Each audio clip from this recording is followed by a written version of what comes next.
Chapter 1. Crimson. Painful. How painful. My head hurts so badly. A gaudy and dazzling dream world filled with murmurs instantly shattered. Sound asleep, Jumingrui felt an abnormal throbbing pain in his head, as though someone had ruthlessly lashed at him with a pole again and again. No, it was more like a sharp object pierced right through his temples, followed by a twist.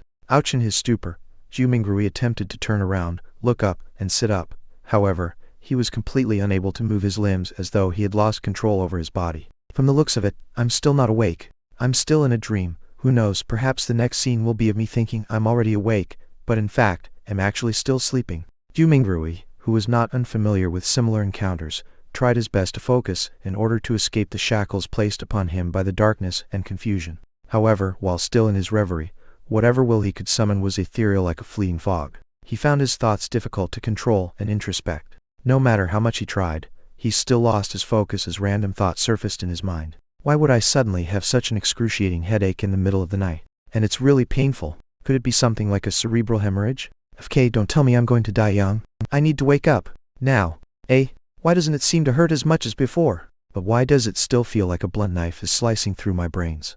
From the looks of it, sleep is impossible. How am I to show up for work tomorrow? Why am I still thinking about work? This is some authentic headache. Of course I have to take time off. I don't have to worry about my manager's grumblings. Hey, putting it that way, it doesn't seem too bad.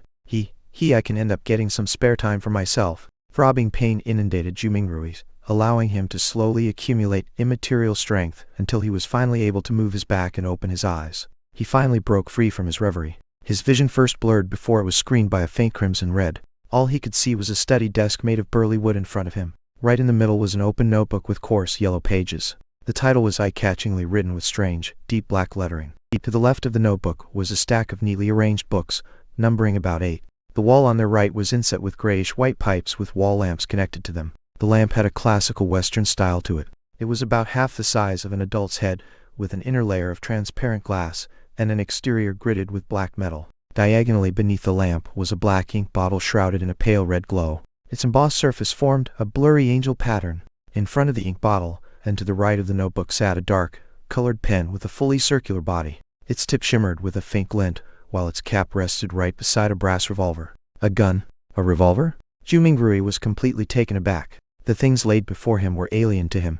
It looked nothing like his room. While feeling shocked and confused, he discovered that the desk, notebook, ink bottle, and revolver were covered in a layer of crimson veil, a result of the light shining from the window. Subconsciously, he looked up and shifted his gaze up bit by bit. In midair, a crimson moon hung high above the backdrop of a black velvet curtain, glowing in silence.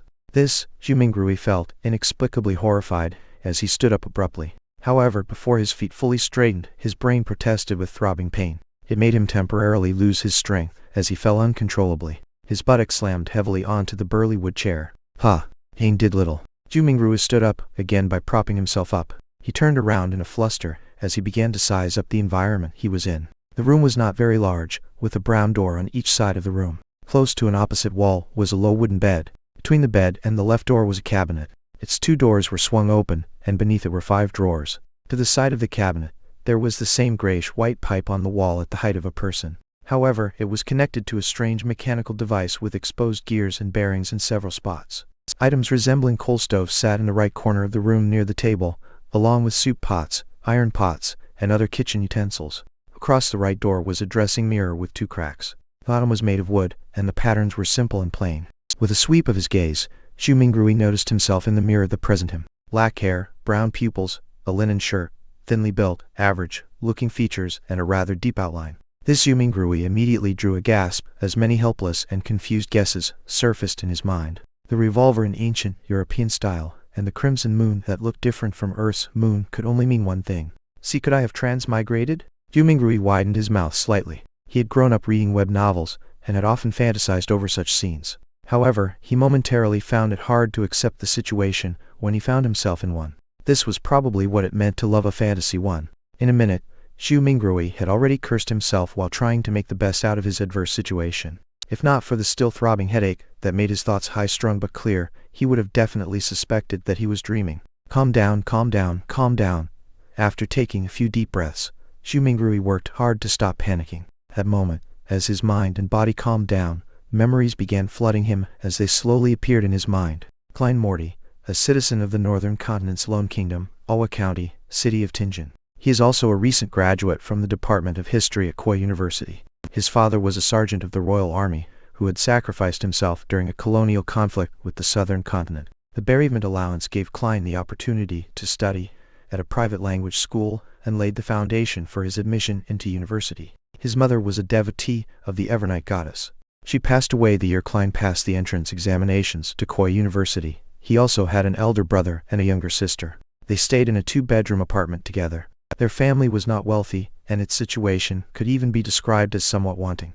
At present, the family was supported solely by the elder brother, who worked at an import and export company as a clerk. As a history graduate, Klein grasped knowledge of the ancient Phasic language, deemed the origin of all languages in the northern continent, as well as the Hermes language, which often appeared in ancient mausoleums, as well as text regarding sacrificial and praying rituals. Hermes language?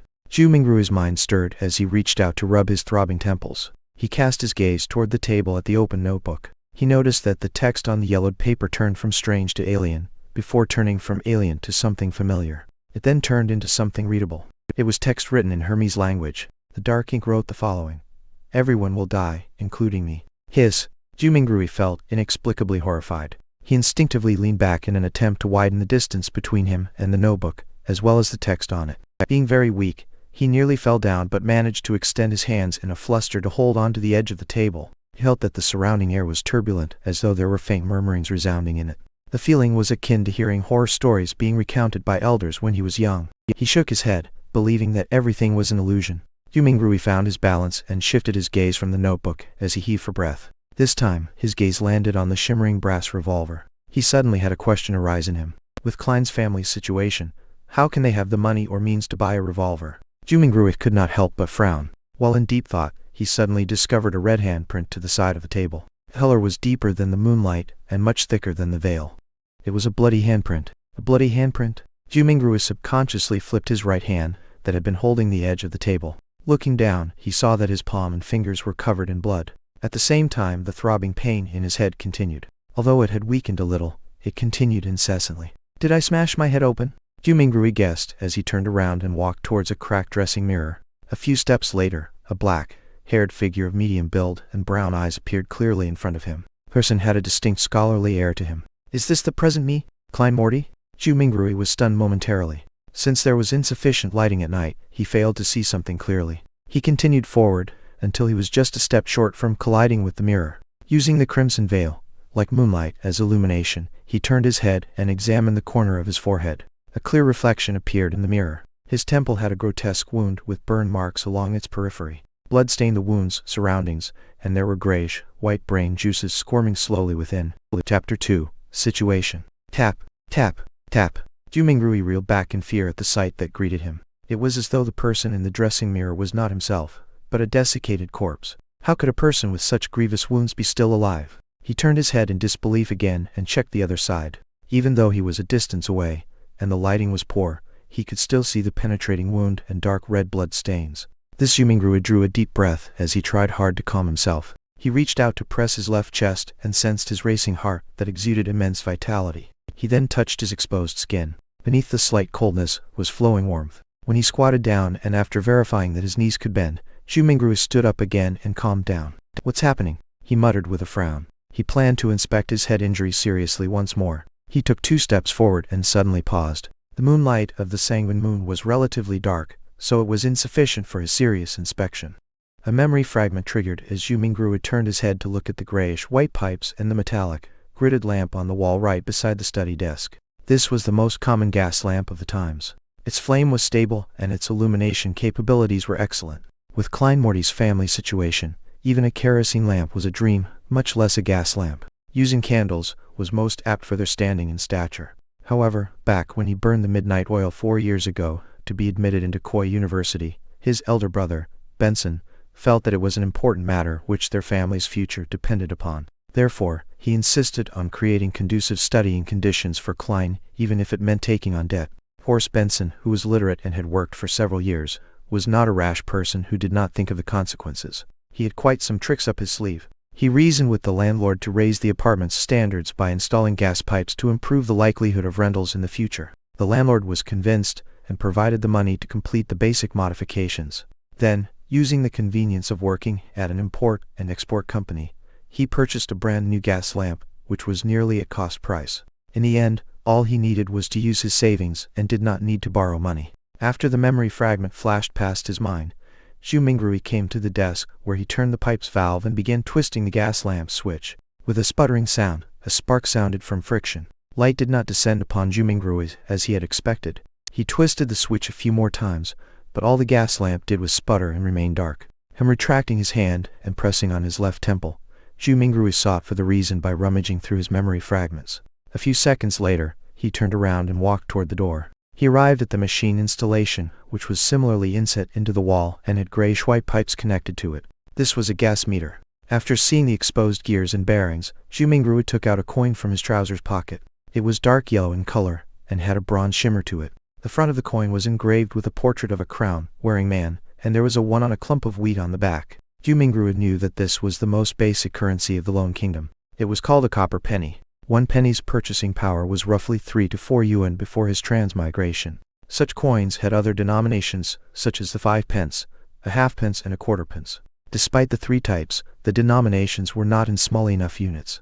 In everyday life, one had to buy several different things just to spend a single coin from time to time. After flipping the coin, which was only minted and circulated after King George Roman III ascended to the throne a few times, Zhu Mingrui inserted it into the gas meter's thin vertical mouth. Blink! Clang! After the penny fell to the bottom of the meter, the sound of grinding gears sounded immediately, producing a short, but melodious mechanical rhythm. Zhu Mingrui stared at the meter for a few seconds before returning to the burly wood desk. He then reached out to twist the gas lamp switch. After some sputtering, there was a sharp sound. A fire plume ignited and rapidly grew. Bright light first occupied the internals of the wall lamp before penetrating the transparent glass, blanketing the room with a warm glow. The darkness quickly receded as the crimson retreated out the window. Zhu Mingrui felt at ease for a baffling reason as he quickly came in front of the dressing mirror. This time, he seriously inspected his temple and did not miss a single detail. After a few rounds of inspection, he realized that apart from the original blood stain, liquid was no longer flowing out of the grotesque wound. It appeared like it had received the best hemostasis and bandaging. As for the slowly squirming grayish-white brain and the discernible growth of flesh and blood around the wound, it meant that the wound might take 30 to 40 minutes, or maybe even 2 to 3 hours before it would only leave a light scar. The restorative effects that transmigration brings? Zhu Mingrui curled up the right corner of his mouth as he muttered silently. Following that, he let out a long sigh. Regardless, he was still alive. After settling his mind, he pulled open a drawer and took out a tiny piece of soap. He took one of the old and tattered towels hanging by the side of the cupboard and opened the door. He then walked to the public bathroom, which was shared by the tenants on the second floor. Yes, I should clean up the blood stains on my head, or I'll keep looking like a crime scene. It's fine scaring myself, but if I were to scare my sister, Melissa, when she gets up early in the morning tomorrow, it would be quite problematic. The corridor outside was pitch black. Silhouettes were barely accentuated by the crimson moonlight from the window at the end of the corridor. They looked like a pair of monster eyes that silently observed the living late into the night. Zhu Mingrui lightened his footsteps as he walked towards the communal bathroom with a shuddering fear. When he entered, there was even more moonlight, allowing him to see everything clearly. Zhu Mingrui stood in front of a wash basin and turned the tap's knob. Upon hearing the gushing sound of water, he suddenly recalled his landlord, Mr. Frankie. As water was included in the rent, this short and thin gentleman who wore a top hat, a vest, and a black suit always inspected the bathroom actively to take note of any sounds of flowing water. If the water gushed too loudly, Mr. Frankie would ignore all of his gentlemanly traits by flailing his walking stick and striking the bathroom's door, shouting things like, "Darn thief, wastage is a shameless matter. I'll remember you. If I see this happen another time, scram along with your filthy luggage. Mark my words, this is the most value for money apartment in Tianjin City. You will not find a more kindly landlord anywhere else." Putting away those thoughts, Zhu Mingrui used a moist towel to clean the blood stains from his face again and again. After checking himself using the rundown mirror in the bathroom and verifying that all that was left were a hideous wound and a pale face, did Zhu Mingrui relax. Then, he took off his linen shirt and used a bar of soap to wash away the bloodstains. At that moment, he knitted his brows and recalled of a possible problem. The wound was too exaggerated, and there was too much blood. Apart from his body, his room likely still had signs of his injury. After Zhu Mingrui was done with his linen shirt a few minutes later, he briskly returned to his apartment with a moist towel. He first wiped the blood handprint on the desk and then, using the gas lamp's illumination, sought out spots which he missed out. he immediately discovered that quite a substantial amount of blood had splattered onto the floor beneath the desk, and there was a yellow bullet to the left side of the wall. Releasing a round with a revolver pointed at the temple? After mixing and matching the clues from before, Zhu Mingrui had a rough idea how Klein had died. He was in no hurry to verify his guess. Instead, he seriously wiped away the blood stains and cleaned up the scene. Following that, he took the bullet and returned to the side of his desk. He opened the revolver's cylinder and poured out the rounds inside. A total of 5 rounds, and a cartridge shell, all had a brass luster to them. Indeed, Zhu Mingrui looked at the empty cartridge shell in front of him and stuffed the rounds back into the cylinder while nodding. He shifted his gaze to the left, and it landed on the notebook's words, "Everyone will die, including me." Following that, even more questions arose in him. Where did the gun come from? Was it suicide or a fake suicide? What kind of trouble could a history graduate of humble origins get himself into? Why would such a suicide method only leave behind so little blood? Was it because I transmigrated in a timely manner, and it came with healing benefits?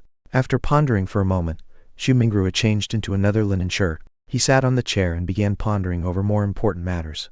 Klein's experience was still not something he needed to concern himself with. The true problem was to figure out the reason for his transmigration, and if he could return. His parents, relatives, best buddies and friends. The fascinating world of the internet and all sorts of delicious delicacies. These were reasons that prompted his desire to return. Click, click, click. Zhu Mingrui's right hand was subconsciously pulling out the revolver's cylinder and slamming it back into place, again and again. Yea, there has not been much difference for me between this period of time and the past. I was just a little unlucky, but why would I transmigrate for no baffling reason? Bad luck. Yes, I tried a luck enhancement ritual before dinner today. A thought flashed in Zhu Mingrui's mind, illuminating the memories which were concealed by a fog of confusion. As a qualified keyboard politician, keyboard historian, keyboard economist, keyboard biologist, and keyboard folklorist, he had always deemed himself as knowing something of everything. Of course, his best buddy would often mock him as only knowing a little of everything. And one of them was Chinese divination. When he visited his hometown last year, he had discovered a thread-bound book titled Quintessential Divination and Arcane Arts of the Qin and Han Dynasty at an old bookstore. It looked pretty interesting and could aid him in posturing on the internet, so he bought it. Unfortunately, his interest was short-lived. The vertical script it used made the reading experience horrible. All he did was flip through the beginning pages before he threw it into a corner. He had experienced a spate of bad luck in the past month, losing his cell phone, customers running away after cheating him, and mistakes at work. Only then did he suddenly recall the luck enhancement ritual written at the beginning of Quintessential Divination and Arcane Arts. Furthermore, the requirements were extremely simple, without any basic foundation requirements. All he needed was to get 4 portions of the staple food in his area, and place them in the 4 corners of his room. They could be placed on furniture such as tables and cupboards. Then, standing in the middle of the room, he had to take 4 steps in a counterclockwise fashion to make a square. The first step required him to sincerely chant blessings stem from the immortal Lord of Heaven and Earth. The second step was to silently chant blessings stem from the Sky Lord of Heaven and Earth. The third step was blessings stem from the exalted Theurge of Heaven and Earth, and the fourth step was blessings stem from the celestial worthy of heaven and earth. After the 4 steps were taken, he needed to close his eyes and wait 5 minutes in his original spot. Only then would the ritual be considered complete. Since it did not cost him any money, he found the book, followed what was stipulated, and did it before dinner. However, nothing happened back then. Who would have guessed that he would actually transmigrate in the middle of the night? Transmigration. There is a distinct possibility that it's due to that luck enhancement ritual. Yes, I should give it a try here tomorrow. If it's really because of that, I stand a chance of transmigrating back. Zhu Mingrui stopped flicking the revolver's cylinder and suddenly sat straight up. Regardless, he had to give it a try. He had to attempt a Hail Mary. Chapter 3, Melissa. After confirming his plan, Zhu Mingrui immediately felt he had a mental crutch. His fear and unease were all swept away into a corner of his mind. Only then did he have the mood to carefully study Klein's memory fragments. Zhu Mingrui habitually stood up before turning off the pipe's valve. He watched the wall lamp gradually dim until its flame extinguished before sitting back down. As he subconsciously fiddled with the revolver's brass cylinder, he pressed the side of his head. He slowly recalled his memories in the crimson-dyed darkness, as though he was the most attentive viewer in a movie theater. Perhaps as a result of having a bullet pass through his head, Klein's memories were like shattered glass. Not only were the memories not contiguous, there were many spots which were clearly missing. For example, memories pertaining to how the exquisite revolver appeared in his possession, whether he had committed suicide, or was killed, as well as the meaning of the words "everyone will die, including me" on the notebook, or whether he had participated in anything odd 2 days before the incident. Not only had these particular memories become fragmented, there were also missing pieces. It was the same even for knowledge he ought to know. In light of the present situation, Zhu Mingrui believed that if Klein were to return to university, it was unlikely he could graduate. This was despite him having left campus just days ago, without relaxing one bit. He needs to participate in the Tianjin University's history department interview 2 days later. The university graduates of Lone Kingdom do not have the tradition of staying at their alma mater. His mentor had given him a recommendation letter for Tianjin University and Backland University. Through the window, Zhu Mingrui silently observed the red moon setting in the west. The gradual sinking of the moon continued until faint light glowed from the east, dyeing the horizon golden. At that moment, there was a commotion inside the apartment. Soon, the sound of footsteps approached his door. "Melissa is awake. She's really as punctual as always." Zhu Mingrui smiled. Due to Klein's memories, seeing Melissa made him feel as though she was really his younger sister. "However, I do not have a younger sister," he immediately contradicted himself. Melissa was different from Benson and Klein. Her rudimentary education was not completed at the Sunday school classes offered by the Church of the Evernight Goddess. When she reached schooling age, the Lone Kingdom had enacted the Basic Education Law. A primary and secondary education committee was established, and was specially provided with funding, increasing the kingdom's investment into education. In less than 3 years, under the premise that numerous church schools would be incorporated, many public primary schools were established to strictly maintain the principle of religious neutrality. This was to prevent education from involving itself in the conflicts between the Lord of Storms, Evernight Goddess, and the God of Steam and Machinery. Compared to Sunday school, that only cost a copper penny a week, a public primary school's cost of 3 pence a week appeared rather expensive. However, the former only provided education every Sunday, whereas the latter provided 6 days of classes a week. In conclusion, the price was so low that it was almost free. Melissa was different from most girls. From a young age, she enjoyed things like gears, springs, and bearings. Her ambition was to be a steam mechanic. Having suffered from a lack of culture, Benson, who knew the importance of education, supported his sister's dreams just like how he supported Klein's university education. After all, Tianjin Technical School was only considered secondary education. There was no need for her to attend language school or a public school for more knowledge. In July last year, 15-year-old Melissa passed her entrance examinations and fulfilled her dreams of becoming a student at the Tianjin Technical School's Steam and Machinery department. As such, her weekly school fees raised to 9 pence. Meanwhile, Benson's company was affected by the situation in the southern continent. There was a drastic drop both in profit and business transactions. More than a third of the employees were retrenched. In order to keep his job and maintain their livelihood, Benson could only accept more arduous tasks. He had to work overtime more frequently or head to places with harsh environments. That was what he was occupied with the past few days. It was not that Klein did not think of helping share his elder brother's burden, but being born a commoner, and having been admitted into an average language school, he felt a strong sense of inadequacy when he enrolled into university. For example, as the origin of all languages in the northern continent, the ancient language of Fasak was something all the children of nobles and of the wealthy class would learn from a young age. In contrast, he only made first contact with it in university. He faced many similar aspects during his schooling career. Klein nearly gave his all and often stayed up late into the night and woke up early before barely managing to catch up to the others, eventually allowing him to graduate with average results. Memories regarding his elder brother and younger sister remained active in Zhu Mingrui's mind until he turned the doorknob open. Only then did he jolt awake and remember that he held a revolver in his hand. This was a semi-regulated item. It will scare children. Also, there's still the wound on my head. With Melissa arriving at any moment, Zhu Mingrui pressed onto his temple and hurriedly pulled open a desk drawer and threw the revolver in before slamming it close. What happened? Melissa looked over curiously when she heard the commotion. She was still in the prime of her youth, even though she did not have much nutritious food to eat, making her face thin and slightly pale. Her skin remained lustrous as it exuded the vibes of a young girl. When Zhu Mingrui saw his sister's brown eyes look over, he forcibly composed himself and picked up an item beside his hand before calmly closing the drawer to conceal the existence of the revolver. He placed his other hand on his temple, the texture confirming that his wound had already healed. He took out a silver vine leaf pocket watch and pressed the top gently, causing its cover to flip open. It was a picture of the sibling's father. It was the most valuable item the Royal Army sergeant left behind, but being a second-hand item, it would often malfunction from time to time in recent years, even though he had gotten a watchsmith to fix it. It had embarrassed Benson, who enjoyed bringing it with him to elevate his status many a time, so it was thrown away back at home in the end. It had to be said that perhaps Melissa did have talent in machinery. After grasping the principles behind the watch, she borrowed the tools from her technical school to fiddle with the pocket watch. Recently, she even claimed to have fixed it. Zhu Mingrui looked at the watch's open cover and saw that the second hand was not moving. Subconsciously, he twisted the top dial to wind the pocket watch. However, despite winding it a few times, he did not hear the sound of taut springs. The second hand remained motionless. It looks like it's broken again. He looked at his sister while trying to find a topic of conversation. Melissa shot him an expressionless glance and briskly walked over to take the pocket watch away. She stood in her spot and pulled up the button sitting atop the pocket watch. With a few simple turns, the tick-tocking of the second hand sounded. Isn't pulling the button up usually meant to adjust the time? Yu Mingrui's expression immediately turned blank.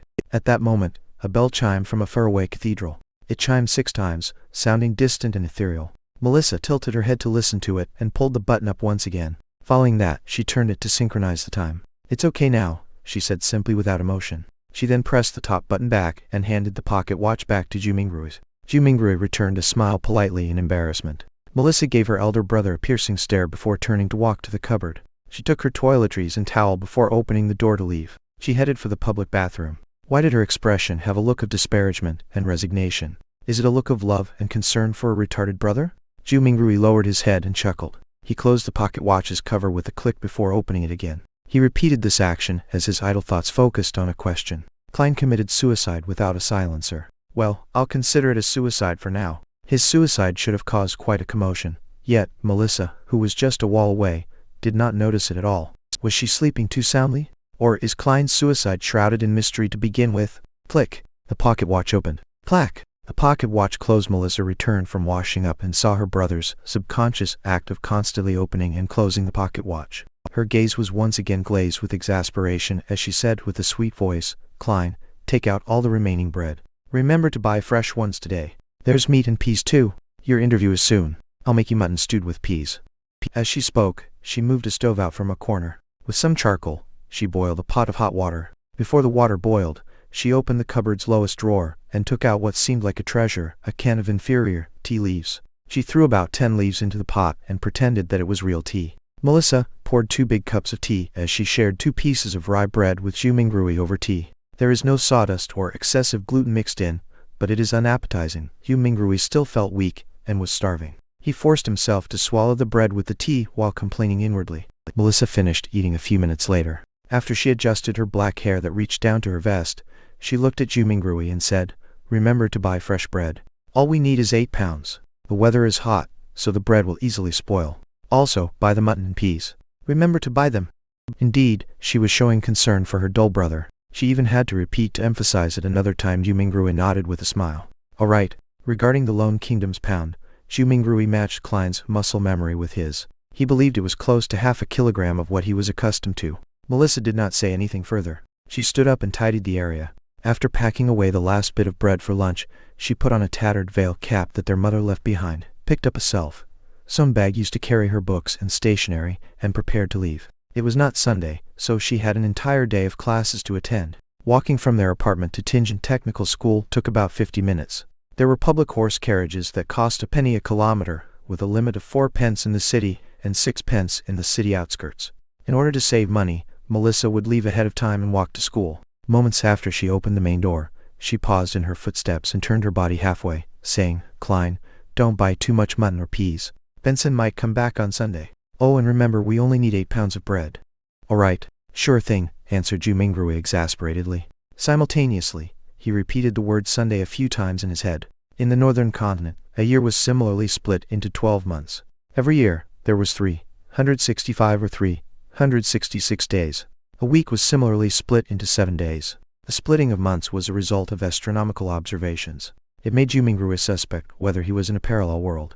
As for the splitting of days, it was a result of religion. This was because northern continent had 7 orthodox gods: the eternal blazing sun, the Lord of storms, the god of knowledge and wisdom, the evernight goddess, Mother Earth, the god of war, and the god of steam and machinery. Watching his sister close the door and leave, Yu Mingrui suddenly sighed. Soon, his thoughts focused onto the luck enhancement ritual. "Sorry, I really wish to return home." Chapter 4, Divination.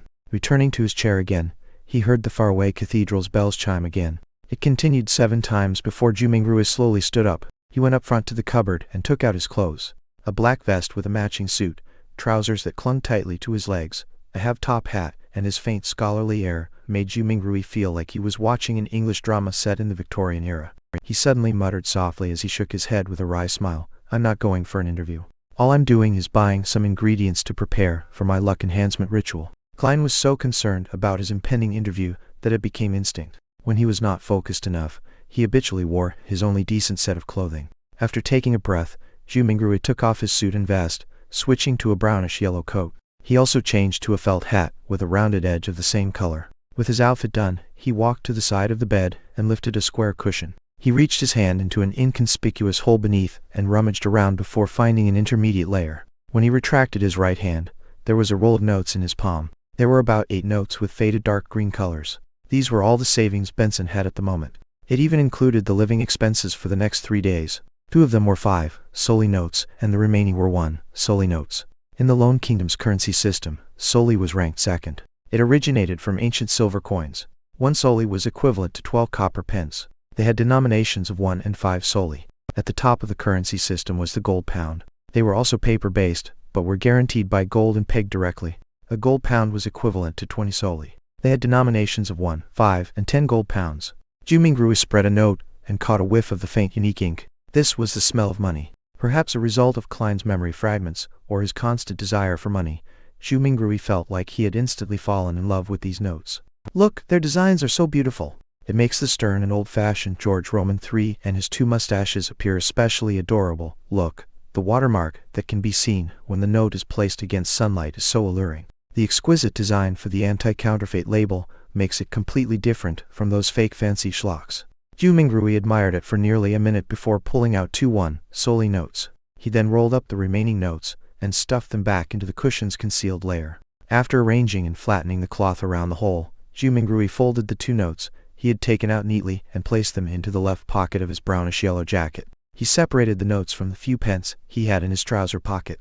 With all of this done, he placed a key into his right pocket and brought a dark brownish paper bag along with him and quickly walked toward the door. His shuffling footsteps slowed down from a brisk pace until it eventually stopped. Zhu Mingrui stood by the door and was unsure when he had already begun to frown. Klein's suicide was fraught with peculiarities. Would he encounter any accidents if he were to leave just like that? After some deep thought, Zhu Mingrui returned to his desk and pulled open the drawer. He then took out the shimmering brass revolver. This was the only defensive weapon he could think of, and it was the only weapon with sufficient power. Although he had never practicing shooting, just pulling such a revolver out would definitely daunt anyone. He caressed the revolver's cold metal before stuffing his revolver into the pocket where his notes were. He clasped the money in his palm as his fingers pressed onto the gun's handle.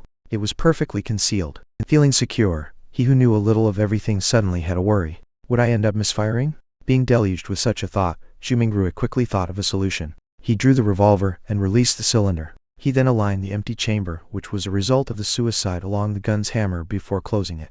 This way, even if there was a misfire, he would discharge an empty round. After stuffing his revolver back into his pocket, Zhu Mingrui kept his left hand in there. He pressed down on his hat with his right hand and pulled open the door before leaving. The corridor during the day remained dim as limited sunlight shone in from the windows situated at the end of the corridor. Zhu Mingrui quickly went down the stairs and left the apartment before taking in the brilliance and warmth of the sun. Although it was almost July, it was still considered the middle of summer. However, Tianjin was situated north of the Lone Kingdom, so it had unique climate characteristics. The highest annual temperature was not even 30 degrees C on Earth, with even cooler mornings. However, the streets were awash with filthy water and strewn junk. From Klein's memories, this was not a rare sight in low-income communities, even if there were sewers. After all, there were just too many people, and people needed to survive. Come and try our delicious roasted fish, hot and fresh oyster soup. Drink a bowl in the morning and feel invigorated all day. Fresh fish from the port for just 5 pence apiece. Muffins and eel soup make the perfect combination. Kunch, kunch, kunch.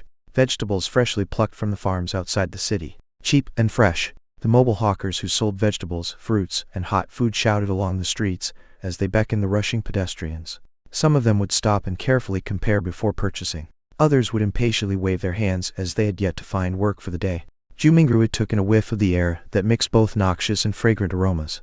As he clenched the revolver tightly in his left hand, he held the notes tight. He pressed down on his hat with his right hand while passing through the busy street, slouching a little. There was bound to be thieves in populated areas. Furthermore, this street had no lack of poor citizens who were working part-time after losing their previous jobs. There were also starving children that were exploited by adults to do their bidding. He proceeded forward until he reached a point where the crowdedness around him restored to normal. He straightened his back and raised his head to look down the street. There was a vagrant accordionist busking. The melody was sometimes pleasant, sometimes fervent.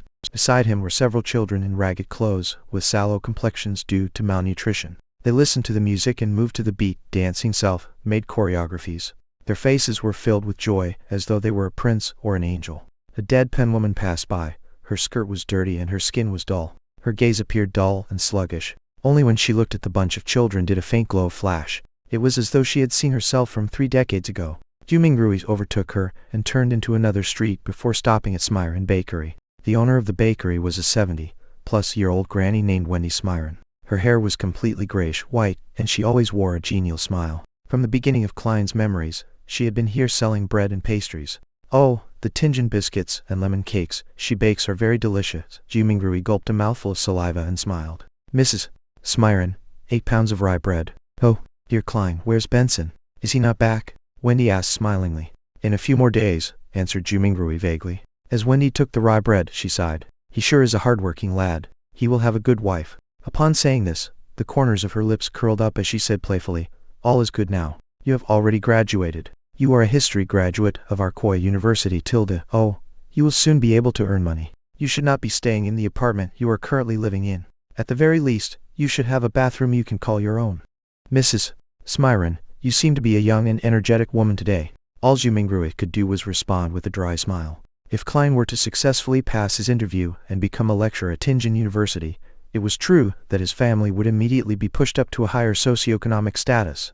In his memory fragments, he had once fantasized about renting a bungalow in the suburbs. There would be 5 or 6 rooms, 2 bathrooms, a huge balcony upstairs, 2 rooms, a dining room, a living room, a kitchen, a bathroom, and an underground storage room on the first floor. This was not a wishful dream. Even a lecturer on probation at Tingen University would have a weekly salary of 2 gold pounds.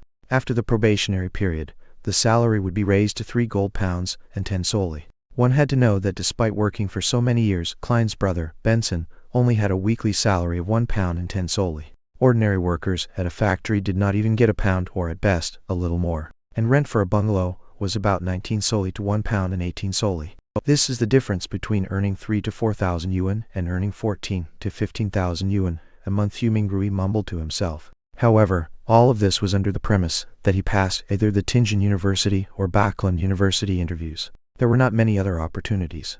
People without any connections were unable to get recommendations to become a public servant, and those who studied history were more limited in job opportunities. There was not much demand for private consultants from the aristocrats, banks, or industrial magnates. Taking into account that the knowledge Klein grasped were fragmented and incomplete, Jumingrui felt awkward and guilty towards Mrs. Smyron's expectations of him. No, I have always been this young, answered Wendy humorously. As she spoke, she packed the 16 rye bread she had weighed into the brown paper bag that Jumingrui had brought. She stretched out her right hand and said, 9 pence. Every rye bread weighed about half a pound, as differences were inevitable. 9 pence? Wasn't it 11 pence 2 days ago? Jumingrui asked subconsciously. It cost 15 pence the month before the previous month. You have to thank the people who protested on the streets for the repeal of the Grain Act, said Wendy as she shrugged. Jumingrui nodded in vague acknowledgement. Klein's memories regarding this was incomplete. All he remembered was that the core tenet of the Grain Act was to protect the prices of domestic agriculture products. Once the prices rose to a certain level, grain imports from southern nations like Fanapotter, Masson, Lemberg were stopped. Why would people protest the act? Without saying much, Jumingrui, afraid he would end up pulling out the revolver, carefully took out his notes and handed one of them over to Mrs. Smyron. He was given 3 copper pence in change. Stuffing them into his trouser pocket, he took the paper bag containing the bread and headed for the lettuce and meat market across the street. He was working hard for the mutton stewed with peas his sister had exhorted. There was a municipal square at the intersection of Iron Cross Street and Daffodil Street. Many tents were erected there, and clowns dressed in odd and funny attires were distributing flyers. There's a circus performance tomorrow night. Jumingrui glanced at the flyers in the hands of others as he read their contents under his breath. Melissa would definitely like it. However, how much is the entrance fee? With that thought, Jumingrui went closer. Just as he was about to ask a clown with a red and yellow painted face, a hoarse woman's voice sounded from beside him. Would you like to try a divination? Jumingrui subconsciously turned his head and saw a woman wearing a pointed hat and a long black dress standing in front of a short tent. Her face was smeared with red and yellow paint and her eyes were a profound grayish blue. No, Jumingrui shook his head in response. He did not have the spare cash for divination. The woman laughed and said, "My tarot divination is very accurate." Tarot Zhu Mingrui's was instantly dumbfounded. This pronunciation was almost identical to the tarot cards on Earth, and tarot cards from Earth were a set of cards used for divination. They just had graphics that represented different omens.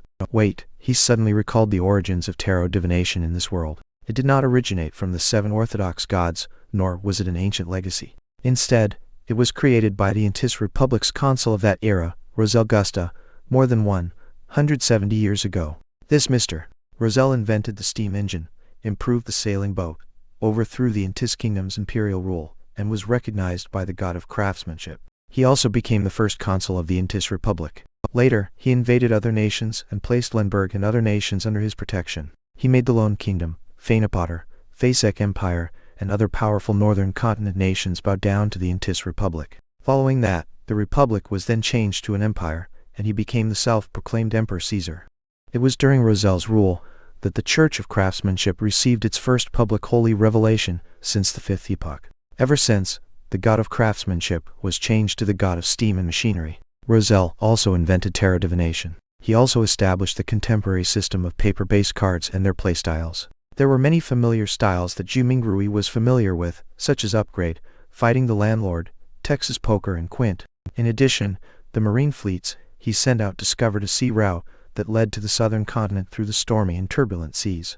This also began the era of colonialism. Unfortunately, he was betrayed in his old age. In the year 1198 of the 5th epoch, he was assassinated by the combined forces of the Church of the Eternal Blazing Sun, the former Antis royal family, the Sauron family, and other aristocrats. He eventually died in the White Maple Palace.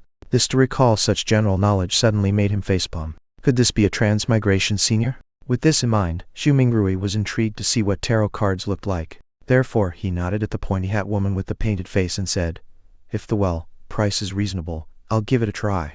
The woman immediately said with a laugh, "Sir, you are the first one here today, so it's on the house." Chapter 5. Ritual. Free things cost the most. Zhu Mingrui silently mumbled and decided that he would not purchase any additional services whatever they were. He would firmly refuse them all. "If you are really that capable, try divining that I transmigrated here." With this in mind, Zhu Mingrui followed behind the woman whose face was painted red and yellow, stooping low to enter the low tent. The tent's interior was extremely dark, illuminated only by several beams of light that managed to seep inside. A table covered with paper cards could be made out faintly in the low illumination. The woman with the sharp pointy hat was not affected by this at all. Her long black dress glided as though it was moving over water while she went around to the table. She sat on the opposite side and lighted a candle. The dim yellow light flickered, causing the inside of the tent to appear bright and dark at the same time. It instantly added a much more mysterious feel to the atmosphere. Zhu Mingrui sat down quietly, his gaze sweeping over the tarot cards on the table where he discovered familiar cards like the Magician, the Emperor, the Hanged Man, and Temperance, etc. Could Roselle have been a senior? I wonder if he was also a fellow countryman of mine, Zhu Mingrui mumbled to himself subconsciously. Before he could finish looking at the open cards on the table, the woman who claimed to have accurate divinations had already reached out her hands to gather all of the cards together. She stacked them into a deck and pushed it in front of him. "Shuffle the cards first, and cut the deck," the circus fortune teller said in a muted voice. "Me? Shuffle?" Zhu Mingrui asked reflexively. The yellow and red paint on the fortune teller's face squirmed together as she revealed a slight smile, saying, "Of course, everyone's destiny can only be unraveled by themselves. I only serve as a reader of it." Zhu Mingrui immediately questioned her warily. "This reading does not require additional fees, right? As a keyboard folklorist, I've already seen too many of such tricks." The fortune teller was visibly taken aback before finally saying muffledly, "It's free." Zhu Mingrui, relieved, stuffed the revolver further back into his pocket. Thereafter, he calmly reached out his 2 hands to shuffle and cut the deck skillfully. "It's done." He placed the already shuffled tarot cards in the middle of the table. The fortune teller clasped the cards with both her hands and carefully looked at cards for a while. Then, she suddenly opened her mouth and said, "I'm sorry, I forgot to ask, but what would you like to ask about?" Back when he was wooing his first love, Zhu Mingrui had also done research on tarot cards. He asked unhesitatingly, past, present, and future. This was a type of divination as part of tarot card interpretation. 3 cards, when opened sequentially, symbolized one's past, present, and future. The fortune teller nodded first, then curled her lips to reveal a smile and said, "Then please reshuffle the deck. You can only truly get the cards you want if you know what you would like to ask about." "Were you fooling me just now? Do you have to be this petty? Didn't I only ask a few times if this would be a free service?" Zhu Mingrui's cheeks twitched a little. He took a deep breath and took the tarot deck back to reshuffle and cut it. There won't be any problems this time, right? He placed the already cut deck back onto the table. No problem. The fortune teller reached out her fingers and picked a card from the top of the deck. Then she placed it on the left side of Zhu Mingrui's. Her voice was going lower and lower as she spoke. This card symbolizes your past. This card symbolizes your present. The fortune teller placed the second card right in front of Zhu Mingrui's. Then, she picked the third card and put it on the right side of Zhu Mingrui's. This card symbolizes the future. Alright, which card would you like to see first? The fortune teller raised her head up after completing her placement of the cards and gazed deeply at Zhu Mingrui's with her grayish blue eyes. I'll have a look at the present first, Zhu Mingrui said after giving it some thought. The fortune teller nodded slowly and flipped over the tarot card that was directly in front of Zhu Mingrui's. A colorfully dressed character was depicted on this card, wearing ragged headgear with a stick over his shoulder. There was a bindle hanging on the end of the stick, and a puppy was following behind him. It was numbered 0. The fool, the fortune teller lightly read out the name of the card with her grayish, blue eyes affixed on Zhu Mingrui's. The fool? The 0 card of tarot? A start, a fresh beginning with all kinds of possibilities. Zhu Mingrui's was not even considered an amateur enthusiast of tarot, so he could only make a rough interpretation based on his own impressions of tarot. Just as the fortune teller was about to say something, the cloth curtains of the tent was suddenly lifted open. The ray of sunlight that shone and was so blinding that it caused the back, facing Zhu Mingrui, to instinctively narrow his eyes. Why are you impersonating me again? It's my job to handle the divination for people. A woman's voice growled angrily. Return to your post quickly. You must remember that you're just an animal trainer. An animal trainer? Zhu Mingrui's eyes had already adapted to the light by now. He saw a similar-looking woman who was also wearing a sharp pointy hat and a black dress, with her face painted in red and yellow as well. The only difference was that she was taller and had a slimmer physique. The woman who was seating in front of him immediately stood up and said disgruntledly, "Don't mind this. It's just that I like doing this. But I have to say my divination and interpretation can be really accurate sometimes. I'm serious." She spoke and lifted up her dress to go around from the side of the table before quickly trotting away from the tent. "Sir, would you like me to interpret your cards for you?" The real fortune teller looked at Zhu Mingrui and asked with a smile. Zhu Mingrui's lips twitched and asked her sincerely, "Is it free?" "No," the real fortune teller answered. "Then forget it." Zhu Mingrui pulled his hands back and put them into his pockets. He clutched his revolver and money before stooping again to exit the tent. Damn, he actually got an animal trainer to be his fortune teller? Was an animal trainer who didn't want to be a fortune teller not a good clown? Zhu Mingrui very quickly put this matter behind him. He spent 7 pence at the lettuce and meat market for a pound of not-so-great mutton. Then he also bought some tender broad beans, cabbage, onions, potatoes, and other items. Together with the bread that he bought earlier, he spent a total of 25 copper pennies, which converted to 2 soldi and 1 pence. There is really not enough to go around for spending. Poor Benson, not only had Zhu Mingrui spent the 2 notes that he had brought with him, but it was also necessary for him to top it up with the 1 penny he had in his pocket. He just sighed, and did not think further about it as he hurried back home. With the staple food, he could now carry out the luck enhancement ritual. After the second-floor tenants gradually left, Zhu Mingrui was still in no hurry to carry out the ritual. Instead, he translated the blessings stemmed from the immortal Lord of Heaven and Earth and related phrases into the ancient Phasic language, as well as the Lone language. He was intending to try the ritual again the next day in those local languages, if the original incantation did not take effect. After all, he had to take into consideration the differences between the 2 worlds. In Rome, do as the Romans do. As for translating it into an ancient ritual prayer that used the dedicated Hermes language, Zhu Mingrui had a difficult time completing it due to his lack of vocabulary. After readying everything, he finally took out the 4 loaves of rye bread. He placed one in the corner where the coal stove was originally, one at the bottom inner side of the dress mirror, one at the top of the cupboard where 2 walls met, and one at the right side of the study table where miscellaneous items were kept. With a deep breath, Zhu Mingrui came to the center of the room and spent a few minutes to calm himself. Then, he took a solemn step forward and went in a counterclockwise direction in the shape of a square. When he took the first step, he chanted in a low whisper, "Blessings stem from the immortal Lord of Heaven and Earth." The second step, he sincerely chanted, "Blessings stem from the sky Lord of Heaven and Earth." The third step, Zhu Mingrui breathed out a whisper, "Blessings stem from the exalted Theurge of Heaven and Earth." At the fourth step, he spat out a foul breath and meditated in concentration. "Blessings stem from the celestial worthy of heaven and earth." When he returned back to the original spot, Zhu Mingrui closed his eyes and waited in his place for an outcome. He had some anticipation in him, some unease, some hope and some fear. Could he make it back? Was there going to be any effect? Could there be some unexpected situation? The unknown in front of him was tainted with the crimson light of hope. Ju Mingrui's thoughts were swirling in his head, and was finding it difficult to quell it. It was at this time that he suddenly felt the surrounding air seem to stop, becoming thick and mysterious. Immediately after, a low whisper could be heard beside his ears that sounded at times real, at times sharp, at times imaginary, at times alluring, at times maniacal, and at times crazy. He clearly did not understand the murmuring that went on, but Ju Mingrui still couldn't help himself from wanting to listen to it and distinguish what it was saying. His head was in pain again. It was so painful that it felt like someone had stuck a steel drill rod into it. Ju Mingrui only felt like his head was going to explode. His thoughts were filled with a psychedelic of colors. He knew that something was wrong and tried to open his eyes.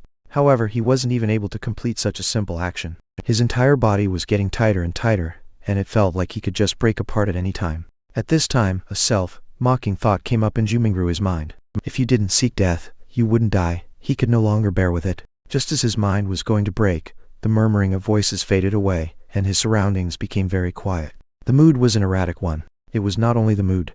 Ju Mingrui felt his own body going through the same sensations as well. He tried once more to open his eyes, an extremely easy task this time. A gray fog appeared over his eyes, haziness, vague and endless. What's with this situation? Ju Mingrui suddenly looked around him, and then lowered his head down to discover that he was floating at the edge of an endless fog. The fog was flowing like water, and was dotted with a lot of crimson stars. Some of them were enormous while others were tiny. There was a sense of them being hidden in the deep depths, while others floated over the surface of this water like fog.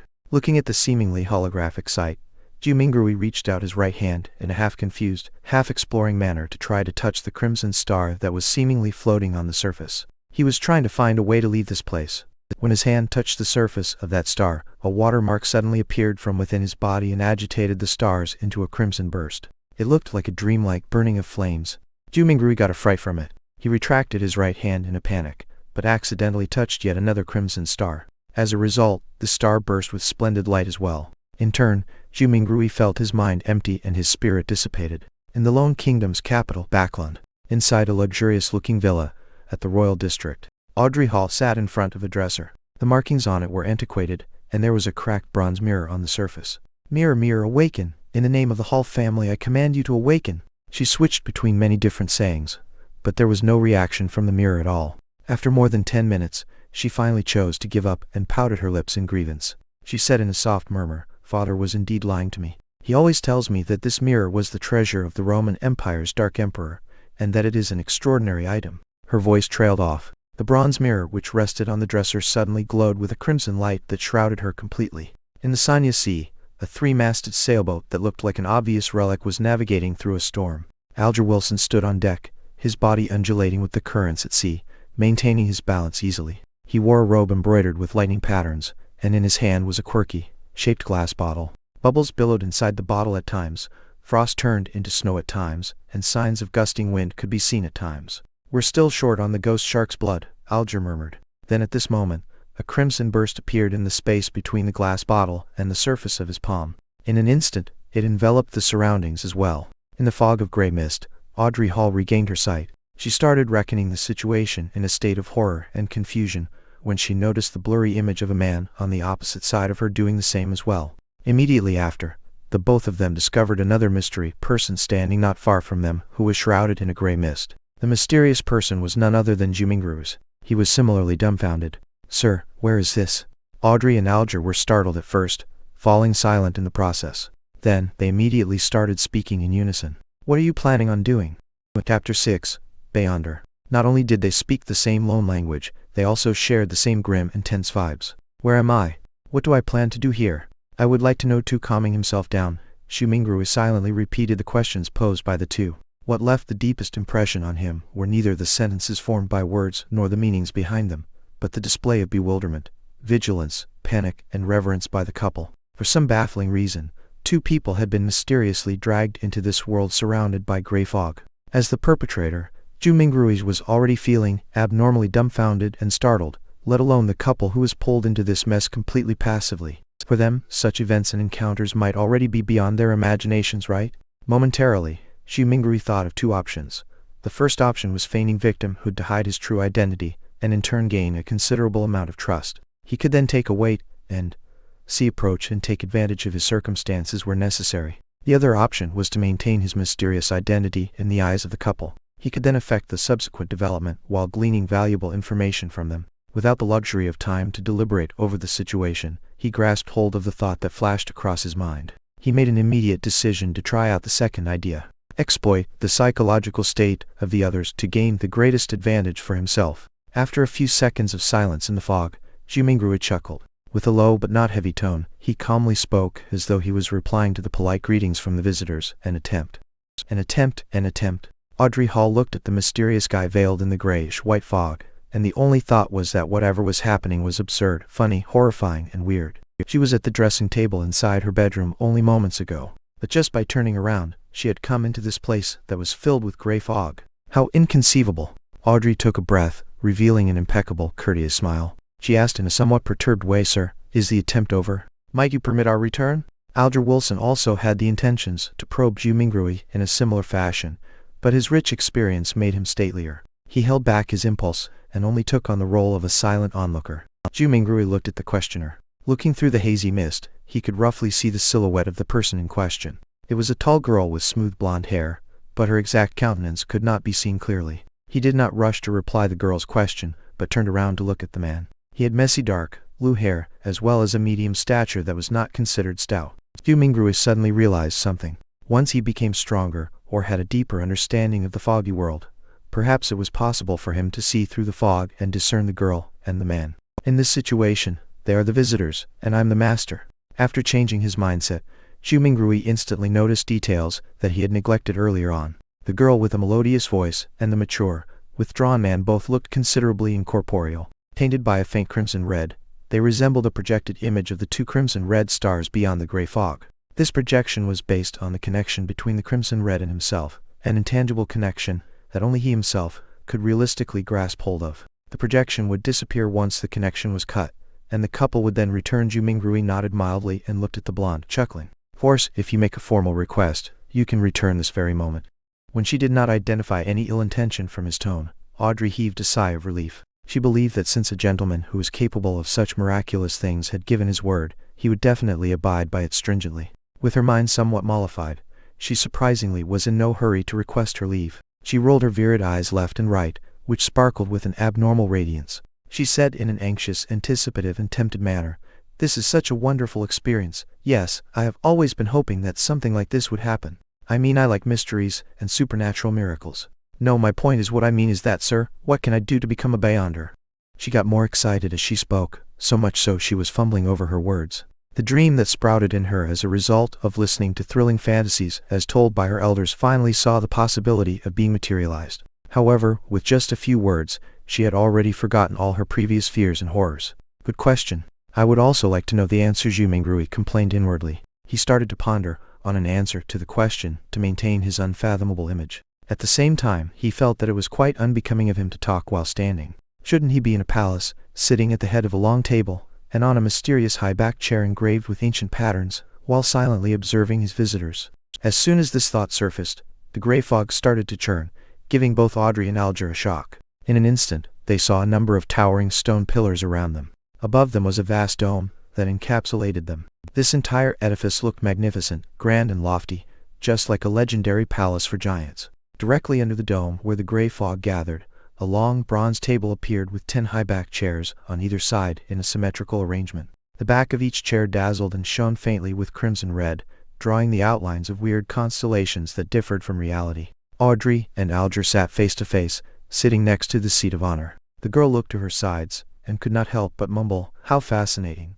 "It is certainly fascinating." Jumingrui extended his right hand and caressed the edge of the bronze table a little while maintaining an unperturbed expression. Alger inspected the surroundings, and after a few seconds of silence, he suddenly opened his mouth and answered Audrey's question in place of Jumingrui's. "Are you alone? If you want to become a Beyonder, join the churches of either the Evernight Goddess, the Lord of Storms, or the God of Steam and Machinery. The majority of us will not meet a Beyonder our entire lives."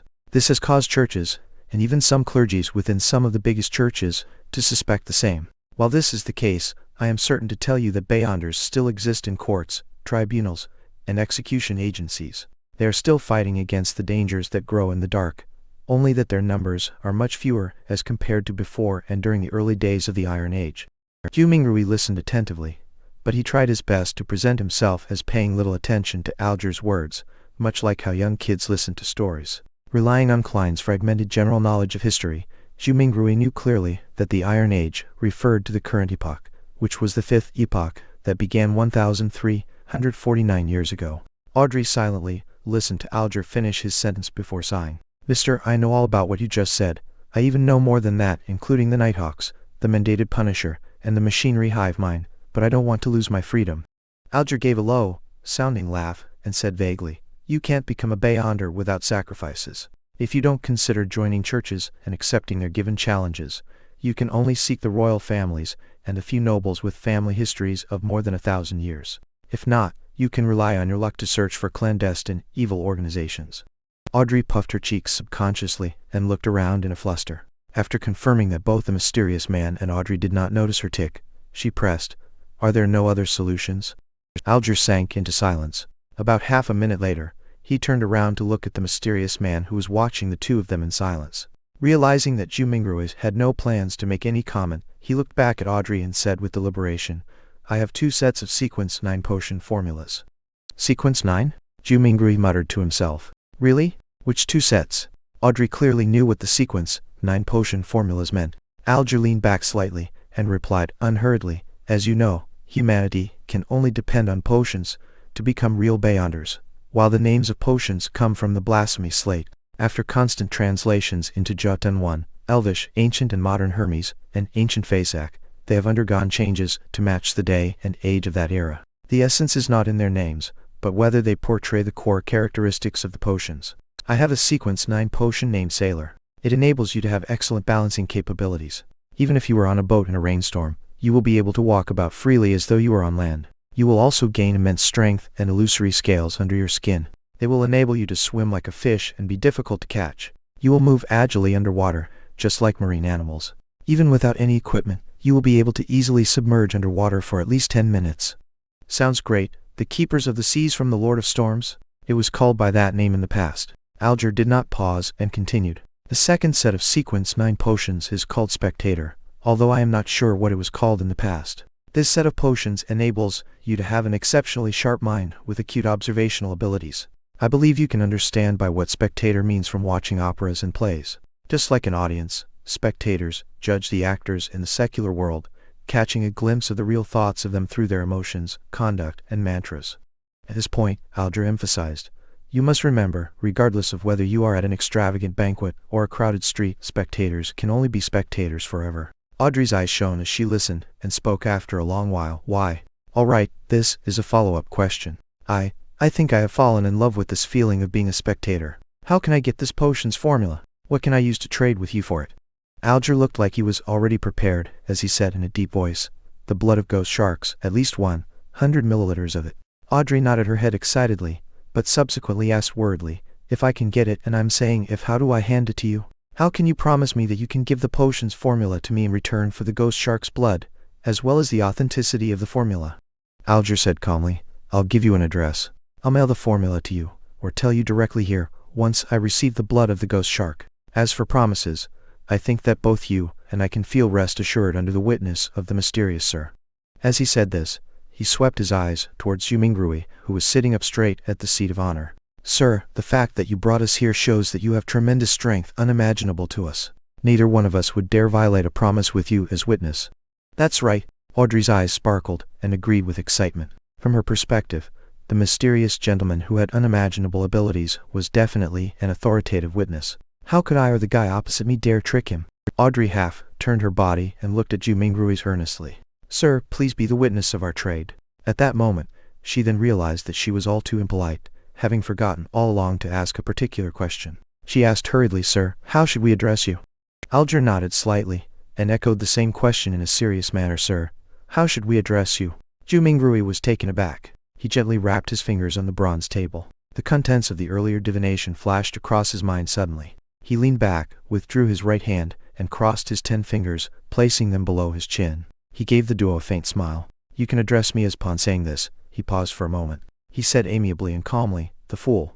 Chapter 7, Call Sign. "You can address me as the Fool." The simple answer soon emanated through the grand hall and dissipated into the fog. However, The voice kept resonating in Audrey's and Alger's hearts, stirring up one ripple after another. They never expected such a designation, but they felt that he was deserving of it. The designation perfectly embodied his image as someone mysterious, powerful, and bizarre. After a few seconds of silence, Audrey stood up, held up her skirt slightly and bent her knees, curtsying to Jumingruis. Honorable Mr. Fool, would you please permit me to take the liberty of requesting you to be the witness of our trade? It's nothing. Jumingrui's mind word as he answered in a way that matched his status. It's our honor, Mr. Fool. Alger stood up as well. He bent his back slightly with his right palm over his chest. Jumingrui lowered his right palm and smiled. Continue, the both of you. Alger nodded and sat back down before looking at Audrey. If you can obtain the ghost shark's blood, get someone to send it to the warrior and sea bar at Pelican Street, in the White Rose Borough of Pritz Harbor. Tell the boss, Williams, that it's what the captain wants. Once I acknowledge receipt, will you be giving me an address to mail the potion formula to, or do you want me to tell it to you here directly? Audrey thought for a moment before saying with a smile, I will choose the more secure method. Let's do it here, although it's a test of my memory. Since Mr. Fool had agreed to bear witness for the trade, it also represented that there would be a similar gathering the next time. With this in mind, she suddenly turned her head as she looked at Jumingruis with sparkling eyes. With a tone of interest, she suggested, Mr. Fool, would you mind making a few more attempts like this? Alger listened to her suggestion calmly. He was tempted by the suggestion as well. He hurriedly echoed, Mr. Fool, don't you find such gatherings interesting? Although your powers exceed our imaginations, there has to be certain domains that you don't understand or excel in. The person across me is obviously a young lady of lofty stature. I also have my unique set of experiences, insights, mediums, and resources. Perhaps there will come a day when both of us can help you complete something trivial that might be inconvenient for you. From his point of view, the fact that he had been pulled into this space without any warning or any means to resist meant that the mysterious Mr. Fool was in control. Participating in the gatherings was not necessarily something he could refuse. Therefore, it was better to reap the benefits of this encounter as much as he could to make up for his passive and disadvantaged state. The trio at the long table had different backgrounds, resources, information channels, and comprehension of the mystical domain. If they interacted and enjoyed some limited cooperation, they could produce unpredictable and immeasurable effects. The resource trade that had just been negotiated was one example. Another example would be, if he wished to kill someone, he could easily request the gathering's members who did not appear to be related to him both on the surface and in reality for help. He could perfectly misdirect any investigators. A young lady of lofty stature. Was my behavior and accent that obvious? Audrey stared blankly, mouth slightly agape, but she soon jolted back to her senses and nodded her head without any hesitation. Mr. Fool, I think it's a very good suggestion. As long as this gathering becomes regular, you can totally leave certain things that are inconvenient for you to us. Of course, it has to be something within our capacities. From the moment he heard the suggestion, Shumingrui was already weighing the pros and cons. More gatherings definitely allowed him to gain more knowledge of the secrets of the Beyonders or other mysteries, a boon for his transmigration back. For example, it was likely that the potion formula would appear at the next gathering because of the spectators. Similarly, the information he gained was bound to be helpful for his present life. However, more gatherings meant it was easier to expose himself. Indeed, regardless of the world, there is no such thing as a free lunch. Jumingrui extended his right hand again as he rapped the side of the long table with his finger gently. Considering the fact that he was in control of the gathering's summoning and dismissal, any threat of exposure was within the confines of his control. The pros clearly exceeded the cons, so Jumingrui rapidly made a decision. He stopped his rapping as he smiled at the anticipative and perturbed gazes of the duo. I'm a person who likes a fair and equal exchange. Your help will not go unrewarded. Every Monday at 3 in the afternoon, try your best to be alone. After I make a few more attempts and figure out certain things, perhaps you can apply for a leave of absence ahead of time. You will no longer need to worry about being in inappropriate situations. This was a form of agreement to Alger's and Audrey's suggestions.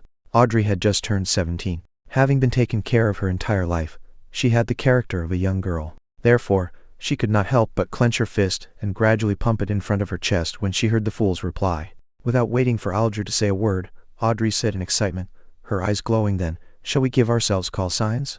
After all, we can't use our real names for conversation. Although I might not be able to deceive Mr.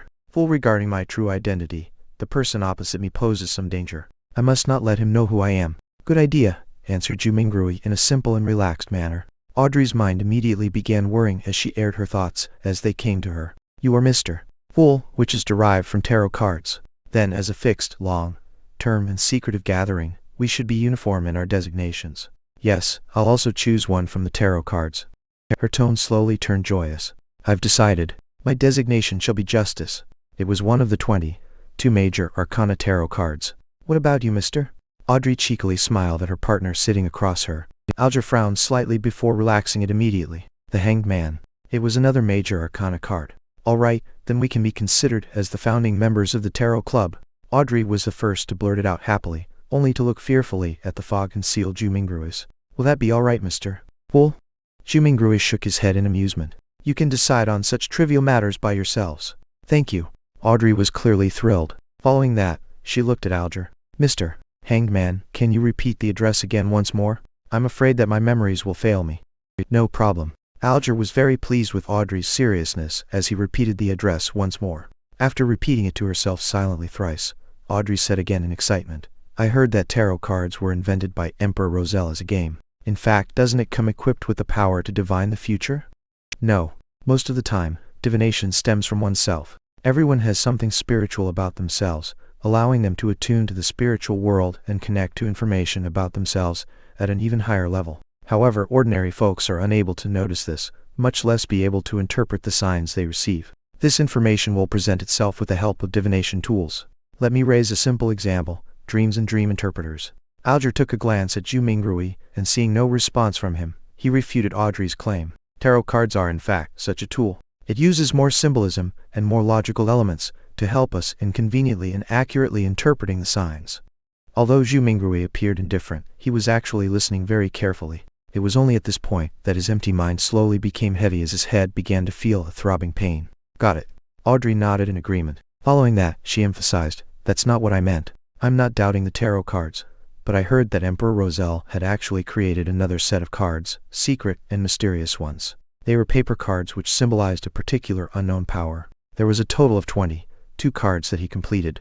Later on in life, he referenced them to create the 22 major arcana tarot cards which are used as a gaming tool. Was what I said correct? She looked at Jumingrui as though she was attempting to get an answer from the mysterious Mr. Fool. All Jumingrui did was smile without saying a word. He cast his gaze at the Hanged Man as though he was putting him to the test. Alger subconsciously straightened his back and said in a deep voice, that's right. It is said that Emperor Roselle had seen the blasphemy slate, and that set of paper cards contained the profound mysteries of the 22 paths of the divine.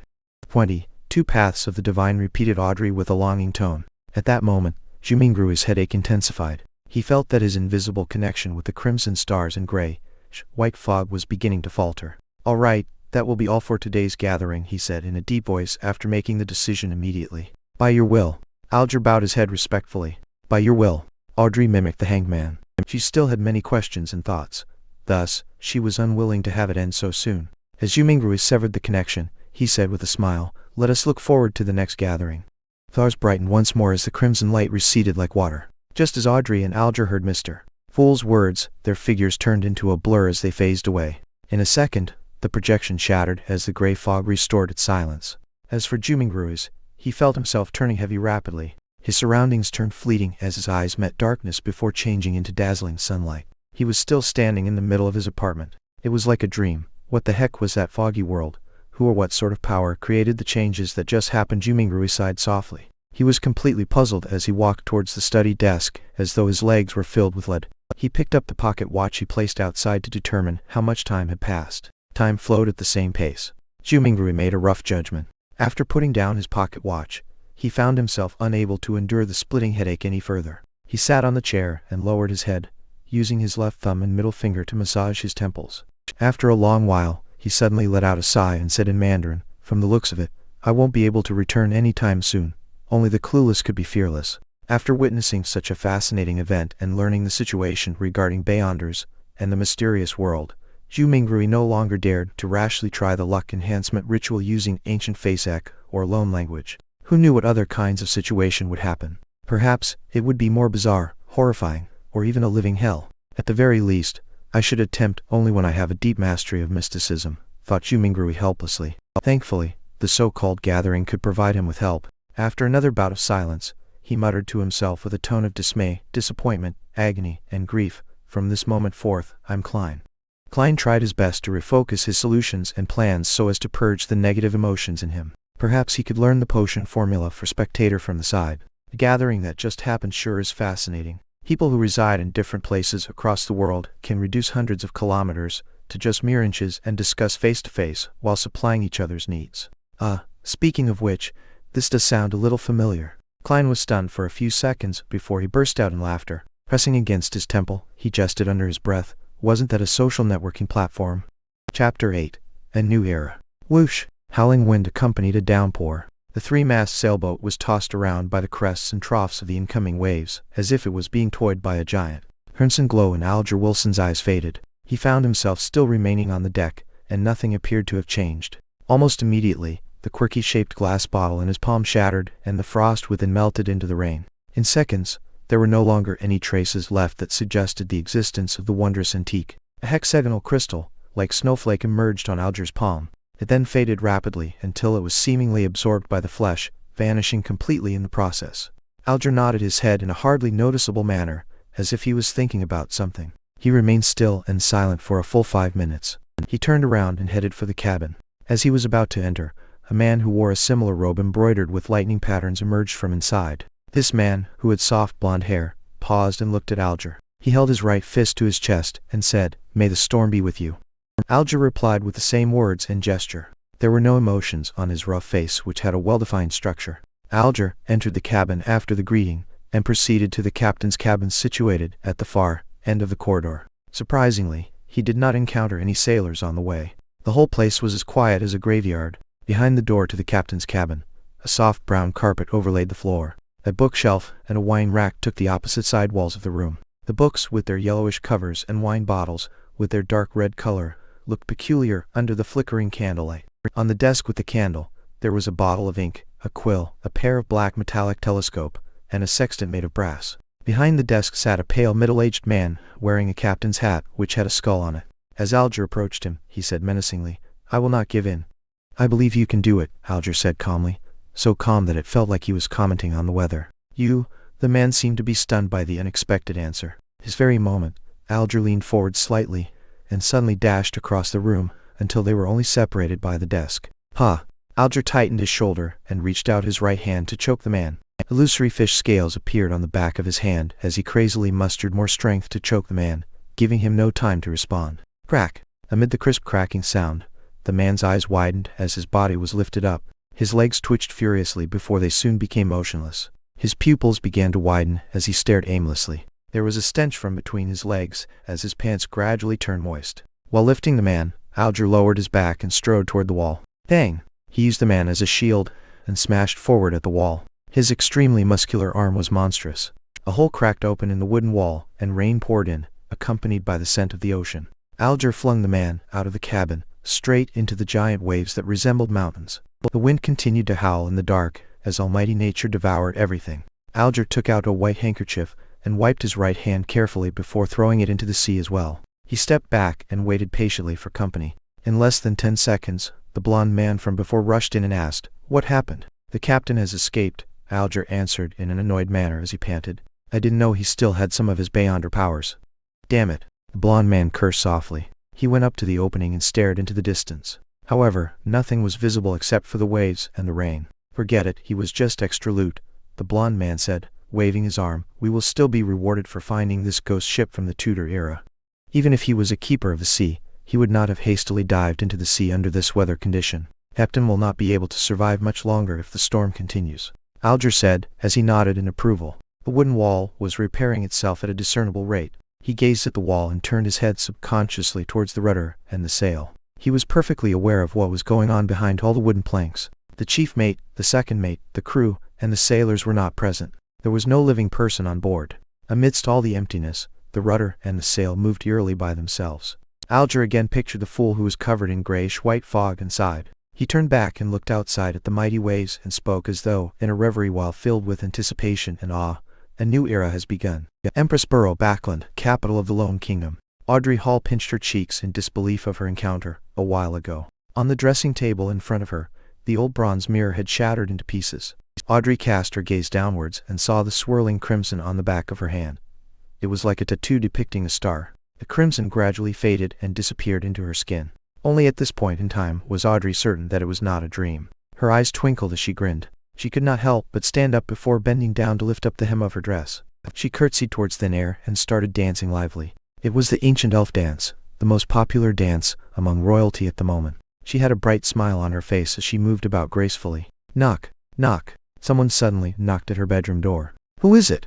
Audrey immediately stopped her dance and asked as she tidied her dress to look more elegant. My lady, may I come in? You should start to prepare for the ceremony, Audrey's maidservant asked from outside the door. Audrey looked into a mirror on the dressing table and quickly wiped the smile from her face, leaving only a tiny hint of a smile. She responded gently after she had ensured everything was presentable. Come in. The doorknob turned and Annie, her maidservant, pushed in. Oh, a crack, Tenny said as she instantly saw the outcome of the old bronze mirror. Audrey blinked and said slowly, yes. Susie was here just now. I am sure you know she likes to wreak havoc. Susie was a golden retriever that was not so much of a purebred. It was a gift given to her father, Count Hall, when he bought a foxhound. Nevertheless, Audrey adored it. You should train it well, Annie said, as she picked up the pieces of the bronze mirror adeptly and with care, lest it hurt her mistress. As she finished tidying up, she asked Audrey with a smile, which dress do you want to put on? Audrey thought for a while and answered, I like the dress designed by Mrs. Guinea for my 17th birthday. No, you can't wear the same dress twice to a formal ceremony or others will gossip about and question the Hall family's financial ability, Annie said, shaking her head in disagreement. But I really like it, Audrey insisted in a gentle manner. You can wear it at home or when you attend an event that isn't so formal, Annie said firmly, suggesting that it was not negotiable. Then it will have to be the one with the lotus design along the sleeves given by Mr.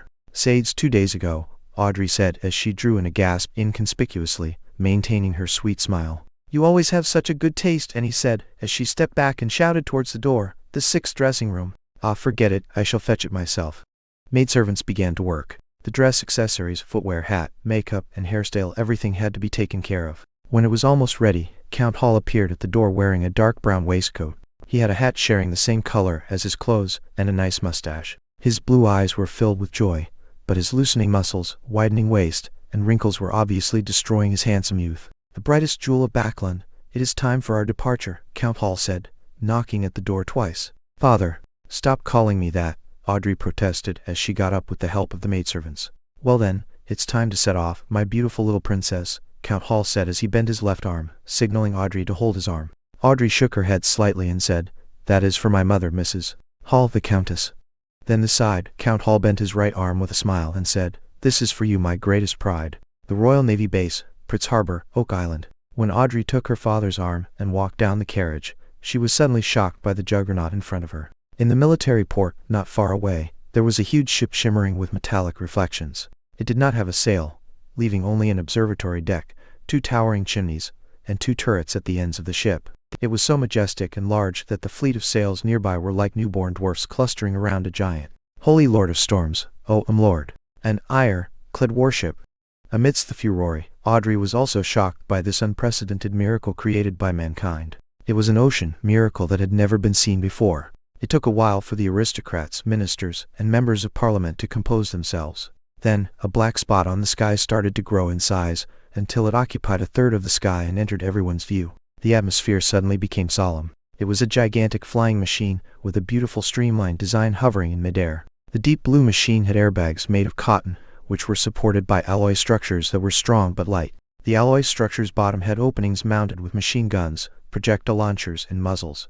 The exaggerated humming noise from the ignition steam engine and the tail blades produced a symphony that left everyone amazed. The king's family arrived on their airship, exuding a lofty and indisputable authority. 2 swords, each with a ruby crown at the handle, were pointing vertically down and reflected the sunlight on both sides of the cabin. They were the sword of judgment emblem which symbolized the Augustus family and has been passed down from the previous epoch.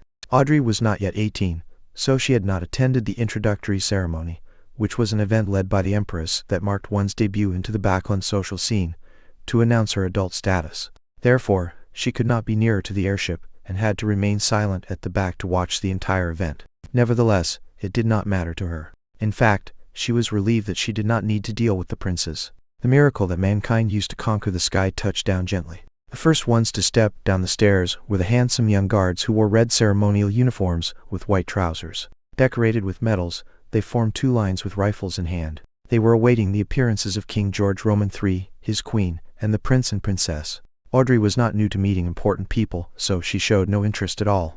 Instead, she had her attention on the two statue-like black-armored cavalry flanking the king. In this era of iron, steam, and cannons, it was surprising that there was still someone who could bear wearing full armor. The cold metallic luster and the dull black helmet conveyed solemnity and authority. Could they be the higher order disciplinary paladins? Audrey recalled snippets of a casual conversation among adults. She was curious, but did not dare go close. The ceremony commenced with the arrival of the king's family. The incumbent prime minister, Lord Aigsid Negan, went up to the front. He was a member of the Conservative Party, and the second non-aristocrat to become the prime minister till this very day. He was given the title of a lord for his great contributions. Of course, Audrey knew more. The main supporter of the Conservative Party was the present Duke of Negan, Pallas Negan, who was the brother of Aigsid. Aigsid was a slender and almost bald 50-plus-year-old man with a sharp gaze. He surveyed the area before speaking. Ladies and gentlemen, I believe you have witnessed this history-making ironclad warship. It has dimensions of 101 by 21 meters. It has an amazing port and starboard design. The armor belt is 457 millimeters thick. The displacement is 10,060 tons. There are 4 305 millimeter main cannons, 6 rapid-fire cannons, 12 6-bound cannons, 18 6-barrel machine guns, and 4 torpedo launchers. It can reach a speed of 16 knots. It will be the real hegemon. It will conquer the seas. The crowd was roused. The mere descriptions were enough to instill fearful images in them, let alone the fact that the actual thing was right in front of them. Aigsid smiled and spoke a few more lines before saluting the king and requested, "Your Majesty, please give it a name. Since it will set sail from Pritz Harbor, it should be named the Pritz." George Roman III responded. His expression showed his delight. The Pritz, the Pritz. The word spread from the Navy Minister and the Admiral of the Royal Navy to all the soldiers and officers on the deck. They all exclaimed in unison, "The Pritz." George Roman III ordered the Pritz to set sail for a trial in the midst of the gun salutes and the celebratory atmosphere. Honk! Thick smoke spewed out from the chimneys, and from the machinery could be heard faintly beneath the sound of the ship horn. The juggernaut departed from the harbor. Everyone was shocked when the 2 main cannons at the ship's bow fired at an uninhabited island in its path. Boom! Boom! Boom! The ground shook as dust shot up into the sky. Shock waves spread out, producing waves in the sea. Satisfied, Aigsid turned back to the crowd and announced, "From this day on, doomsday will fall on the 7 pirates who call themselves admirals and the 4 who call themselves kings. They can only shiver in fear. It is the end of their era. Only the ironclad warship will roam the seas, no matter whether the pirates have the powers of the Beyonders, ghost ships, or cursed ships." Aigsid's chief secretary deliberately asked, "Can't they build their own ironclad warships?" Some of the nobles and members of parliament nodded, feeling that such a possibility could not be eliminated. Aigsid immediately smiled and shook his head slowly as he answered, "Impossible. It will never be possible. Building our ironclad warship required 3 big coal and steel amalgamators, a scale of more than 20 steel factories, 60 scientists and senior engineers from the Backlund Cannon Academy and Pritz Nautical Academy, 2 royal shipyards, almost 100 factories for spare parts, an admiralty, a ship-building committee, a cabinet, a determined king with excellent foresight, and a great country with an annual steel production of 12 million tons. The pirates will never achieve it." Having said that, he paused and raised his arms before shouting in agitation, "Ladies and gentlemen, the era of cannons and warships has dawned upon us." Chapter 9. The Notebook. After half an hour of rest, Mingruis, who now viewed himself as Klein, finally recovered. In the meantime, he found that there were now 4 black dots on the back of his hand, which happened to form a small square. These 4 black spots faded and disappeared quickly, but Klein knew that they were still hiding in his body, waiting to be awakened. 4 spots forming a square. Is it in correspondence with the 4 pieces of staple food at the 4 corners of the room? Does this mean that in the future, I don't need to prepare the food and can do the ritual and chants immediately? Klein made a guess. This might seem good, but the emergence of the spots was ominous, and things that one lacked understanding of were always scary. The fact that those inexplicable Chinese divinations from Earth could produce effects here, the strange transmigration in his sleep, the mysterious murmurings that almost drove him crazy during the ritual, and the mysterious and trippy gray world whose significance he had no idea of made Klein shiver in the hot weather of June. The oldest and strongest emotion of mankind is fear, and the oldest and strongest fear is the fear of the unknown. He recalled this saying as he was experiencing the fear of the unknown acutely. There was in him an unprecedented and irresistible urge to make contact with the mysterious domain, to learn more, and to explore the unknown. There was also a contradicting escape mentality within him compelling him to pretend nothing had happened. Intense sunlight shone through the window onto the desk. It was as if there were grains of gold sprinkled on the desk. Klein gazed at the desk, feeling as though he had come into contact with warmth and hope. He relaxed slightly, and a strong sense of fatigue washed over him. His eyelids were as heavy as lead as they kept closing themselves. It must have been the combined effect of the sleepless night and the tiring encounter. Klein shook his head and pushed himself up with the aid of the desk. He stumbled towards the double-decked bed, completely disregarding the rye bread placed at the four corners of the room. He fell asleep immediately after he lay down. Groan, groan. Klein was woken up by hunger pangs. When he opened his eyes, he felt rejuvenated. There's still a slight headache. He rubbed his temples and sat up. He was so hungry that he could eat a horse. He returned to the desk while straightening his shirt. He picked up the silver vine leaf pocket watch. Puh! The pocket watch's lid sprang open, and the second hand was ticking. 12:30. I slept for 3 hours. Klein put the pocket watch back into his linen shirt pocket and while swallowing. In the northern continent, there were 24 hours in a day, 60 minutes in an hour, and 60 seconds in a minute. Whether each second passed at the same rate here compared to Earth was unknown to Klein. At this moment, he could not even think of terms such as mysticism, rituals, or the grayish whirl.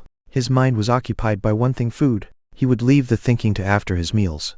Only then could he work. Klein picked up the loaves of rye bread from the four corners and wiped off the minute specks of dust on it without any hesitation. He planned on making one of them his lunch. He decided to dig into the offerings because he only had 5 pence with him, and there was a tradition of eating the offerings back in his hometown. After all, there was not any observable change to the bread. It was better to be frugal. Of course, the memory and habits left behind by the original Klein had also played a role. It was a huge waste to use the expensive gas only to light up the room. So, Klein took out a furnace and boiled water with it after adding some coal. He paced around as he waited. Anyone would choke eating those loaves of rye bread without water. Yikes. Life with meat only for dinner is going to be dreadful. No wait, this is already an exception. Melissa would only allow our meals to have meat twice a week if not for my upcoming interview, Klein thought, as he looked around, hungry. He had nothing better to do. His eyes seemed to turn avaricious when he set his eyes on the pound of mutton in the cupboard. No, I need to wait for Melissa to eat it together, Klein thought as he shook his head and rejected the idea of cooking half of it right now. Although he often ate outside, he had still developed some basic culinary skills, owing to his living in a big city alone. His dishes were not delicious, but they were at least edible. Klein turned his body around so that the mutton would not seduce him. Then, he suddenly realized that he had also bought peas and potatoes in the morning. Potatoes. Klein immediately had an idea. He quickly turned back to the cupboard and took out 2 potatoes from a tiny pile of them. He first cleaned the potatoes in the public bathroom and then added them into a pot so they were boiled together with the water. After a while, he sprinkled into the water some yellow coarse salt from the spices container he found inside the cupboard. He waited patiently for a few minutes before lifting the pot and pouring the soup into a few cups in a bowl. He took out the potatoes with a fork and placed them on the desk at the end. F. He blew at the potato as he peeled it bit by bit. The fragrance of boiled potato diffused through the air. It smelled very appetizing. He salivated crazily. The heat could not deter him any longer. Klein took a bite despite having the potato only half peeled. Oh, how fragrant! It had a powdery texture and tasted sweet as he chewed. He was instantly filled with emotions, and he wolfed down the 2 potatoes. He even ate some of the skin. Then, he held up the bowl and enjoyed the soup. The pinch of salt and water proved to be thirst-quenching. I really enjoyed eating potatoes this way when I was young, a filled Klein exclaimed in his head. Meanwhile, he tore off a small piece of bread and dipped it into the soup to eat it softened. Perhaps the ritual was too tiring. Klein ate 2 loaves of bread which amounted to a whole pound. Klein felt he was finally rejuvenated. He enjoyed the joy of life after he drank the soup before tidying up. Then, he took in the lustrous sunshine happily. He sat back at the desk and began planning. I can't escape. I must think of a way to come into contact with mysticism and become a beyonder as mentioned by Justice and the Hanged Man. I need to overcome the fear of the unknown. The only way now is to wait for the next gathering. I need to try listen for the formula of the spectator potion or other things related to mysticism.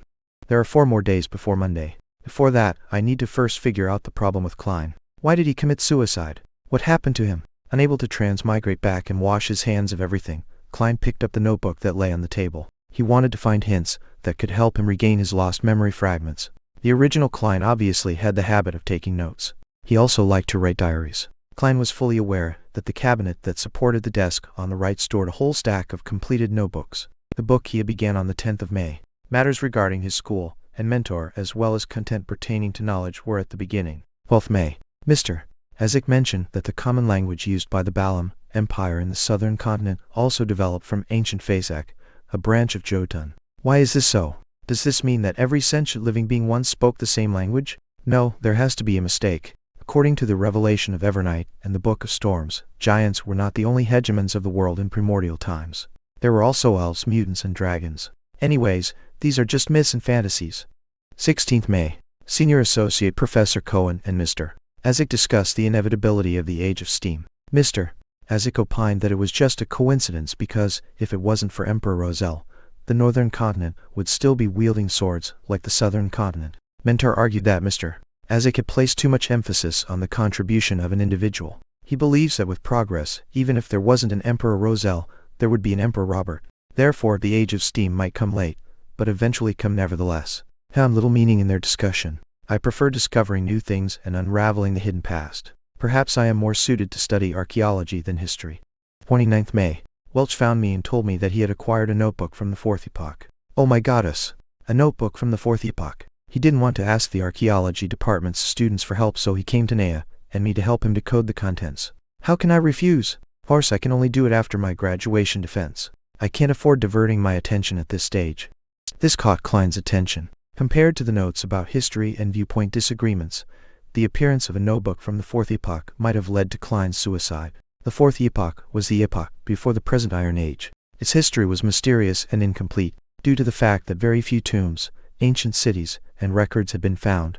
Archaeologists and historians could only refer to the ambiguous records provided by the 7 major churches that centered around their religious teachings to roughly form the original picture. They knew the existence of the Solomon Empire, the Tudor dynasty, and the Trunsos Empire. Having set his sights on solving the mystery and restoring history, Klein didn't have much interest in the first 3 eras, whose roots were closer to legends. He was more interested in the Fourth Epoch, also known as the Age of the Gods. So Klein was concerned for his future career and thus focused on the interview. But it was all futile. Klein could not resist exclaiming. Universities were still very scarce, and the majority of students were either from noble or wealthy families. As long as he did not have an extreme mindset, a commoner who had been admitted into university would have been able to build precious social connections through group discussions and networking events despite the prejudice and exclusion from the entrenched social circles. The very generous Welch McGovern was an example. He was the son of a banker from Constant City, Midseashire, Lone Kingdom. He was used to asking Naya and Klein for help because they were always in the same group for work. Without thinking further, Klein continued reading the notebook. 18th June. I have graduated. Farewell, Koi University. 19th June. I have seen the notebook. By comparing sentence structures and root words, I discovered that it is a modified form of ancient Phasic. More precisely, over the course of its 1,000-year history, the Phasic language had changed constantly, a little at a time. 20th June. We have deciphered the contents of the first page. The author was a member of a family called Antigonus. 21st June. He mentioned the Dark Emperor. This is anachronistic with regards to the time this notebook is deduced to be written. Is Professor wrong? Is Dark Emperor a common title for every emperor of the Solomon Empire? 22nd June. The Antigonus family apparently had a very high standing in the Solomon Empire. The author mentions that he was making a secret transaction with a person named Tudor. Tudor? Is it related to the Tudor dynasty? 23rd June. I am trying to restrain myself from thinking about the notebook and going to Welch's place. I need to prepare for the interview. It's very important. 24th June. Naya tells me that they have found something new. I think I need to check it out. 25th June. From the new deciphered content, the author had accepted a mission to visit the nation of the Evernight situated at the summit of the highest peak of the Hornisus mountain range. Oh my goddess! How can a nation exist at the summit of that peak, which is over 6,000 meters above sea level? How do they survive? 26th June. Are these strange things real? The record ended at this point. Jumingru had transmigrated in the early hours of the 28th, which means to say that there was indeed an entry for June 27th. It's that line. Everyone will die, including me. Klein flipped to the page he first saw when he arrived, feeling goosebumps while he made the deduction.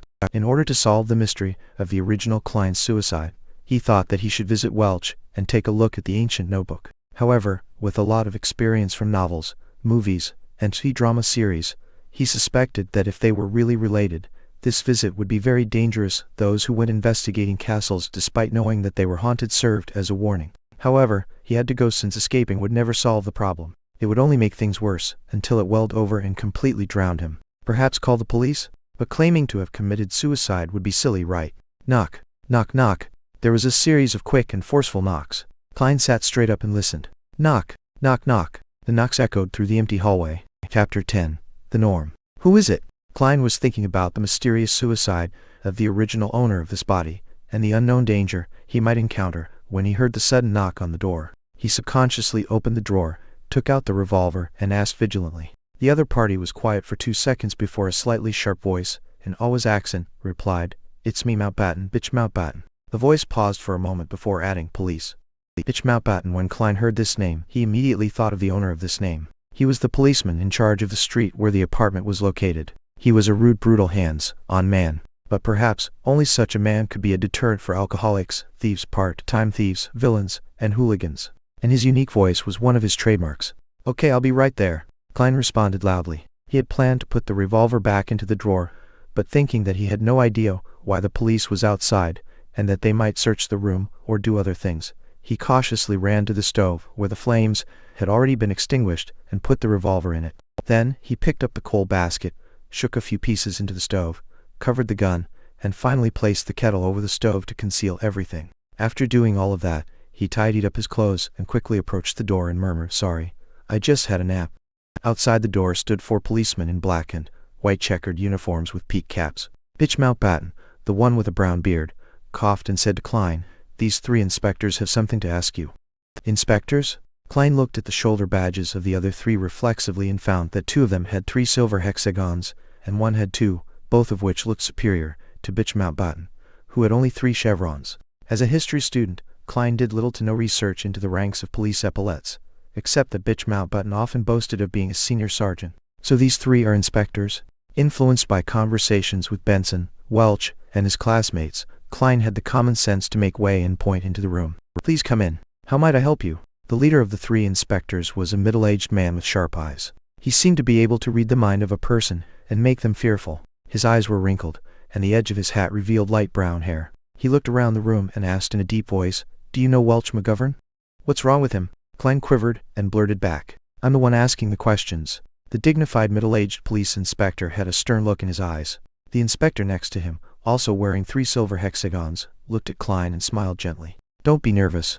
It's just a routine questioning." This policeman was in his 30s, with a straight nose and gray eyes that, like a lake in an ancient forest that no one visited, gave him an indescribable sense of depth. Klein took a breath and organized his words. "If you mean Welch McGovern, the graduate of Coy University from Constant, then I'm sure I know him. We are classmates with the same mentor, Senior Associate Professor Quentin Cohen." In the Lone Kingdom, professor was not only a professional title, but also a position, just like the combination of professors and department deans on Earth. That meant there could only be 1 professor in a university's department. If an associate professor wanted to become professor, they had to wait for their superior to retire, or force out their superior with their abilities.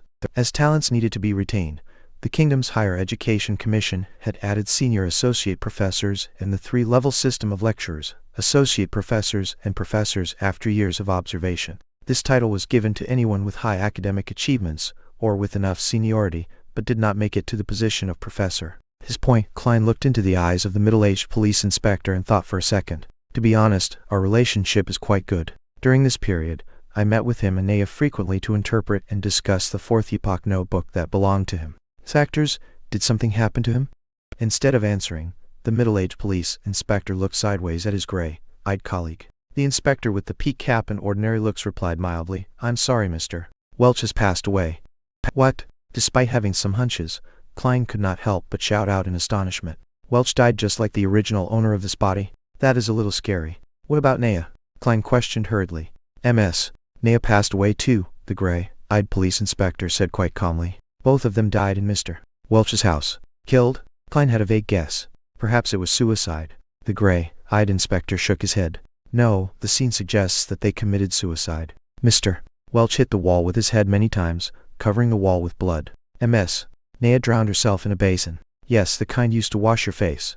"That's impossible." Klein's hairs stood on their ends, as he seemed capable of imagining the strange scene. A girl kneeling on a chair and burying her face into a basin filled with water. Her soft brown hair swaying in the wind, but her entire person remaining motionless. Welch falling to the ground and staring at the ceiling intently. His forehead in a complete blood-mangled mess, while the traces of the impact on the wall were evident with dripping of blood. The gray-eyed inspector continued, "We believe so too, but the autopsy results and the situation at the scene exclude factors such as drugs and external forces. They being Mr. Welch and MS. Naya showed no signs of struggling. Before Klein could speak again, he stepped into the room and asked, pretending to be casual, "When was the last time you saw Mr. Welch or Miss Naya?" As he spoke, he gestured with his eyes to his colleague with 2 silver hexagons. He was a young police inspector and looked about the same age as Klein. With black sideburns and green pupils, he was good-looking and had a poet's romantic temperament. When he heard the question, Klein thought about it and answered it thoughtfully. "It should be June 26th. We were reading a new chapter in the notes. Then I went home to prepare for my interview on June 30th. The interview was for the history department of Tianjin University." Tianjin was known as the city of universities. There were 2 universities, Tianjin and Koi, as well as technical schools, law colleges and business colleges. It was second only to Backlan, the capital. As soon as he finished, he saw the young police inspector walk towards his desk in the corner of his eye and pick up the notes, which resembled more of a diary. "Damn, I forgot to hide it." "Hey," Klein cried out. The young inspector smiled back at him, but did not stop flipping through his notes, while the grey-eyed inspector explained, "This is a necessary procedure." At this time, Bitch Mountbatten and the dignified middle-aged police inspectors were just watching without interrupting or assisting in the search. "Where are your search warrants?" Klein had intended to question them, but on second thought, the judicial system of the Lone Kingdom did not seem to have such a thing as search warrants. At least he did not know if there was one. After all, the police force had only been established for 15 or 16 years. When the original owner of this body was still a child, they were still called public security officers. Klein couldn't stop it. He watched the young inspector flip through his notes, but the grey-eyed inspector did not ask any questions. "What is this strange thing?" The young police inspector turned to the end of the notes and suddenly asked, "And what does this mean?" "Everyone will die, including me. Isn't it common sense that everyone dies except for deities?" Klein was prepared to quibble, but it suddenly occurred to him that he had planned to connect with the police in case of possible danger, but he had no reasons or excuses.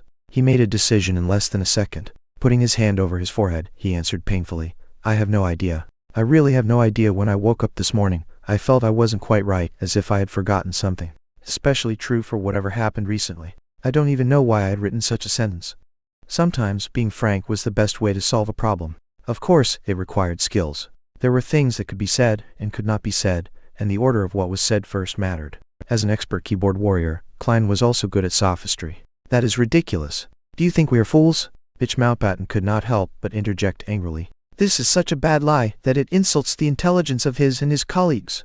It's better for you to pretend to be mentally ill than to pretend to be an amnesiac." "I'm speaking the truth," Klein responded frankly, looking into the eyes of Mountbatten and middle-aged police inspectors. "It really could not be more true." "Maybe it is," the gray-eyed police inspector said slowly. "What? He really believed it?" Klein was surprised himself. The gray-eyed inspector smiled at him and said, "An expert will come in 2 days, and believe me, she should be able to help you to recall your lost memories." "Expert? Help me remember my memories?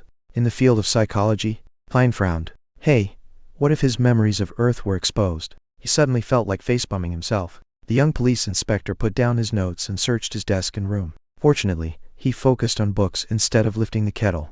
"Well, Mr.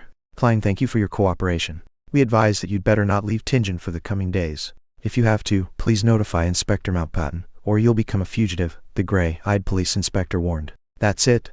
That's it for today? No other questions with deeper investigations? Or taking me back to the police station to torture me for information?" Klein was at a loss. Nevertheless, he wanted to solve the odd turn of events brought about by Welch too. So he nodded. That wouldn't be an issue.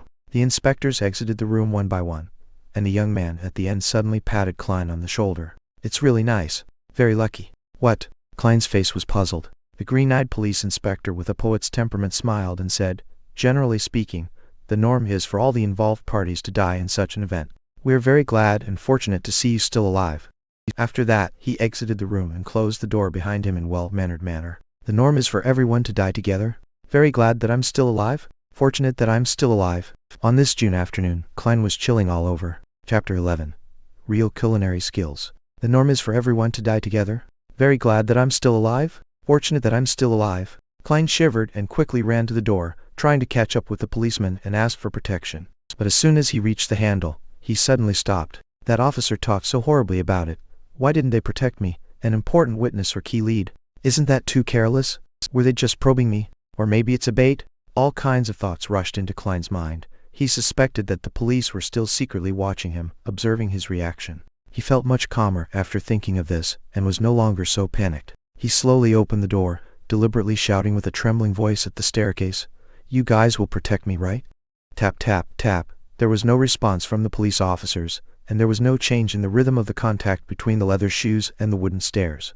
"I know. You'll do that," Klein shouted again in a tone of faint conviction, trying to act like a normal person that was in danger. The sound of footsteps gradually weakened and disappeared into the bottom floor of the apartment. Klein snorted and laughed. "Isn't that response too fake? Their acting skills are not up to standard." He did not run after them. Instead, he turned back to the room and closed the door behind him. In the next few hours, Klein fully expressed what they called back in food-aholic empire, China restlessness, nervousness, agitation, inadvertence, and murmuring words that he did not understand. He did not slack just because there was no one around. This is called the self-cultivation of an actor. He laughed at himself in his heart. When the sun moved to the west, the clouds on the horizon appeared to be reddish-orange. Tenants in the apartment came home one after another.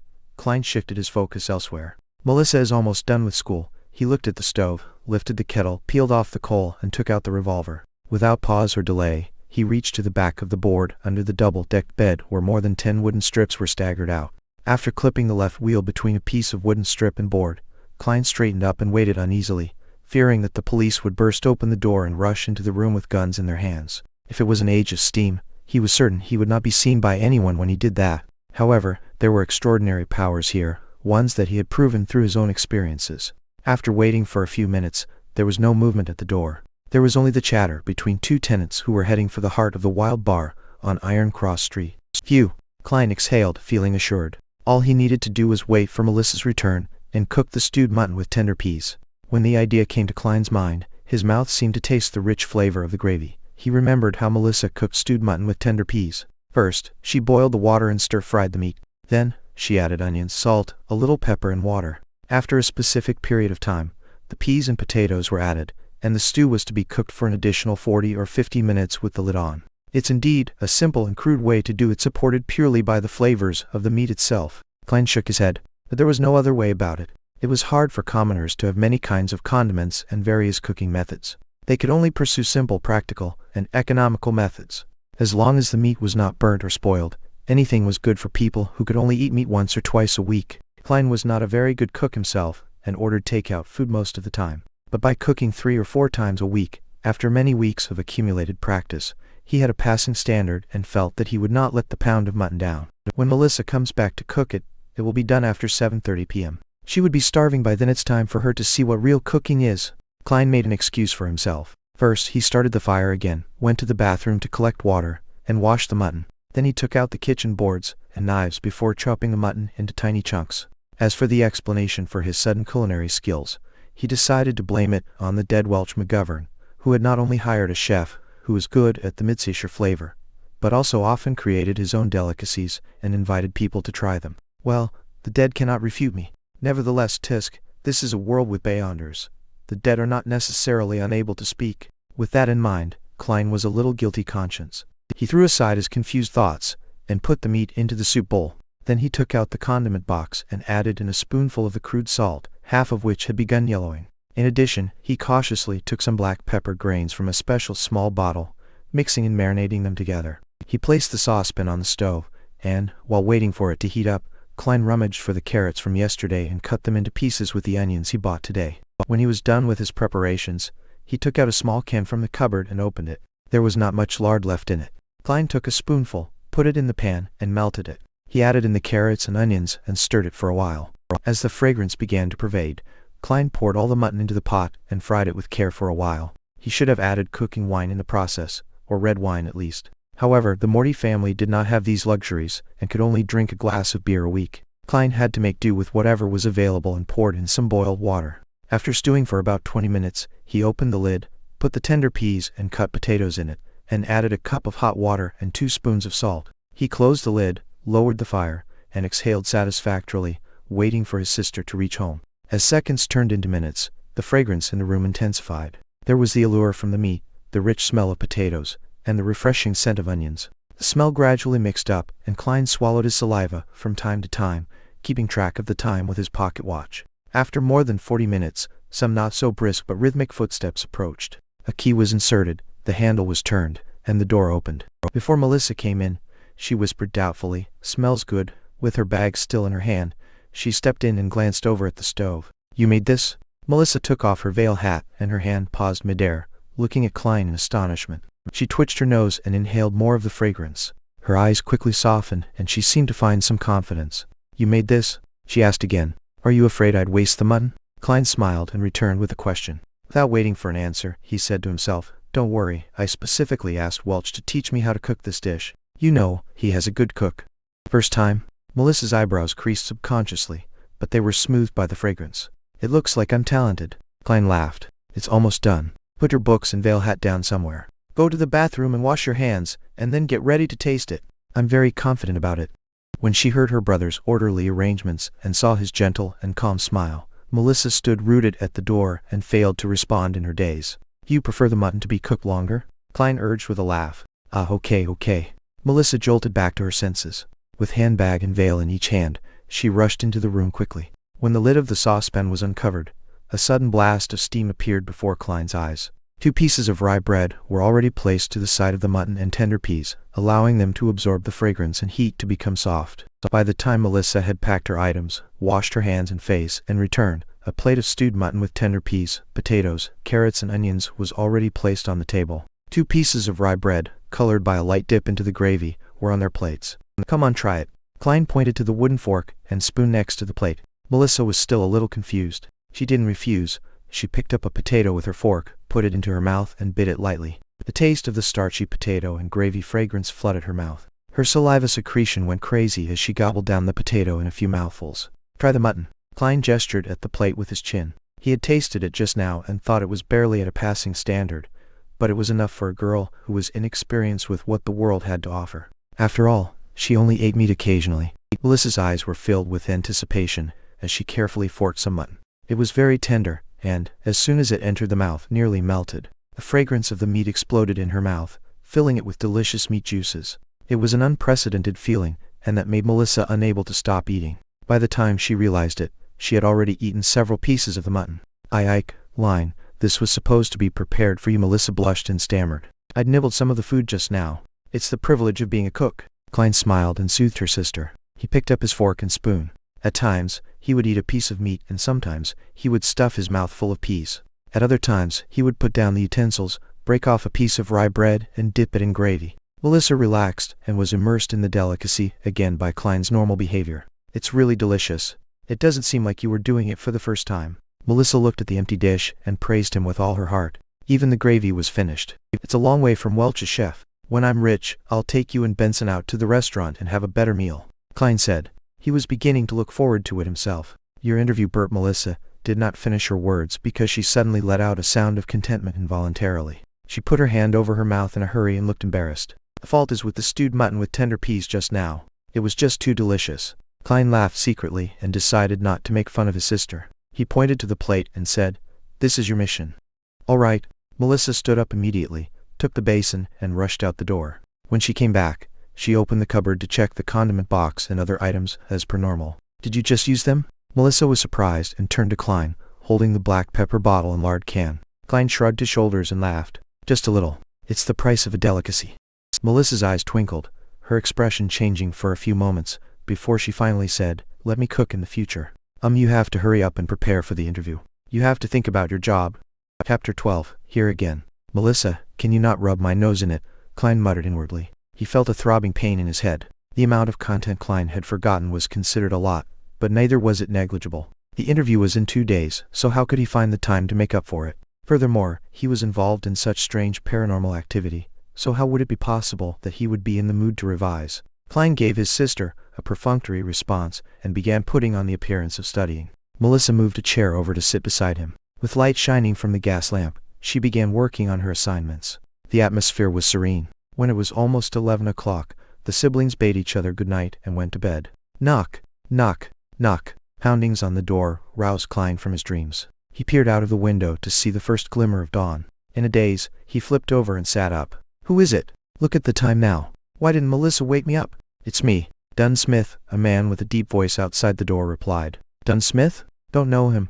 Klein got off his bed and shook his head as he walked towards the door. He opened the door to see the gray-eyed police inspector, whom he had met the day before, standing in front of him. Alarmed, Klein asked, Is there something wrong? The policeman replied with a stern look, we found a carriage driver. He testified that you had gone to Mr. Welch's place on the 27th, the day when Mr. Welch and Ms. Naya died. Furthermore, Mr. Welch was the one who paid for your transportation fees." Klein was startled. He did not feel a tinge of fear or guilt that one would expect from having his lies exposed. It was because he was not even lying. In fact, he was surprised by the evidence provided by Dunn Smith. On the 27th of June, the former Klein had indeed gone to Mr. Welch's place. On the night that he returned, he killed himself, the exact same way as Welch and Naya did. Klein gave a forced smile and said, "This is insufficient evidence. It does not directly prove that I am associated with the death of Welch and Naya. Honestly speaking, I am also very curious about the whole incident. I want to know what exactly happened to my two poor friends. But, I really can't remember. In fact, I have almost completely forgotten what I had done on the 27th. You may find it hard to believe, but I fully relied on the diaries I had written to roughly make a guess that I had gone to Welch's place on the 27th. You sure have great mental fortitude," Dunn Smith said while nodding. He showed not a trace of anger, nor was he smiling. "You should be able to hear my sincerity." Klein looked him straight in the eye and said, "I'm telling the truth." "Of course, only part of it." Dunn Smith did not give an immediate response. He swept his glance across the room before saying slowly, "Mr. Welch lost a revolver. I guess I should be able to find it here. Right, Mr. Klein?" Indeed, Klein finally understood where the revolver had come from. A thought flashed in his mind, and he came to the final verdict in an instant. He raised his hands halfway and retreated, leaving a path open. Then, he signaled at the bunk bed with his chin. Behind the bedboard. He did not specifically mention that it was the bottom deck, as no one would normally hide things at the back of the bedboard on an upper deck. That would be too obvious for guests to notice at a glance. Dunn Smith did not move forward. The corners of his mouth twitched as he asked, "Nothing to add on?" Without hesitation, Klein replied, "There is. Yesterday, when I woke up in the middle of the night, I realized I was laying on my desk with a revolver beside me. There was a bullet at the corner of the room. It was as if I had committed suicide. But due to a lack of experience of never having used a gun, or maybe I was too scared at the final moment anyway, the bullet did not achieve the desired result. My head is still in its place.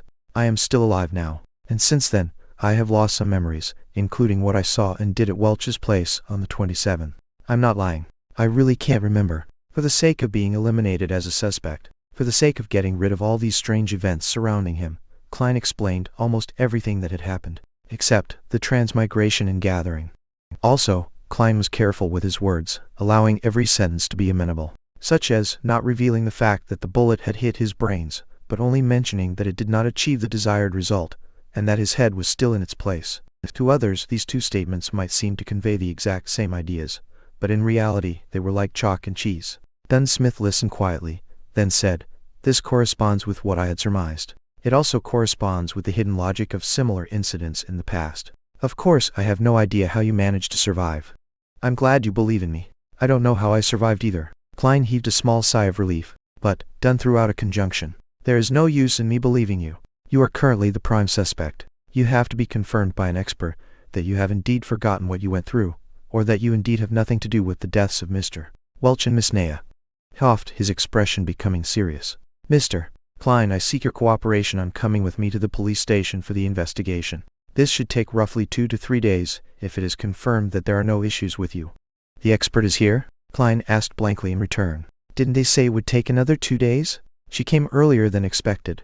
Dunn turned sideways, signaling for Klein to leave. "Allow me to leave a note," Klein requested. Benson was still away and Melissa had gone to school. He could only leave a note to inform them that he was involved in an incident associated with Welch, so that they would not worry about him. Dunn nodded, barely minding. "All right." Klein returned to the desk. As he searched for paper, he began thinking about what was about to occur. Honestly speaking, he did not wish to meet the expert. After all, he had a bigger secret.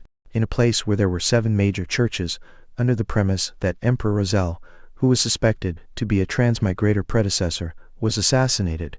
A thing like transmigration usually meant having to go to court and enter arbitration. But without weapons, combat skills, or superpowers, he was no match for a professional policeman. What's more, a few of Dunn's subordinates were standing in the dark outside. Once they draw their guns and shoot at me, I'd be finished. Ugh, I'll take one step at a time. Klein left the note, grabbed his keys, and followed Dunn out the room. Along the dark aisle, 4 policemen in black and white checkered uniforms split into pairs and guarded them on both sides. They were very alert. Tap, tap, tap. Klein followed alongside Dunn as they went down the wooden stairs which occasionally creaked in protest. Outside the apartment, there was a 4-wheeled carriage. On the side of the carriage, there was the 2 crossed swords and a crown police emblem. Their surroundings were crowded and bustling with noise as usual. "Go on up," Dunn signaled for Klein to go first. Klein was just about to step forward when an oyster seller suddenly grabbed a customer and claimed that he was a thief. Both parties wrestled and triggered a response from the horses, causing great chaos. An opportunity. There wasn't much time for Klein to think any further. He bent forward and dashed towards the crowd. Either shoving or dodging, he escaped frantically towards the other end of the street. Right now, for the sake of not meeting the expert, he could only proceed by going to the pier outside the city, taking a boat down the Tussock River, and escaping to the capital, Backland. Population was higher there, making it easier to hide. Of course, he could also get on a steam train, go eastward to the nearest Ennet harbor and take the sea route to Pritz, then towards Backland. Not long after, Klein arrived at a street and made a turn onto Iron Cross Street. There were several carriages that could be hired. To the pier outside the city, Klein reached out his hand and hopped onto one of the carriages. He had thought through things clearly. Firstly, he had to mislead the police that were coming for him. Once the carriage was a suitable distance away from them, he would jump right off. Alrighty. The carriage driver tugged at the reins. Clop, clop, clop. The carriage left Iron Cross Street. Just as Klein was about to jump off the carriage, he noticed that it had turned into another road. It wasn't leading out of the city. "Where are you going?" Klein blurted in his momentary daze. "To Welch's place," the carriage driver answered monotonously. "What?" Klein was at a loss for words. The carriage driver turned around, exposing his cold gray eyes. It was Dunn Smith, the gray-eyed policeman. "You!" Klein was flustered. Everything suddenly became a blur, as though the world spun around him when he instantly sat up. Sat up? Klein looked around, confused. He noticed the crimson moon outside the window, and the room being covered in a crimson veil. He reached out with his hand to feel his forehead. It was all moist and cold. Cold sweat. His back felt exactly the same. It was a nightmare. Klein heaved a sigh. All is well.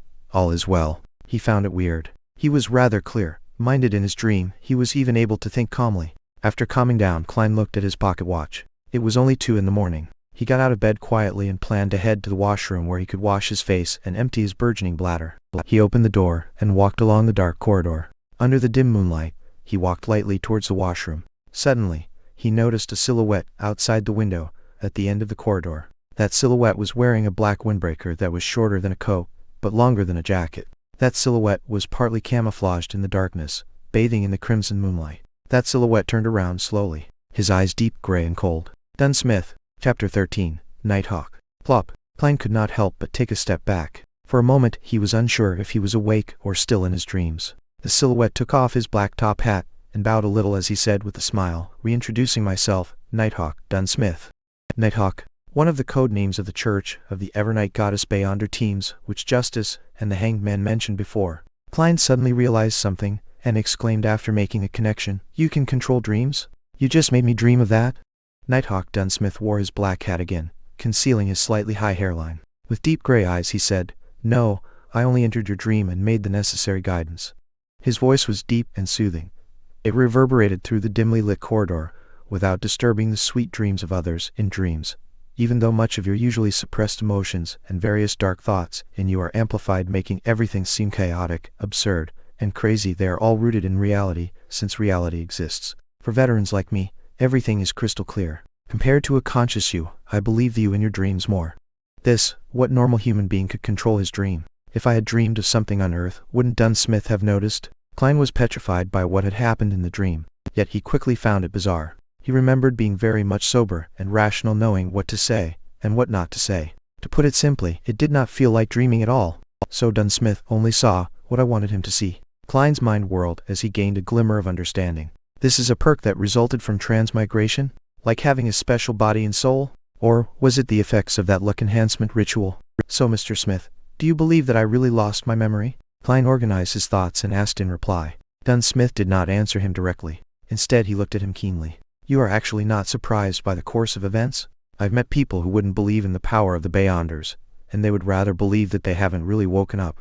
Klein tersely acknowledged as he said, Perhaps, I have always been praying, hoping that there was such power to help me. An interesting train of thought. Perhaps you survived not only because you were lucky. Dunn nodded expressionlessly. I can now confirm that you really lost parts of your memories due to the incident, especially those related to it. So can I go back now? Klein heaved a long sigh of relief in his heart as he probed. Dunn placed a hand in his pocket and walked slowly towards Klein, the surrounding darkness becoming tranquil and gentle. No, you still have to come with me to see the expert, he smiled politely and said. Why? Klein blurted out, then added, "You don't believe in the findings from my dream? You must be joking. If that expert specializes in hypnosis or mind reading and stuff, then wouldn't my biggest secret be exposed? The consequences would be beyond imagination. I'm quite humble usually, but I'm still confident for things related to dreams." Dunn calmly replied, however, "For important key matters, there is no harm in confirming them again. Plus, our specialties lie in different areas. Perhaps she can help you recover some of your memories." Not waiting for Klein to reply, his voice turned deeper. "After all, you're connected to the whereabouts of that Antigonus family notebook." "What?" Klein froze. Dunn stopped in front of him, locking his gray eyes on Klein's eyes, and said, "At the scene of the suicide, there was not a single trace of that notebook from the fourth epoch. Welch is dead, Nea is dead. You are our only lead." "All right then." Klein went silent for a moment before exhaling. "A missing notebook. Now, this is really peculiar. How did I not think about the whereabouts of that notebook from the fourth epoch?" Dunn nodded slightly, walking past Klein, and said, "Lock your door and come with me to Welch's apartment. The expert is waiting for us there." Klein took in a silent breath. His heart was thumping wildly as he felt uneasy. He wanted to decline, and even had the intention to run. However, he believed that with what had happened in his dreams, Dunn Smith would have definitely heightened his level of guard. And with the difference in strength between a normal human and a beyonder, there was little chance of success by using force. He must have a revolver with him too. He must also have had practice using the revolver. Many thoughts flashed past his mind, and eventually Klein chose to accept the reality. "All right, Sai, I can only take one step at a time and see how things unfold. Maybe that miraculous power in my dream will take effect again. Then let's go," Dunn said in an indifferent tone. Klein turned and followed. After taking 2 steps, he suddenly stopped and said, "Mr. Smith, I would like to use the bathroom first. I came out originally for the bathroom." Dunn did not stop him. Instead, he gave him a keen look and said, "No problem, Klein. Believe me, I am far more powerful than you can imagine in the dark night." In the dark night, Klein silently repeated this phrase. He did not make any reckless attempt to escape and honestly relieved himself. He then washed his face with cold water, completely calming himself down. Klein changed his outfit and closed the door to his apartment. With gentle steps, Klein followed Dunn down the stairs and walked towards the building's entrance. In such a tranquil setting, Dunn Smith opened his mouth and spoke suddenly. "At the end of the dream, why did you try to escape? What were you afraid of?" Klein immediately thought of an answer as he said, "I do not remember what I did at Welch's place, nor do I remember if I was directly involved in Welch's and Nea's deaths. I was afraid that if it was really proven to be my doing, I would rather gamble and escape. I can then start anew in the southern continent." "I would have done the same if I were you," Dunn said, as he pushed open the door to the building, letting in the cool midnight breeze to disperse the sweltering heat inside. He was not afraid of Klein running away as he got on the carriage. It was exactly the one Klein had dreamed of, a 4-wheeled carriage drawn by a single horse, and the carriage driver. There was also the police emblem of double-crossed swords that clustered a crown carved onto the side of the carriage. Klein followed into the carriage. Inside, there was a thick carpet laid out, and the place was filled with a soothing fragrance. Having sat down, he looked for a topic to probe for more information. "Mr. Smith, what if, and I mean if, the expert confirms that I have really forgotten a part of my memories, and that there is no other evidence which points to me being the perpetrator or a victim, would this be over?" "In theory, yes. We will try to search for the notebook through other means.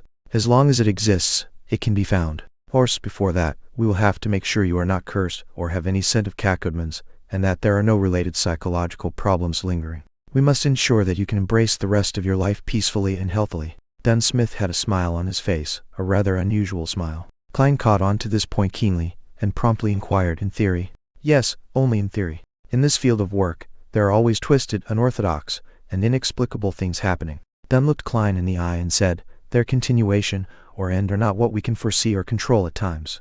"For example?" Klein actually felt frightened for a moment. The carriage sped through an almost empty street. Dunn took out his tobacco pipe and sniffed it, saying, "When we believe that things have come to an end, with everything going back to normal, it would resurface in a terrifying, chilling way.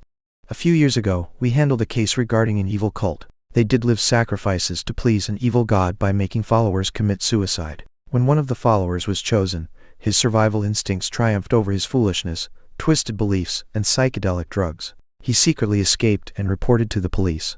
The case was handed over to us. It was a very small mission, since there were no beyonders in that cult. The deity they worshipped was actually randomly thought up by their leader merely for the sake of money and satisfaction. Humanity was lost there. We only used 2 members, coupled with the support from the police, to suppress this cult. No one was off the hook. For that whistleblower, we also confirmed that he had no lingering demonic scent left on him. He was not cursed, and did not suffer any mental disorders. He didn't have any personality problems, or any other irregularities, nothing. Later, he got a decent advancement in his career, got married to a very good wife, had a son and a daughter. His dark past seemed far away from him. The horror and bloodshed seemed to have completely vanished. At this point, Dunn Smith gave out a laugh and said, "Yet in March this year, despite being in good financial health, and having a loving wife and adorable kids, he strangled himself to death in his own office."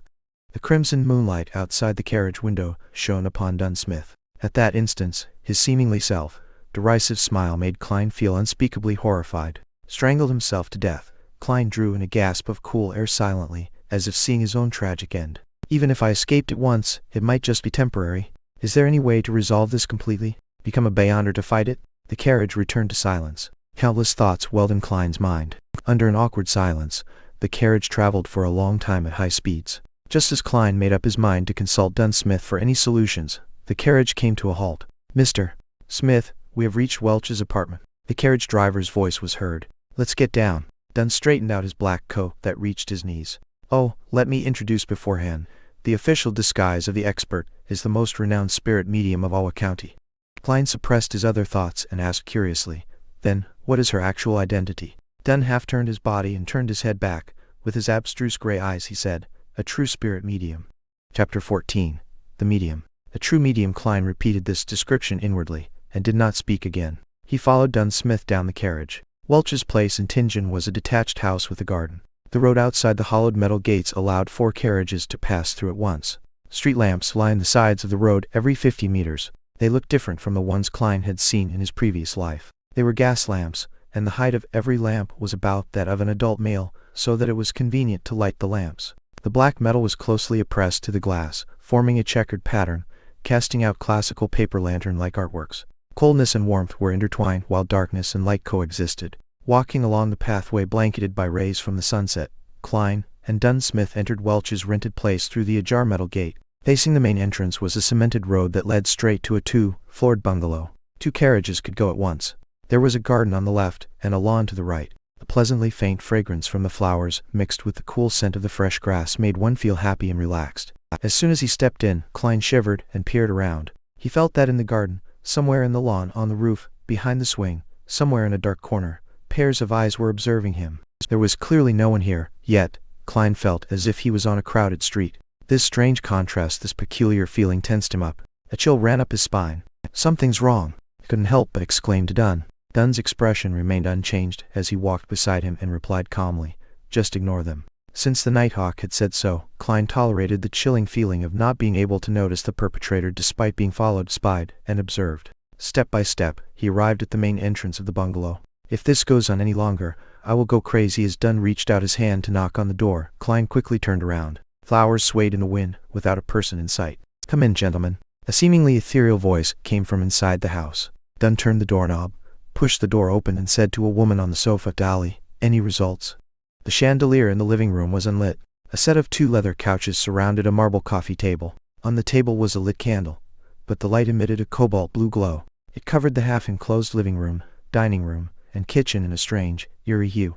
On the middle of the sofa sat a lady in a hooded black robe who wore blue eyeshadow and blush. An exposed silver bracelet, with a hanging white crystal pendant, was worn around her wrist. At the first sight of her, Klein had an inexplicable feeling. She was dressed just like a real medium. Was she stereotyping herself? Dolly, the medium with uncanny beauty, took a quick glance at Klein with her twinkling emerald eyes. She looked at Dunn Smith and said, "The original spirits have all disappeared, including that of Welch's and Naeus. Right now, all these little rascals know nothing at all." Spirits? Spirit medium. All the invisible things that were spying on him previously were spirits? There were so many of them? Klein removed his hat and placed it across his chest, bowing slightly as he said, "Good evening, madam." Dunn Smith sighed. "That's tricky, Dolly. This is Klein Morty. See if you can get anything out of him." The medium, Dolly, shifted her gaze onto Klein immediately. She pointed at a single armchair and said, "Please take a seat." "Thank you." Klein nodded, took a few steps over, and sat down obediently. His heart raced uncontrollably. "Whether I survive, whether I get through this successfully, or have my secrets exposed will all depend on whatever happens next." And the thing that made him feel the most helpless was that he had nothing to rely on. He could only place his hopes on his inherent specialness. This feeling really sucks, Klein thought bitterly. Next, Dunn sat on the two-seater sofa opposite of Klein. Dahlia took out two thumb-sized glass bottles from her waist pouch. Her emerald eyes smiled at Klein as she said, "I need a bit of help here. After all, you are not an enemy. I can't treat you harshly. That might make you uncomfortable or put you in pain. It might even leave some serious after effects on you. I will give you some fragrances, making you feel tender and smooth, which will allow you to let loose bit by bit so that you can truly indulge in those feelings." That sounded wrong. Klein gaped as his eyes were filled with shock. Seated across him, Dunn laughed and said, "Don't be weirded out. We are different from the fellows from the Church of the Lord of Storms. Here, the ladies can also verbally tease men. In this regard, you should be able to understand. Your mother was a devout believer of the goddess. You and your brother used to attend Sunday school at church. I understand. It's just that I never thought that she would be such a... Klein gestured as he could not find the right words. He almost blurted out the direct translation for veteran driver one. Then curved the corners of his mouth up and said, "Don't worry. Actually, Dahlia seldom does this. She just wants to use these methods to calm you down. She prefers corpses over men." "You make me sound perverted," Dahlia interjected with a smile. She opened one of the little bottles and dripped a few drops onto the bright blue candle flame. Night vanilla, slumber flower, and chamomile, all distilled and extracted to form this aromatic floral essence. "I call it amantha. It means tranquility in the Hermes language. It smells really amazing." As they chatted, the candle flame flickered, evaporating the floral essence and filling the room with its aroma. A beautifully enchanting aroma found its way into Klein's nostrils. He no longer felt tensed up. He was instantly calm, as if he was gazing into the darkness of the silent night. This bottle is called the Eye of the Spirit. Barks and leaves of drago and poplar trees are sun-dried for 7 days and decocted thrice. Then, they are immersed in Lanty wine. Of course, there would be several incantations while we're at it. As Dahlia described the liquid, the amber substance dripped onto the cobalt blue candle flame. Upon smelling the ethereal scent of the aromatic wine, Klein noticed that the candle flame was dancing wildly. The luster of Dahlia's blue eyeshadow and blush shone oddly, to the extent of him seeing double. It is a great helping hand for mediumship. It is also a floral essence that is sufficiently enchanting.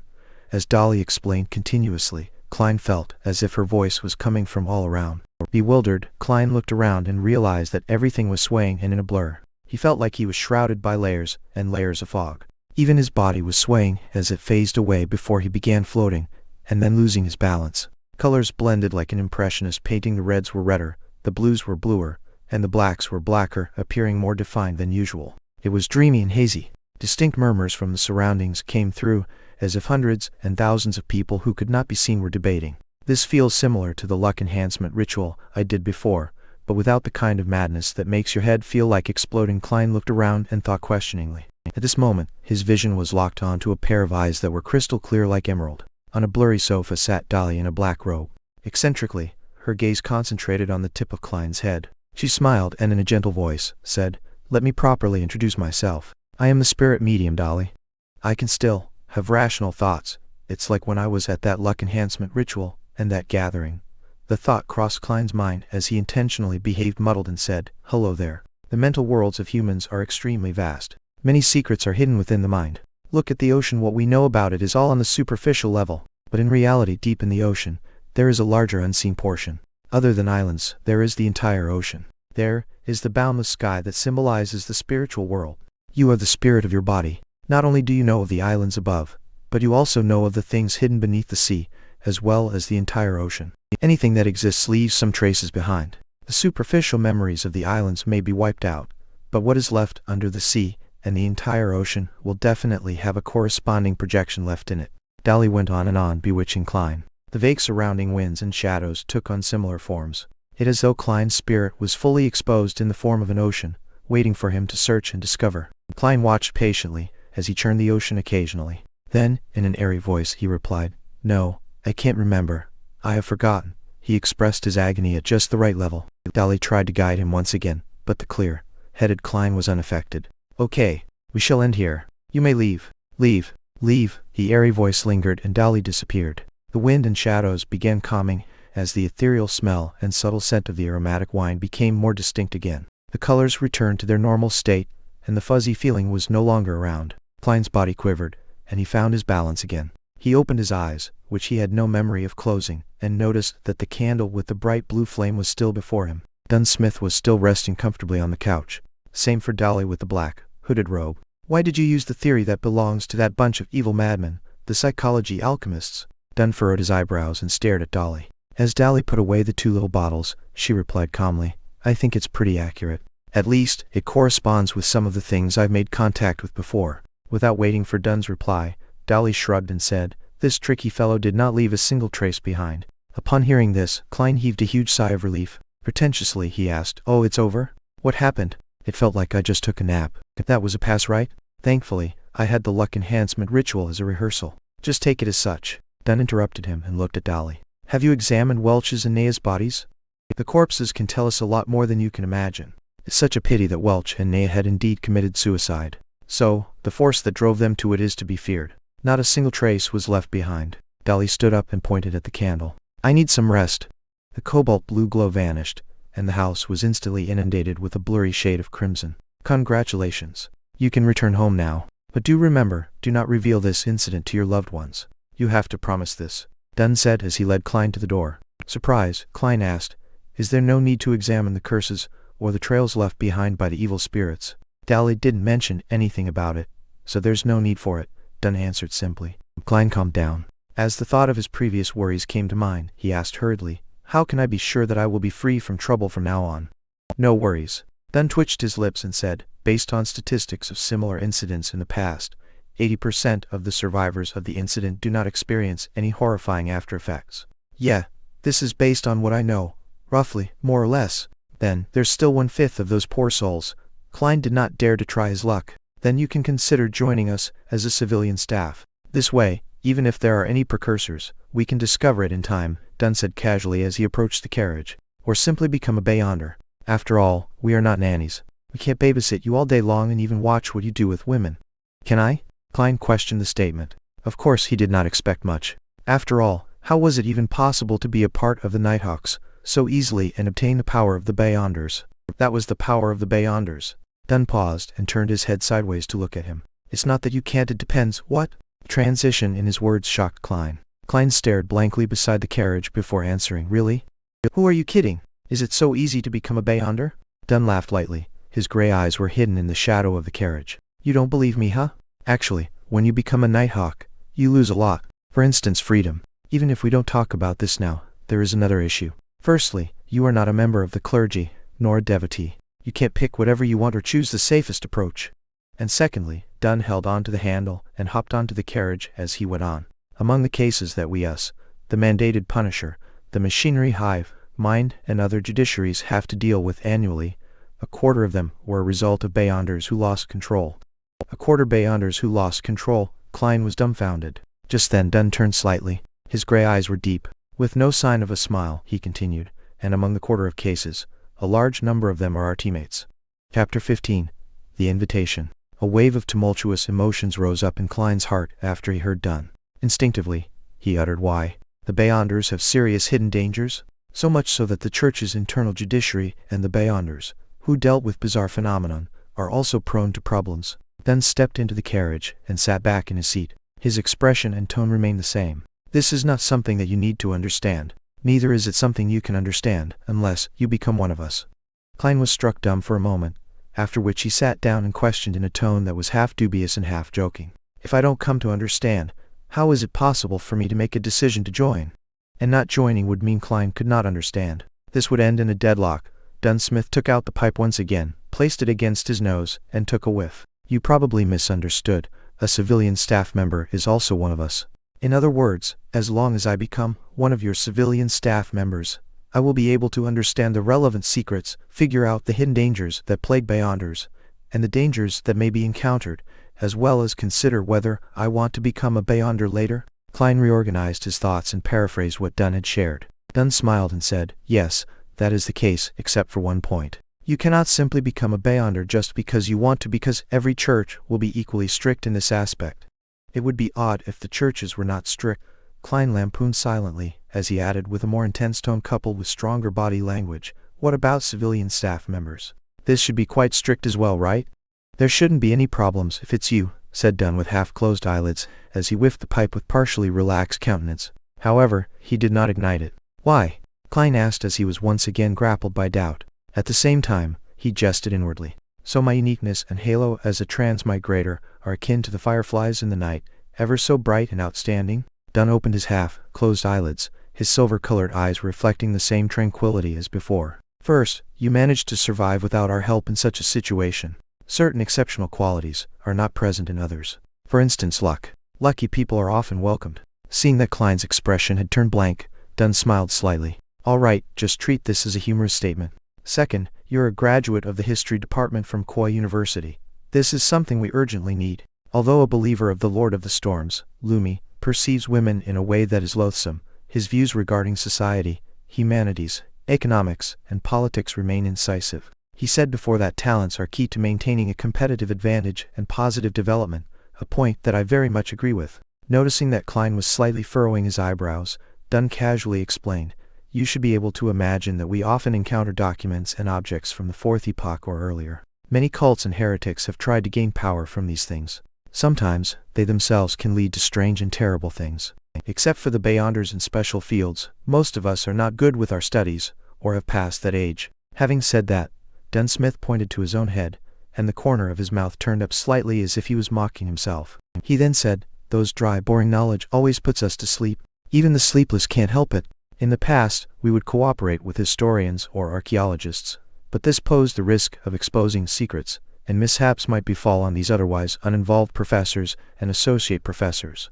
Thus, the addition of a professional in our ranks is hard to refuse. Klein nodded lightly and accepted Dunn's explanation. With his thoughts all over the place, he asked, then why don't you directly Grumman? Dunn continued, this brings me to the third point, which is also the final and most important point. You've already been through a similar ordeal, so inviting you doesn't violate the confidentiality clause. With regard to developing others, I will bear the responsibility of exposure if it fails.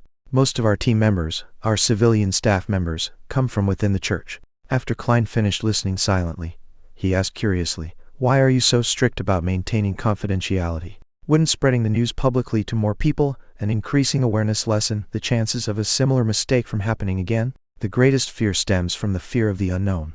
We can make the unknown become known. No, humanity's stupidity is beyond your imagination. It actually leads to more people emulating these acts, creating more chaos and more severe incidents.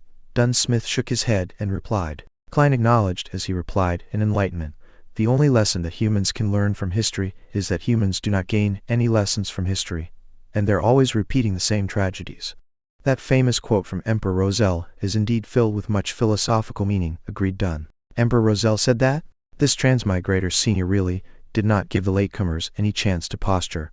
Klein did not know how to follow up on Dunn's words. Dunn turned his head and gazed out of the horse carriage. The dim yellowish light of the street lamps intertwined to display the splendor of civilization. There is a similar discourse within the judiciary of the major churches. This may be the main reason for the strict confidentiality and the prohibition of ordinary people from knowing. What is it? Klein asked as his interest was piqued, pleasured that he seemed to be spying on secrets. Dunn turned his head. His facial muscles pulled themselves so slightly that it was hardly visible. Faith and fear bring troubles. More faith and more fear bring more troubles, until everything is destroyed. After he said that, Dunn signed. Besides praying for the blessings and help from gods, humans can't solve their real major problems. Faith and fear bring troubles. More faith and more fear bring more troubles. Klein recited silently, but he could not fully understand it. What followed next was the fear of uncertainty that came from the unknown. It was like the dark shadows formed by the street lights outside. In the darkness without light, it appeared as though there were pairs of callous-looking eyes and wide-open mouths. As the horse galloped vigorously and nimbly while the wheels of the horse carriage reeled on ahead with Iron Cross Street in sight, Dunn broke the silence suddenly and formally invited Klein. Would you like to join us as a civilian staff member? In Klein's mind, multiple thoughts surfaced, making him indecisive. He contemplated and asked, can I have some time to consider?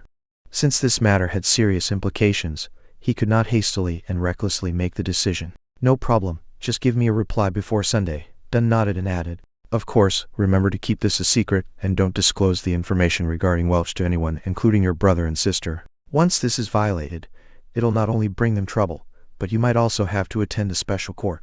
Okay, Klein answered gravely. The carriage was once again plunged into silence.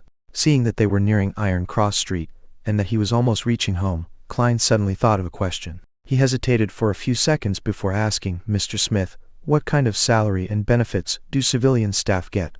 This was a serious question. Taken aback momentarily, Dunn smiled instantly and answered, there's no need for you to worry about this issue. Our funds are guaranteed by the church and the police department. For newly registered civilian staffs, the weekly salaries are placed at £2.10 solely. There is an additional 10 solely as compensation for the risk and confidentiality. All of this will add up to a total of £3. This is hardly worse than a confirmed university lecturer, after which your salary will gradually rise according to your experience and contributions. As for civilian staff members, the contract is generally 5 years. After 5 years, you can quit normally if you're no longer willing to stay. You only have to sign a lifetime confidentiality agreement, and you're not allowed to leave Tingen until permission is given. If you want to move to another city, the first thing you must do is register with the local Nighthawk. By the way, there are no weekends, and you can only work in shifts.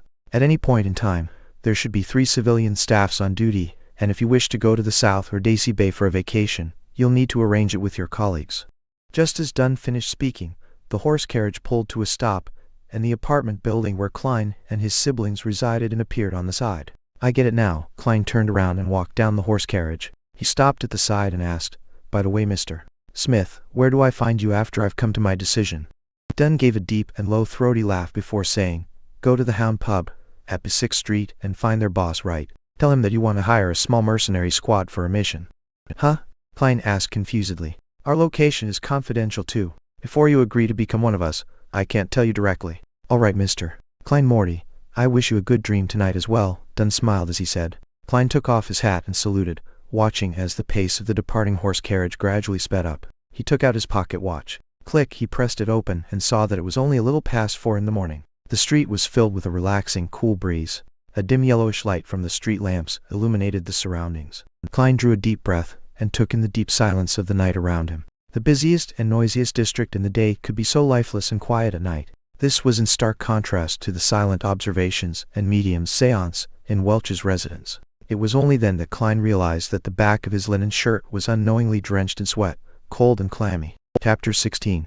Rat baiting with dogs. Phew, I finally got through the round with the medium. Klein let out a foul breath. He slowly turned around and enjoyed the cool breeze and tranquility of the night, while walking closer and closer to the apartment building's door. He took out his keys, inserted the correct one in, and turned it gently, allowing the crimson, mixed darkness to expand with the creaking sound of the open door. Walking on the staircase without a single person in sight and taking in the cold air, Klein had an inexplicable and amazing feeling. It felt like he had a few more hours than others. This caused him to hasten his pace. In a similar state of mind, he opened the door to his room, and before he even stepped inside, he saw a silhouette sitting silently in front of his desk. It had reddish-black hair, bright brown eyes, and a delicate, pretty face. Undoubtedly, she was Melissa Morty. "Klein, where did you go?" Melissa asked curiously as she relaxed her eyebrows. Without waiting for Klein's reply, she added, "Just now. I got up to go to the bathroom and realized you weren't home." It was as if she wanted to know everything clearly, from the causes and effects of the matter to the underlying logic. With great experience at lying to his parents, Klein's brain took a spin before he gave a bitter smile and calmly replied, "I couldn't fall asleep again after I woke up. Instead of wasting time, I decided that I should train my body. So I went out to run a few rounds. Look at my sweat." He took off his jacket and half-turned his body, pointing to his back. Melissa stood up, took a glance half-heartedly, and deliberated for a few moments before saying, "Honestly speaking, Klein, you don't have to stress yourself out. I'm sure you can pass the interview to Tingen University. Even if you can't, if you can still find better ones."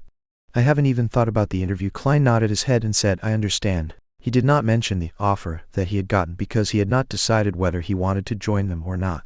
Staring at Klein intensely, Melissa suddenly turned around and trotted into the interior of the house. She took out an object that resembled a tortoise. It was comprised of items like gears, rusted iron, torsion springs, and ordinary springs. After quickly tightening the torsion spring, Melissa placed the object on the desk. "Ka, ka, ka, dum, dum, dum." The tortoise moved and jumped with a rhythm that could pull anyone's attention. "Whenever I feel irritated, I feel much better seeing this tortoise move. I've been doing this very often recently, and it's very effective." "Klein, give it a try," invited Melissa as her eyes brightened. Klein did not turn down his sister's goodwill. He approached the tortoise and waited for it to stop before laughing. He said, "Simplicity and regularity can indeed help relaxation." Without waiting for Melissa's reply, Klein pointed to the tortoise and casually asked, "Did you make this yourself? When did you make this? Why wasn't I aware of it?" "I made use of unwanted materials from school and things picked up from the streets to make this. It was only finished 2 days ago," Melissa said in her usual tone, the side of her lips upturned a few more degrees. "That's impressive," Klein praised sincerely. As a boy with poor skills in machine assembly, he encountered great difficulties even assembling a four-wheeled toy car as a child. With her chin slightly raised and her eyes slightly bent, Melissa calmly replied, "It was okay. Being overly humble is a bad trait." Klein smiled slightly and continued, "This is a tortoise, right?" Instantly, the atmosphere in the room took a great plunge, leaving behind an air of graveness for a while. Then Melissa faintly replied with a voice that seemed enigmatic like the crimson veil, "It's a puppet." "Puppet?" Klein gave an awkward smile and tried to forcefully explain, "The problem lies in the materials. They're too rudimentary." Following that, he tried to change the topic and said, "Why would you go to the bathroom in the middle of the night? Isn't there a toilet here? Don't you always sleep till dawn?" Melissa was taken aback momentarily. It was only after a few seconds before she opened her mouth, prepared to explain. At that moment, an intense sound of digestion sounded from her thoraco-abdominal one area. I'll go get some more sleep." Bang! She grabbed her tortoise-like puppet, trotted to the interior of the house, and closed the door to her room. Last night's dinner was too good. She ate too much and now her stomach is having trouble digesting it. Klein shook his head as he smiled, slowly walking towards his desk. He sat down soundlessly, silently pondering Dunn Smith's invitation as the crimson-red moon emerged from behind the dark clouds. Being a Nighthawk civilian staff member had its apparent disadvantages. With me being a transmigrator, the full initiator of the mysterious gathering, and the multiple secrets I have, it will be risky to be under the noses of the Church of the Evernight Goddesses team that specializes in dealing with matters regarding the Beyonders. As long as I join Dunn Smith and his team, I would certainly aim to become a Beyonder. I could then cover up the benefits gained from the gathering. Yet, becoming a formal member would entail many restrictions on my freedom, like how a civilian staff has to report his leaving of Tingen. No longer would I be able to go wherever I want or do whatever I want. I would miss many opportunities. The Nighthawks are a strict organization. Once a mission is given, I can only wait for the arrangements and accept orders. There is no room for rejection. Beyonders have the risk of losing control. Having all the disadvantages listed out one by one, Klein turned to considering the necessities and advantages. Judging from the situation of the luck enhancement ritual, I'm not one of the 80% of lucky people. In the future, there is bound to be some bizarre event happening to me, increasing the dangers I face. Only by becoming one of the Beyonders or by joining the Nighthawks can I be equipped with the ability to resist. The wish to become a Beyonder cannot be solely reliant on the gathering. The potion formula is not a major problem, but where can I find the corresponding materials? How am I to obtain and concoct them? Not forgetting the news of daily practice, I'm faced with serious obstacles. It is just not possible for me to consult Justice and the Hanged Man on every matter and exchange every object with them. This would not only hurt the image of the fool and arouse their suspicions, but there will also be inadequate time to communicate on such trivial issues. Similarly, I am unable to produce anything that can pique their interest. Besides, more materials would more often than not leave behind the trail of my real identity. Then online disputes would effectively be transformed into offline conflicts, bringing about immense troubles. By joining the Nighthawks, there would definitely be contact with the common knowledge of the world of mystery in relevant channels. This can sufficiently accumulate into a corresponding social circle and can be used as leverage. Only then can I initiate the gathering and in turn gain the greatest benefits from Justice and the Hanged Man. In reality, the gains can feed back into reality, allowing me to obtain more resources and form a virtuous cycle. Of course, I could also go to an organization that is suppressed by the various churches, such as the psychology alchemists mentioned by Dunn, and join them. Yet, I'll also lose my freedom, and be in a constant state of fear and anxiety. However, more importantly, I have no idea where to look for them. Even if I managed to gain the corresponding information from the Hanged Man, such rash contact with them could endanger my life. Becoming a civilian staff leaves opportunity for a buffer and exit. The inferior recluse hides away in the wild, the superior the crowd. Perhaps the identity as a Nighthawk can be a better cover. In the future, when I become one of the top authorities of the tribunal, who would imagine that I am a heretic, the head of the secret organization who is working behind the scenes? As the first rays of the morning sun shone, the crimson disappeared. Gazing at the golden light on the horizons of the sky, Klein made up his mind. He would find Dunn Smith today, and become part of the Nighthawk civilian staff. At this moment Melissa, who had gotten out of bed again, had pushed open the door to the room. She was surprised to see her brother stretching in an unglamorous manner. "You didn't sleep?" "I was thinking through some things." Klein smiled, feeling relaxed. Melissa thought for a moment and said, "Whenever I encounter problems, I'll list out both the pros and cons one by one and compare them. After that, I would be able to get a hint of what I should do next." "That's a good habit." "I did that too," Klein smiled and replied. Melissa's countenance was relaxed, and she did not add more. Holding a yellowish sheet of paper and her toiletries, she headed to the bathroom. Not in a hurry to leave after he finished his breakfast and his sister's departure, Klein took a good nap. Based on what he knew, nearly all the pubs were closed in the morning. At 2 o'clock in the afternoon, he smoothed the pleats of his silk hat and handkerchief using a small brush. He also removed the dirt to re-establish the tidiness. Thereafter, he wore a suit of formal clothing, just like he was going for an interview. 6th Street was a little far, and Klein was afraid that he would miss the working hours of the Nighthawk. Therefore, he did not walk there, but instead waited for public horse carriage at Iron Cross Street. In the Lone Kingdom, public horse carriages were placed under two categories: without track and with track. The former consisted of a carriage drawn by 2 horses and could sit approximately 20 people, while taking into account the top of the carriage. Only a general route existed, without specific stations. It had flexible operations and could be hailed anywhere unless it was full. The latter was operated by the Orbital Carriage Company. First, a rail-like service device was laid on the main street. The horses would move on the inner lane while the wheels ran on the tracks, making it easier and more labor-saving. This could thus pull a bigger double-decker carriage that sat nearly 50 passengers. However, the only problem was that the route and stations were fixed, making many places inaccessible. After 10 minutes, the sound of the wheels hitting the tracks approached from a distance. A double-decker horse carriage stopped in front of the station at Iron Cross Street. To 6th Street, Klein said to the carriage driver. "You have to transfer at Champagne Street, but when you get there, it takes about 10 minutes to walk to 6th Street, explained the carriage driver to Klein, with regards to the route. "Let's go to Champagne Street then." Klein nodded in approval. "More than 4 kilometers, 4 pence, said a young man with a fair and clean face, as he extended his hand. He was a worker responsible for money collection. "Okay." Klein fished out 4 copper coins from his pocket and handed it to the other party. He walked up to the carriage and found that there were not many passengers. Even on the first floor, there were a few empty seats. "I only have 3 pence on me now, so I can only walk when I go back." Klein pressed his hat down and sat down firmly. On this floor, the men and women were mostly well-dressed, although there were a few clothed in their work clothes, leisurely reading newspapers. Almost no one spoke, and it was quite quiet. Klein shut his eyes and recharged his strength, oblivious to the coming and going of passengers around him. Station after station passed, until he finally heard the few words, "Champagne Street." After alighting the horse carriage, he inquired along the way, and soon reached 6th Street, where he saw the pub with the brownish-yellow hound logo. Klein reached out his right hand and gave a forceful push. The heavy door gradually opened, inundating him with a wave of uproarious noises and an impetuous heat wave. Although it was still afternoon, there were already many customers in the pub. Some were temporary workers, looking for opportunities here, waiting to be hired. Others were simply idling around, numbing themselves with alcohol. The pub was dimly lit.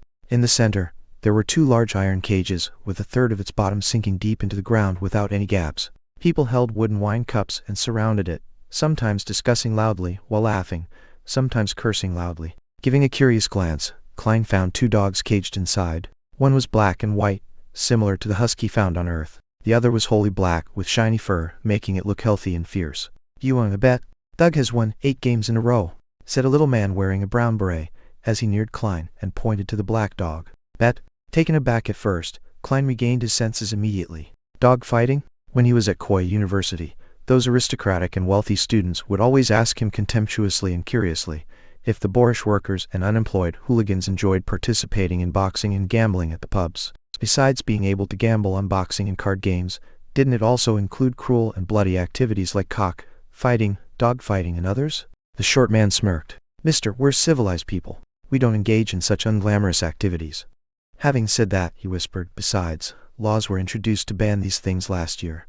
"Then what are y'all betting on?" asked Klein curiously. "The better hunter."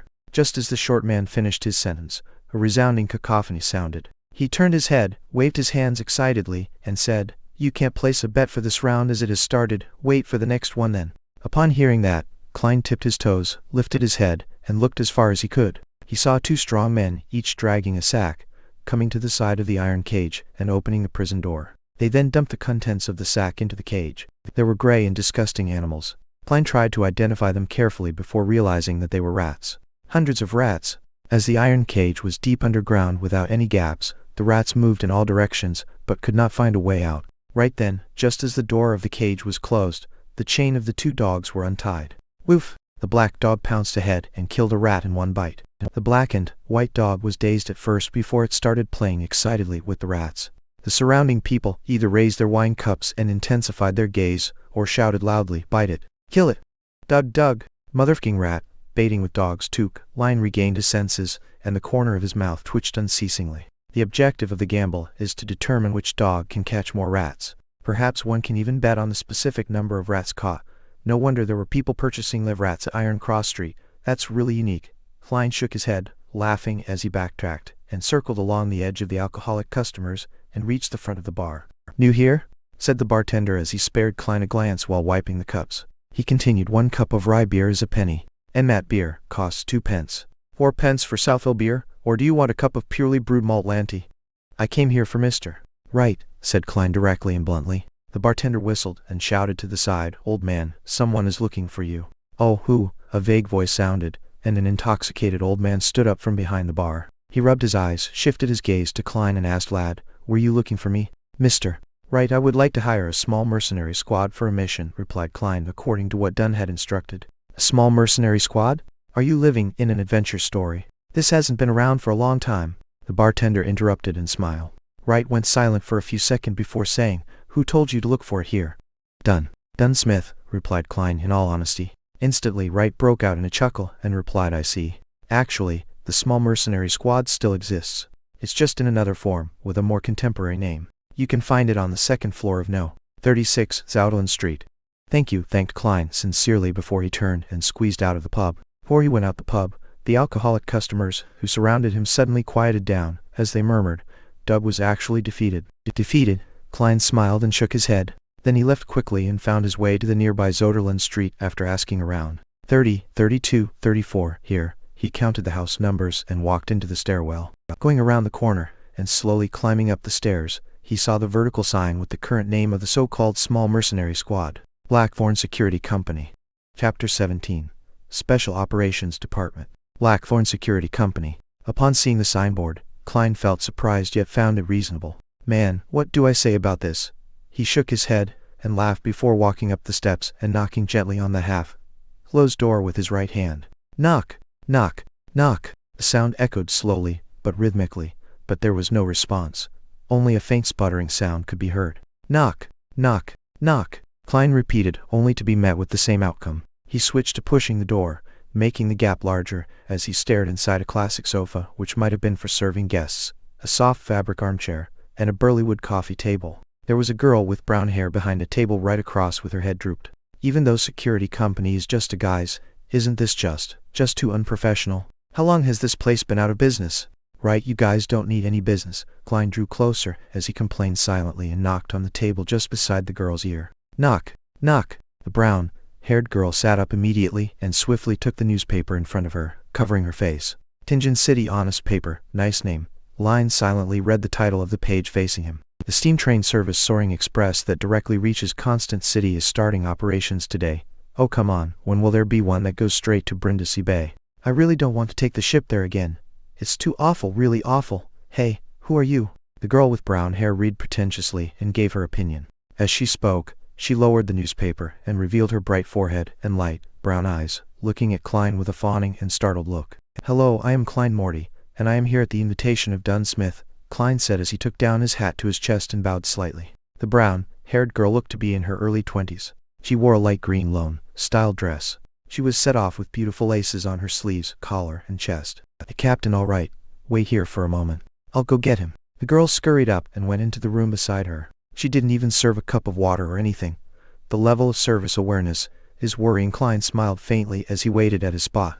After 2 to 3 minutes, the brown-haired girl opened the door and came out. She said with a sweet smile, "Mr. Morty, please follow me. The captain is on watch at the Chinese gate and is unable to leave at the moment." "Okay." Klein quickly followed behind. In his mind, he pondered to himself, Chinese gate, what could that be? Going through the partition, the first thing he saw was a small corridor with only 3 offices on each side. Some of these offices were locked tight, while some were opened, revealing someone on the inside who typed non-stop on a heavy mechanical typewriter. At a glance, Klein noticed a familiar figure, the young officer that had investigated his apartment, the one with the black hair and blue eye and romantic vibe of a poet. He was not in official wear. His white-collared shirt was not tucked in, making for quite an unruly appearance.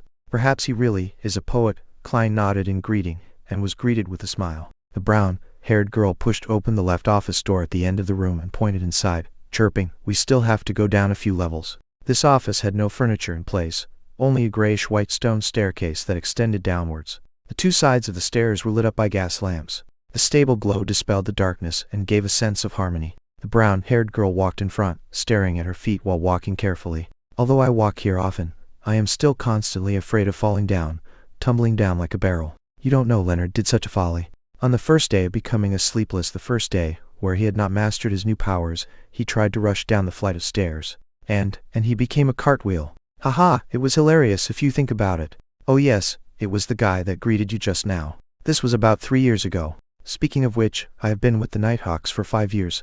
I was only 17 when I joined. The girl watched her steps as she spoke. Suddenly, she smacked her forehead and said, I forgot to introduce myself. I'm Roseanne. My father was a member of the Nighthawks, who sacrificed himself in an accident 5 years ago. I suppose we are colleagues from now on. Yeah, colleague is the right word. We are not teammates since we are not Beyonders. I hope to have the honor, but still it depends on what Mr. Smith has to say, Klein said as he sized up the enclosed surroundings. He felt that they were going underground. Dampness seeped out from the stone walls, dispelling the summer heat. Don't worry, the fact that you came so far means the captain has agreed. I've always been a little afraid of him, even though he's amiable, a fatherly figure. I don't know why, but I'm still afraid. Roseanne spoke as though there was a piece of sweet in her throat. Klein answered humorously, Isn't being afraid of a father normal? True, Roseanne said as she held the wall around the bend.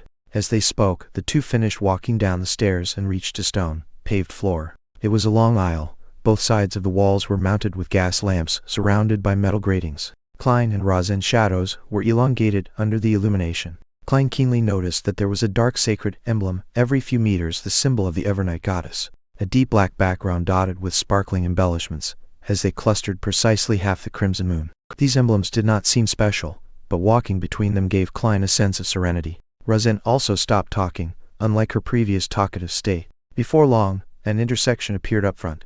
Roseanne briefly introduced, The path to the left will lead to the St. Selena Cathedral. To the right are the armory, storeroom and archives.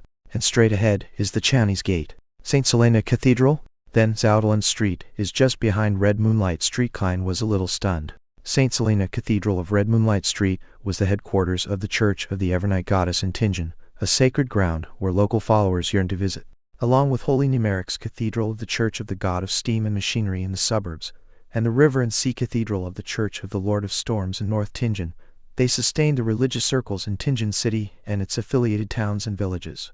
Aware that his status made it unsuitable for him to ask more, Klein only listened silently. They passed the intersection and moved straight ahead. In less than a minute, a black iron split gate carved with 7 sacred emblems were seen. It stood there, heavy, cold and domineering, like a giant guarding in the darkness. Chinese Gate.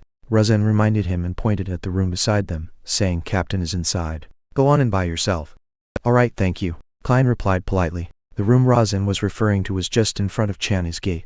The windows were opened, revealing the lit room inside. Klein took a deep breath to calm himself. Knock, knock, knock. Come in. He heard Dunsmith's deep and amiable voice. Klein opened the unlatched door gently. There was only a table and 4 chairs inside. Dunsmith, with his high hairline, who was wearing a black coat from the previous night plus a gold watch chain around his chest, was reading the newspaper leisurely. Come and have a seat. Have you decided? Are you certain you want to join us? Dun smiled and asked as he put down the newspaper. Klein removed his hat and bowed. Then he sat beside the table and said, Yes, I am certain. Then take a look at this deed, heh. People like to call it a contract now. Dun pulled out the table drawer and took out 2 contract copies. There were not many clauses, and most of them had been mentioned by Dunsmith. The emphasis was on the confidential clause. Violators were tried in the tribunal courts of the Church of the Evernight Goddess instead of the kingdom's courts. It was akin to how soldiers and officers were sent to court-martial for trials. A 5-year contract, £2 and 10 soldi for weekly wages, 10 soldi as compensation for the risk and confidentiality. Klein read through it and answered resolutely, I've no problem with it. Then sign it, Dun said as he pointed to the dark red fountain pen and ink. Klein used a piece of waste paper to try out the pen before drawing a breath. He signed on both contracts with his name, Klein Morty. As he did not have a stamp yet, he could only use his thumbprint. Dun received the contract, took out a stamp from the drawer and stamped on the end of the contract and a few key parts. With that done, he stood up and returned a contract with one hand, and reached for Klein with the other, saying, Welcome, from now on, you are one of us, and please note that the contract is confidential as well.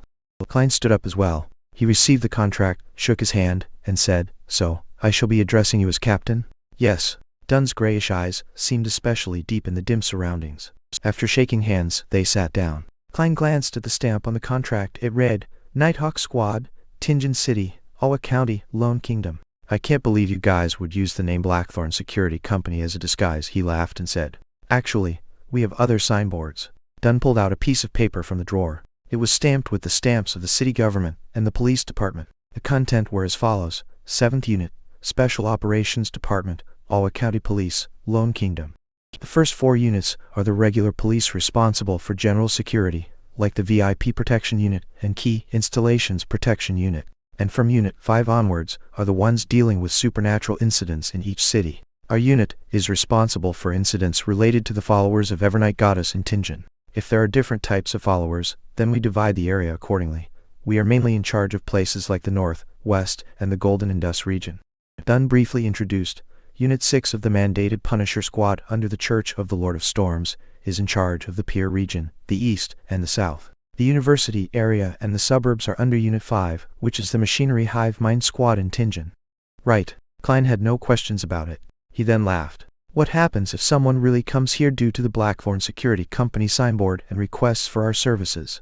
We'll take those requests. Why shouldn't we? As long as it doesn't affect our daily operations, Dunn said slowly and humorously. Any earnings would be considered additional bonuses, so our members are quite willing to take those jobs. Anyway, the market for trivial and troublesome matters such as finding dogs and cats have been monopolized by private detectives. So how many people are there in this Nighthawk Squad? Klein asked since they were on this topic. There aren't many supernatural incidents, so there are even fewer Beyonders. There are only 6 formal members of the Nighthawks in the entire Tingen City, including me. Heh. As for civilian staff, there are 6 including you. Klein nodded his head, and eventually asked the question that he was most concerned about. So, Captain, what do you mean by Beyonders losing control? Why does it happen? Chapter 18, Origin and Cause. Upon hearing Klein's question, Dunn looked out of the window toward the corridor that led to Chowney's gate. He took out his pipe, stuffed it with some tobacco and mint leaves, and held it to his nose. He took a deep whiff as his voice turned reflective and drifting. Only at home can I enjoy the beautiful flavors of tobacco mixed with mint leaves without any worries. Klein, do you know about the creation myth? Of course, when I received primary education during Sunday school, we learned to read using the revelation of Evernight. Among them, the Book of Wisdom and the letters from the saints mention the myth of creation. Klein attempted to recall via the memory fragments of the original Klein. He slowed down his tempo and said, the Creator woke from chaos and shattered the darkness, creating the first ray of light. He then fused himself completely into the universe and made up all of existence. His body became the land and stars. One of his eyes became the sun, while the other became the crimson moon. Some of his blood rushed into the seas and rivers, nourishing and nurturing lives. Klein subconsciously paused when he said that. Partially, it was because the relevant memories were a blur, and that the creation myth was very similar to the Chinese creation myth of Pangyu. The imaginations of people from different worlds shared something in common on their myths and legends. Noticing that Klein was having trouble, Dunn smiled and added, his lungs turned into the elves, his heart turned into the giants, his liver turned into the trees, his brain turned into the dragons, his kidneys turned into the feather serpents, his hair turned into the phoenixes, his ears turned into the demonic wolves, his mouth and teeth turned into the mutants, and his remaining bodily fluids turned into the sea monsters, of which the essence was Naga. His stomach, his small and large intestines, and the evil parts of his body turned into devils, evil spirits and various kinds of unknown maleficent existences. His spirit became the eternal blazing sun, the Lord of the Storms, and the God of knowledge and wisdom. His wisdom gave birth to humanity. That was the first epoch, the Chaos Epoch. Klein finished the last sentence for Dunn, but he found it funny and ridiculous. As a keyboard folklorist, it was the first time he came into contact with a creation myth that was arranged in such great detail. It was so detailed that almost every prominent race corresponded to a particular body part of the Creator. It's like a children's song with children sitting in a row and eating fruit. Furthermore, it was not only mentioned in the canon of the Evernight Goddess. The churches of the Lord of Storms and God of Steam and Machinery also had similar descriptions. None of them alleviated themselves or devalued the other gods. This either means that the creation myth is real or hints that the few churches had undergone a long period of strife before compromising before the fifth epoch. With this in mind, Klein suddenly had another question. He asked with a frown. It feels problematic. Why are the eternal blazing sun, Lord of Storms, and God of knowledge and wisdom born directly from the Creator's spirit, while the goddess isn't? In the revelation of Evernight's prehistorical records, the Evernight Goddess had only awoken at the end of the second epoch. Together with the Lord of Storms, eternal blazing sun, and other gods, she blessed and helped humanity survive the cataclysm. It was also known as the Third Epoch, the Cataclysm Epoch. It was during that time that Mother Earth and the god of war appeared as well. As for the god of steam and machinery, whose original name was the god of craftsmanship, he was born only in the Fourth Epoch. In that sense, the standing among the gods seemed self-evident. The ones who were more ancient was more orthodox. It was extremely clear. This also troubled the believers of the Evernight goddess. Dunn Smith held his pipe with another hand, and instead of answering, he returned with a question. Repeat the goddess's full title. Klein immediately felt like he had stabbed himself with a knife. He racked his brains and tried his best to recall. The Evernight goddess is nobler than the stars and more eternal than eternity. She is also the Lady of Crimson, the Mother of the Secrets, the Empress of Disaster and Horror, Mistress of Calm and Silence. Thankfully, Klein's mother was a devout believer of the Evernight goddess. When she was still alive, she would recite this every evening at dinner. Even though the memories of the original Klein had fragmented, not all was lost. What does the Lady of Crimson symbolize?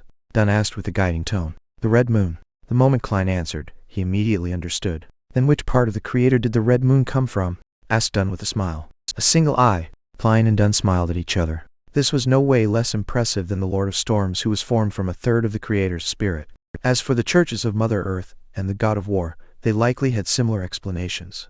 However, the god of steam and machinery had been born too late to find a reason.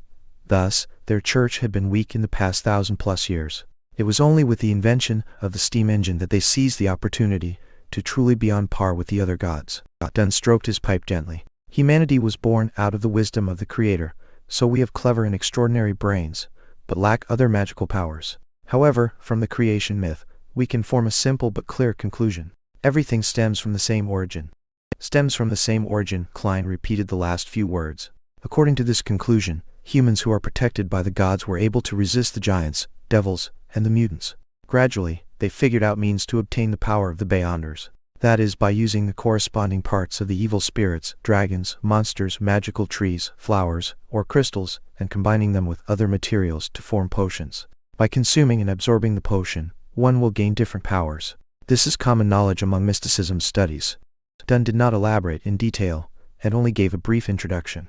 In this process, our ancestors relied on painful lessons to discover that if they were to consume high-grade or extraordinary potions, it would easily lead to tragic consequences. There are 3 possible outcomes.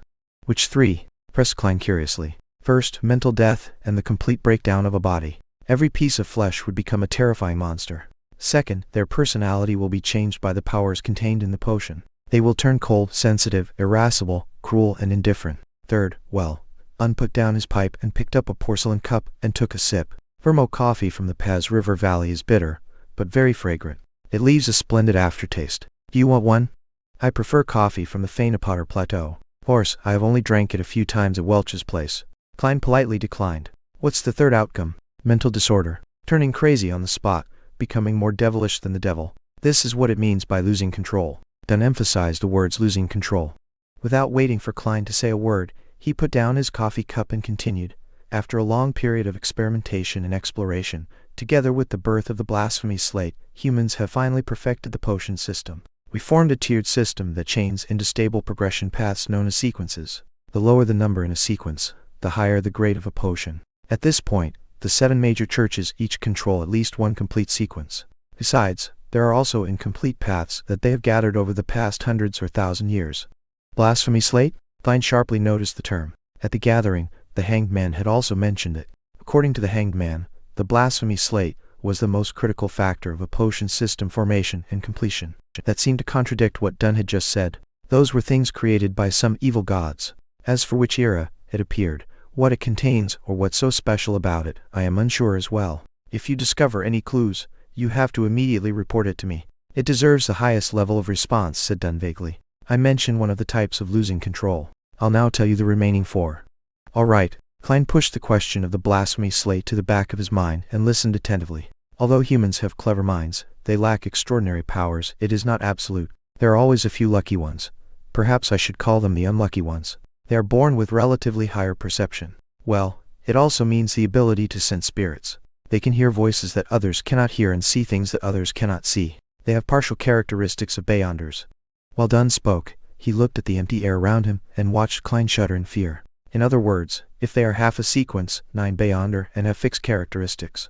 Oh, sequence 9 is the lowest grade in the chain. In short, they can only choose a corresponding, fixed sequence pathway. If they consume other potions, the effects might range from mental disorders to a loss of control, or even worse, death.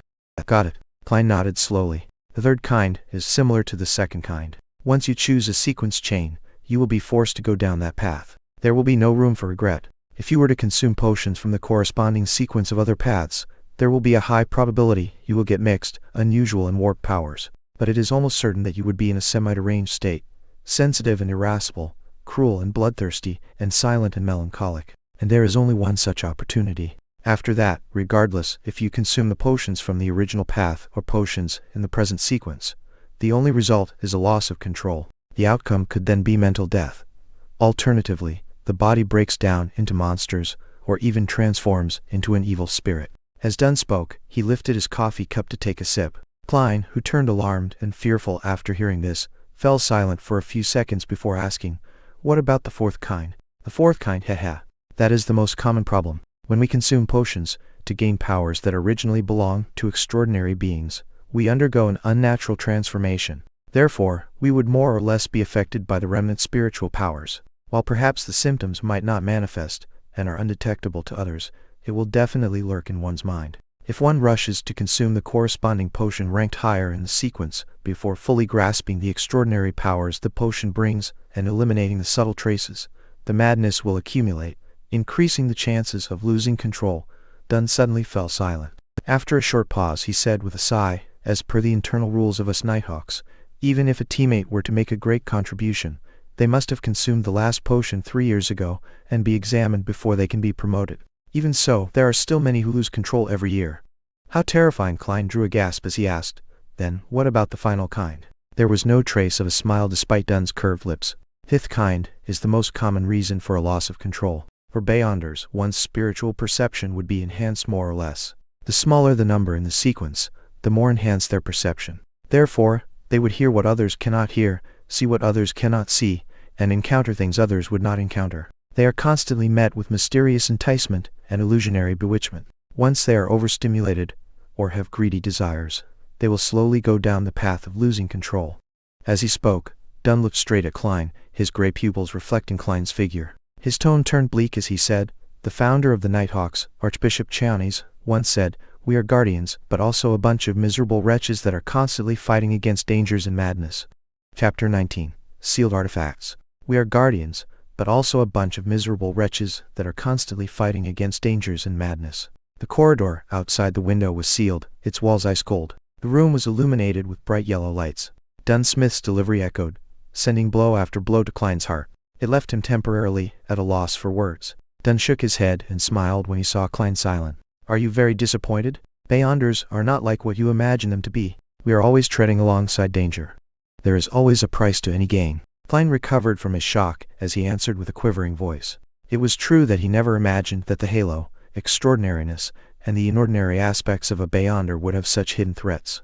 Perhaps it was only because he was hearing a description without witnessing it firsthand, and that he had been sucked into the vortex with a peculiar incident already befalling him. Klein soon brought his fear, uneasiness, worry, and apprehension under control. Of course, the thought of shrinking back was inevitable. It lingered around and refused to leave. "Not bad.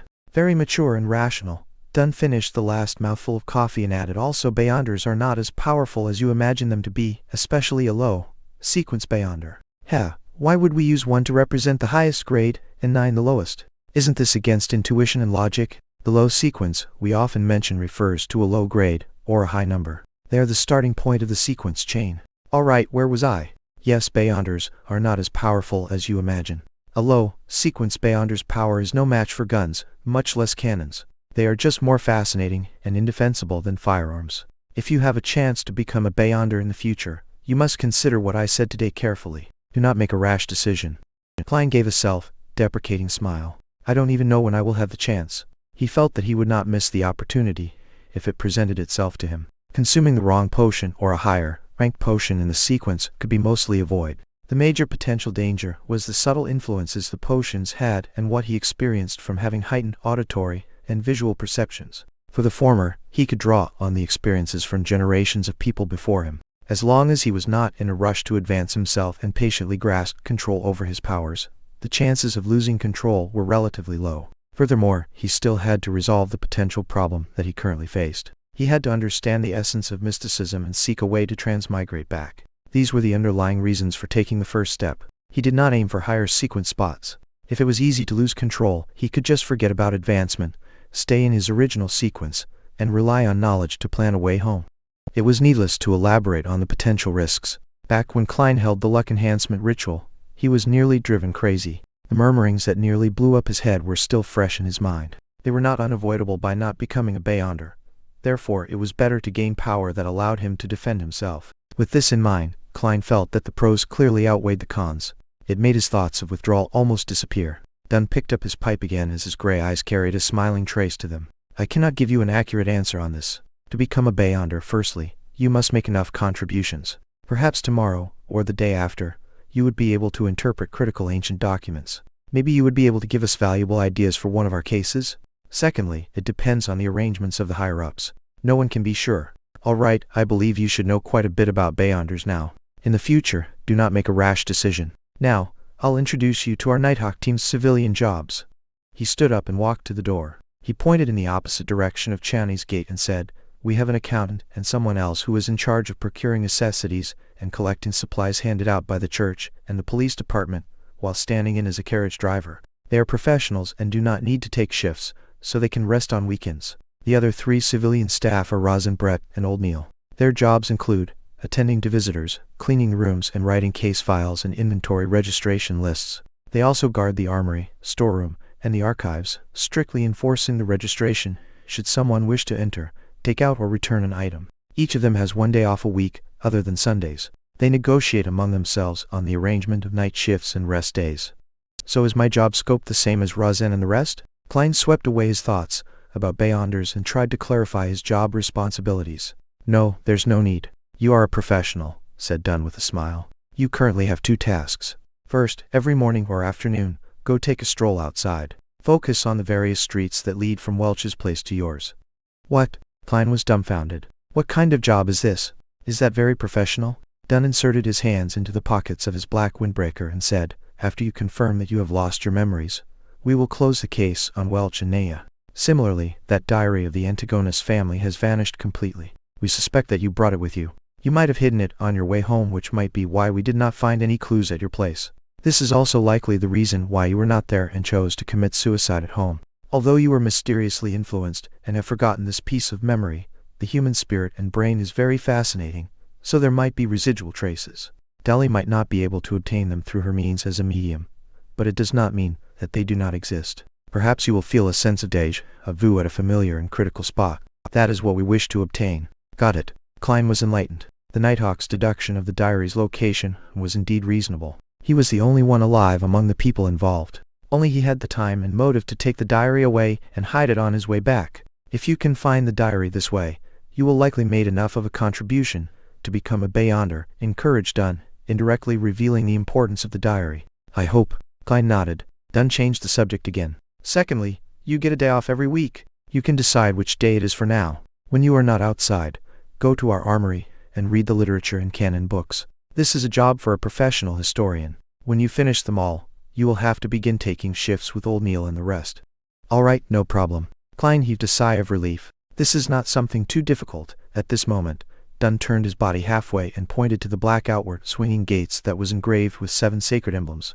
This is Chaney's Gate. It is named after the creator of the modern Nighthawk system, Archbishop Chaney's. There is one under the central cathedral of every major city. It is guarded by formal Nighthawk members on rotation. Inside, there are at least 2 keepers who are sent by the church, as well as countless traps. You must not approach it under any circumstance, otherwise misfortune will befall you. That sounds scary, Klein expressed his feelings. The area inside is divided into a few zones. Stored within are certain potion formulas for certain sequences and other magical materials. It is also used to temporarily hold heretics, mutants, cultists, and members of secret organizations. Haha, they will eventually be sent to the Holy Cathedral, introduced Dunn in passing. Holy Cathedral? The headquarters of the Church of the Evernight Goddess located in the Winter County to the north of the kingdom, Cathedral of Serenity? Klein nodded slightly as though he was pondering over the matter. In addition, there are all sorts of classified documents and records inside. When you gain a higher clearance, you might have a chance of reading them. Dunn hesitated for a moment before adding, behind the Chinese gate, there are also sealed artifacts in the basement. Sealed artifacts? Klein ruminated on the terms. It sounded like a specialized term. Some of the extraordinary items we gather and retrieve are just too important and magical. If they fall into the wrong hands, it would cause immense destruction. Therefore, we have to keep it strictly confidential and watch them carefully. Even we can only use it under special circumstances. Besides, with that said, Dunn paused for a moment before continuing. Besides, there are some things inside that are very special. They had certain living characteristics which can entice the keepers. It would influence the surroundings, attempt escape, and cause catastrophic outcomes. They have to be strictly controlled. How fascinating, commented Klein wistfully. The Nighthawk headquarters have categorized these sealed artifacts into 4 grades. Grade 0 represents extremely dangerous. They are of the highest importance and of the highest confidentiality. They are not to be inquired, disseminated, described, or spied. They can only be sealed in the basement of the Holy Cathedral, described Dunn in detail. Grade 1 is highly dangerous. They can be used in limited ways. Their security clearance is limited to diocesan bishops or Nighthawk deacons and above. The central cathedral of diocese headquarters like Backland can store 1 to 2 artifacts. The rest will be handed over to the Holy Cathedral. Grade 2 is dangerous. They can be used with care and moderation. The security clearance requires 1 to be a bishop or a Nighthawk team's captain and above. The central cathedrals in the various cities can store 3 to 5 artifacts. The rest will be turned into the Holy Cathedral or the diocese headquarters. Grade 3 is considerably dangerous. They have to be used carefully. It can only be applied for operations that require 3 or more people. The security clearance requires 1 to be a formal member of the Nighthawks. In the future, you will see the corresponding documents. Through the numbers, you can understand what they represent. For instance, 2-125 means that it is a dangerous grade sealed artifact. No. 125. As Dunn went on, he suddenly turned around and returned to his room. He pulled out a piece of paper from the bottom of the drawer. By the way, take a look at this. 3 years ago, a newly appointed archbishop lost control. For some unknown reason, he stormed through the various levels of protection and vanished mysteriously with a grade 0 sealed artifact. Memorize this photo. If you discover him, do not alert or disturb him. Return to report it immediately, or the chance of you dying in the line of duty is 1000%. What? Klein received the piece of paper. There was no title on it, just a black and white photo with a few lines of words. In C. Zangwill. Male. 40 years old. Former archbishop. A gatekeeper who failed in his promotion and was enticed by the devil and was corrupted. He escaped with sealed artifact 0-08. Particular traits are: the picture depicted in C. Zangwill as wearing an all-black clergyman robe with buttons on both sides and a soft cap. His hair was dark blonde, and his pupils were so blue that it was nearly black. He had a high nose and his lips were tightly pursed. His facial features were like a classic sculpture without any wrinkles. The most striking characteristic was that he was blind in one eye. The description of the corrupted is so detailed, but the only thing about the sealed artifact is its codename. Klein honestly offered his first impression. That's why it is at the highest security clearance. The search for sealed artifacts No. 0-08 is only described verbally and never written in words. Even so, the description will be little, said Dunn with a sigh. 0-08 appears to be a common quill, but it does not need ink to write. That's all. Dunn did not dive deeper into the topic. He tugged at the golden chain on his black windbreaker and took out a gorgeous pocket watch of the same color. He clicked it open and took a glance before pointing outside. I've told you all you need to know. Go to the armory to find old Neil. Get him to arrange the documents that you need to read. He is no ordinary civilian clerk. He was once a formal member, but due to his advanced age, he failed to be promoted. His health is ailing, so it's no longer suitable for him to handle cases. Furthermore, he does not wish to become an internal keeper or rest at home. All he wishes is to be accompanied by documents and records. Chapter 20. The Forgetful Dunn. Okay. Klein bowed slightly as he wore his short top hat again. However, his mind was preoccupied with how sealed artifact 0-08 looked. It appears to be just your everyday quill? It writes without ink? Then, what is its actual use? What makes it classified at the highest level of confidentiality that it's deemed extremely dangerous? Can it be a pen that kills anyone whose name is written? No, that would be way too heaven-defying. And C. Zangwill wouldn't need to escape and hide away if that were the case. Just as Klein turned around to leave, Dunn suddenly shouted out to him. Hold on. I forgot something. What? Klein turned his head, his eyes puzzled. Dunn put back his pocket watch and said with a smile later, remember to visit the accountant, Mrs. Oriana, and get an advance payment of 4 weeks, a total of £12. After that, you'll earn half your salary every week until the difference is covered. That's too much. There's no need for this, the amount should be reduced, said Klein subconsciously. He had no objection towards an advance payment. After all, he didn't even have the money needed to pay for the public horse carriage trip home. However, to receive £12 at once left him a little afraid. No, it's necessary, said Dunn as he shook his head and smiled. Think about it. Do you still wish to continue living in your present apartment? One that needs you to share a bathroom with so many other tenants? Even if you aren't taking yourself into consideration, think about the lady. Besides, he paused when he saw Klein nod in agreement. He smiled and sized up Klein's garbs and said with a meaningful intent, besides, you need a cane, and you should buy a new suit. Klein was taken aback for a second before snapping back to reality. His face immediately burned with embarrassment since the suit he was wearing was cheap and of inferior quality. Typically, a top hat was made of silk, costing 5 to 6 soldi. A bow tie was 3 soldi. A walking cane inlaid with silver was 7 to 8 soldi. A shirt was 3 soldi, while pants, a vest, and tuxedo were around £7 in total. Leather boots were 9 to 10 soldi. As such, an entire suit cost more than £8 and 7 soldi. Of course, to be a presentable gentleman one needed a watch chain, a pocket watch and a wallet. Back then, the original Klein and Benson scrimped and saved before managing to save up a pool of money. When they went to a clothing store to check the price, they ended up running off without even bothering to try haggling. They each bought a set at a bargain shop near Iron Cross Street for a total of less than £2. It was also because of that incident that original Klein had a deep impression of the prices of clothes. Oh okay, Klein stammered a reply. He was like the original Klein. He was someone who cared about his appearance. Dunn took out the pocket watch again and clicked it open to take a glance at it. Perhaps you should find Mrs. Oriana first? I know you'll spend quite some time at Old Neil's while Mrs. Oriana will likely be returning home soon. All right. Klein was acutely aware of his state of poverty, and did not object to it. Dunn returned to the table side and pulled at a few hanging ropes as he said, I'll get Roseanne to bring you there. The ropes began their operation as the gears ground, producing a chime from a bell at the reception area of Blackthorn Security Company. When Roseanne heard it, she hurriedly stood up and carefully made her way down. It did not take long before she appeared in front of Klein again. Dunn said humorously, I did not disturb your rest, right? Oh, bring Morty to Mrs. Oriana. Roseanne secretly curled her lips as she answered happily, All right, Captain. Is that all? At that moment, Klein blurted out in surprise. To get his advance payment from finance, isn't there a need to get an approval letter from the captain? Shouldn't you write something? So? Dunn returned with a question. I mean, don't I need your signature to claim an advance payment from Mrs. Oriana? Klein tried his best to use simple language. Oh no, there's no need. Roseanne is enough proof. Dunn pointed at the brown-haired girl, and gave a reply. Captain, it seems there's almost zero management of our finances. Klein resisted his urge to deliver a sarcastic comment before turning to leave the room with Roseanne. At that moment, he heard Dunn shout out again. Hold on. There's still another thing. Can we finish it all at once? Klein turned back with a smiling face. Yes. Dunn pressed at his temple and said, When you meet Old Neil, remember to collect 10 demon-hunting bullets. Me? Demon-hunting bullets? Klein returned in astonishment. Welch's revolver is still with you, right? There's no need for you to turn it in. Dunn inserted a single hand into his pocket and said, With the demon-hunting bullets, if you were to face with paranormal danger, you will be able to protect yourself. I will give you some courage at the very least. There's no need for you to add on the final sentence. Just as Klein was vexing over the problem, he answered without any hesitation, All right. I'll remember to do so. This will require me to write a formal document.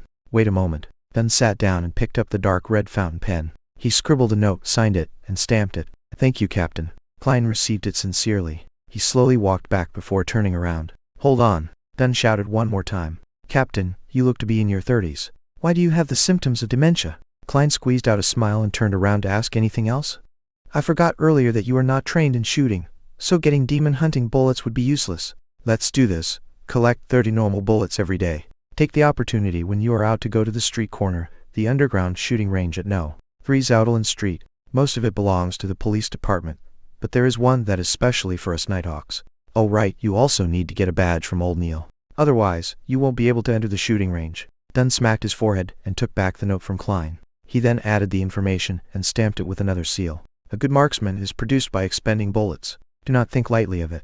Dunn handed back Klein the modified note. Got it. Klein, who was fearful of danger, yearned to visit the shooting range that very day. He took 2 steps towards the exit before carefully turning around halfways. He deliberated before asking, Captain, is there anything else?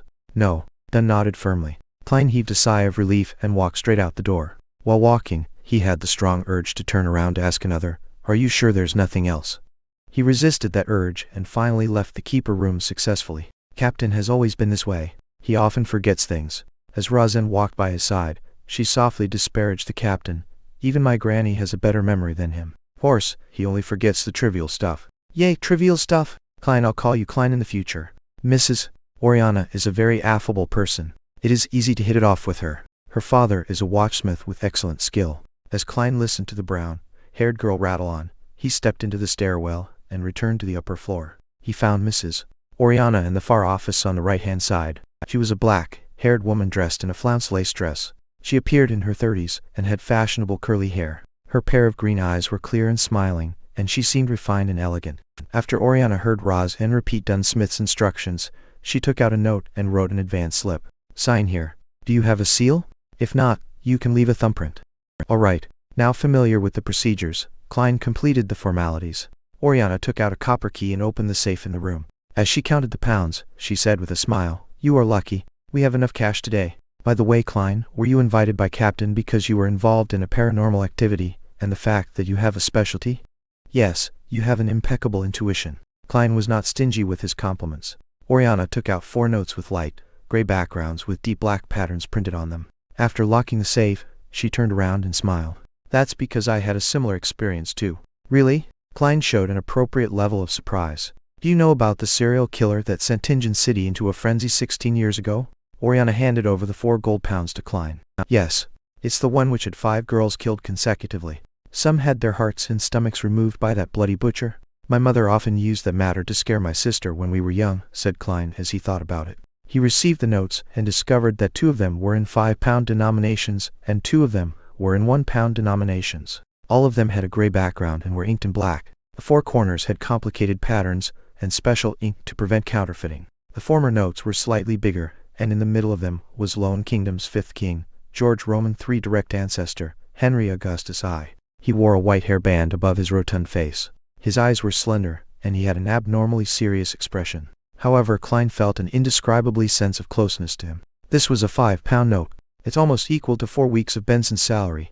In the middle of the 1-pound note was George Roman III father, the former king, William Augustus VI. This mighty figure had a thick mustache and a firm gaze. While he was in power, he freed the Lone Kingdom from the shackles of the old order, allowing his nation to regain the pinnacle spot. They were all good kings. Klein could faintly smell the note's ink that elated and refreshed him. Yes, if the Nighthawks had not come in time, I would have been the 6th victim. Mrs. Oriana's tone still hinted at a sense of lingering fear, despite the incident having happened more than 10 years ago. "I heard that the serial killer the butcher was a Bayonder." Klein carefully folded the paper notes and placed it in an inner pocket of his suit. Then, he patted the area a few times to confirm it was there. "Yes." Mrs. Oriana gave a firm nod. "He had killed even more before that. The reason why he was captured was because he was preparing a ritual for the devil. No wonder he wanted different organs." "Sorry, Mrs. Oriana, for making you recall such unpleasant memories," said Klein sincerely. Oriana smiled.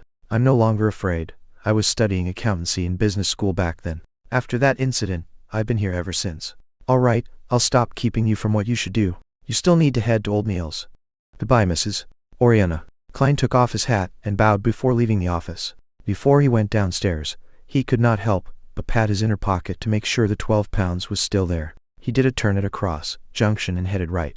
It did not take him long to see a half-closed iron door. "Knock, knock, knock." While he knocked, an aged voice sounded from inside. "Come in." Klein pushed open the metal door and discovered a cramped room which only allowed for a desk and 2 chairs. There was a tightly locked iron door inside the room, and behind the desk was a hoary elder dressed in a class black robe. He was reading a few yellowed pages from a book with the illumination of a gas lamp. He raised his head and looked at the door. "Are you Klein Morty? Rosen said you were very polite when she came over a while ago.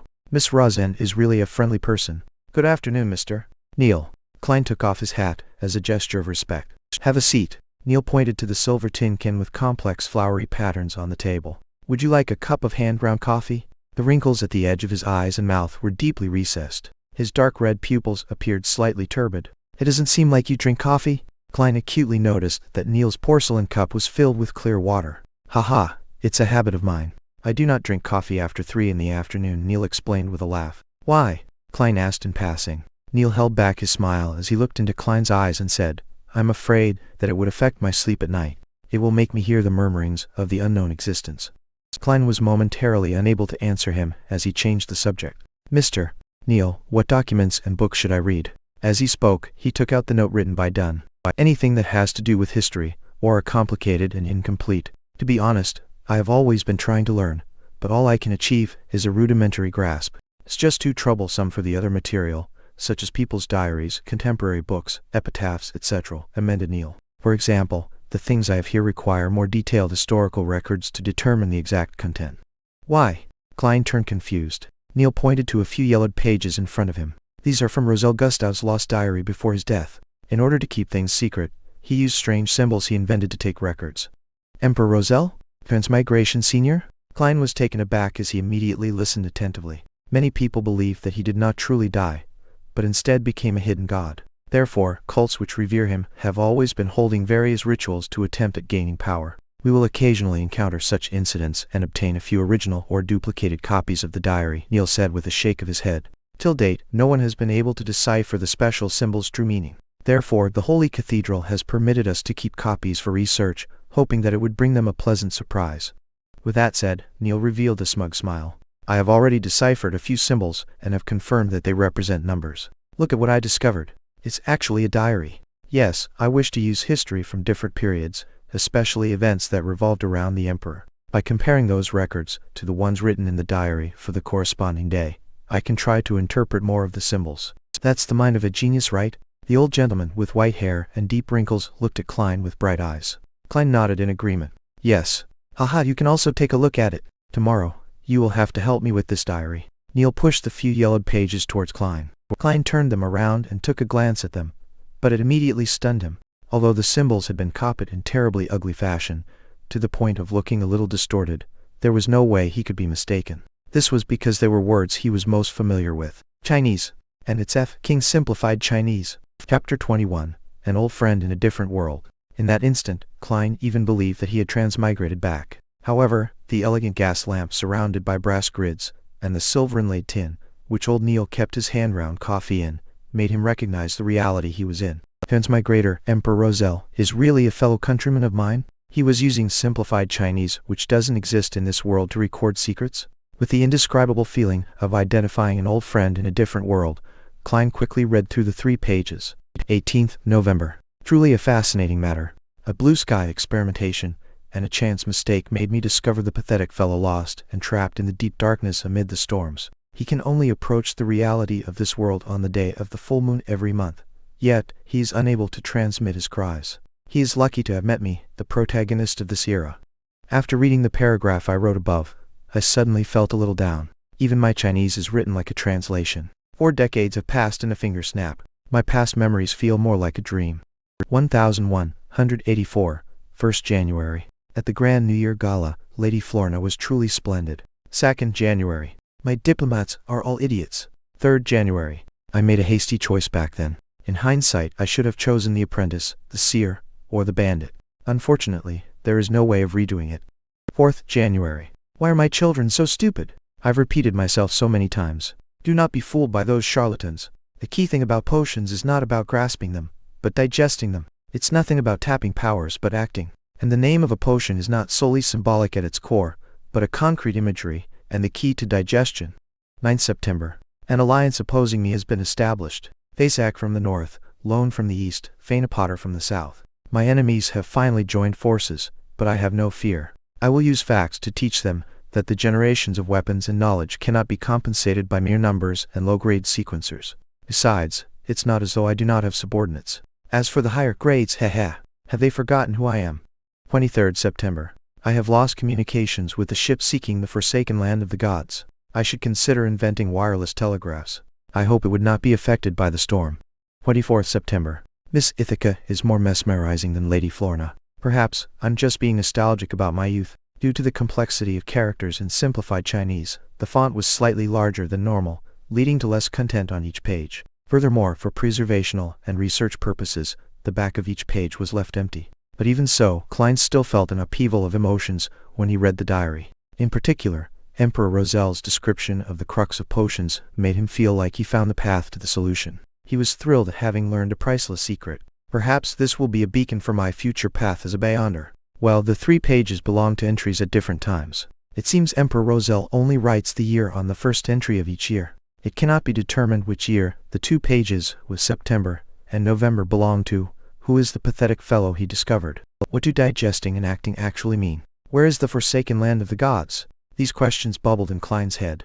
It made him eager to immediately gather all of Emperor Rozel's diary and read it from cover to cover. Klein, at that moment old Neil asked puzzledly across him. Klein jolted awake as he hurriedly covered it up with a laugh. I thought I would be the most special one. I was trying to decipher and interpret it.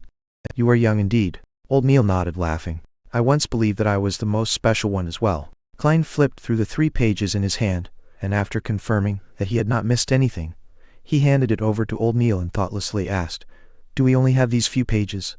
I want to see more of Emperor Rozel's diary. Did you think there would be many? Old Neil caressed the scripts as his wrinkles deepened from his scoff. There are not many incidents a year that involve beyonders and mystery to begin with. Sigh, the major reason is the gradual extinction of extraordinary species in our northern continent. Without them, there won't be a lot of potions, causing the number of beyonders to reduce with time. Sigh, over the past few centuries, dragons, giants, and elves have become simply records in books. Even the sea folks are no longer seen near the coastal waters. Upon hearing this, Klein suddenly thought of a meme. He immediately said with a smile, I think it's time to establish a Dragons and Giants Protection Association. Old Neil looked confused when he heard that. It took him quite some time to figure out what it meant. After figuring out its meaning, he rapped the table and laughed quite heartily in a not-so-gentlemanly manner. Haha, Klein, you really are humorous. This is a tradition of our lone kingdom. It's good that young people have a sense of humor. I believe we shouldn't be overly narrow in scope. Why are we only protecting dragons and giants? It should be called Fantastic Beasts Protection Association. No. How can we forget those poor plants? Klein shook his head. They exchanged looks and proclaimed in unison, Fantastic Organisms Protection Association. Both of them laughed tacitly. The awkwardness and unfamiliarity of the atmosphere between them dissipated considerably. There are fewer interesting young people like you these days. Where was I?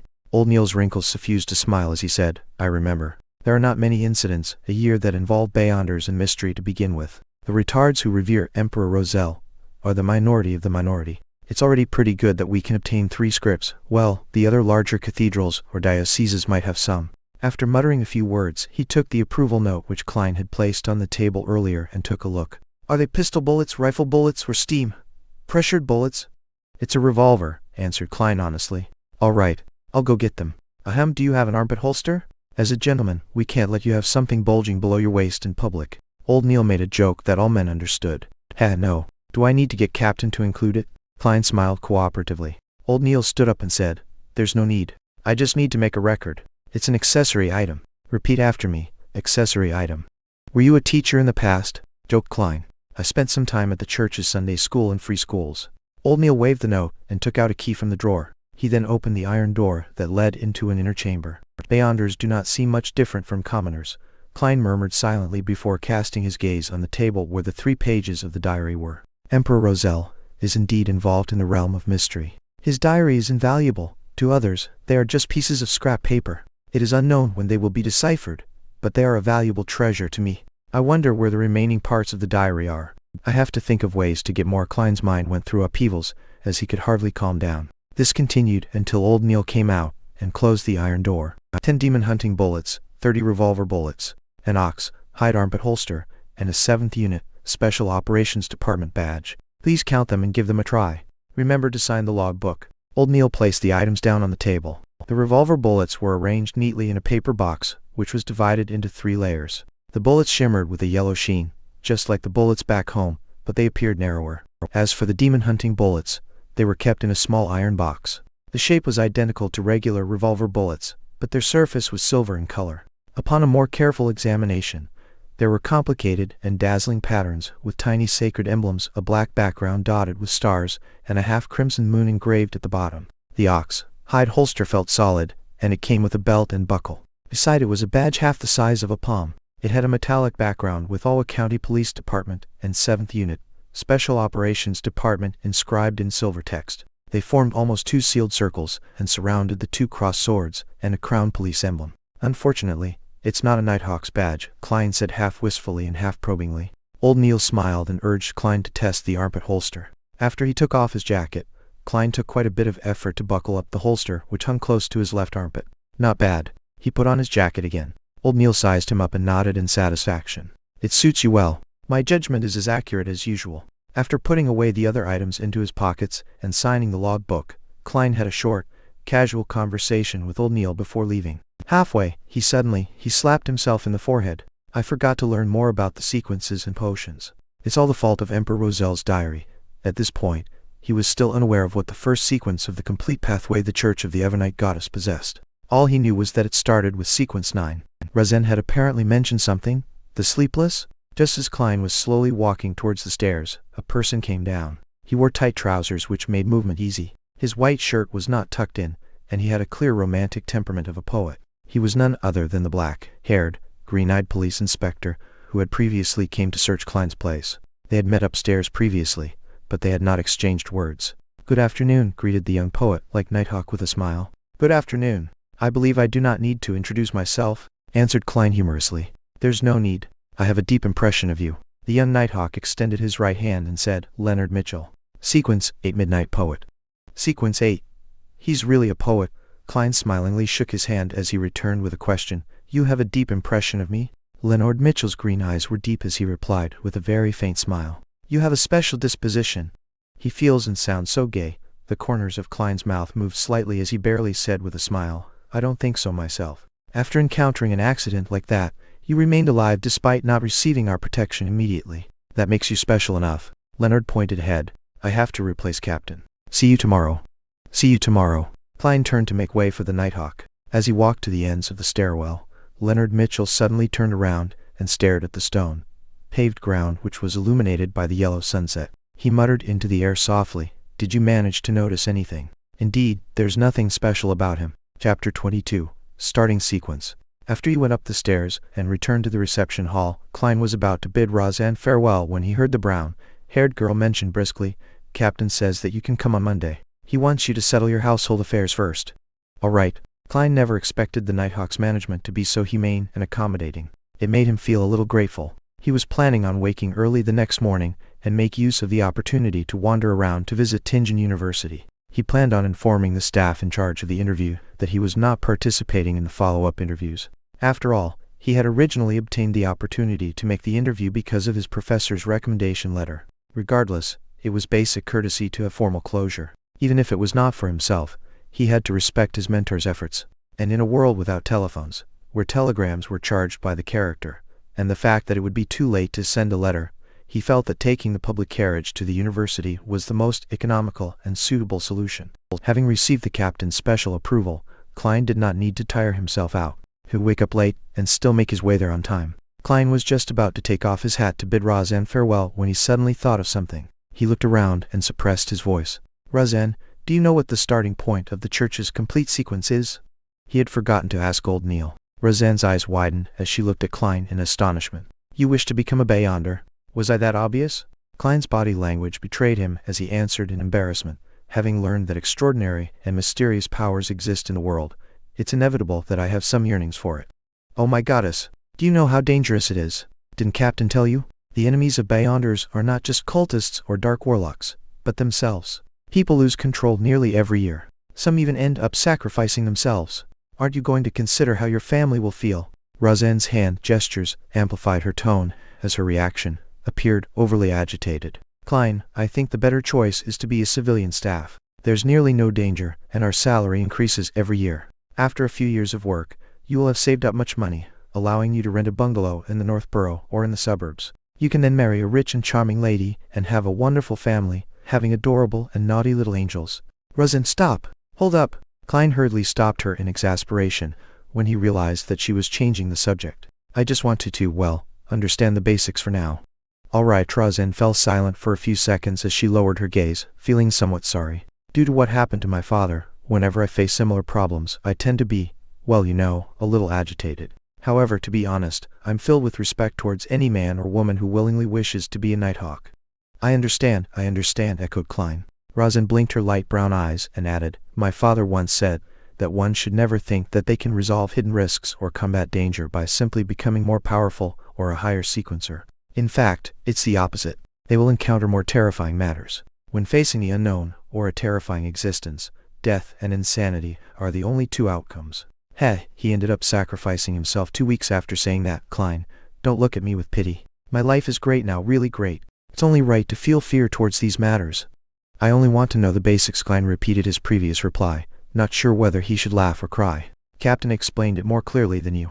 And even if I do not become a Beyonder, I have already encountered something extraordinary. All right, said Rosin ruminatively. I've heard Captain's and old Neil's conversation before. As extraordinary creatures are declining or going extinct, few high sequencers exist in this era. It's already very impressive to become a Beyonder.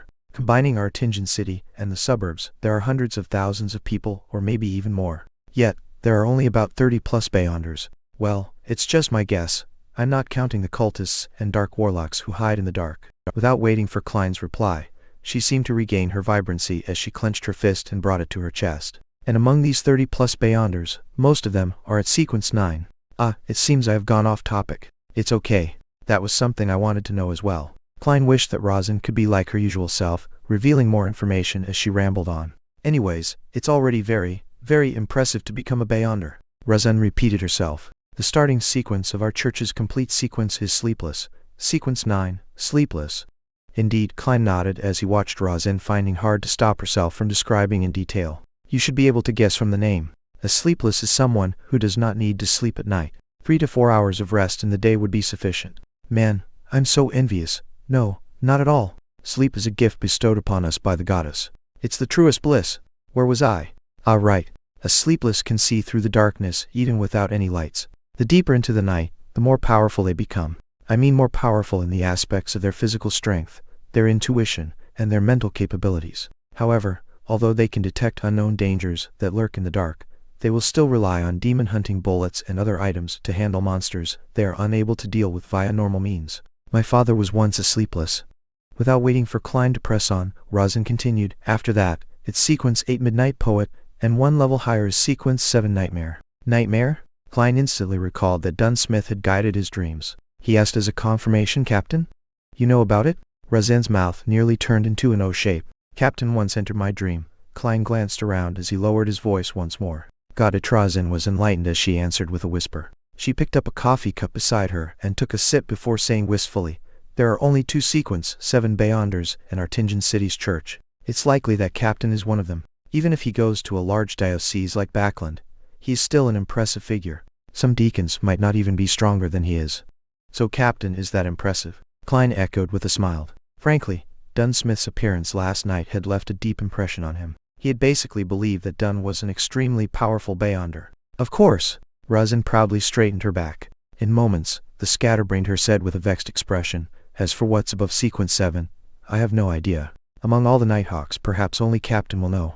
Then, what about other starting sequences?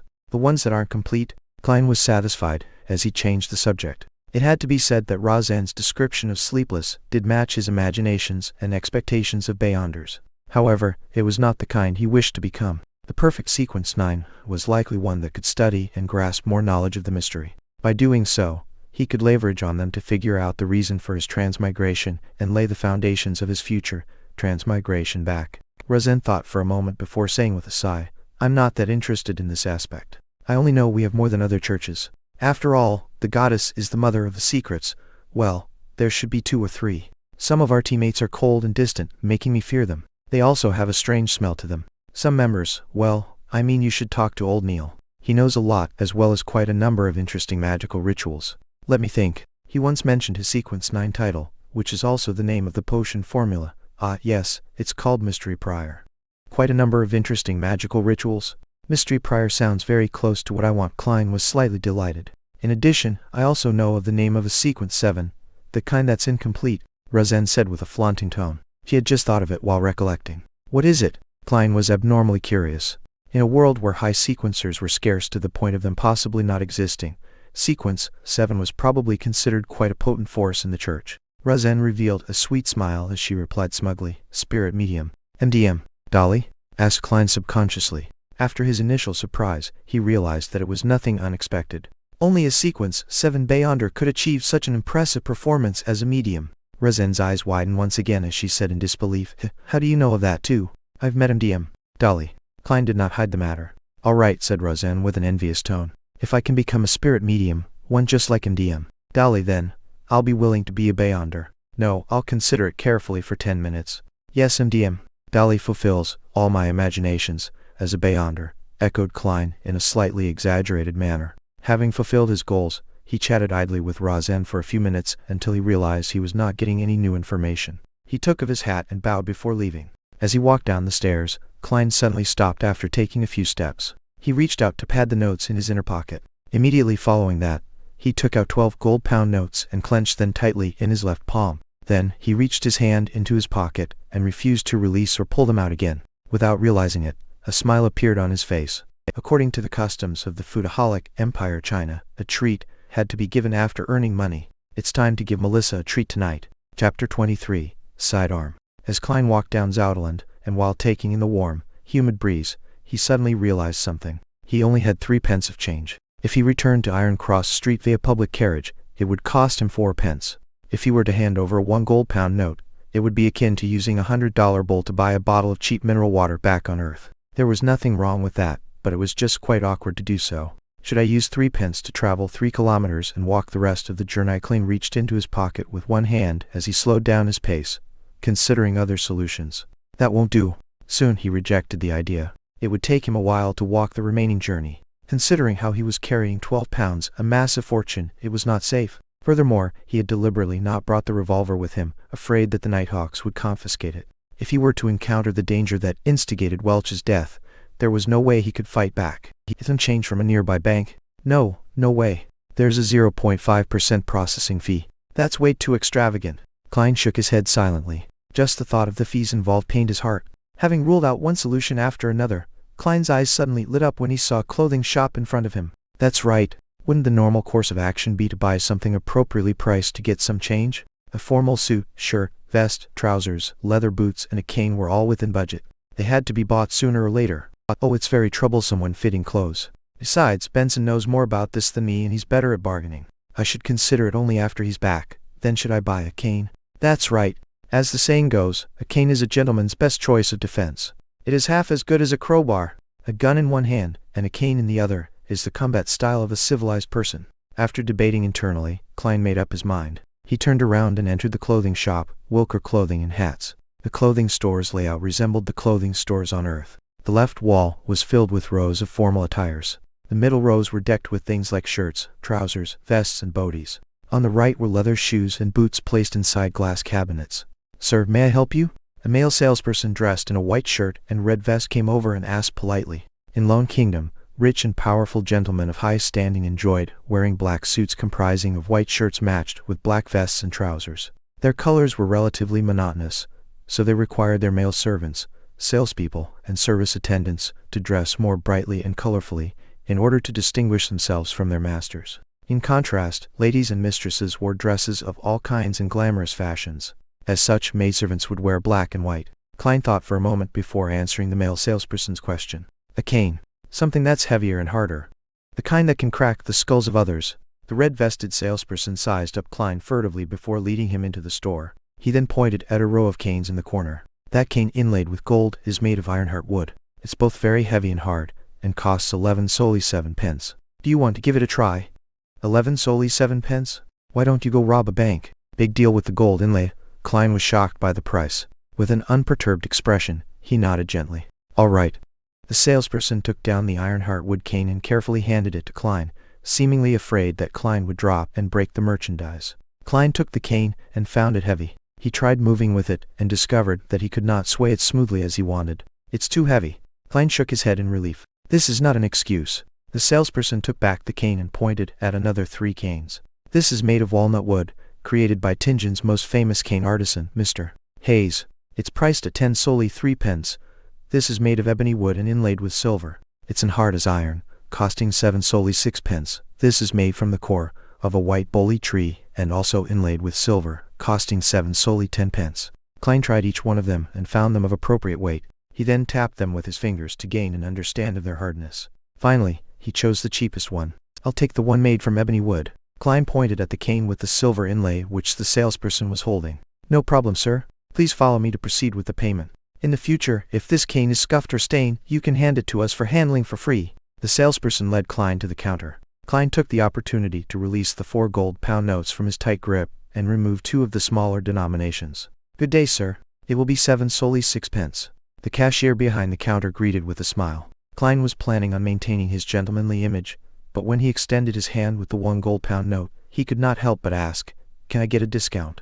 "Sir, what we have is all hand-crafted, so our costs are very high," the salesperson beside him answered. "Since our boss isn't here, we are unable to lower the prices." The cashier behind the counter added, "Sir, sorry about that." "All right." Klein handed the note over and received the black silver inlaid cane. While waiting for the change to be given to him, he took a few steps back and distanced himself from them. He swung around his sidearm as a test. Whoosh, whoosh, whoosh. The wind sounded heavy when the cane sliced through the air. Klein nodded in satisfaction. He looked forward again, prepared to see notes and coins, but was appalled to see the red-vested salesperson retreating far away. The cashier behind the counter had retracted into a corner, leaning close to a double-barreled shotgun hanging to the wall. The Lone Kingdom had a semi-regulated policy on firearms. To possess a firearm, one needed to apply for an all-purpose weapon usage certificate or a hunter's license.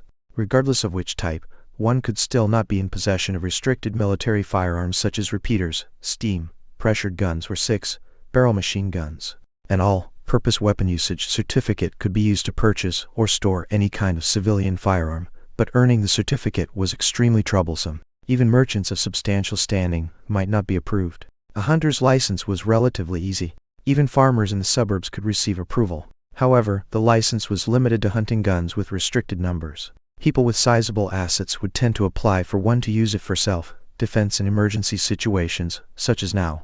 Klein looked at the 2 wary salespeople as the corners of his mouth twitched. He chuckled dryly. "Not bad. This cane is perfect for swinging. I'm very pleased."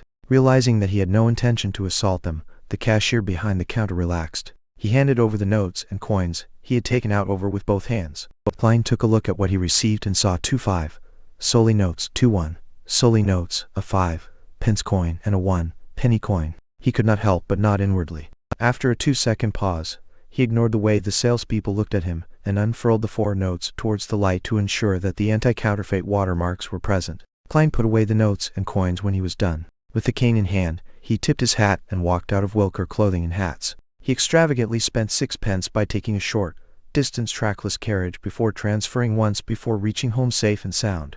After closing the door, he counted the 11 pounds and 12 solely notes thrice before placing them into the desk drawer. He then found the bronze revolver with the wooden grip. Clink, clang. 5 brass bullets fell onto the table when Klein inserted the silver demon hunting bullets, which had complicated patterns, and the dark sacred emblem into the revolver's cylinder. Like before, he only inserted 5 rounds and left an empty spot to prevent any misfires.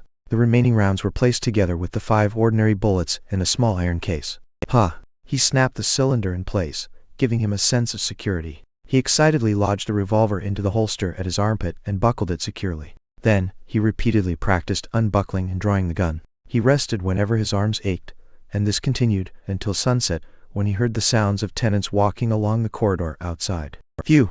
Klein let out a foul breath before putting his revolver back into his armpit holster. Only then did he take off his formal suit and vest. He wore back his usual brownish-yellow coat and swung his arms to relax them. Tap, tap, tap. He heard the sound of nearing footsteps before the twisting sound of an inserted key. Melissa with her soft, black hair entered. Her nose twitched a little as she swept her gaze towards the unlit stove. The luster in her eyes dimmed slightly. "Klein, I'll heat up the leftovers from last night. Benson will likely be home tomorrow." Melissa turned to look at her brother. Klein had his hands in his pocket as he leaned against the edge of the desk. He smiled and said, "No, let's eat out." "Eat out?" Melissa questioned in surprise. "How does Silver Crown Restaurant at Daffodil Street sound?" "I heard they serve delicious food," suggested Klein. But Melissa was still confused. Klein grinned and said, "To celebrate my new job." "You found a job?" Melissa's voice rose unknowingly. But isn't the Tingen University interview tomorrow?" "Another job." Klein gave a faint smile before fishing the stacked notes from the drawer. "They even gave me an advance of 4 weeks' pay." Melissa looked at the gold pounds and solely as she widened her eyes. "Goddess, what job did you get?" This Klein's expression froze as he deliberated on his words. "A security company whose mission is to seek, collect, and protect ancient relics. They were in need of a professional consultant. It's a 5-year contract, earning me £3 a week." "Were you vexing over this last night?" asked Melissa after a moment of silence. Klein nodded. "Yes, although being an academic at Tingen University is respectable, I prefer this job." "Well, it isn't bad either." Melissa gave an encouraging smile. She asked half suspiciously and half curiously, Why would they give you an advance payment of 4 full weeks? It's because we need to move. We need a place with more rooms and a bathroom that belongs to us, said Klein while grinning and shrugging. He felt that his smile was impeccable, just short of the word surprised. Melissa was stunned momentarily before she suddenly spoke out in a fluster. Klein, we are living quite well now. My occasional grumblings of not having a personal bathroom is just a habit. Do you remember Jenny? She lived next door to us, but ever since her father was injured and lost his job, they had no choice but to move to Lower Street. The family of 5 ended up staying in one room, with 3 of them sleeping in a bunk bed and 2 of them sleeping on the ground. They even wished to rent the remaining empty spot to someone. Compared to them, we are really very lucky. Don't waste your salary on this matter. Besides, I love Mrs. Smyron's bakery. Sis, why is your reaction completely different from how it played out in my head? Klein's expression went blank when he heard his sister. Chapter 24. Penny Pincher. The sky outside was gradually dyed golden as Klein looked into Melissa's eyes. He was momentarily at a loss for words.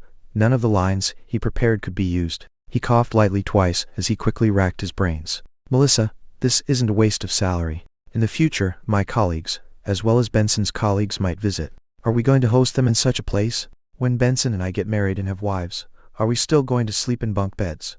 None of you have fiancés yet, right? We can wait a little while and save up more money in the meantime, answered Melissa in a logically concise manner. No, Melissa. This is a societal rule. Klein was stumped and could only count on lofty principles. Since I'm earning £3 a week, I should look like I'm earning £3 a week.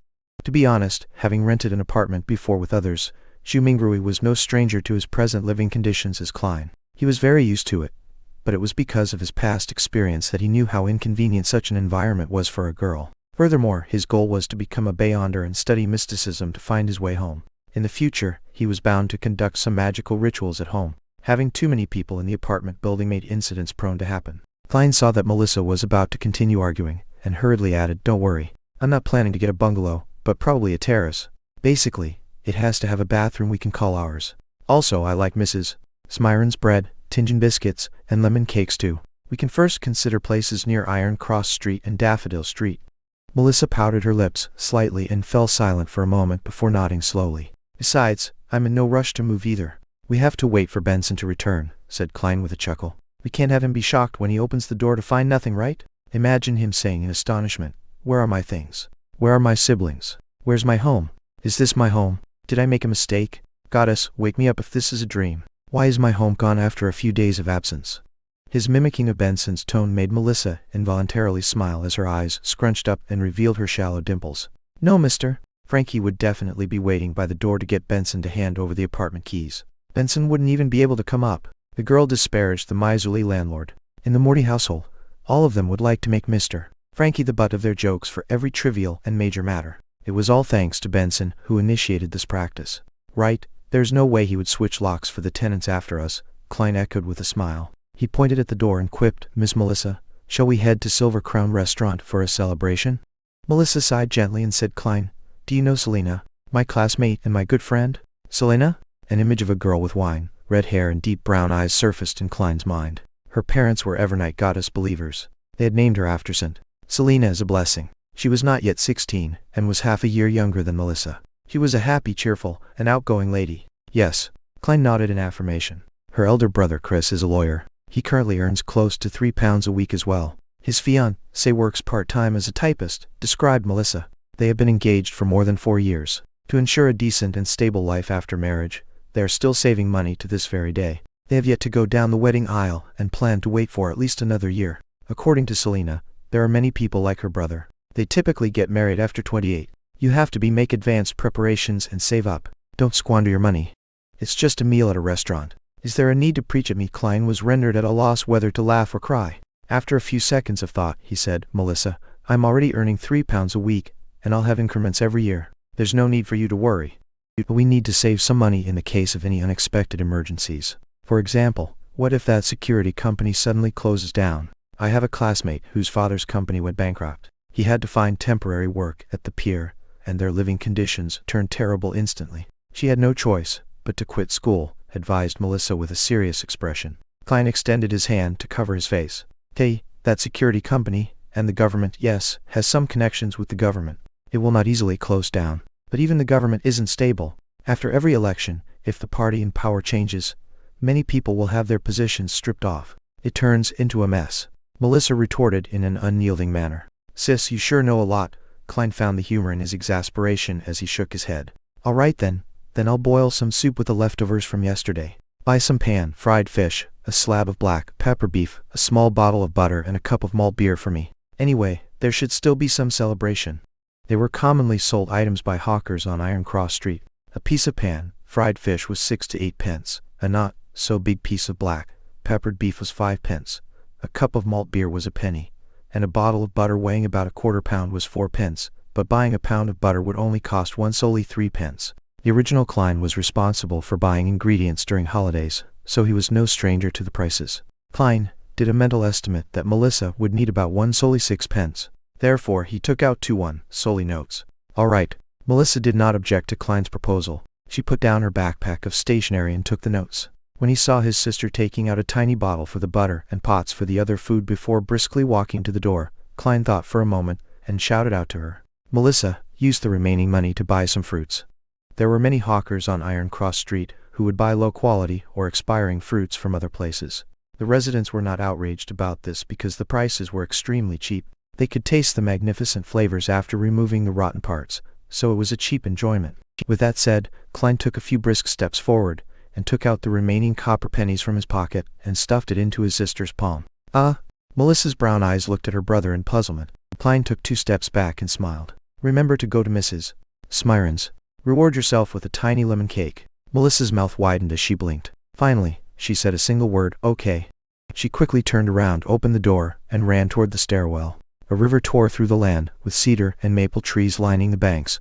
The air so fresh, it was intoxicating. Klein, who was here to put closure to his interview, had his revolver with him. He held his cane and paid 6 pence for the public carriage. He walked down a cemented path and approached a 3-story stone building which was shaded by greenery. It was Tianjin University's administrative block. It's truly worthy of being one of the 2 major universities of the Lone Kingdom. With this being his first time here, Klein sighed as he walked. Compared to Tianjin University, Koi University right across the river could only be described as shabby. Heave-ho! Heave-ho! Voices approached slowly as 2 rowing boats made their way upstream across the Koi River. Oars were being rowed in an orderly and rhythmic manner. This was a rowing sport that was popular among all the universities in Lone Kingdom. With Klein requiring a scholarship to finance his university studies, he, Welch, and the others had joined Koi University's rowing club and were pretty good at it. This is youth. Klein stopped and looked into the distance before sighing wistfully. Such sights would no longer be seen in another week since school would break for summer. As he proceeded down a road sheltered by trees, Klein stopped by a 3-story stone building. He entered after successfully registering himself and easily found his way to the office of the person who had tended to him the other time. Knock, knock, knock. He knocked lightly on the half-closed door. Come in. A man's voice sounded from inside. A middle-aged instructor dressed in a white shirt and black tuxedo frowned when he saw Klein enter. There's another hour until the interview. Mr. Stone, do you still remember me? I'm a student of Senior Associate Professor Cohen. Klein Morty. You have read my recommendation letter before. Klein smiled as he took off his hat. Harvin Stone stroked his black beard and asked, puzzled, is there something wrong? I'm not in charge of interviews. Here's the situation. I've already found a job, so I won't be participating in the interview today. Klein gave his reason for coming. I see. When Harvin Stone learned of the reason, he stood up and reached out his right hand. Congratulations. You are really a polite lad. I will inform the professor and senior associate professors. Klein shook Harvin's hand and planned on making a little small talk before bidding him farewell when he heard a familiar voice behind him. Morty, you found another job?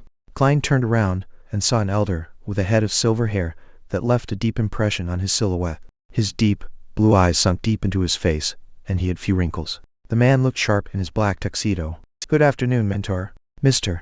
Azek, he hurriedly greeted. Why are the 2 of you here? The elder was none other than Senior Associate Professor of Koi University's History Department, who was also his mentor, Mr. Quentin Cohen. Beside Cohen was a middle-aged man with bronze-colored skin of average build. He did not have any facial hair and held a newspaper in his hand. His hair was black and his pupils brown. His facial features were soft, as his eyes revealed an indescribable sense of weariness like it had seen the vicissitudes of life. Beneath his right ear was a black mole which could only be seen if looked at carefully. If Koi University recognized him since he was Koi University's History Department lecturer, Mr. Azek, who often helped the original Klein. He enjoyed debating with his mentor, Senior Associate Professor Cohen. They often had a clash of opinion, but even so, they were best friends. Otherwise, they would not have enjoyed meeting up for a chat. Cohen nodded and said with a relaxed tone, "Isaac and I are here to participate in an academic conference." "What kind of job did you get?"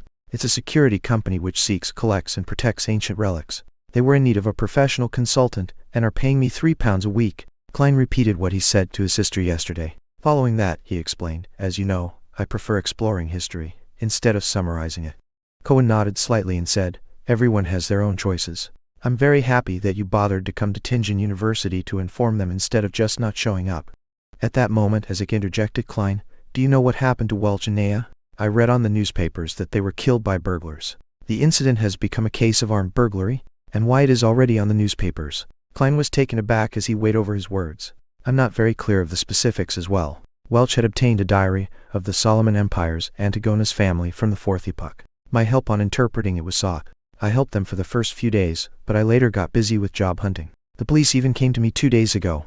He deliberately divulged the matter regarding the Solomon Empire and the Antigona's family in hopes of getting any information from the 2 history teachers. "The Fourth Epoch," Cohen muttered with a frown. The bronze, skinned and weary eyes of Isaac went blank first before he inhaled. He rubbed his temple with his newspaper-wielding left hand and said, "Antigonus rings a bell, but why can't I remember?" Chapter 25, Cathedral. While Isaac muttered to himself, he subconsciously shot a glance at Quentin Cohen, seemingly hoping for hints to jolt his memories. Cohen, with his deep-set blue eyes, shook his head without any hesitation. "I do not have any impression of it."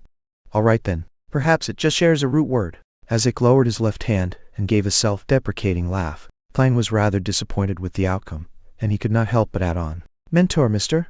Isaac, as the both of you know, I am very interested in exploring and restoring the history of the Fourth Epoch. If you ever recall anything or obtain relevant information, could you please write to me?"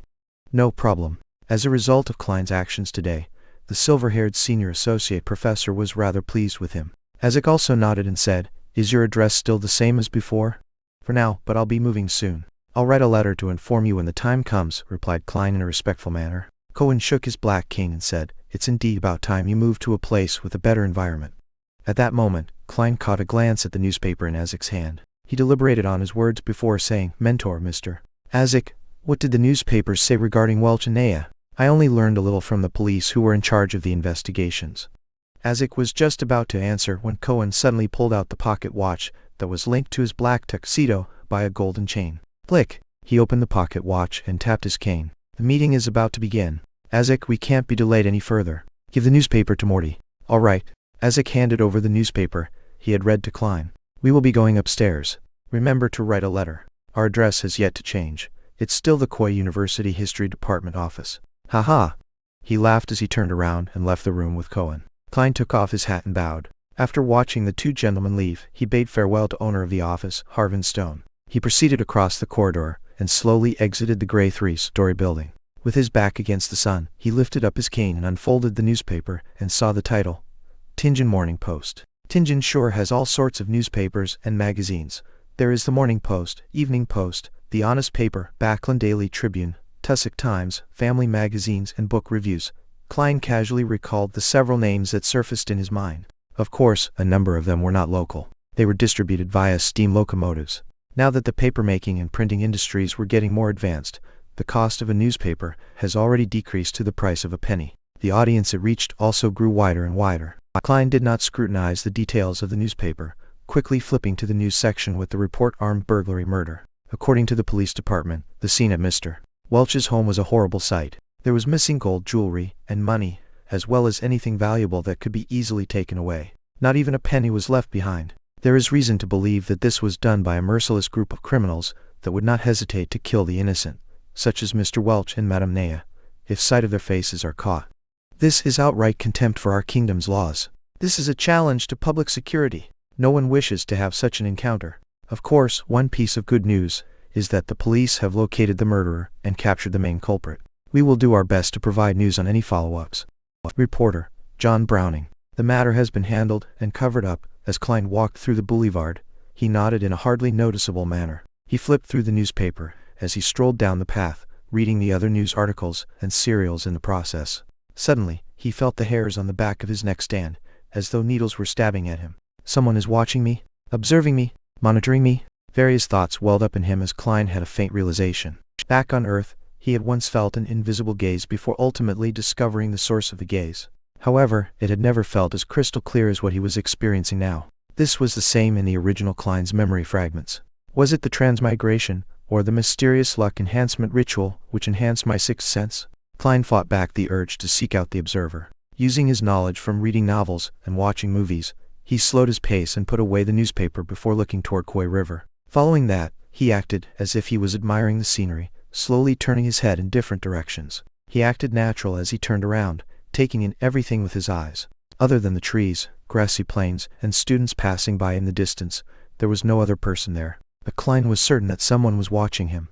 Klein's heart raced, as his blood surged through his body with the intense thumping. He unfolded the papers and covered half his face, afraid that anyone would discover anything wrong with his expression. Meanwhile, he clenched his cane and readied himself to draw his gun. 1 step, 2 steps, 3 steps. Klein proceeded forward slowly. The feeling of being spied upon remained, but there was no sudden outburst of danger. He walked through the boulevard in a somewhat stiff manner and arrived at the waiting point for public carriages when a carriage pulled up coincidentally. Out, no, Champagne Street. Klein continually dismissed his thoughts. He originally planned on heading home immediately, but he was afraid of leading an observer of unknown motives to his apartment. Following that, he thought of heading to Zodolin Street to seek help from the Nighthawks or his colleagues. However, he thought otherwise, afraid that he would end up alerting his enemy and expose the Nighthawks. Therefore, he casually chose somewhere else. 6 pence, the ticketing officer replied routinely. Klein did not bring any gold pounds with him today. He had hidden the money in the usual spot, and had only taken 2 solely notes with him. And before he came, he had spent the same amount of money, leaving him with 1 solely 6 pence. Therefore, he took out all his coins and handed to the ticketing officer. He found a seat after boarding the carriage, and finally with the closing of the carriage doors, Klein felt that unease of being watched vanish. He exhaled slowly as he felt his limbs tingle slightly. What do I do? What should I do next? Klein looked out the carriage as he racked his brains for a solution. Until he was clear about the intentions of the person watching him, Klein had to assume that there was malicious intent. Many thoughts sprang up in his mind, but he dismissed them. He had never experienced such an event, and had to use a few minutes to organize his ideas. He had to notify the Nighthawks. Only they could truly get rid of this threat. But I can't head there directly or I might expose them. Perhaps, that might be their goal. Following this train of thought, Klein crudely surmised various possibilities as his thoughts turned clearer. He exhaled as he regained some semblance of composure. He looked seriously at the scenery outside flying past him. There were no accidents along the way to Champagne Street, but when Klein opened the door and stepped out of the car, he immediately had the uneasy feeling of being watched again. He acted as though he had not sensed anything. He took the newspaper and his cane, slowly making his way in the direction of Zodolin Street, but he did not enter that street. Instead, he took another route to the red moonlight street behind. There was a beautiful white plaza there, as well as a large cathedral with a pointy roof. St. Selena Cathedral, the Tinjan headquarters of the Church of the Evernight Goddess. As a believer, there was nothing odd about him participating in Mass or prayer on his day off. The cathedral exhibited a design similar to Earth's Gothic style. It also had a tall black and imposing clock tower, situated between blue and red checkered windows. Klein stepped into the cathedral and followed an aisle into the prayer hall. Along the way, the stained windows were comprised of red and blue glass patterns that allowed colored light to shine into the hall. The blue was closer to black, the red the same color as the crimson moon. It made the surroundings seem unusually dark and mysterious. The feeling of being watched vanished. Klein acted unfazed as he walked toward the open prayer hall. There were no high windows here. The deep darkness was emphasized, but behind the arc-shaped holy altar, on the wall directly opposite the door, were about 20 circular fist-sized holes that allowed the radiant sunlight to enter the hall. It was akin to pedestrians seeing the starry sky when suddenly looking up into the dark night to see the shimmering stars in all their nobility, purity, and holiness. Even though Klein had always believed that gods could be analyzed and understood, he could not help but lower his head here. The bishop was preaching in a gentle tone as Klein silently made his way down the aisle that split the pews into 2 columns. He searched for an empty area close to the passageway before slowly taking a seat. Leaning his cane onto the back of the pew in front of him, Klein took off his hat and placed it onto his lap together with the newspaper. Then, he clasped his hands together and lowered his head. The entire process was done slowly and routinely as though he was really there to pray. Klein closed his eyes as he silently listened to the bishop's voice in the darkness. Lacking clothes and food, they have no covering in the cold.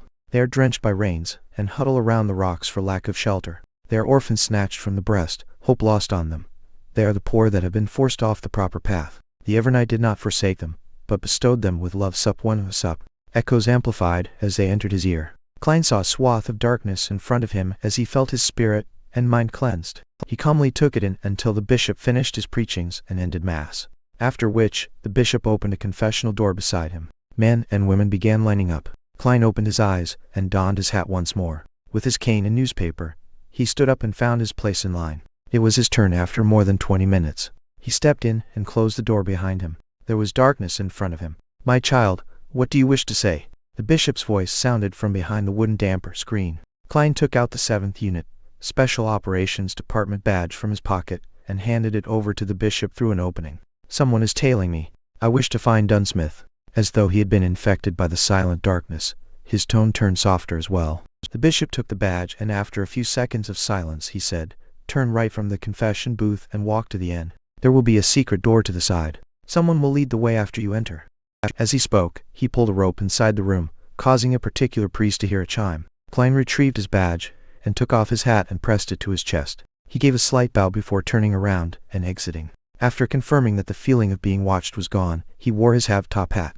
Without any excessive emotions, he held his cane and turned right, until he arrived by an arched altar. He found the secret door in the wall facing his side. He silently opened it before sneaking in quickly. The secret door closed silently as a middle-aged, black-robed priest appeared under the illumination of gas lamps. "What is it?"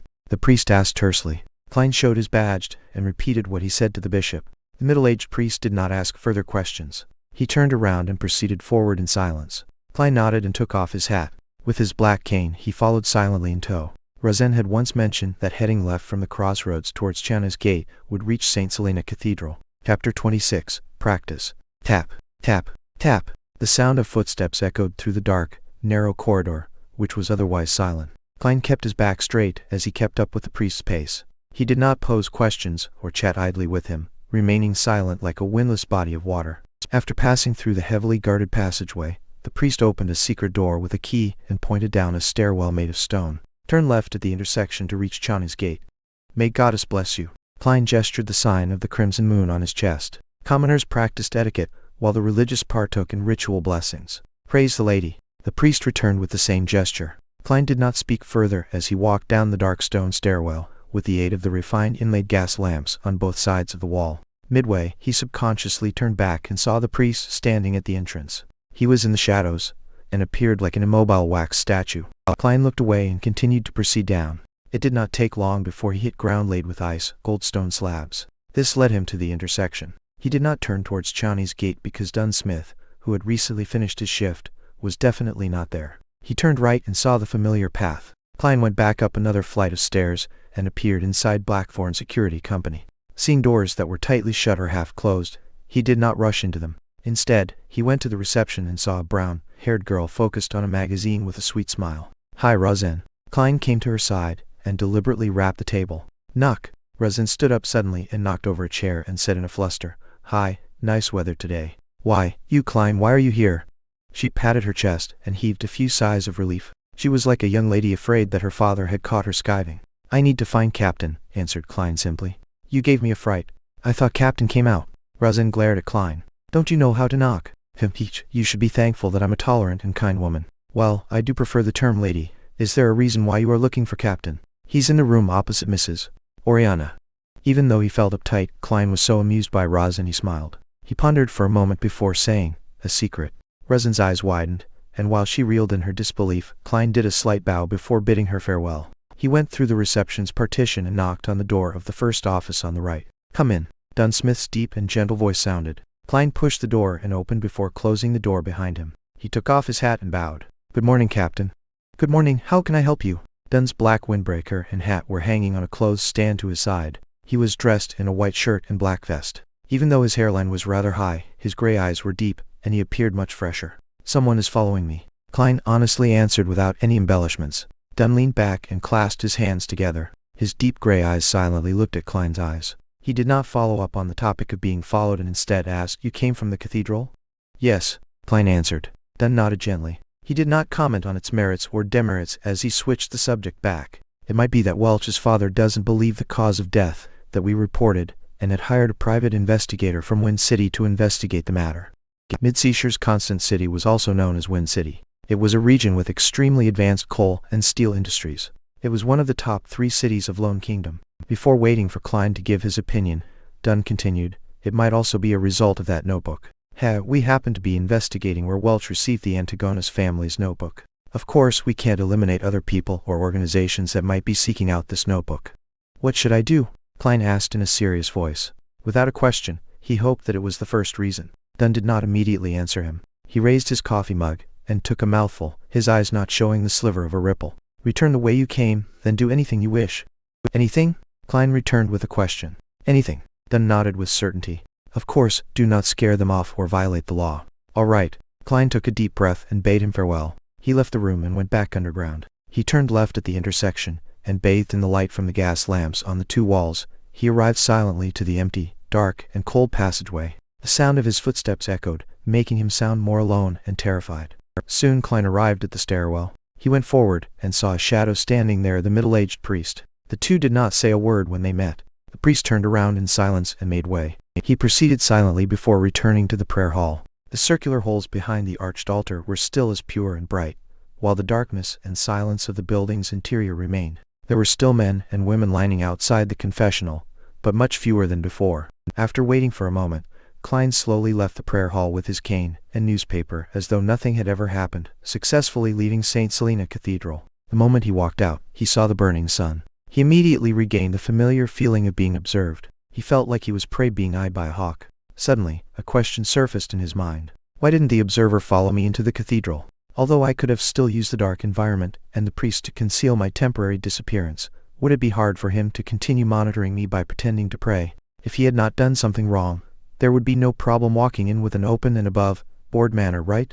Unless the person has some dark history, making him afraid of the church or fear the bishop, knowing that he might have the powers of a beyonder. In that case, the likelihood of it being a private investigator is very slim. Klein exhaled and no longer acted as nervous as he was previously. He took a casual stroll before going around and to the back of Zoutland Street. He stopped at an ancient-styled building with mottled walls. The address on the door was 3. Its name was the Zoutland Shooting Club. Part of the police department's underground shooting range was open to the public as a way to earn some additional funds. Klein went in and the feeling of being watched vanished instantly. He took this opportunity to hand over his Special Operations Department badge to the attendant. After a short verification, he was led underground to a small, confined shooting range. 10-meter target, Klein informed the attendant simply. Next, he retrieved the revolver from his armpit holster and the box of brass bullets from his pocket. The feeling of being suddenly targeted made his desire to protect himself win over his procrastination. Therefore, he could not wait to come over to practice his shooting. After the attendant left, he flicked open the cylinder and removed the silver demon-hunting bullets. Following that, he filled the cylinder with normal brass bullets. This time, neither did he leave an empty spot to prevent misfiring, nor did he take off his formal attire and have top hat. He planned on practicing in his usual getup.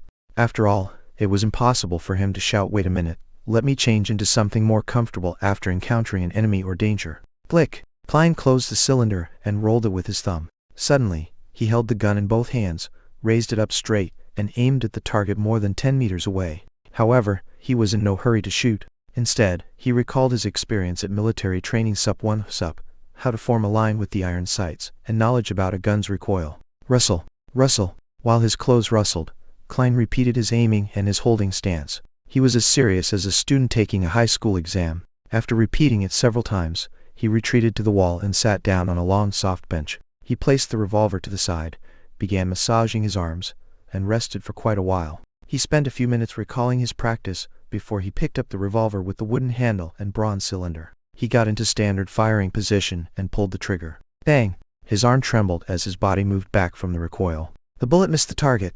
Bang!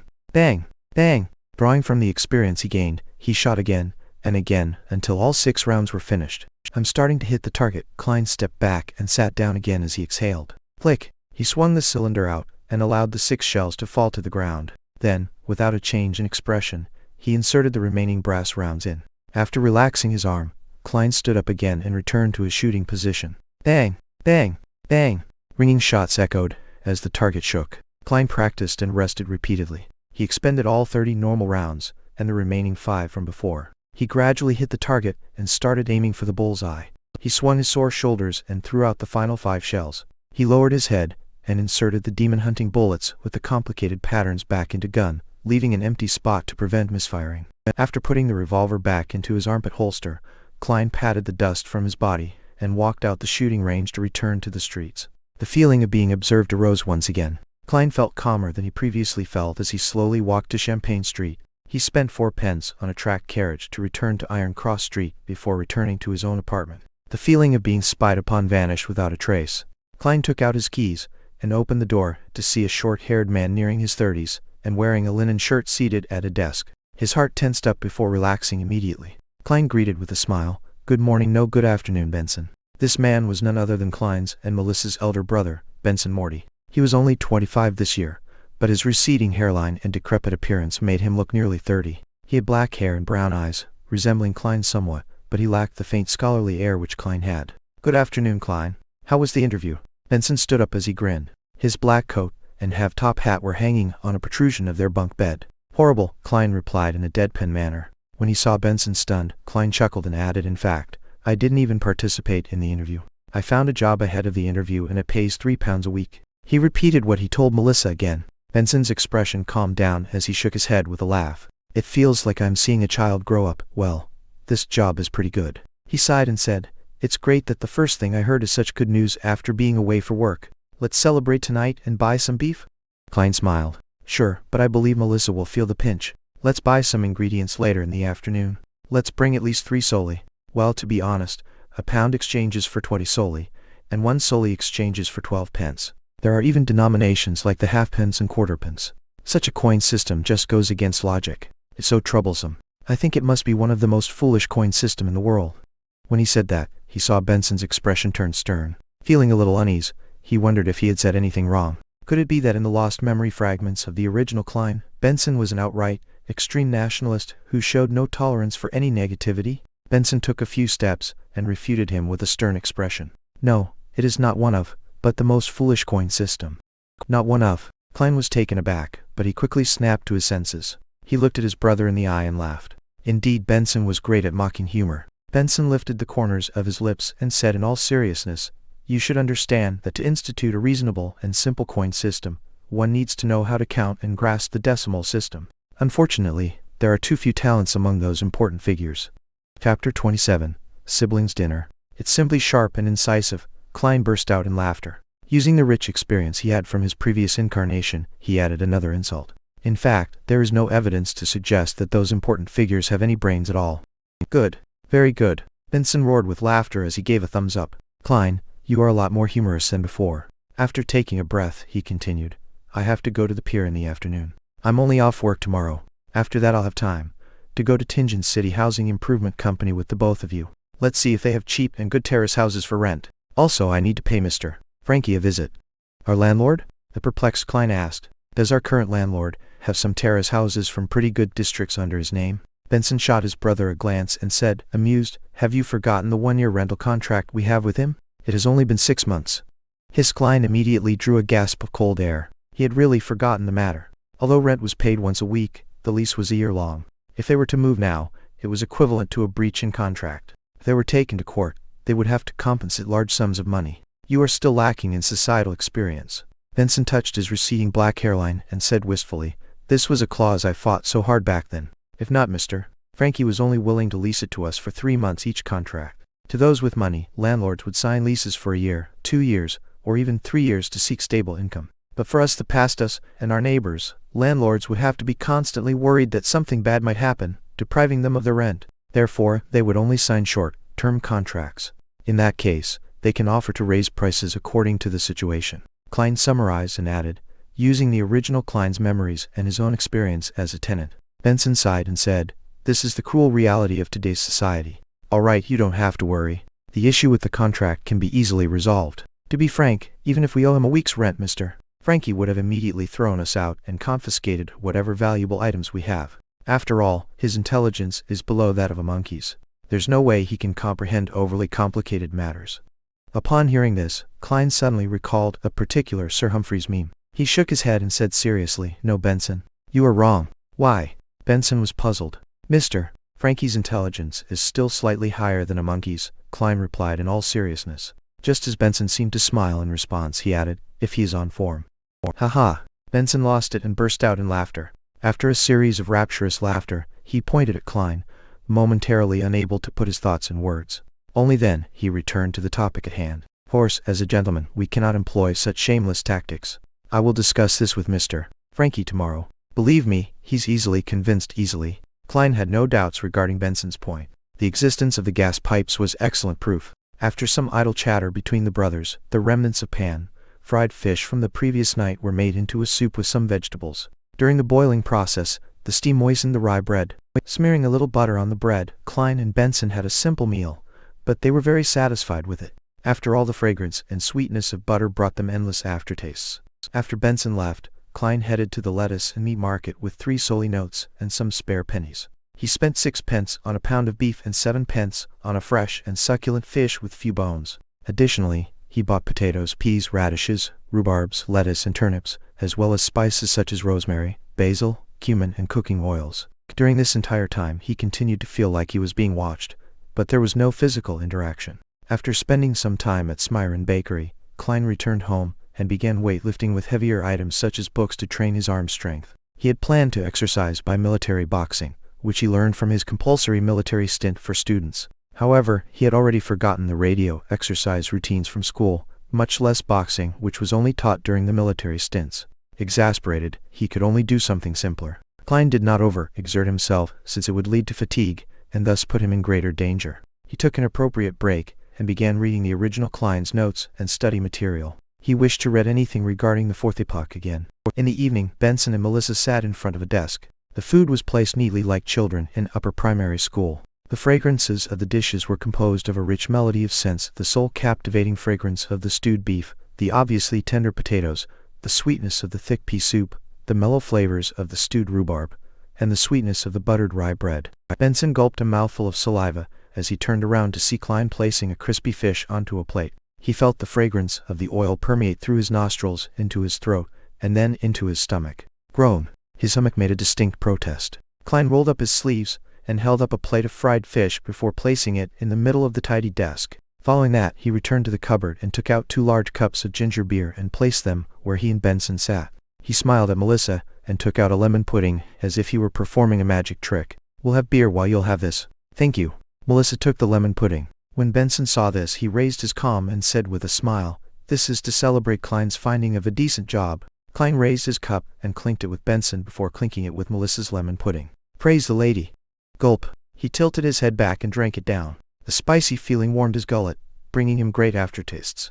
Despite its name, ginger beer did not contain any alcohol. It was a mixture of the ginger's spiciness and the sourness of lemon that made it taste similar to beer. It was a kind of beverage that both women and children found acceptable. However, Melissa did not like the taste of it. Praise the lady. Benson drank a mouthful as well, while Melissa took a nibble of the lemon pudding. She chewed at it repeatedly before swallowing it down unwillingly. Give it a try. Klein put down his cup and picked up his fork and spoon and pointed at the table full of food. He was most pessimistic of his thick pea soup. After all, he had never eaten something so strange on earth. All he could do was adapt the recipe from the original Klein's memory fragments. As the eldest brother, Benson did not stand on ceremony as he dug up a spoonful of mashed potatoes and stuffed it into his mouth. The beaten potatoes were boiled thoroughly and mixed with the faint taste of lard and just enough salt. It whetted his appetite and made him salivate. Not bad, praised Benson vaguely. Much more delicious than the one I had back at work. They only used butter. This is one of my specialties after all. Klein accepted the praise. It's all thanks to the teachings of the chef at Welch's place. Melissa looked at the beef soup. The green basil leaves, the green lettuce heads, and the radishes were submerged in the colorless soup, covering the tender beef. The soup was clear and its fragrance tantalizing. She forked a piece of beef and placed it in her mouth to chew. The beef retained a little chewiness despite being stewed tender. The mixture of salt, the sweetness from the radishes, and the spiciness from the basil leaves complemented the deliciousness of the beef. She seemed to give her approbation, but she could not stop her chewing. Klein tasted it and felt that although it was delicious, it was not without regret. This was still far from his usual standard. After all, he was lacking in certain condiments and could only use replacements. It was no wonder it tasted different. Of course, even with the best standards, one could only make do with the dishes they cooked personally. Suddenly, his heart pained for Benson and Melissa, who were stunted in their world view. After swallowing a piece of beef, Klein picked up a piece of fried tussock fish, which was sprinkled with cumin and rosemary. It was crispy on the outside and tender on the inside. The char was a perfect golden brown, and the saltiness and oil fragrance intertwined as one. Nodding slightly, Klein tried a piece of stewed rhubarb and found it palatable. It got rid of the cloyed taste of meat. Finally, he mustered his courage and scooped a bowl of thick pea soup. Too sweet and too sour, Klein could not help but frown. However, after seeing Benson and Melissa looking satisfied from tasting it, he began suspecting his tastes. He could not help but down a mouthful of ginger beer to cleanse his tongue. The siblings were stuffed by the end of the meal. They laid slumped in the chairs for quite a while. "Let us praise the lady once more." Benson raised his ginger beer, which had only one mouthful left, as he said in satisfaction. "Praise the lady." Klein downed the last bit of his beverage. "Praise the lady." Melissa finally put the last bit of lemon pudding into her mouth, and enjoyed the flavors swishing through her mouth. When Klein saw this, he took advantage of his tipsiness and smiled. "Melissa, that's not right. You should eat the thing you find most delicious thing at the beginning. That way, you can fully appreciate its most delicious aspects. Tasting it when you are filled and satiated will not do the food justice." "No, it's still as delicious as it can be," answered Melissa firmly and stubbornly. The siblings had a happy chat, and after digesting their meals, they cleaned up the plates, cutlery, and stored the oil which was used to fry the fish. After busying themselves, it was revision time. One refreshed his accounting knowledge, while another continued reading the study material and notes. Time was spent to its fullest. At 11, the siblings extinguished the gas lamp and went to bed after washing up. Klein felt groggy as he stared at the darkness in front of him. A figure wearing a black windbreaker and half-top hat appeared suddenly in Klein's vision. It was Dunn Smith. "Captain." Klein jolted awake and knew he was dreaming. Dunn's gray eyes remained calm, as though he was mentioning something trivial. "Someone has sneaked into your room. Pick up your revolver and force him to the corridor. Leave the rest to us." "Someone has sneaked into my room? The observer has finally taken action?" Klein jumped in fright, but did not dare ask further. All he did was nod and say, "All right." The scene before his eyes changed immediately as a swath of colors appeared like the bursting of bubbles. Klein's eyes opened as he carefully turned his head. He looked toward the window and saw a thin, but unfamiliar back standing at his desk, rummaging for something in silence. Chapter 28, Secret Order. Badump, badump, badump. Klein's heart began beating rapidly. It shrank into a clump before expanding abruptly. It made his body tremble gently. There was an instant when he nearly forgot what he had to do until the lurking figure suddenly paused. The figure pricked his ears slightly as though listening for any changes. Blood flowed back from his brain as Klein regained his basic cognitive abilities. He reached beneath the pillow for the wooden grip of the revolver. He felt the firm, but smooth feeling as he rapidly calmed down. He silently and slowly pulled out the revolver and aimed it at the trespasser's head. To be honest, he had no confidence in striking the intruder. Although he was already able to stably hit the target during practice, a moving person and a fixed target were completely different. He was not arrogant enough to confound the two together. However, he vaguely remembered something from his previous life. The general idea was that a nuclear weapon wielded the greatest strength before its launch. The principle held in his current situation. The best deterrence was before he shot. By not pulling the trigger or shooting blindly, the intruder was unable to determine whether or not he was a complete rookie who had an extremely high chance of missing him. His worries and fears would make him deliberate more, resulting in him restraining himself. In an instant, another thought arose in him. It immediately made Klein turn decisive. He was not the kind of person who turned calmer when faced with danger. Instead, he had already imagined the situation when he faced the observer using intimidation instead of attacking. The Foodaholic Empire had an idiom: "Where there is precaution, there will be no danger." When Klein pointed his gun at the intruder, the thin man froze suddenly, as though he had sensed something. Following that, he heard a voice that hid a chuckle. "Good evening, sir." The scrawny man clasped both his hands together, and his body seemed to tense. Klein sat on the lower bunk, aimed the person's head with the revolver, and tried to speak as leisurely and as naturally as he could. "Please raise both of your hands and turn around. Try to do it slow. To be frank, I am very timid and I get nervous easily. If you move too quickly, I can be frightened, and I can't guarantee that there won't be a situation where I misfire." "Yes, that's right." The scrawny man raised both of his hands and held them up near his head before turning his body bit by bit. The first thing that came into view was a black tight suit with neat buttons. Next, he caught a pair of brown eyebrows that were thick and sharp. The intruder's deep blue eyes didn't reflect fear, but rather gazed upon Klein with the intensity of a ferocious beast. Seeing that if Klein were careless for a second, the other person would leap forward and tear him to pieces.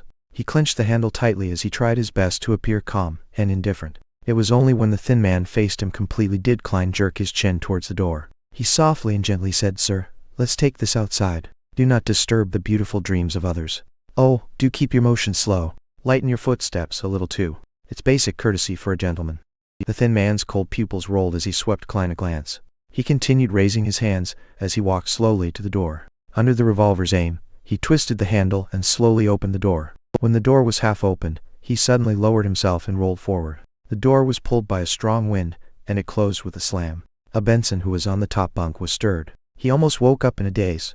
At that moment, a leisurely and serene melody entered from outside. The heavy and comfortable voice started to sing. Oh, the threat of horror, the hope of crimson cries. One thing at least is certain, that this life lies.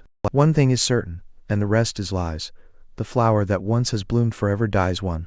The poem seemed to possess the power to calm and relax others. Benson, who was on the top bunk, and Melissa, who was in another room, again fell asleep amid their grogginess. Klein's body and mind was also peaceful and quiet. He nearly yawned. The way the thin man had darted off was so agile that he could not react in time. Looking at the closed door, he smiled and muttered to himself. You might not believe it, but pulling the trigger would not release a round. The empty chamber to prevent misfiring. Following that, Klein listened to the midnight poem as he patiently awaited for the battle outside to end. Within a minute, the tranquil melody, which resembled the reflection of moonlight on the surface of a lake, stopped, and the dark night resumed its deep silence. Klein silently spun the cylinder and moved the empty chamber away as he awaited for the outcome. He uneasily waited for a full 10 minutes. Just as he wondered if he should investigate, he heard Dunn Smith's staid and warm voice from the door. It settled. Phew, Klein exhaled. He held his revolver and took his key. Barefooted, he carefully approached the door before silently opening it to see the black windbreaker and the half-top hat. Dunn Smith was standing there with his deep and calm gray eyes. He closed the door behind him and followed Dunn to the end of the corridor and stood amid the weak crimson moonlight. It took me some time to enter his dream, said Dunn calmly as he looked at the red moon outside the window. Do you know his background? Klein felt a lot more relieved. Dunn nodded and said, an ancient organization known as the Secret Order. They were established in the 4th epoch and are related to the Solomon Empire and a number of fallen aristocrats of that period. The Antigonus family's diary came from them. Due to a member's negligence, it entered the antique market and was obtained by Welch. They had no choice but to send people in search of it. Without waiting for Klein's question, he paused before continuing. We will capture the remaining members they have according to the clues. Well, it might not end too well. These fellows are as good at hiding as the rats in the sewers. But at the very least, they would believe that we have likely obtained the Antigonus family's notebook, or that we have obtained a critical clue. In that case, as long as it's not something extremely crucial or important, they would abandon the operation. That is their philosophy on surviving. What if the notebook is extremely crucial and important? Asked Klein worriedly. Dunn smiled without an answer. Instead, he said, we know very little of the Secret Order. Our success this time is all thanks to your sharp wits. This contribution is all yours. In light of the possibility of hidden dangers and how heightened perception would aid in finding the notebook, you have a chance at choosing. A chance at choosing? Klein vaguely guessed something as his breathing subconsciously turned heavy. Dunn wiped the smile from his face as he said in all seriousness, do you wish to become a Beyonder? You can only choose the starting sequence of an incomplete sequence. Of course, you can give up this chance and choose to accumulate the merit you have garnered. Then, all you have to do is wait till there's sufficient room for you to become a sleepless, which is also the first complete sequence the goddess has bestowed on the Nighthawks. Indeed, Klein felt delighted and did not have any hesitant emotions. He took the initiative to ask, then from which of the sequence 9s can I choose from? I have to have detailed information to decide whether to give up or accept, as well as choose which one. Dunn turned around and seemed to be cloaked in the crimson veil that shone down on him. He looked into Klein's eyes and said slowly, apart from the sleepless, the Church has 3 sequence 9 potion formulas. One of them is Mystery Prior, which is also the power old Neil controls. Herr Roseanne has likely mentioned this to you. She can never hold her tongue. Klein smiled awkwardly, at a loss for an answer. Thankfully, Dunn did not mind it as he continued. Our Mystery Prior potion formula and the later sequences that aren't directly chained were obtained from the Moses ascetic order. Back then, it was said that they had yet to fall to corruption. They persisted in their morals and precepts, determined in their pursuit of knowledge. They kept their secrets strictly confidential. Anyone that entered the order would be barred from speaking for 5 years after becoming a Mystery Prior. They would learn to keep silent, so as to cultivate and enhance their focus. The motto of Moses ascetic order, do as you wish, but do no harm, began from them. Mystery Priors have a comprehensive but rudimentary understanding and grasp of magic, witchcraft, astrology, and other mystical knowledge. They also know a fair number of magical rituals, but they can easily sense certain existences that hide among matter. Therefore, they have to be careful and show respect to their powers as a Beyonder. We lack a large portion of this sequence, causing it to be an incomplete chain. For example, it's sequence 8. Or perhaps the Holy Cathedral has it. This pretty much meets all my requirements. Klein nodded slightly, to the point of having the urge to choose. Thankfully, he still remembered certain things. What about the other two? The second type is named Corpse Collector. Quite a number of cultists who worship death in the southern continent choose it. After consuming the potion, unintelligent dead spirits would mistake them as one of their kind and not attack them. They would gain resistance to the cold, decay, and corrosiveness of cadaveric auras. They will be able to directly see a portion of evil spirits and see the characteristics and weaknesses of undead creatures, as well as gain certain attribute enhancements. We have the Sequence 8 and Sequence 7 that follows it. Haha, you probably can guess Sequence 7 Spirit Medium. This was chosen by Dolly back then, described done in detail. Spirit Medium does appear mysterious and cool, but what I want most is to grasp knowledge of mysticism. Klein did not interject. All he did was listen quietly. Dunsmith looked sideways at the crimson moon and said, "We only have Sequence 9 of the third type. Whether the Holy Cathedral has it, I'm not sure." Called Seer. Seer? Klein's pupils constricted as he recalled the regret Emperor Roselle had left in his diary. He regretted not choosing an apprentice, bandit, or seer. Chapter 29. Jobs and rentals are serious business. Klein tried his best to remain his usual self as he asked with genuine interest, "What abilities do seers have?" "Your question is inaccurate. The question should be, what abilities does consuming the seer potion give?" Dunsmith shook his head and chuckled. His gray pupils and face turned away from the moon as his features hid in the shadows. There are many kinds of things involved: astromancy, cartomancy, spiritual pendulums, and scrying. Of course, it does not mean that consuming the potion will immediately allow you to grasp all of them. The potion only equips you with the qualifications and ability to learn it, as they lack direct means of fighting enemies. You can probably imagine that setting up a magical ritual requires a lot of preparation. It's not suitable for combat. Therefore, in terms of knowledge of mysticism, a seer will be more learned and professional than a mystery prior. It sounds like it matches my requirements as well. However, the lack of means to directly deal with enemies is quite a dilemma. Furthermore, the Church of the Evernight Goddess likely doesn't have the subsequent sequences. The Holy Cathedral likely refers to the headquarters, the Cathedral of Serenity. The means available to low sequence beyonders against their enemies might not be comparable to firearms. Klein fell into deep thought as he racked his brains. He kept going back and forth between mystery priors and seers. He no longer considered Corpse Collector. Dunsmith smiled when he saw this. "You don't have to rush into a decision. Tell me your answer Monday morning. Regardless of your choice of sequence or giving up this opportunity, none of us from the Nighthawks would have any other thoughts on the matter. Calm down and ask your heart." With that said, he took off his hat and bowed slightly. He slowly walked past Klein and headed for the stairwell. Klein did not say a word and did not immediately reply. He silently bowed and watched as Dunn left. Although he was constantly hoping to become a Beyonder previously, he was thrown into a dilemma when the opportunity arose. The subsequent missing sequences, Beyonders having the risk of losing control, the believability of Emperor Roselle's diaries, and the illusory murmurs that could corrupt people into madness, all mixed together and formed a moat that obstructed his advancement. He took a deep breath and slowly breathed out. No matter how bad it is, it can't be worse than making an 18-year-old high school student decide on his future career. Klein gave a self-deprecating chuckle. Gathering his scattered thoughts, he opened the door softly and laid back on the bed. He laid there with his eyes open, silently looking at the bottom of the top bunk that was dyed with the faint crimson of the moon. A drunkard staggered outside the window as a carriage sped down the empty streets. These noises did not break the serenity of the night, but instead made it even darker and more distant. Klein's emotions settled down as he recalled his past on Earth. He recalled how he liked exercising, his father who always spoke loudly, his mother who enjoyed busying herself despite having a chronic disease, his friends who grew up with him, going from playing sports like soccer and basketball to games and mahjong, as well as the person he made a failed confession to. These were like a silent river. It did not have many ripples or deep sentimental feelings, but it silently drowned his heart. Perhaps one will only learn to cherish things after they have lost them. When the crimson receded and the sky turned golden yellow from the flaming ball's illumination, Klein had made his choice. He got out of bed and headed to the public bathroom to wash his face to wake himself up. Then, he took a solely note to Mrs. Wendy's to buy 8 pounds of rye bread with 9 pence, replenishing the staple food that had been consumed the previous night. "The price of bread has begun stabilizing," he commented after breakfast as Benson changed. It was Sunday, so both he and Melissa finally had the chance to rest. Klein, who was already in proper attire, was sitting on a chair and flipping through the outdated newspapers he brought back from yesterday. He said in surprise, "There's a house for rent here. North Burrows 3 Wendell Street, a bungalow with 2 floors. There are 6 bedrooms, 3 bathrooms and 2 big balconies upstairs. Downstairs, There's a dining hall, a living room, a kitchen, 2 bathrooms, and 2 guest rooms, as well as an underground cellar. In front of the house are 2 acres of private land, and there's a small garden behind. It can be rented for 1, 2, or 3 years, with a weekly rent of £1.6 solely. Those interested can head to Champagne Street and look for Mr. Youssef.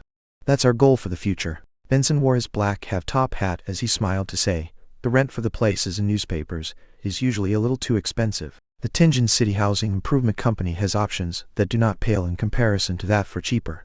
Why are we not searching in the Tianjin Housing Improvement Association for the working class? Melissa walked out from her room holding an old, veiled hat. She had changed into a grayish-white long dress that had been mended several times. She was silent and introverted, but that could not mask her youthfulness. Benson laughed. Where did you hear of the Tianjin Housing Improvement Association for the working class? Jenny? Mrs. Rachel? Or is it from your good friend Selena? Melissa looked to the side and whispered a reply. Mrs. Rachel, while washing up last night, I happened to meet her. She asked me about Klein's interview, and I told her roughly what happened. Then, she suggested I find the Tianjin Housing Improvement Association for the working class. Benson noticed Klein's puzzled expression and shook his head in amusement. They are targeted at the poor. Well, a precise description is that they are a housing association for the lower strata of society. They build and renovate houses that basically have communal bathrooms. They only provide 3 choices: a single, double, or triple bedroom. Do you wish to continue living in such an environment? Tianjin City Housing Improvement Company shares similar businesses as them, but they also provide choices for the lower, middle class. To be honest, we are a little better than lower, middle class, but we still quite worse off than true middle class families. It's not a matter of salary, it's just that we did not have the time to save up. Klein came to a realization as he put away the newspaper. Picking up his top hat, he stood up. Then let's set off. I remember that the Tianjin City Housing Improvement Company is on Daffodil Street, Benson said as he opened the door. They are like the Tianjin Housing Improvement Association for the working class, known as 5% charities. Do you know why? I don't know. Klein raised his cane and walked to Melissa's side. The girl with black hair that reached down her back nodded. Benson headed out and said, these kinds of housing improvement associations or companies were established as a result of Backlund. They are funded in 3 ways. 1. By requesting donations from charitable foundations. 2. Through funding proposals. They receive grants from the government's commission at a special rate of 4%. 3rd, through investments. By taking a portion of the rent received, they will give their investors 5% returns. That's why they are called 5% charities. The siblings went down the stairs and slowly walked toward Daffodil Street. They decided to confirm a place before talking to their present landlord, Mr. Frankie. They did not want to be in a situation where they were forced to move when had no place to stay. I heard from Selena that there are housing improvement companies that are purely run as charities. Melissa asked and thought. Benson chuckled. There are, such as the Deweyville Trust, which Sir Deweyville donated money to establish. He builds apartments targeted for the working class. He also provides dedicated estate management personnel, while only charging rather low rent. However, the criteria for applying is very strict. It sounds like you aren't fond of the idea? Klein acutely sensed it as he asked with a smile. No, I respect Sir Deweyville a lot, but I'm certain he does not know what true poverty is. Staying in his apartment is like a priest giving hope. It's not very pragmatic. For instance, tenants have to receive the main vaccines, and they have to take turns cleaning the bathroom. They are unable to sublease their apartments or use it for commercial activities. They aren't allowed to throw their rubbish wantonly, and children are prevented from playing in the corridors. Goddess, does he wish to make everyone ladies and gentlemen? Benson answered in his usual tone. Klein creased his brows in doubt. Doesn't sound problematic. Those are all very reasonable criteria. Yeah. Melissa nodded in agreement. Benson cocked his head and looked at them before chuckling. Perhaps I have protected the both of you too well that you have not seen actual poverty. Do you think they would have the money for the main vaccines? The line for free charitable organizations sets them back 3 months. Do you think their work is stable and not temporary? If they cannot sublet parts of their apartment to receive some extra income, are they to move out when they lose their jobs? Besides, many ladies mend clothes or make matchboxes at home to maintain their livelihood. Those are included as commercial activities. Are you going to chase them all out? Most of the poor use all their efforts to survive. Do you think they have the time to discipline their children and stop them from running along the corridors? Perhaps they can only be locked at home until they're old enough, then sending them to places that accept child labor when they are around 7 or 8 years old. Ben did not use many adjectives to describe the matter.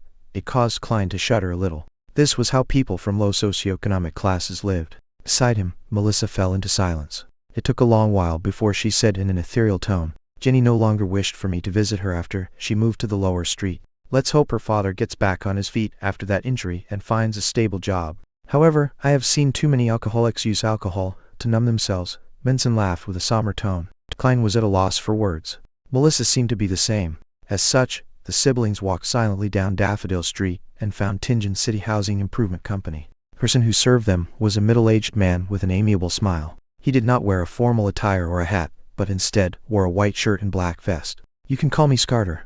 Might I know what kind of house you have in mind?" When he caught a glance at Klein's silver-inlaid cane, his smile widened. Klein looked at Benson, who was better with words, and gestured for him to answer. Benson directly answered, "A terrace house."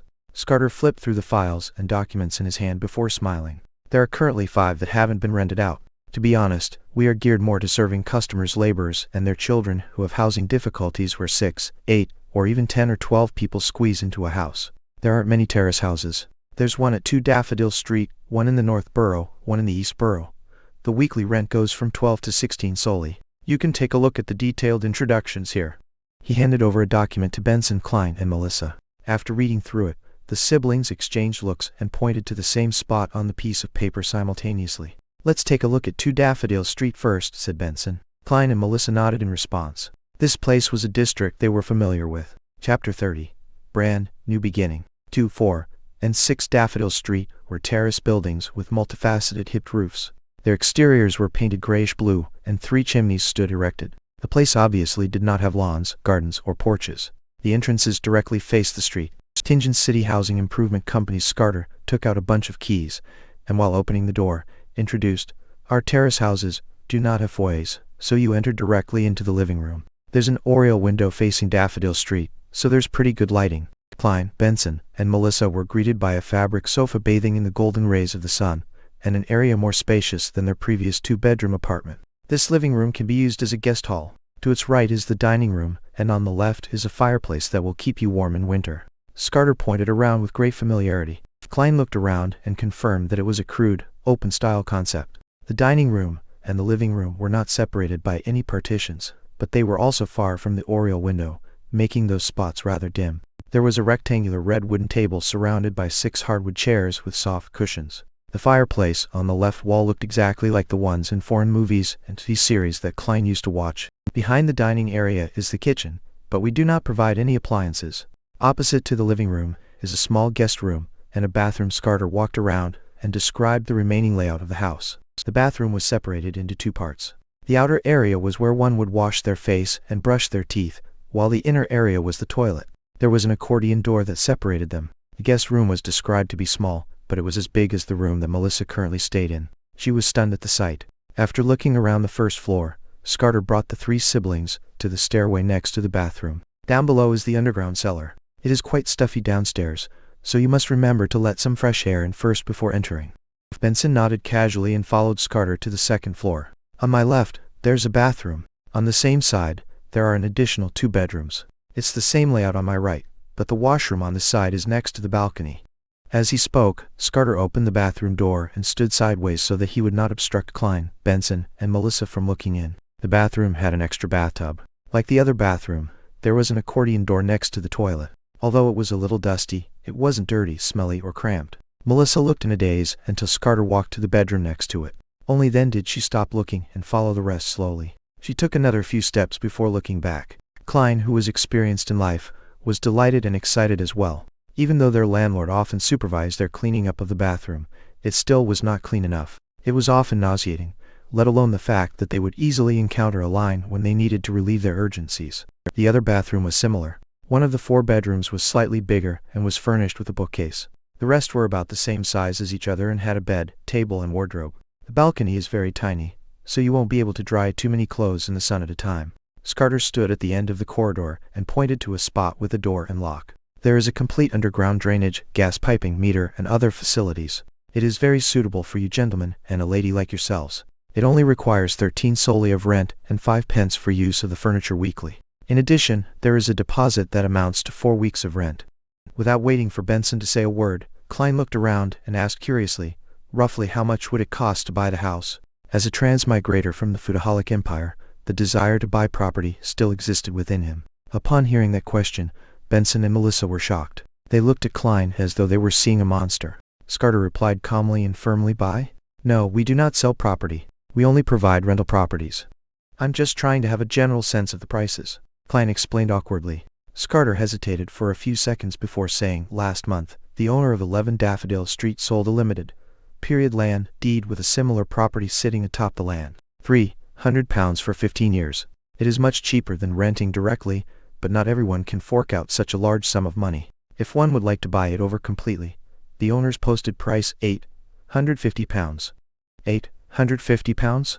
Klein quickly made the mental calculations. My weekly pay is £3, Benson earns £1 and 10 solely, rent is 13 solely, and if we eat well every day, we would spend nearly £2 a week. On top of that, there are expenses such as clothes, transportation, social expenditures, so on and so forth. We can only save less than 20 solely a week. 1 year adds up to about £35. £850 would require more than 20 years. Even if we bought the land for a limited period of time for £300, it would take us at least 8 or 9 years. That doesn't include getting married, living independently, raising children, traveling, and so on. In a world without individual housing loans, most people are likely to opt for rental. Realizing this, he stepped back and stole a glance at Benson. He beckoned him to talk to Scarter about the rent. As for Melissa's intentions, they were obvious from her bright eyes. At that moment, Klein suddenly thought of letting Benson loose.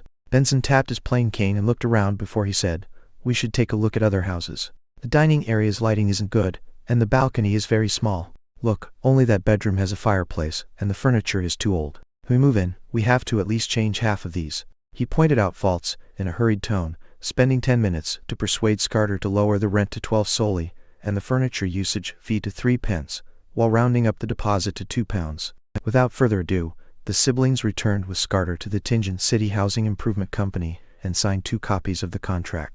They then headed over to the notary office of Tingen City to notarize the contract. After paying the deposit and first week's rent, Klein and Benson's remaining money added up to £9, 2 solely, and 8 pence. Standing before the door of 2 Daffodil Street, they each held a bunch of copper keys. They were momentarily unable to look away, their emotions churning within them. It feels like a dream after a while. Melissa lifted her head to look at the future Morty residence, and she spoke with a low yet unsteady voice. Benson let out a breath and smiled. "Then don't wake up." Klein wasn't as emotional as they were. He nodded and said, "We need to change the locks of the main door and balcony door as soon as possible. There's no hurry.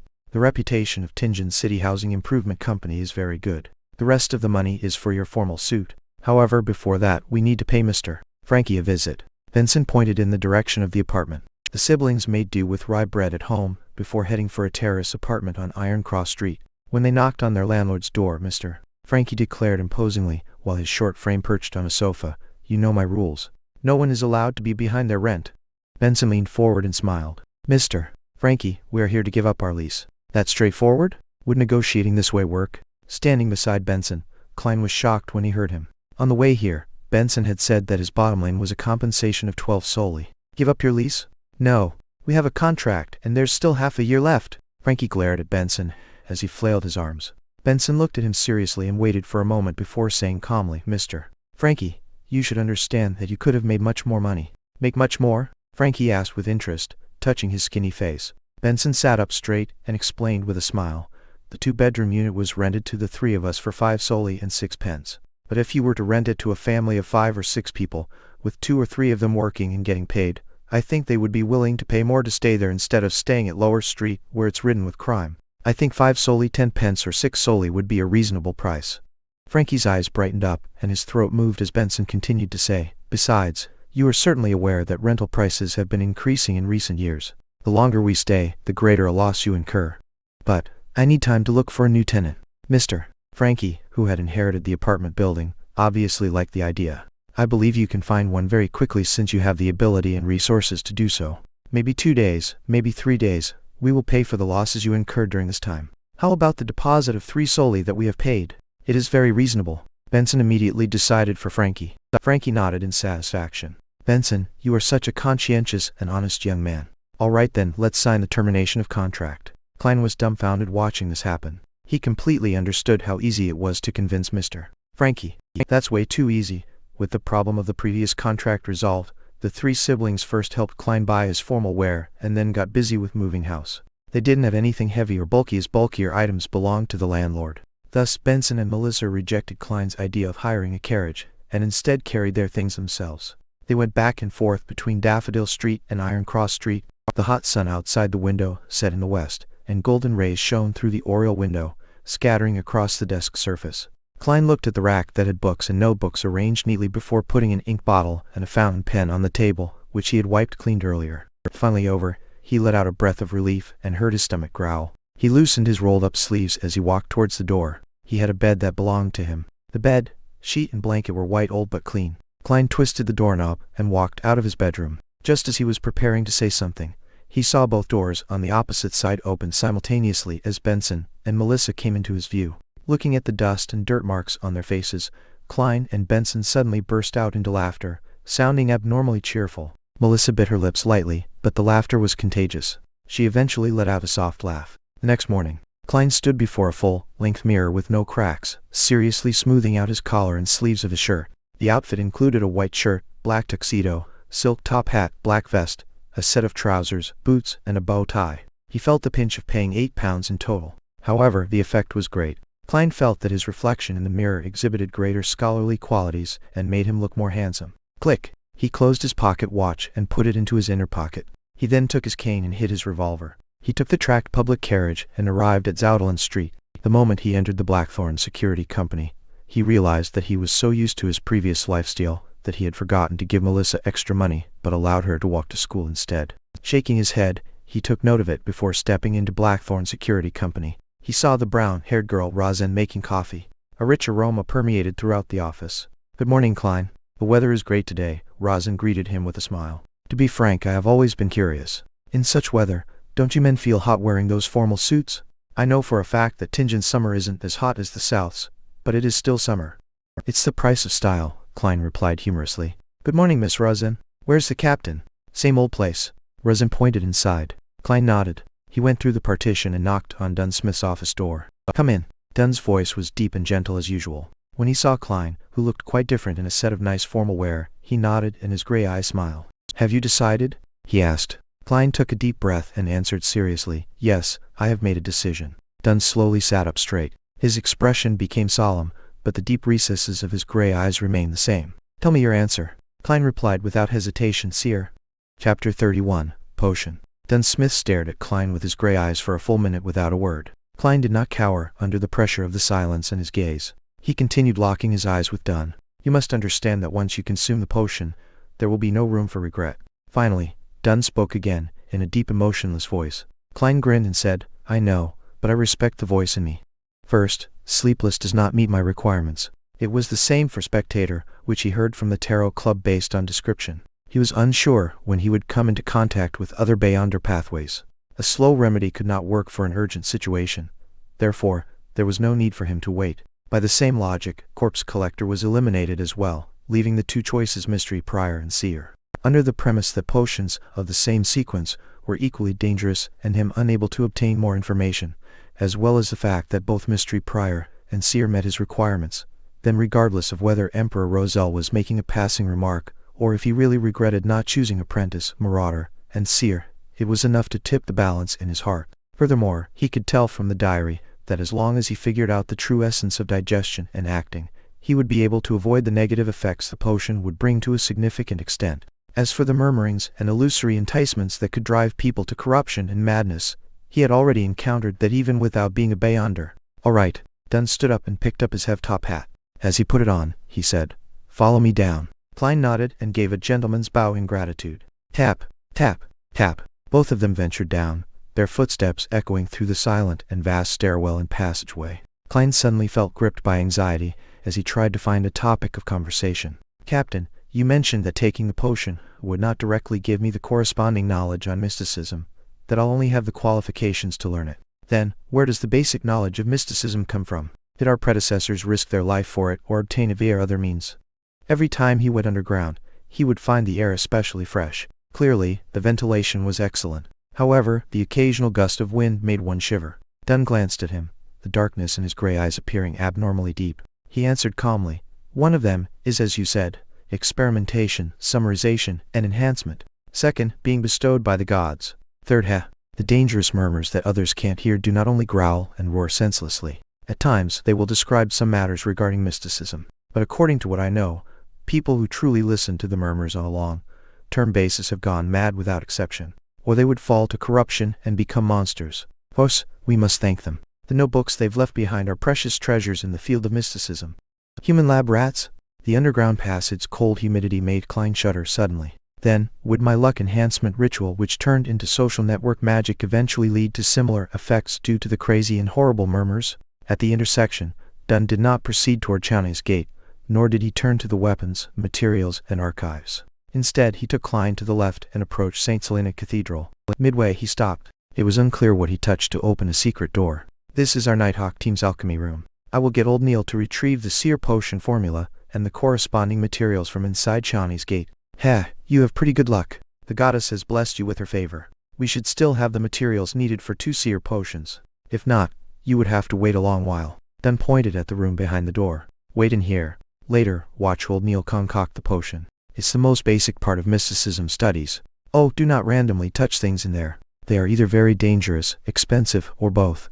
That said, Dunn added like before, "Oh right, I forgot something again. You're becoming a Beyonder as a result of you having to face danger, and the need to find the notebook. The meritorious deed was only a part of it. Therefore, you will not be a member of our team for the time being. You will still be a civilian staff member with a corresponding salary. You will still do what I instructed you to do previously. One additional thing is to learn more about mysticism with old Neil. You can arrange the time with him." "All right." Other than feeling a little disgruntled by the lack of a pay rise, Klein was in full agreement with the rest. According to Dunn, there was still the process of learning and grasping one's newfound powers after consuming the potion. If he were to become a formal member immediately and participate in paranormal missions, his death was certain. Dunn turned around and walked 2 steps towards the intersection when he suddenly turned back. "Another thing. I knew it." Klein was already used to the style of his captain. "We got something out of the Secret Order's actions," said Dunn with his usual expression. "It's unlikely they will provoke you in the near future, but don't be careless.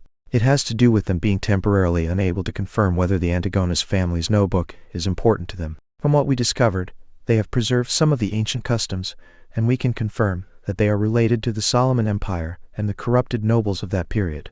"Got it. Thanks, Captain," said Klein as he exhaled. This was also one of the reasons why he did not wish to wait, grasping the chance of becoming a Beyonder in such a hurry. As he watched Dunn leave and confirmed that he would not turn his head to say more, Klein slowly walked into the alchemy room. The room had long tables. There were test tubes, pipettes, scales, and crucibles.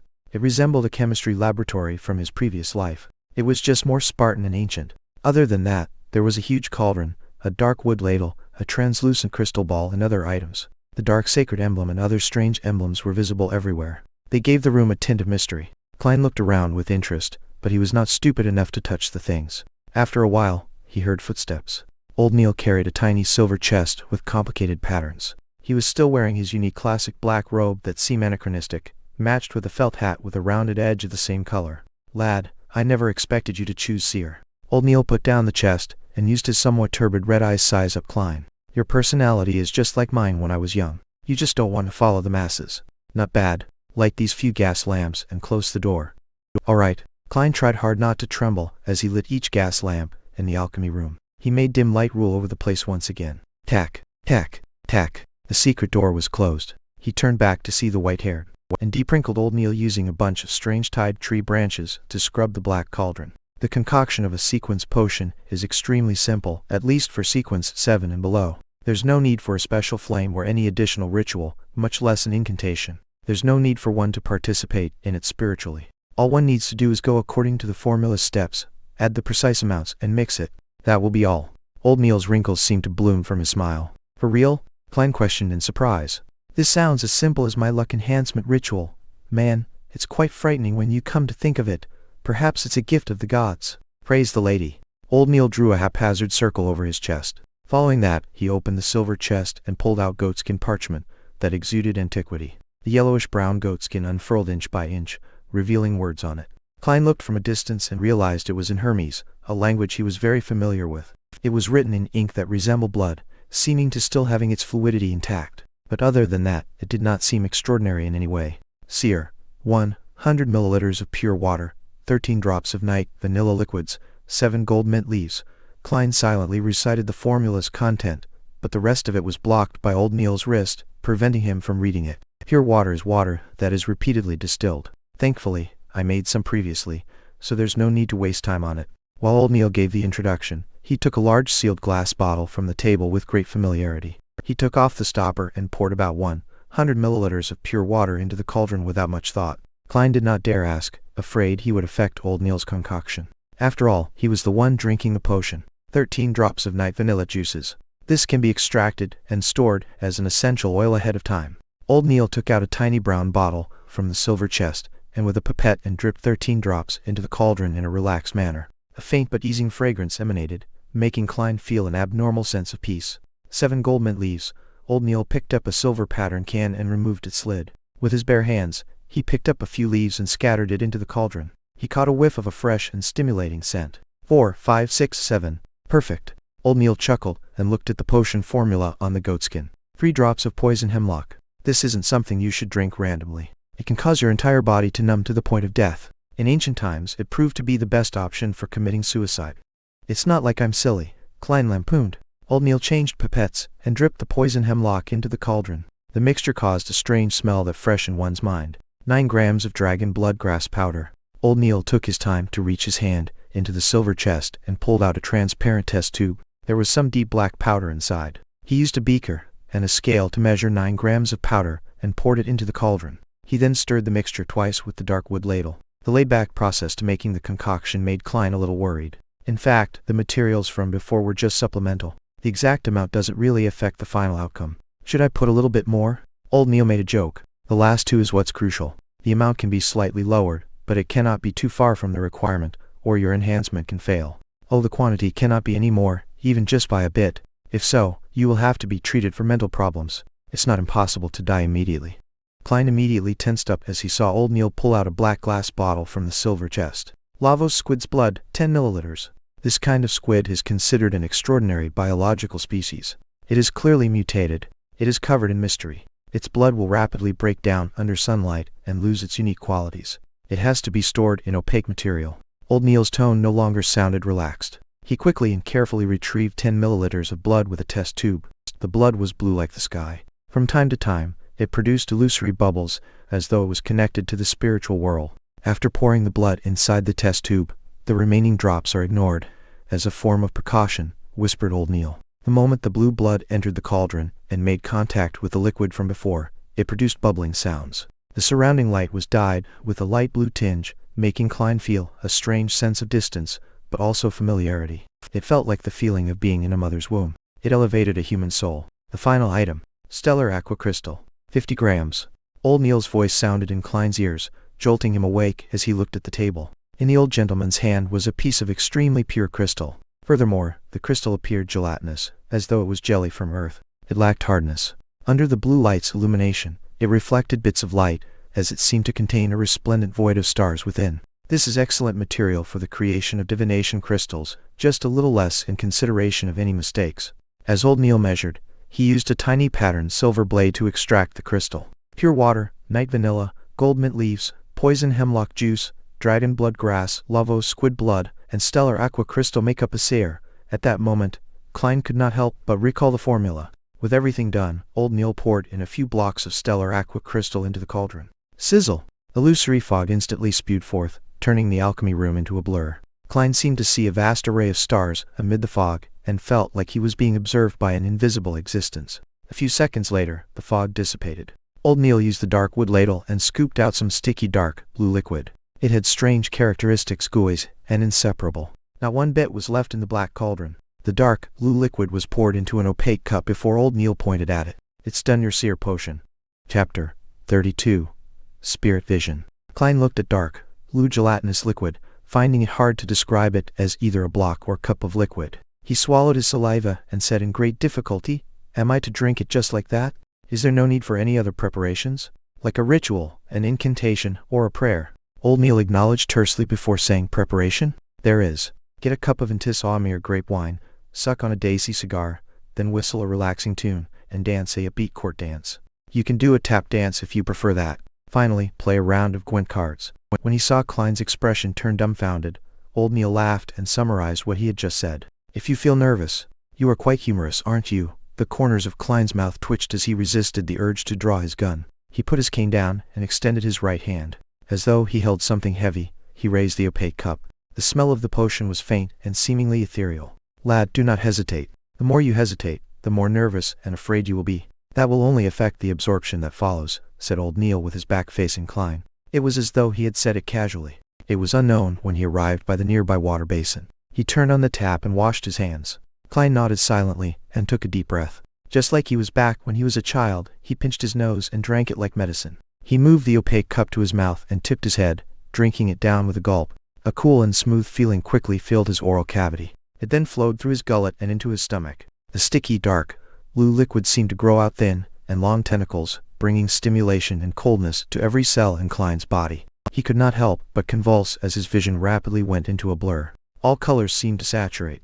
The reds were redder, the blues were bluer, and the blacks were blacker. The rich colors blended like an impressionist painting. Klein had seen such a scene before. It was back when he was questioned by the spirit medium Dolly. That moment, his vision became a blur, and although his mind felt light, it was clear. He felt like a castaway floating in the sea. Slowly, his surroundings turned discernible. All the colors returned to their original as a grayish and blurry fog emanated. Around him were bodies he found difficult to describe. There were transparent objects that did not seem to exist. Deep down, there were clean light clusters of different colors. The light seemed to possess life or contain immense knowledge. This is a little similar to what I saw during the luck enhancement ritual. As Klein instinctively looked down, he realized that he was still standing in his original spot, body convulsing. Suddenly, he came to a realization, causing his consciousness to sink abruptly and fuse with him. Boom! The fog quickly dissipated as the colors restored to normal. The bright, clear halo and the inexistent objects instantly vanished. The scene in the alchemy room returned to normal,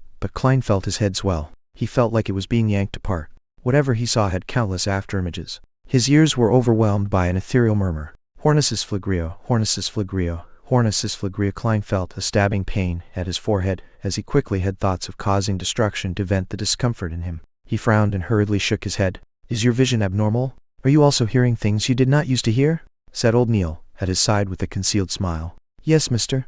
Neil, what should I do? Klein tolerated the intense mania and asked. Old Neil chuckled. This is the resulting seepage of the potion's energy. You lack the means to control it. All right, do as I say. Think of an object in your mind, something common. Make it simple and easy.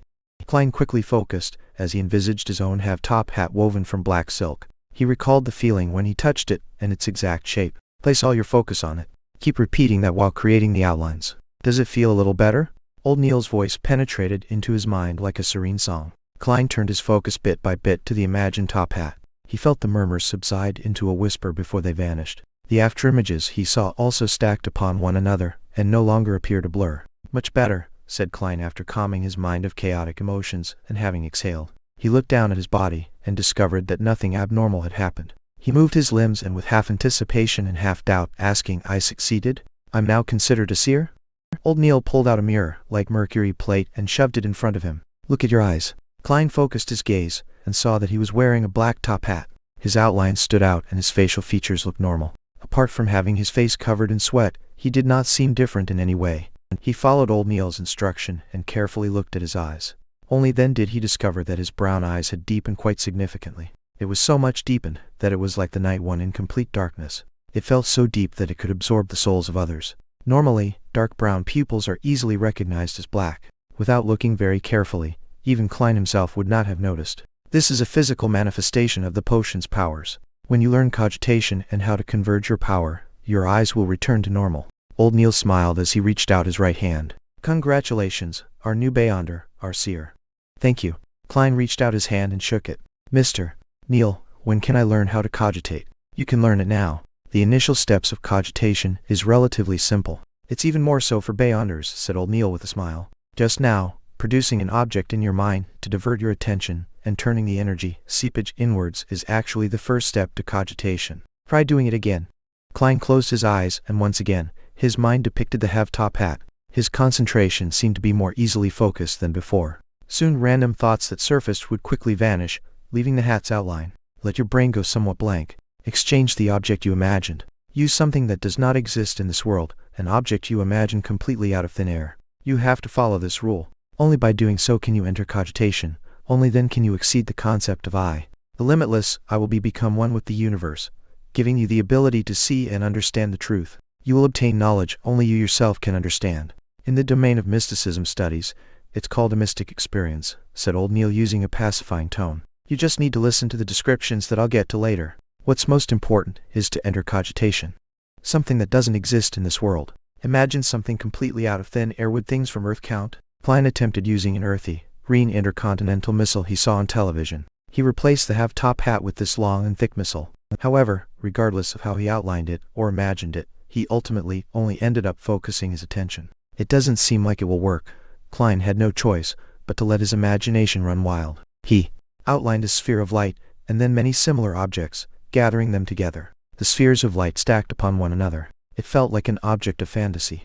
Klein's thoughts gradually turned ethereal and afloat. His body and mind calmed down. The objects that did not seem to exist, the fog with the bright clusters of light, and the complex colors appeared once again. They floated in the sky in close reach. He extended his spirituality inch by inch as he looked down at them quietly. He sensed it and took it in. Very good.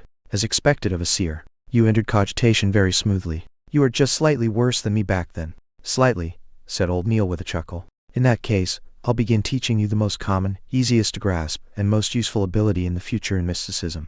Spirit vision. He switched off the gas lamps one after another, but opened the door to the alchemy room. It made the spot where Klein was dark, but not to the point of failing to make out silhouettes of objects. All right, in your present state, raise your hands and place them in front of your eyes. Your index fingers need to face each other, but they are not to touch.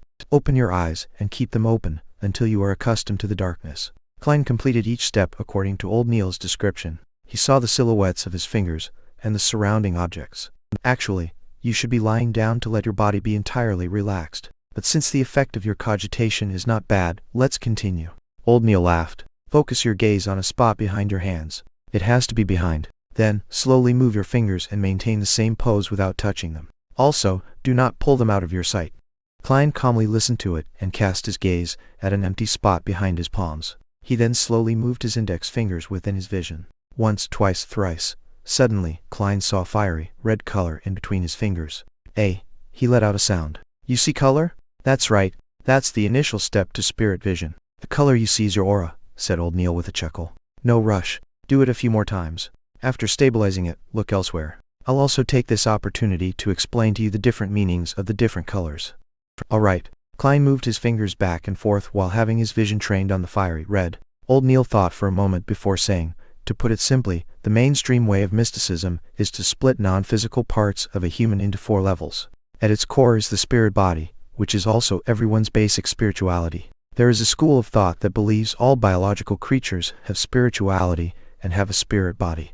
I'm not sure about anything else, but to mystery priors, the goal of cogitation and the method to increase our strength is directed toward the spirit body. Outside the spirit body is the astral projection. It is the means for the spirit body to communicate with the spirit world and with stellar space. Considered an external manifestation of the spirit body. Besides, it will be directly related to your personal ambition and your prevailing emotions. The scenes you see after consuming the potion are scenes your astral projection sees when it wanders through the spirit world. That world does not obey the laws of the physical world. It involves exceeding the concept of I, the limitless I, and the universe's I. The past, present, and future might be stacked upon one another, and that is the source of divination. In the spirit world, what you see is just an imagery, a symbol. You have to interpret it to understand its actual meaning. Divination and many magic spells are cast through the astral projection. Do not mistake its relationship and differences with the spirit body. One is just a body, and the other is for form. Klein continued looking at the aura in between his fingertips and made the simple conclusion. Further out will be the body of heart and mind. From this point forth, it will combine with the physical body. It involves your brain, and is an overall manifestation of your inferential abilities, your analytical abilities, your observational abilities, and identification abilities. Some potions will mainly raise this. Quite a number of magic spells target it as well. Old Neil explained in relatively great detail. The outermost layer is the ether body. It is a manifestation of your vital energies and physical form. The aura color you see is an external phenomenon of your ether body. In other words, apart from the spiritual bodies, ghosts, and specters you can see directly with spirit vision, it might also include certain existences that should not be seen. You can also see the ether bodies of others or their auras. From their thickness, brightness, and color, you can determine their health and emotional state. When your spirit vision improves and you grasp more mysticism knowledge, you will be able to discover even more details. You can even determine the lifespan of others. By the way, The emotional state I mentioned would also manifest itself because of your astral projection. When you go higher in sequence, your spirit vision will reach a relatively high stage. You can even be able to see someone else's astral projection. That way, you will learn even more things. This is a level only seers and mystery priors can attain. Some fellows even claim that the strongest form of spirit vision allows one to see anything in any place, including the past and future. However, I'm skeptical about it. It sounds quite powerful. Klein was almost turning eager. Old Neil coughed and continued, let's return to the ether body and the colors of the auras. Your limbs and parts that are required in motion will appear red. Your head and brain surface will appear as purple. Spots that excrete waste will appear orange. The digestion system will appear as yellow. The heart and other regulatory systems will appear green. Your throat and other parts of the nervous system will appear blue. An entirely balanced body will make a body be cloaked in white. That is a symbol of health. Once it turns dark, or the thickness thins, the color will change. That indicates that the corresponding spot has turned problematic. It means it's in a state of exhaustion or illness. In addition, the inner layer of the astral projection represents prevailing emotions. Red means passion and excitement. Orange means warmth and satisfaction. Yellow means happiness and extroversion. Green means calm and peace. Blue means coldness and stillness that one is in thought. White means brightness and eagerness to improve. Dark colors mean worry, sorrow, and silence. Purple means that spirituality is taking control of the lead, coldness and estrangement. Klein silently memorized the information and stabilized his initial spirit vision. Good, you can look at other objects. Old Neil did not speak further as he nodded. Klein slowly turned his head and looked at Old Neil. Indeed, he saw different colors in different parts of his body. The aura was both thick and thin at different spots. The purple color at his head was brightest, and his limbs' redness was relatively dark. The overall whiteness to his body was somewhat faded as well. Indeed, he's getting on in age. Klein made a silent comment to himself. Only with what he saw did he feel that he had become a beyonder. I am now a beyonder. He shifted his gaze and carefully sized up Old Neil when suddenly he saw a translucent pair of cold and ruthless eyes without any brows in the void behind him. This nearly illusory eyes were staring at Old Neil intently, as well as him. This Klein shuddered as he gaped and said, "You have a pair of eyes behind you." Old Neil was taken aback before he forced a smile. "Ignore them." Chapter 33, Switch. The moment Old Neil finished his sentence, the illusory pair of eyes that lurked in the darkness behind him vanished. Even in his spirit vision state, Klein was no longer able to identify traces of its existence. "This is a characteristic of ritualistic magic," explained Old Neil with a chuckle. "Fascinating. Is spirit vision an enhanced version of yin-yang eyes?" Klein felt like a child who had received a new toy. In excitement, he turned his gaze away and began observing every corner of the room. He wanted to see the differences of the alchemy room with and without the spirit vision. The outlines of the objects in the dark, such as the tables, test tubes, scales, cups, and cupboards, did not look different from how it looked like without spirit vision. They did not emit any lights or colors. Objects without lives do not have any spirituality, Klein mumbled to himself as he swept his gaze toward the silver chest. Suddenly, he saw a vibrancy of colors. Colors were as blue as the sky, as resplendent as the stars, or as crimson red as burning flames. Materials from extraordinary beings still have some life in them, and are still active, even if the source is already dead. Klein deliberated on his words as he sought Old Neil's help. A precise description is that they have remnant spiritualities. It is one of the crucial points of a successful potion concoction. It is also one of the reasons why a beyonder will lose control. "Then should have already informed you," explained Old Neil frankly. He suddenly laughed, having recalled something. "I remember that the formula of corpse collector requires a desiccated mature black-spotted frog. To consume that potion requires a lot of courage." Klein imagined a little and found it disgusting. He did not echo Old Neil's words and turned his gaze to a dark area. However, there were no spiritual bodies or ghosts that he looked forward to seeing.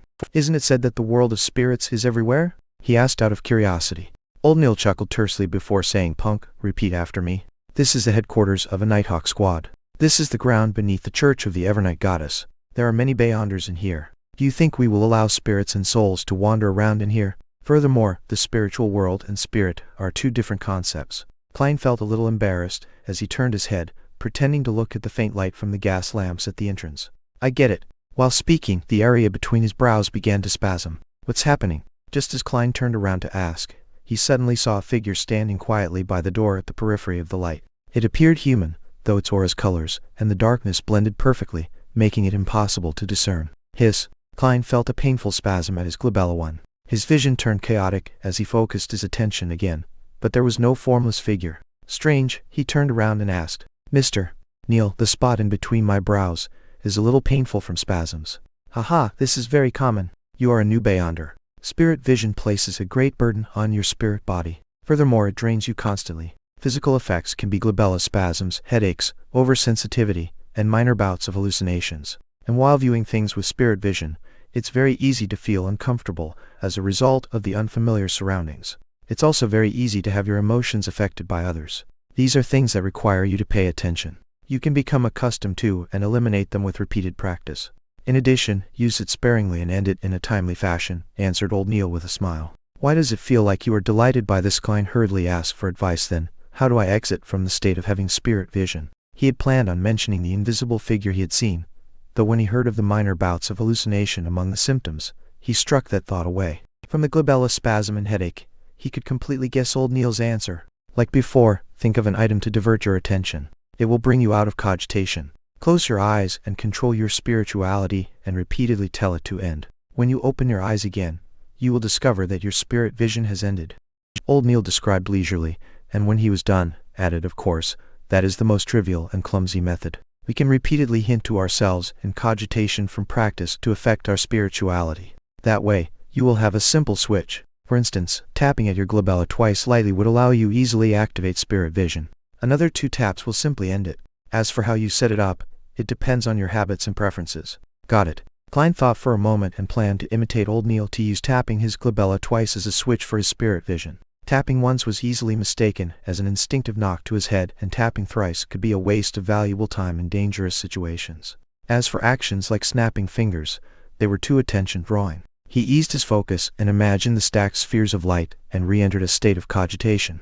Under old Neil's guidance, after repeated hints and practice, he finally set up his switch. He clenched his fist slightly and used his index fingers joint to tap at his glabella twice.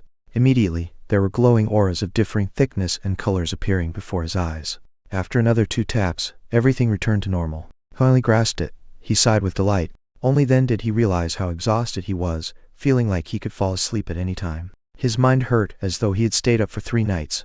Old Neil said with a chuckle, "We are not sleepless.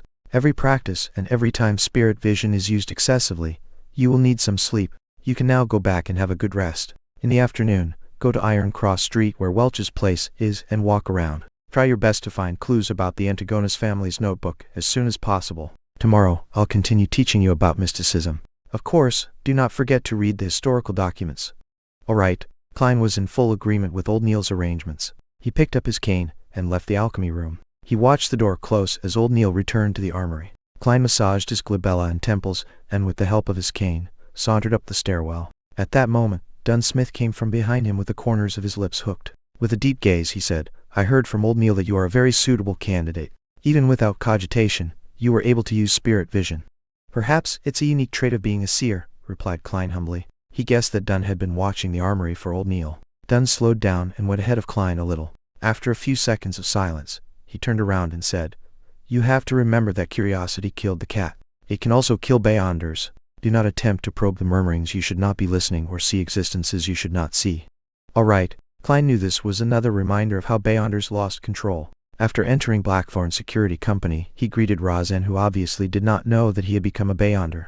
He slowly walked out the door and reached the streets, where he took a trackless carriage to Daffodil Street. He nearly fell asleep on his return journey. It was still in the morning, and the temperature was about 26 degrees Celsius. Klein pulled out a copper key from his waistband and opened the door to his home. There were still many items missing from his home. The living room and dining hall were still empty. Benson and Melissa had work or school, so they had both left early in the morning. Klein did not have the capacity to bother with anything else. He closed the door and briskly went to the 2nd floor and entered the bookshelf-equipped bedroom that belonged to him. After taking off his tuxedo and hanging it on a clothing rack, he eagerly plunged into bed. The moment his head hit the pillow, he fell asleep. Klein was awoken by bright sunlight. He turned his head and slowly opened his eyes to discover the burning sun outside. "Time is it? Did I miss the tarot club in the afternoon?" He struggled to get up and walked to the clothing rack to take out his pocket watch from the pocket of the tuxedo's inner lining. Not only had he forgotten about the matter, he had forgotten to close the door to his bedroom and pulled the curtains to the oriel window. "Ha!" Klein pulled out the pocket watch and immediately felt relieved when he opened it. It was only slightly past noon. There was still a lot of time until the scheduled gathering at 3 in the afternoon. It was Monday, the day he would have a gathering with the hanged man and justice. Klein went into thought as he tapped his glabella twice. The scene before him changed once again as he saw that his body had restored to a bright luster. He tapped twice again, and stopped his spirit vision. Relaxed, he went to the first floor and boiled a kettle of water. He placed some inferior quality tea leaves, and chewed on some rye bread dabbed in a little butter. Afterwards, Klein flipped through historical materials and original Klein's diary. He began revising and consolidating his knowledge. At 2:57 p.m., Klein closed his book and capped his fountain pen before pulling the curtains. Immediately following that, he locked the bedroom's door, making the room turn abnormally dark. He tapped his glabella twice and activated spirit vision to survey his surroundings. After confirming that there were no invisible spiritual bodies in his room, Klein stopped the spirit vision and took out his pocket watch to check the time. Tick-tock, tick-tock. 1 minute before 3, he opened up his pace and, like before, walked 4 steps in a counterclockwise manner, in a squarish shape. He incanted in Chinese softly. Only this time, he did not prepare any staple food. Klein closed his eyes as he felt the back of his hands turn itchy. It felt like the 4 black dots forming a square was protruding and projecting something. Hysterical shouts and alluring murmurs began resounding, but Klein realized that the headache was not as bad as the first time. It was not that he was unaffected, but that he was doing his best to stop himself from listening. As a Beyonder, he had to have more self-control in such an environment. Soon his body turned light as he floated up. He saw the grayish, white, and blurry fog that emanated. Then, he saw dark red stars. 2 of them had a minuscule connection with him, with an abnormal sense of familiarity. Klein looked at his blurry self and muttered in confusion, "The astral projection that old Neil mentioned?" He remained calm for a few seconds and again transformed the opulent divine palace, with the tall bronze table under the domed ceiling, as well as the 22 high-backed chairs that corresponded to the different constellations. Klein calmly walked to the seat of honor, and made his body and face be immersed in thicker gray fog. He extended his right hand and tapped 2 familiar pred stars and created a miraculous connection. Chapter 34, Advance Payment. In an underground basement without any windows, the burly Alger Wilson sat by a long table with various apparatuses and goatskin parchments on it. In front of him was a half-consumed candle. The dim, yellowish flames flickering made the shadows of the objects and table move like a mirage. Alger's hair was disheveled like seaweed with a deep blue color that resembled black. He wore a robe with lightning patterns embroidered on it. He clasped his hands with his thumbs facing each other while he focused on a bottle of black liquid to the left of the candle. Whoosh, whoosh, whoosh, splash, splash, splash. The sound of tempestuous winds or the crashing of the sea waves howled from inside the sealed bottle. And in spots where the black ink did not sink, a faint fog would swirl. It was as though it grew eyes and a mouth. Alger cocked his head to glance at the clock hanging on the wall and watched the needles strike 3. He pressed down on his temple as his eyes turned dark. Fascinating colors surfaced from the various items on the table. At that moment, he discovered a pred light appear like a tidal wave from nowhere, drowning him instantly. Backland, Empress Burrow, inside the hall, family's luxurious mansion. After dismissing her dance teacher, Audrey locked the door and sat straight up in front of her dressing table. The sun outside was bright and gorgeous. There was a light, brown notebook made of exquisite goatskin. It was flipped open to reveal that it was blank. To its right was a fountain pen with a golden tip and embedded rubies.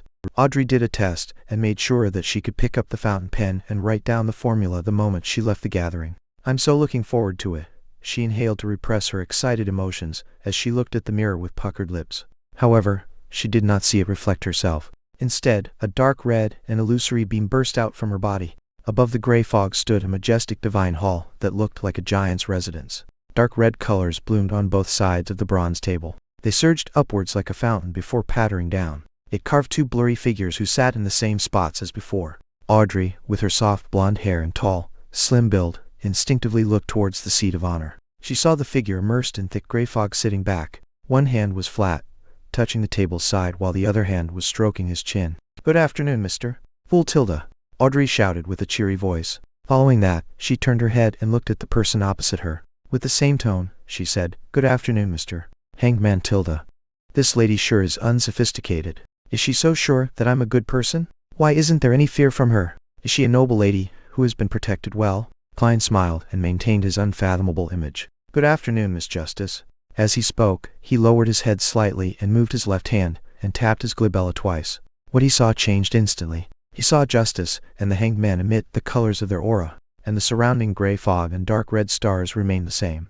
Nothing that seemingly did not exist or lustrous brilliances that possessed life was seen. He shifted his gaze and saw that Justice's aura perfectly matched the colors old Neil described. What was supposed to be red, purple, blue, or white were their respective colors. Furthermore, they maintained a lustrous brilliance and were of appropriate thickness. It was easy to tell that she was a vibrant young girl. The colors of her emotions are red and yellow. That's joy, zeal, and excitement. Klein made a judgment before casting his attention towards the hanged man. Like justice, there was nothing special about the colors of the hanged man's aura. His emotions were blue mixed in with some orange. Calm, thoughtful, careful, and a little pleased. With this being his first attempt, Klein made a conclusion without much confidence. Just as he shifted his gaze away, he suddenly realized something strange. The aura of the hanged man's innermost layer was nearly of the same color. Klein focused his mind and took another careful look. He could faintly see that deep within the hanged man's ether body was a deep blue, akin to the sea. It felt like a tidal storm. His astral projection? Or, should I say the surface of his astral projection?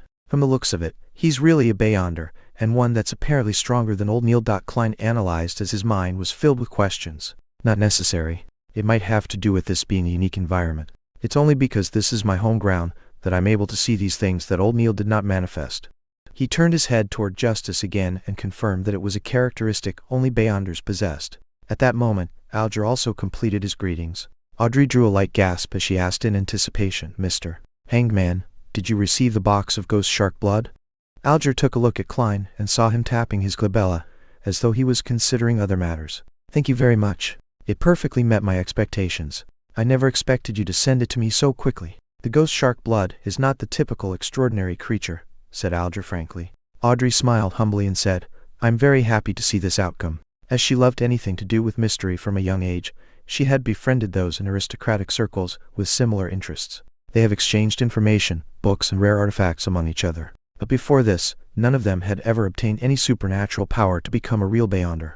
Instead, there were a few princes that hinted that they could gift them what they wanted if they became their princess consort. However, she had obtained the ghost shark blood directly from her family's vault. After all, the inventory only states one big bottle, without mentioning how many milliliters or how full it had to be. She believed that pouring a little bit of it would go unnoticed. Even if there was an accident, and the matter was exposed, her parents were unlikely to pursue the matter. Alger looked deeply at the fool, who was enveloped in fog, before turning his head back with a smile. "According to our agreement, I will tell you the formula to the potion, spectator. Let me prepare myself." "All right, begin." Audrey inhaled as she focused her full attention. "Low sequence potions are very easy to concoct. Just follow the order that I provide you. Do remember that there can be smaller quantities of the ingredients but not more. It would cause major problems. You should have heard about news of beyonders losing control. I believe there's no need for me to repeat it." Alger first mentioned things to take note of. Audrey nodded gently and said, "I understand completely." While she spoke, she turned her head to look at Mr. Fool. She wished to know if the mystery expert had anything to add. Unfortunately, the fool was sitting silently there like a statue. Alger thought for a moment before saying, "Having smaller quantities does not mean it should deviate by too much. If you do not have an assistant, I suggest you spend some time familiarizing yourself with chemistry experiment." "I have a family tutor for such matters," answered Audrey without feeling the burden. After Alger mentioned the furthest extent of the deviation, he recited with great fluency, "Spectator. Sequence 9 potion. 80 milliliters of pure water. 5 drops of autumn crocus essence. 13 grams of cow teeth peanut powder. 7 petals of elf flowers. A matured manhole fish's eyeball. Add 35 milliliters of goat horn blackfish blood." The final 2 items are the main ingredients. They are extraordinary creatures from the sea. You have to be careful. "All right," Audrey recalled and repeated, 80 milliliters of pure water, 5 drops of autumn crocus essence, 13 grams of cow teeth. Peanut powder, reminded Alger. With his help, Audrey gradually and precisely memorized the formula's order. However, she appeared worried as she mumbled it again and again. "Do you know about cogitation?" When Alger saw Justice nod, he continued, "I do not know how much you know about cogitation. Let me describe it. 1. After consuming the potion, quickly begin cogitation to control your spirituality and energy. Make sure to practice every day to truly grasp the powers of the potion. Dig out the meaning it symbolizes and even more of its mysteries. That way, you can avoid the danger of losing control to the greatest extent. And the meaning of a potion mainly lies in its name, such as spectator." Klein silently listened to the conversation and had no plans on interrupting. All he did was secretly memorize and study, but when he heard that, he suddenly had a thought.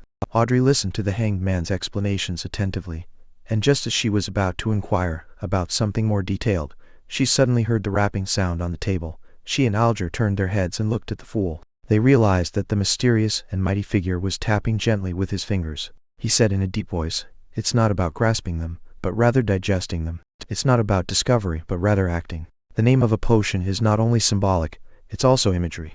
It is the key to digesting. Audrey was dazed and confused from hearing that. She was not very clear on what Mr. Fool was trying to express. She subconsciously eyed the hanged man for a reaction from the corner of her eyes. She was surprised to see him jolt and freeze. It was as though an ordinary person had heard a loud and sudden clap of thunder. Digesting, acting, digesting, acting, digesting, acting. Kialja repeated it again and again softly, as though he had grasped a key concept or had succumbed to a strange curse.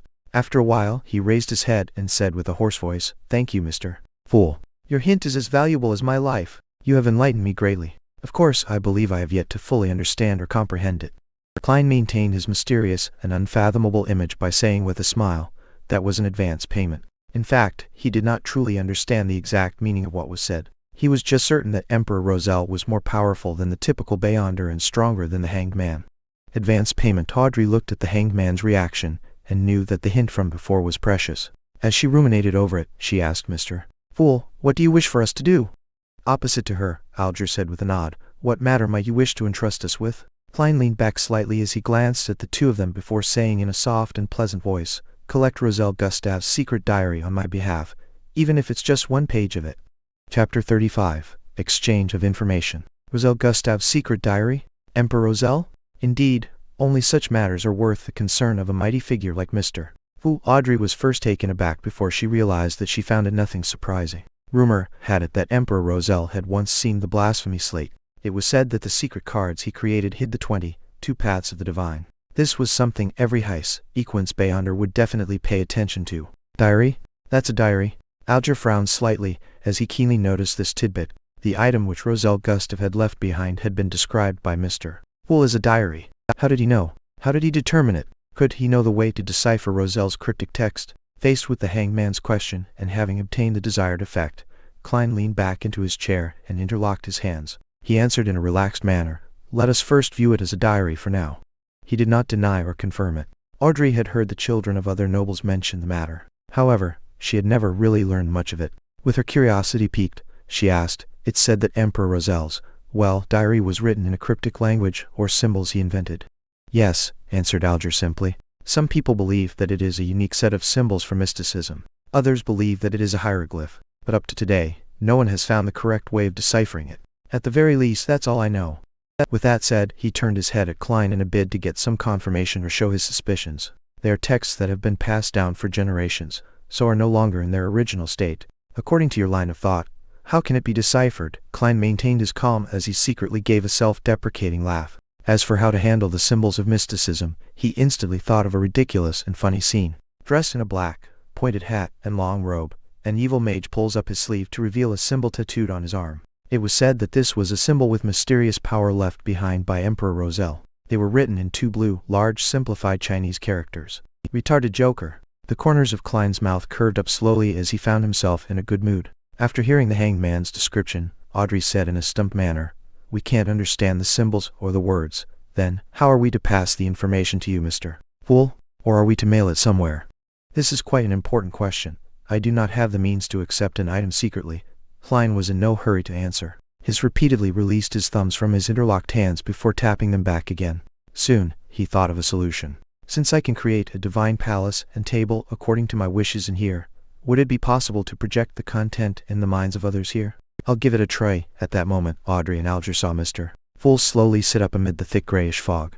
"Miss Justice, let us give it a try. Imagine a paragraph of text and give it the emotions of writing it with urgency. Yes, pick up the fountain pen beside you and write on the piece of paper."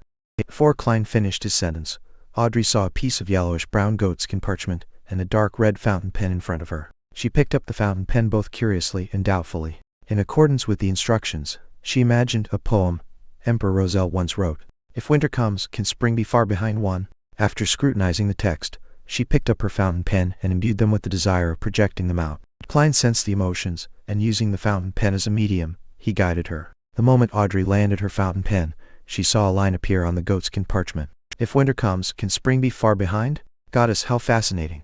Audrey exclaimed in astonishment, while feeling rueful. Following that, she looked at Klein with some fear. "Mr. Fool, can you read what I'm thinking?" "No, I'm only guiding you. I simplified the process of writing for you, and made it become an imprint. If you did not wish to express it, nothing would appear. Klein placated her with a low tone. Is that so? Then we can only memorize the symbols or the way the cryptic text looks like. Then we can present it directly as we wish. Audrey heaved a sigh of relief as she asked in enlightenment.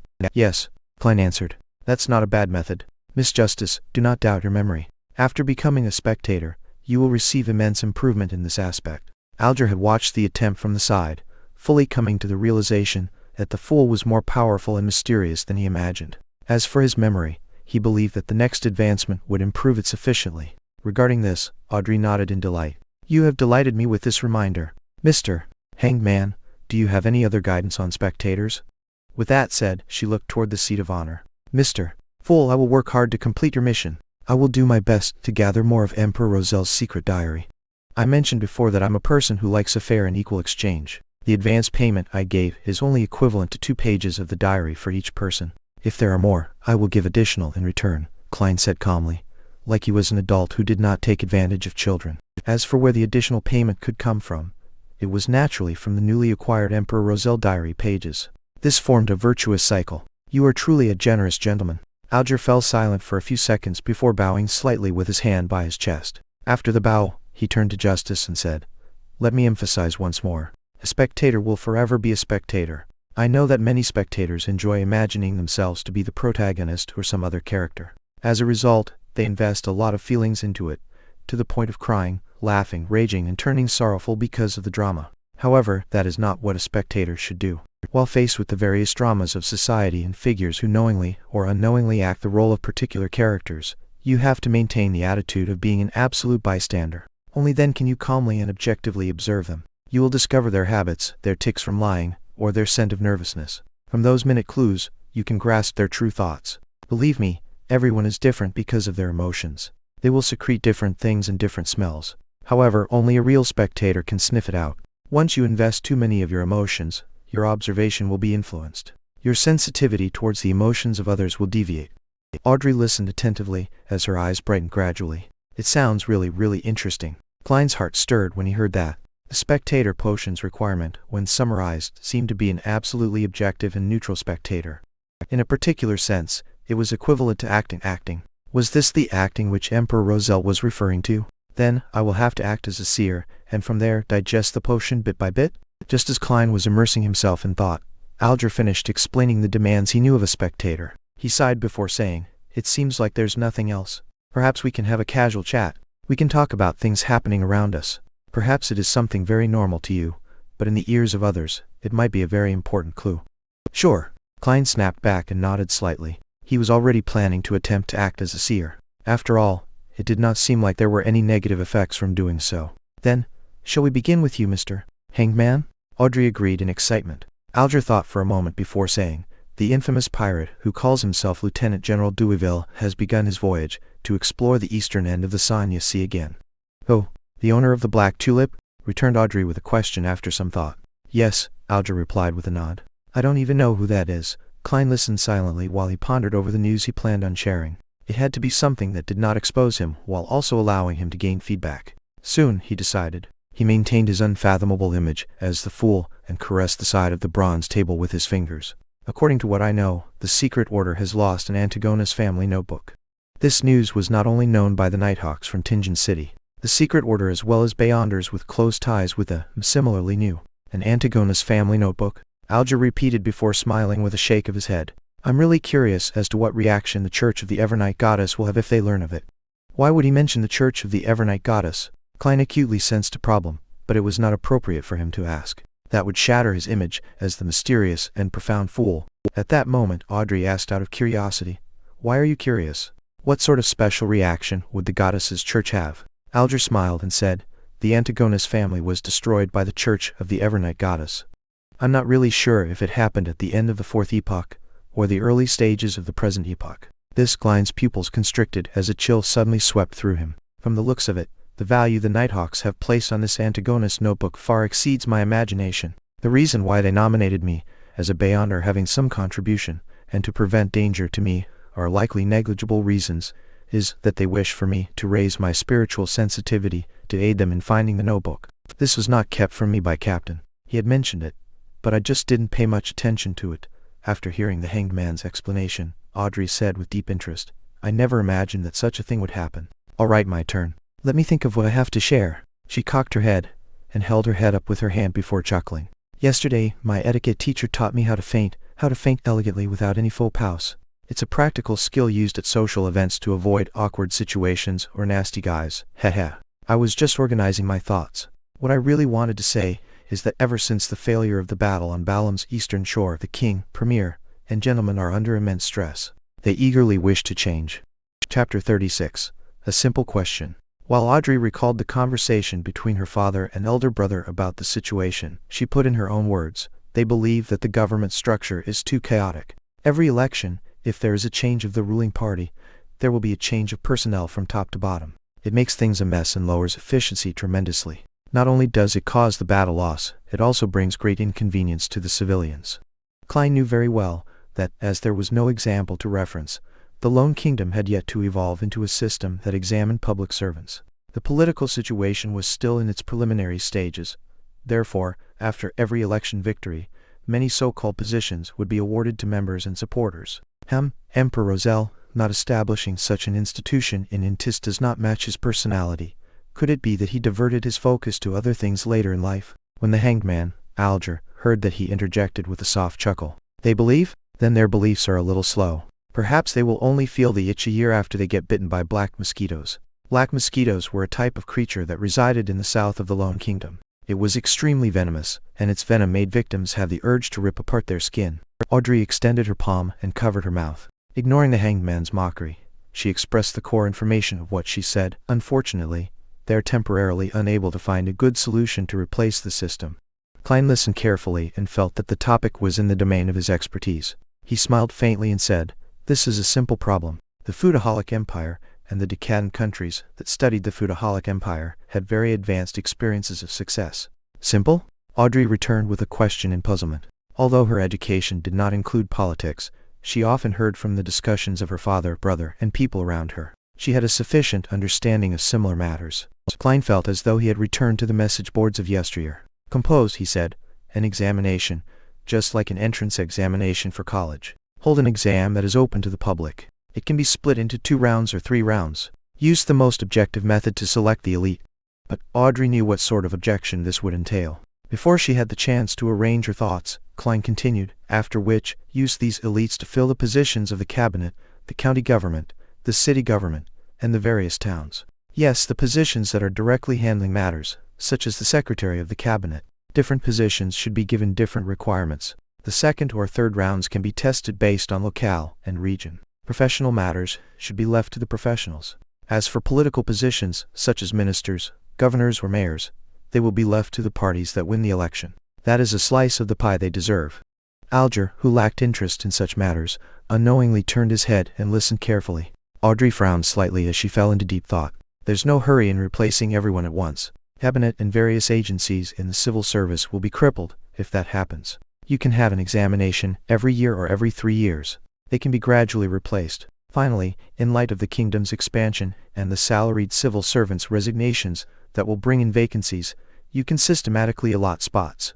Klein fully expressed his talent as a keyboard politician. He then faced his palm outwards and said, "Such a design can bring the kingdom's insightful elites into the government. Regardless of the party in power or who the minister is, the civil service will allow the kingdom to maintain its basic and effective operations." Of course, a side effect was the birth of the undying devil that was bureaucracy. While considering the suggestion, Audrey asked doubtfully, "Are you implying that even if those ministers become monkeys, the effects would be insignificant?" "No," Alger interjected suddenly. "I believe that monkeys are a better choice than the present ministers." Paused before adding, "After all, monkeys only need to eat, sleep, and mate. They would not come up with foolish ideas and insist on brainless projects." "Mr. Hanged Man, it sounds you have quite a terrible superior." Klein sat at his seat of honor and shook his head in silent amusement. Audrey ruminated over the suggestion Mr. Fool had offered and after a while said in surprise, "It sounds like it actually might work. It's a very simple but effective solution." She looked at Klein and sincerely marveled. "Mr. Fool, you must be an elderly person with outstanding intelligence who is very experienced in life."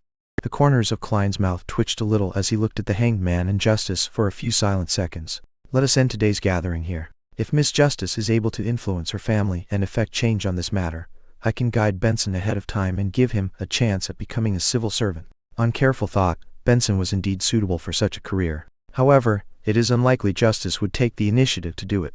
This is because the Hanged Man, and I can easily find out which noble suggested it and basically guess her identity. Of course, she could do it through a roundabout manner secretly. By your will. Audrey and Alger stood up together. Klein leaned back slightly and severed the connection. He saw Justice, and the Hanged Man's illusory and blurry figures instantly shatter and dissipate. Above the gray fog, in the opulent palace where God seemingly lived, he was the only one sitting silently at the head of the bronze table. Klein did not plunge into the gray fog like the other time to leave. This was because his mind was still energetic enough after becoming a Beyonder. The reason why he had ended the Tarot Club early was because he learned the true attitude the Nighthawks had towards the Antagonist notebook. He decided that he had to search for it seriously, and not sleep all the way. Doing so would make Dunsmith suspicious of his activities at home. Furthermore, he had benefited quite a lot this time. Klein sat on the high-backed chair at the head of the bronze table. His arms leaned on the armrest, as he crossed his fingers while he observed the boundless gray fog carefully. He found the place serene as though no one had stepped into it for 10 million years. When he established the connection to summon the Hanged Man and Justice, he acutely noticed something.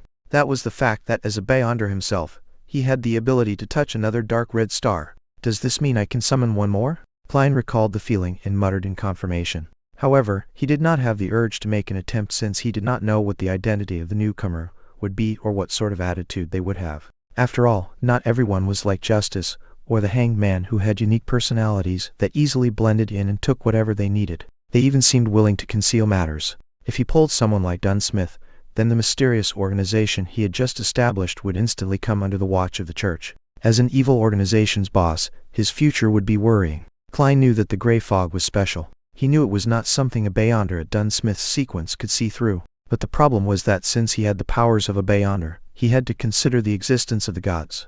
Klein had chosen to carefully believe that the 7 orthodox gods existed in reality. Of course, he was more tenable to the belief that these gods were just more powerful than high sequence Beyonders. Furthermore, they were under strict limitations. At the very least, ever since the 5th epoch, apart from a few oracles, they have not appeared again. Hey, forcefully pulling people here isn't a good thing. No one would wish to be pulled into mystery for some baffling reason. Let's wait and see how things go in the future. Klein sighed and stood up. He released his spirituality and sensed his body's existence. Then, he began imitating the heavy feeling of rapidly plunging down. The scenes in front of him changed. The gray fog and dark red instantly departed him. Klein felt like he had torn through endless water membranes before ultimately seeing the real world, his room in darkness. This time, he was fully awake and seriously took in the entire experience. Strange, there are some differences between the gray fog and the spirit world. Klein moved his limbs and felt the existence of his body. After he seriously thought through the experience, he shook his head, walked to the desk, and pulled open the curtains. Whoosh! The curtains were drawn as sunlight poured in, illuminating the room. As he looked at the street outside the oriel window, and the pedestrians going back and forth, Klein took a deep breath and muttered silently, "It's time to go out and work. How should I act as a seer? It cannot be rush. All I can do is use spirit vision now. Backlund, Empress Burrow." Audrey Hall looked at herself in the mirror. She saw her cheeks flushed red with excitement and her eyes, so bright that they would have daunted anyone from looking into them. She did not examine any of this as she hurriedly recalled. She picked up the ruby, studded fountain pen and wrote the formula to the spectator potion on the exquisite goatskin parchment. 80 milliliters of pure water, 5 drops of autumn crocus essence, 13 grams of cow teeth pianol powder, 7 petals of elflowers, a matured man fish's eyeball, 35 milliliters of goat horn black fish blood. Phew! Audrey heaved a sigh of relief as she read it a few times to confirm that she had not made any mistakes. She had the urge to dance again, but reminded herself to remain restrained. After some thought, she began writing various chemical names around the potion's formula. She then faked the page into complicated and messy chemistry. Yes, as long as one doesn't read it carefully, a person who flips through this randomly will not discover the details I have hidden in here. Excellent. Audrey praised herself and turned her mind towards the acquirement of the materials. I'll first search the few vaults we have. I'll then attempt to exchange for the missing parts with others. If I still can't gather them all, I can only seek help from the Hanged Man or the Fool. What can I offer as payment? After some thought, Audrey closed the notebook and placed it on a tiny bookshelf. Following that, she briskly walked to the door and pulled it open. A golden retriever was sitting obediently outside. The corners of Audrey's mouth curled as she revealed a radiant smile. "Susie, you completed the mission perfectly. In the serialized stories on the newspapers, detectives would often have a capable assistant. I think there should be a huge dog supporting a real spectator. In an underground basement, lit only by a flickering candle, Alger Wilson raised his palm and looked at it carefully. After a long while, he let out a sigh. It's still that miraculous. I was unable to figure out any specific details at all despite having made sufficient preparations. He failed to understand how the fool had completed the summoning. He moved his gaze down and looked at the goatskin parchment on the table in front of him. To the head of the yellowish-brown parchment, there was a Hermes sentence written in dark blue ink. 7. Seafarer. Chapter 37. The Club. Under the scorching afternoon sun, Klein left his house. Since he had to walk all the way from Iron Cross Street to Welch's place, he wore a linen shirt instead of his formal attire of top hat and leather boots. He wore a matching brown coat, a round felt hat, and a pair of old leather shoes. That way, he did not need to worry that the stench of his sweat would contaminate the rather expensive suit. As he went down Daffodil Street, he strolled toward Iron Cross Street. When he passed by the square around the corner, he subconsciously took a glance. The tents had already vanished. The circus troupe from before had left after finishing their performance. Klein originally imagined the animal trainer, who had helped him tell his fortune, to be a hidden expert. He believed she had purposely appeared to guide him after discovering something unique about him, and that she would meet him and provide hints for the future. However, none of that happened. She left for the next stop in the tour with the circus troupe. How can there be so many cliched tropes? Klein shook his head while grimacing a smile. He turned toward Iron Cross Street. Iron Cross Street was not characterized by just a single street. Like its name suggested, it was formed by two roads that crossed each other. With the intersection at its core, it was split into Left Street, Right Street, Upper Street, and Lower Street. Klein, Benson, and Melissa previously lived on Lower Street. However, the residents living at his former apartment and the surrounding area did not think of the area as Lower Street. Instead, they created the term Middle Street. By doing so, they made a clear difference between those staying there and the poor who lived 200 meters down the road. There, a bedroom was occupied by 5 or 6 people, and sometimes even up to 10. Klein walked along the periphery of Left Street as he let his mind wander. He recalled the Antigonus family's notebook, and how it was missing. He thought of its importance to the Nighthawks, and thought of the deaths that resulted from it. His heart slowly turned heavy as his face turned ashen. At that moment, a familiar voice sounded. "Lad." Klein turned his head curiously, and found himself by Smyre, in Bakery's entrance. Mrs. Wendy with a head of gray hair was greeting him with a wave and a warm smile. "You don't look very happy?" Wendy asked genially. Klein rubbed his face and said, a little. "Regardless of your worries, tomorrow will always come," said Mrs. Wendy with a smile. "Here, try out my newly created sweet iced tea. I'm not sure if it suits the palate of the locals." "Locals? Aren't you one, Mrs. Smyren?" Klein shook his head in amusement. "Trying out something means it's free, right?" Wendy Smyren raised her chin a little and said, "You guessed right. I'm actually a Southerner. I came to Tingen with my husband, but that was more than 40 years ago. Haha, back then, Benson was not born yet. Even your parents did not know each other. I have always been a little unaccustomed to the dietary preferences of Northerners, and I'm always missing my hometown's food. I miss pork sausages, potato bread, roasted pancakes, vegetables fried in lard, and roasted meat with specialty sauces. Oh, and I also miss sweet iced tea." Klein suffused a smile when he heard that. "Mrs. Smyren, this sure is a topic that makes me hungry, but I feel a lot better. Thank you very much. Delicacies can always cure sorrow." Wendy handed him a cup of brownish red liquid. "This is sweet iced tea I made according to my memories. Try it and tell me if it's nice." After thanking her, Klein took a sip and found it resembling iced red tea from Earth. However, it was not as stimulating. The taste of tea was stronger and felt more refreshing. It instantly expelled the heat brought by the burning sun. "It's excellent," he marveled. "That puts me at ease." Wendy smiled with squinted eyes as she watched him finish the cup of tea in a genial manner. After chatting with Mrs. Smyren about his moving, Klein returned to the street he was most familiar with. There were far fewer street-side hawkers in the afternoon. They gathered again after 5:30. The ones that stayed behind looked drowsy and listless. The moment he entered the area, Klein's heart suddenly felt overwhelmed by darkness. His heart felt heavy, down, and gloomy for an inexplicable reason. What's happening? He sharply sensed something wrong about himself. He immediately stopped and observed his surroundings, but did not see anything strange. After some thought, Klein raised his hand and tapped his glabella like he was thinking. The extent of his vision immediately transformed. The auras of the hawkers and pedestrians all appeared. Before Klein could observe the colors of their health, his attention was pulled away by the colors that represented gloominess. He was unable to determine the exact thoughts of the observed, but the despondent, apathetic, and gloomy impression was deeply carved into his heart. As he surveyed the area, he realized that even the sun could not disperse those dark colors. It was a sense of gloom that tainted them from years of repression. Upon seeing this, Klein instantly understood the reason. Just as old Neil said, activating his spirit vision easily pulled him into unfamiliar environments and made him feel discomfort. It was also easy for himself to be affected by the emotions of others.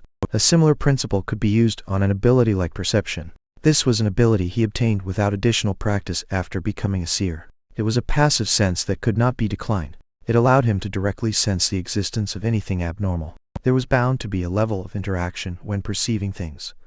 Therefore, in the beyonder eyes of someone like a spirit medium, the intensity of everyone's perception is clear. It is like a fire in the night. Therefore, people with high perceptivity were naturally affected by the intense atmosphere of anything abnormal. It could only be repeatedly practiced to grasp, control, and adapt to such outcomes.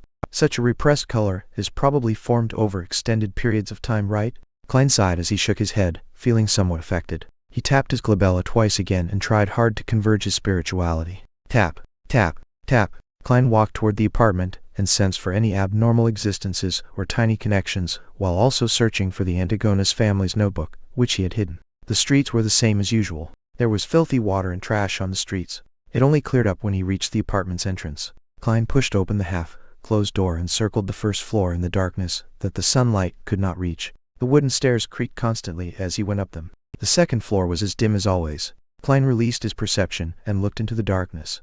However, not only did he fail to discover any clues regarding his notebook, he even failed to see any invisible spiritual bodies. If it's so easy to encounter them, most ordinary people would not have already sensed the existence of extraordinary matters.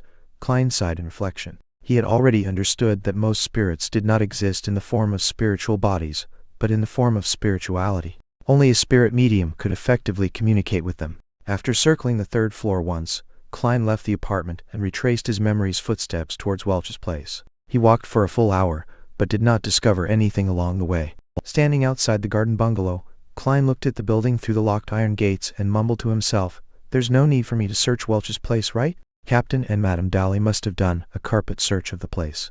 Besides, I don't have the key. They can't expect me to climb the walls, right? I'll try another path tomorrow. I've walked so much today." But there are no step counter rankings. While lampooning, Klein returned to the nearby district. He planned on taking a public carriage to Blackthorn Security Company to retrieve his daily allocation of 30 bullets. He needed to make use of his time and practice. A seer's lack of quick and effective offensive means could only be made up with his revolver and cane. The district around Welch's place was relatively clean. Shops with clean and bright windows lined the two sides of the street. At the turn of the street, Klein was just about to seek out the carriage stop when his gaze swept past a few signboards on the second floor. Harrod's Department Store. Military Veterans Mess. Divination Club. Divination Club. Klein silently repeated the name and recalled that he had to act as a seer. Yes, I should take a look and seek out new ideas. Amid his mixed thoughts, Klein went across the street and went to the second floor. He entered the main foyer to see a beautiful female attendant. The woman with coiled brownish, yellow hair sized up Klein before saying with a smile, "Sir, do you wish to have your fortune told, or do you wish to join our club?" "What are the conditions for entry?" asked Klein casually. The woman explained with great familiarity, "Fill in your particulars and pay an annual membership fee. The first year is £5 and subsequent years will be £1 a year. Don't worry, we are not like political or business clubs which allow entry through recommendations from formal members. Members can freely use the club's meeting room and various divination rooms and tools. They can enjoy the coffee and tea we provide and read the newspapers and magazines we subscribe for free. They can buy lunch, dinner, and alcoholic beverages at cost price, as well as education materials and materials needed for divination. In addition, we invite at least one famous fortune teller to lecture every month to answer any questions. Most importantly, you can find a bunch of friends with the same hobbies and have an exchange with them." "It sounds pretty good, but I do not have the money." Klein gave a self-deprecating smile before asking, "Then what if I want my fortune told?" Chapter 38. Novice Hobbyist. Upon hearing Klein's question, the beautiful lady with elegantly tied-up brownish, yellow hair appeared to lose her patience. However, she maintained her smile and said, "Our members are free to do divination for others in the club. They also have their prices, and we take a very tiny cut as a fee. If you wish to have your fortune told, you can take a look at this album. It has introductions and rates of the members who are willing to do divination for others. However, it's Monday afternoon, so most of our members are busy at work. We only have 5 here today." As she introduced the club, she invited Klein to have a seat on the sofa beside a window in the reception hall. Then, She flipped through the album and pointed out the present club members. Hennes Vincent, famous Tinjan fortune teller, the club's resident mentor, good at various forms of divination. He charges 4 solely each time. It's really expensive. That's enough to feed Benson, Melissa, and me to 2 sumptuous dinners. Klein clicked his tongue silently and did not reply. When the woman saw this, she continued flipping the page and introducing one member after another. And the final one, Glacis, a member who joined the club this year. He is skilled in tarot divination. He charges 2 pence each time. Sir, who do you plan on choosing? Klein did not stand on ceremony and answered, Mr. Glacis. The female attendant fell silent for 2 seconds before saying, Sir, I have to remind you that Mr. Glacis is only considered a novice.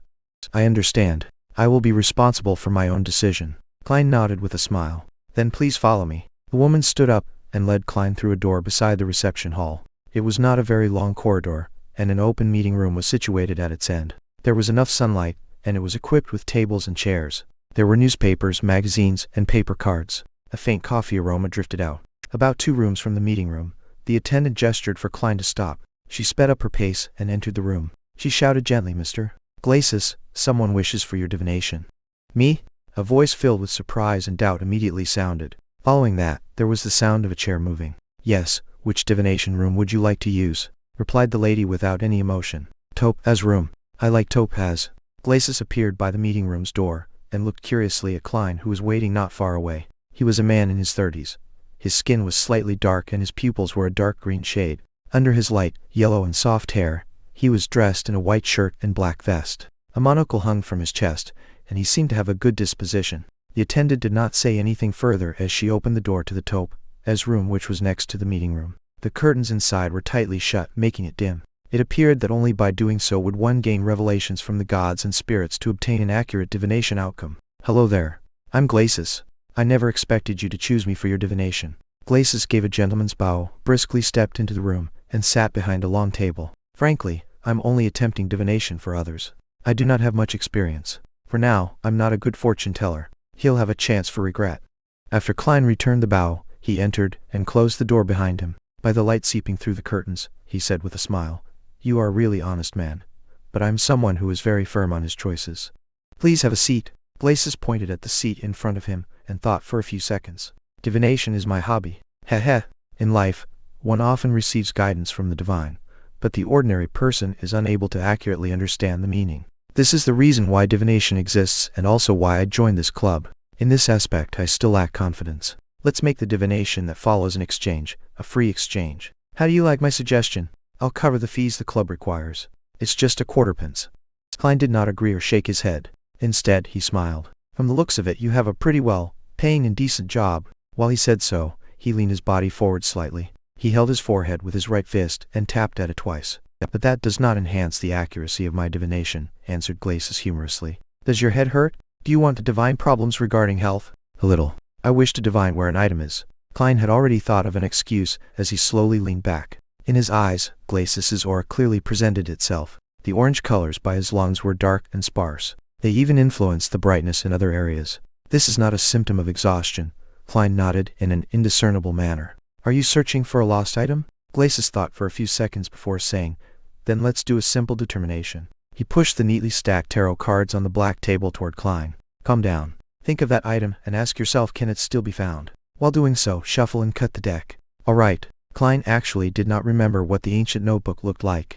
All he could do was repeat the question to himself. Can the Antigonus family's notebook still be found? While he repeated the thought, he skillfully shuffled and cut the deck. Glacis picked the topmost card and pushed it in front of Klein. The card was facing down horizontally. Turn it clockwise until it sits vertical. Then flip it open. If the card is inverted, which means the picture on the card is facing away from you, it indicates that the item cannot be found. If the card is upright, then we can continue the divination and seek its actual location.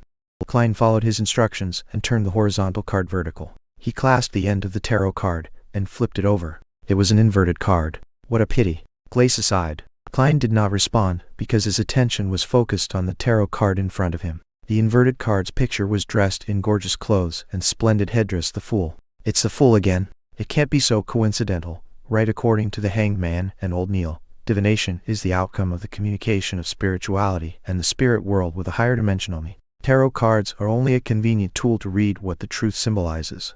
In theory, Using any divination item doesn't matter as it doesn't affect the outcome. Klein frowned as he thought for a moment. Can it be divine whether the item is already in the hands of others? Of course. Follow the same procedure and do it again. Glacis nodded with rich interest. Klein shuffled and cut the deck while thinking of his question. He drew a card and placed it horizontally before turning it vertical clockwise. He finished all the preparations with a serious expression. Taking a deep breath, Klein reached out his hand and flipped over the tarot card. Please do not be the fool again. While praying, he suddenly relaxed because the card was that of the star, and it was inverted. From the looks of it, the item has not been taken by others yet, interpreted Glacis with a smile. Klein nodded and raised his right hand. He tapped his glabella, looking as though he was deep in thought. Then, he took out 2 pennies with a dark copper luster from his pocket, and pushed it towards Glacis. Didn't I say it was free? Glacis said with a frown. Klein laughed as he got up. This is the respect divination deserves. All right, thank you for your generosity. Glacis stood up and reached out his hand. After shaking his hand, Klein took 2 steps back and turned around. He walked to the door and twisted the doorknob. Just as he was about to leave, he suddenly turned his head and made a terse sound. Mr. Glacis, I suggest that you see a doctor as soon as possible. Focus on your lungs. Why? Asked Glacis in surprise.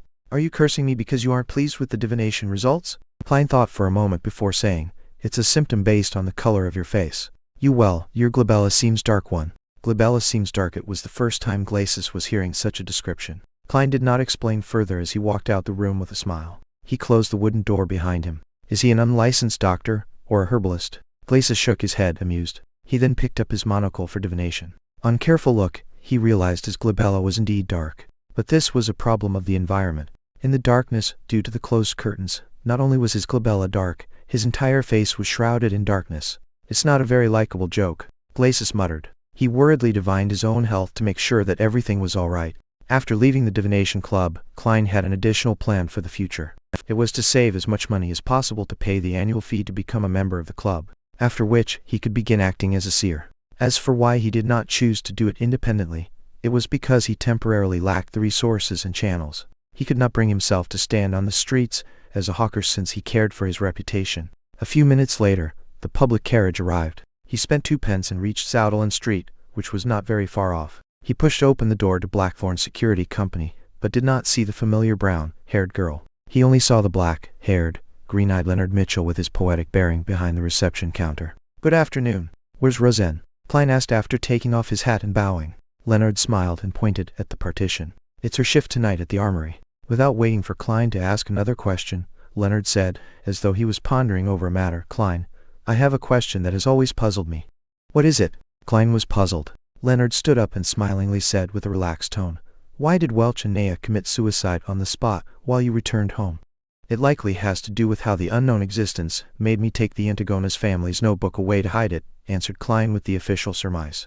Leonard paced around before turning to look straight into Klein's eyes. If your suicide was meant to silence you and wipe out any clues, why weren't you made to destroy the notebook there and then? Chapter 39. Interesting trick. In fact, I do not know if the notebook is destroyed or hidden, but by using backward reasoning, if it is to be destroyed, it could have been done on the spot. There was no need for me to take it away to carry out the destruction. Upon hearing Leonard's question, Klein instantly went into keyboard detective mode and said with a sigh, Perhaps when Welch, Naya, and I made contact with the unknown existence, it enjoyed the sacrifice of life or wished for similar situations to continue. With the suicide definitely easily discoverable, I was made to take away the notebook to hide it so as to prepare for the existence's second round of entertainment. However, some mishap happened during the process, and I failed to succeed in my suicide. This was a reason guess Klein made from his consumption of novels, movies, and TV dramas which involved cult sacrifices. As for the mishap that happened midway, he knew very well that it was due to the unexpected variable of him being a transmigrator. Quite a good explanation, but I believe there might be other possibilities. Welch's and Naya's suicide sacrifice might have made it possible for the unknown existence to descend on this world. Then, that notebook is a vessel or a breeding ground for evil. It made you take it away to hide it, worried that we would destroy it if we discovered its birth before it became strong. Leonard Mitchell suggested another possibility. Having said that, he stared into Klein's eyes and smiled slightly. Of course, perhaps the notebook has been destroyed. The goal is to hide its content, to conceal the vessel, or the brooding of evil. That way, there is a sufficient reason for your failed suicide. What does he mean? Is he suspecting me? Is he suspecting that the original Klein's body is a vessel, or used for the brooding of evil? No, what he's being a vessel for is a transmigrator. Actually, brooding isn't a correct term. Klein was taken aback. While he secretly criticized the idea, he weighed his words. I will not try to defend myself since I've lost memories from that period. Be it Captain or Madame Dali, they have already confirmed that I'm fine. Your joke isn't funny. I'm only considering a possibility. It does not eliminate the blow the unknown existence encountered when it descended which caused your suicide to fail. We believe that the goddess will ultimately bless us. Leonard laughed as he changed the subject. Did you discover anything in the afternoon? After the conversation and the previous encounters, Klein was very wary of Leonard. He answered in a composed manner, no. I plan on trying a different route tomorrow afternoon. He pointed to the partition and said, I'll need to head to the armory to draw the bullets. The shooting club opened to 9 at night. After all, its availability increased only after many of its members got off work. May goddess bless you. Leonard smiled as he gestured the sign of the crimson moon on his chest. He watched Klein pass through the partition and listened to his footsteps down the stairs. Leonard's smile gradually vanished as a look of doubt appeared in his green eyes. He whispered something with a displeased tone. Down the stairs, Klein followed the gas lamp-illuminated corridor to the armory and archives. The iron door was open and the brown-haired Rosin was standing in front of the table. She was chatting with a top-hat-wearing middle-aged man with a thick black beard. Good afternoon, no? Good evening. It's always night here. Klein, I heard from old Neil that you have become a Beyonder? It's called Seer? Rosin turned her head and deluged him with her questions. She did not hide her curiosity and concern. Klein nodded with a smile. Good afternoon, Miss Rosin. It's indeed always night here, but it makes one feel a sense of serenity. The description you gave wasn't accurate enough. It should be said that the sequence potion I consumed has the name Seer. You still chose to become a Beyonder after all, Rosin said with a sigh as she fell into a deep thought. Klein looked at the middle-aged man beside her and asked politely, You are? Another Nighthawk member or one of the other 2 civilian staff I have not met? Rosin puckered her lips and said, Brett. Our colleague. He wishes to change slots with me to free up the night after tomorrow. He plans on going to the theater in the North District with his wife to watch The Prideful One. It's to celebrate their 15th-year wedding anniversary. He's truly a romantic gentleman. Brett smiled as he extended his hand and said, with Miss Rosin around, There's nothing that requires repeating. Hello, Klein. I never expected you to become a Beyonder so quickly. As for me, I might never have the courage. Perhaps it's as the saying goes, the ignorant knows no fear, Klein said in a self-deprecating manner as he extended his hand to shake Brett's. Me not having courage is not something bad, said Brett with a shake of his head. A Beyonder once told me before his death to never probe the strange and dangerous matters. The less you know, the longer you live. At that moment Rosin interjected, Klein, there's no need to mind it. I heard from old Neil that as a seer, you are used as support. It's relatively safe, as long as you do not attempt to communicate with unknown existences. Why are you dressed in such clothes? It's so unbecoming of a gentleman. What are you here for? I'm here to draw my 30 bullets. Klein did not reply to Rosin's first question. He believed that the lady would quickly forget the matter. All right. Rosin pointed at the table and said, Brett, it's all yours. You should know where the keys and bullets are. Oh, old Neil really is petty. He did not even leave his hand-ground coffee behind. He promised me that I could drink my fill today. She prattled on as Klein received the bullets. The duo left together and went their separate ways at Zoutland Street. One took a public carriage home while the other walked into the shooting club. Bang! Bang! Bang! Klein repeated the process, gripping the gun, raising his arms, shooting, releasing the cylinder, ejecting the empty shells, and stuffing in rounds again and again. He became familiar with the process and built it into his muscle memory. Of course, he had a few breaks in between to review and correct the process. After finishing his practice, Klein used the grounds to do various exercises like push-ups. He worked hard to train his body to improve his physique. Once everything was over, he sat in an untracked carriage home. Only then he realized it was nearing 7, and the sky was already dark. Just as Klein was planning to head to the market or streets to buy the ingredients for dinner, the door opened. Melissa had returned with her stationery filled bag. Apart from that, she carried quite a lot of groceries. I thought you and Benson would be home rather late. This morning, I took out one solely from the place you hide the money. Upon seeing her brother's questioning look, Melissa explained in her usual serious manner. Since you took the money, why didn't you take the public carriage to school? Klein had been reminded of the matter from the morning. Melissa said with a frown, Why should I take a public carriage? It costs 4p to get to school. A return trip means 8p. Counting Benson and you, we will be spending 24p on transportation daily. That's a whole solely. In a week, yes, without counting Sunday, that's still 12p. It's almost equal to our rent. Stop, stop, stop. Don't flaunt your mathematical prowess. Klein lowered his palm in an amused manner. Melissa first stopped before adding, It's pretty good walking to school. Our teacher said that everyone should exercise frequently. Besides, I can pick some damaged components on the way. Klein chuckled and said, then let's do the math again. The public carriage costs 12 soldi. The rent is 12 soldi and 3 pence. It's a total of £1, 4 soldi and 3 pence. Using Benson's salary is enough to pay for it, and there will be quite a bit of change left. Yes, he has received last week's salary. As for me, I can still earn £1 10 soldi every week, even if we eat meat every day, while counting expenses like gas, charcoal, wood and condiments. We would still have some left if we are frugal with lunch. We can even subscribe to the morning papers for just 1 penny. In 2 months, when I make up for the advance payment, I can save money for both you and Benson. We can have new clothes. But we have to think of the possible accidents. Melissa stayed firm on her point. Klein smiled at her and said then, we can eat less meat. Don't you find spending 100 minutes on the road a waste of time? You could use that time to read more and think over problems and improve your results. That way, Melissa, you will be graduate with excellent grades. You will be able to find a job with a pretty good salary. When that happens, what is there to worry about? He fully displayed his experience gained from debating with people on message boards and finally convinced Melissa. She agreed to take the public carriage to school. I've finally suckered her into doing it. No, how can I call it suckering?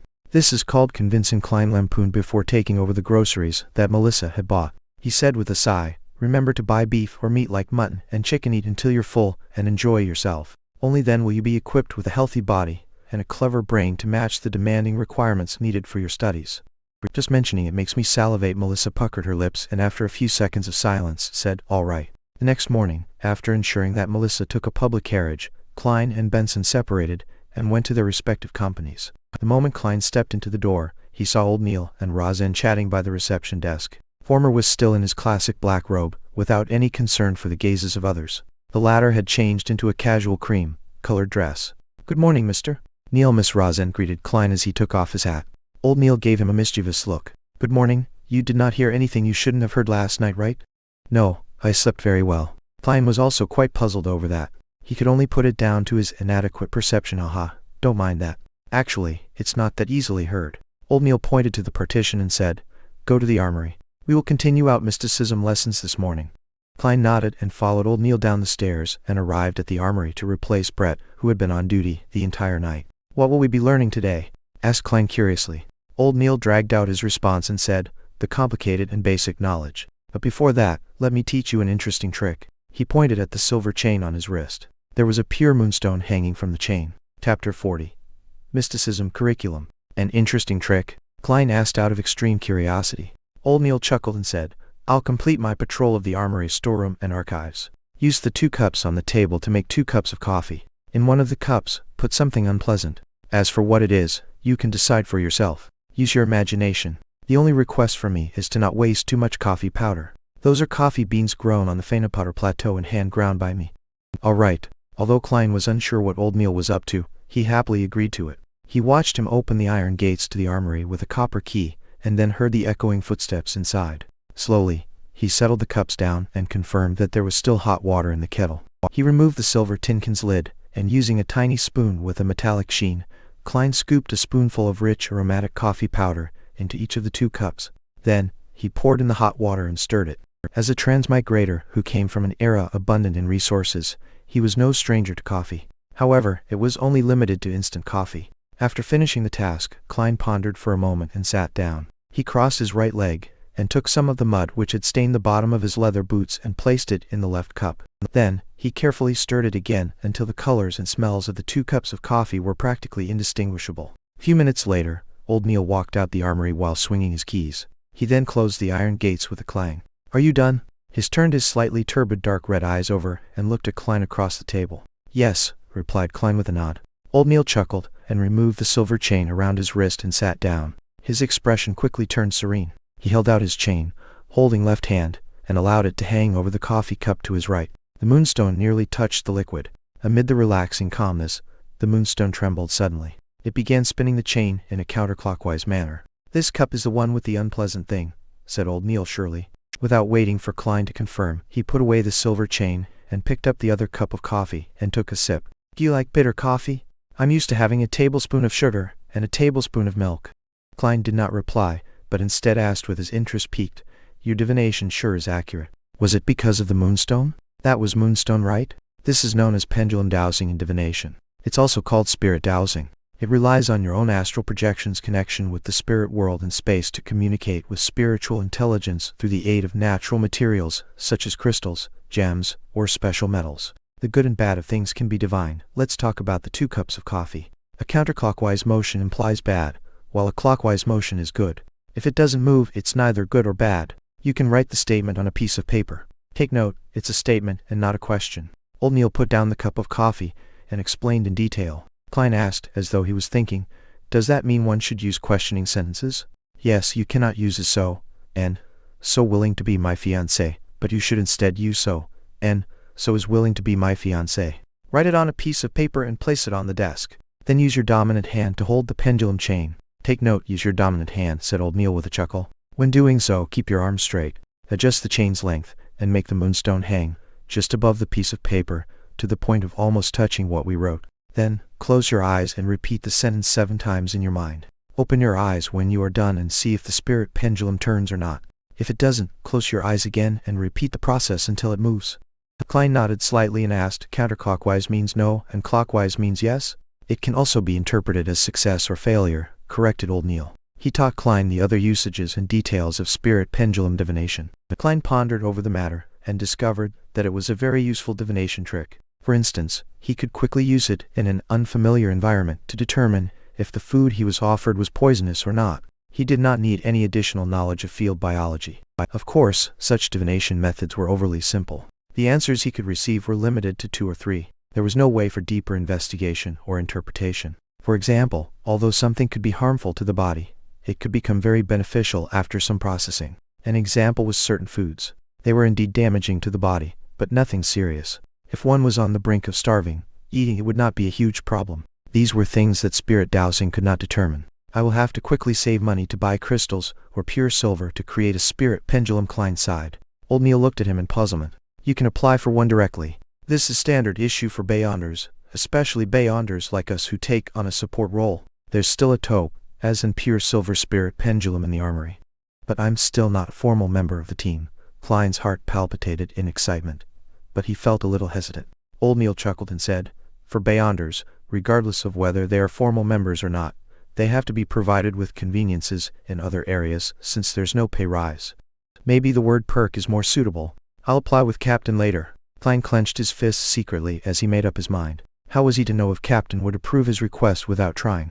All right, said Old Neil with a smile. We can officially begin our mysticism curriculum. The basics consist of symbolism. Do you know what symbolism means? Klein recalled the bits and pieces he had heard, and the things he had seen and heard from his spirit world and the gray fog. He deliberated and said, regardless of the spirit world or the illusory stellar space, as well as the unknown realms, they are beyond our sensory world. It's not something that can be accurately described by the information our ears, nose, and eyes obtain. What we obtain are simply indescribable experiences and direct revelations. They also appear as abstract characters or pictorial symbols. These symbols represent different items and different meanings. Very accurate, as expected of a seer. Old Neil nodded solemnly. Only by grasping the ability to interpret the symbols can you really take the next step into the world of mysticism. Yes, the pictures on tarot cards and each of the elements in the pictures are symbols. They are man-made symbols that help us understand and interpret primordial revelations. He pulled out a piece of paper and picked up a fountain pen beside him. He drew a short curve. Following that, he added a few vertical lines beneath the curve. He looked up at Klein and asked, do you know what this symbol represents? Klein looked at it for quite a while before saying hesitatingly, eyelashes. Old Neil exhaled. This is the symbol of the bumper harvest constellation. This is the thunderous constellation, and this is the frost constellation. He casually drew a few more symbols. As Klein memorized them, he could not help but comment, the names of these constellations are really, especially unsophisticated. Yes, unsophisticated. How tacky and primordial. Old Neil revealed a smile. Emperor Roselle thought the same back then. He always had the intention of changing the constellation names to things like Virgo, Cancer, and Scorpio. Unfortunately, he did not have the strength to go against tradition. At the very least, these constellations' old names, and the corresponding dates they represent guide farming and harvests. I have to say that Emperor Roselle sure is a person with ideas. Klein was at a loss for words. Yes, Emperor Roselle was likely a decent person when he was alive. Old Neil was unable to understand Klein's humor as he continued explaining the various basic symbols, such as the various constellations, the sun, the crimson moon, the brown star, the red star, and the blue star. While talking about these, he would teach Klein how to draw the divination astrolabe and indicate what things to pay attention to. He also taught the materials and creation of a crystal ball and the choice of incantations. The teachings overwhelmed Klein. If not for his discovery that the seer potion had improved his memory slightly, he would have long asked old Neil to stop to aid his digesting of the information. That's all for today's mysticism class. Think over it yourself and ask me if you have any questions. Old Neil took out a gold pocket watch and opened it with a snap to check the time. Do not forget to read the historical documents I prepared for you. To be frank, I feel fear seeing them. All right. Klein took the pieces of paper that were sketched with symbols by old Neil. He quickly went through the mysticism knowledge he learned today to prevent himself from forgetting it. Old Neil took a sip of a newly brewed cup of coffee and said, "Memory itself won't do. You have to use it often. That way you can make the knowledge instinctual. Also, cogitation has to be carried on every day. Only more practice and usage will allow you to grasp the power of the potion, digging into the mysteries it hides away, and removing its unpleasant effects." With this raise, Klein recalled acting and the divination club. He probed, "My potion's abilities are related to divination. Practicing by myself will not do.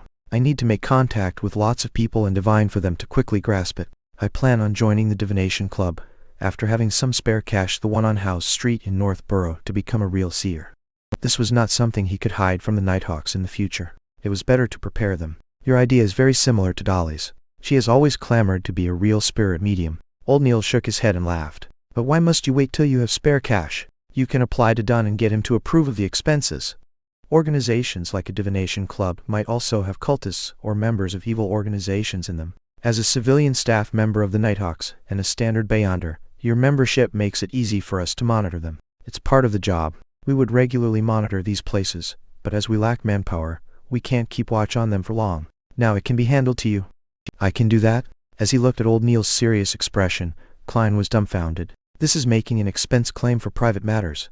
I know nothing about such matters. Indeed, I'm just a keyboard warrior. You wish to use your own money to do this?" Old Neil smiled as he added when he saw Klein's face. Klein immediately shook his head as he answered firmly, "I plan on reporting it to Captain." Old Neil nodded in satisfaction and looked at the cup of coffee with the unpleasant thing inside. It had not been poured away. "What did you put in there?" Klein smiled embarrassingly. "It's just some dirt underneath my boots. Its color and your coffee powder looks almost the same." Old Neil was taken aback as he suddenly clasped his mouth and roared, "Why aren't you pouring it away yet?" Chapter 41. Audrey and her Susie. After pouring away the coffee and returning to the armory to take the thick stack of historical materials and explanatory transcripts from old Neil, Klein followed the wall of lights up the staircase to the Blackthorn Security Company. Tap, tap, tap. His footsteps echoed in the sealed and quiet basement. After Klein left the spiral staircase, he pushed open the door and identified his bearings before heading for the second office opposite of him. After familiarizing himself for 2 days, he had a general understanding of the layout of the Blackthorn Security Company. The entrance brought visitors to a huge reception hall with sofas and tables. Through the partition, there was an inner region. To the left of the corridor were 3 rooms. From the nearest to the furthest, they were Mrs.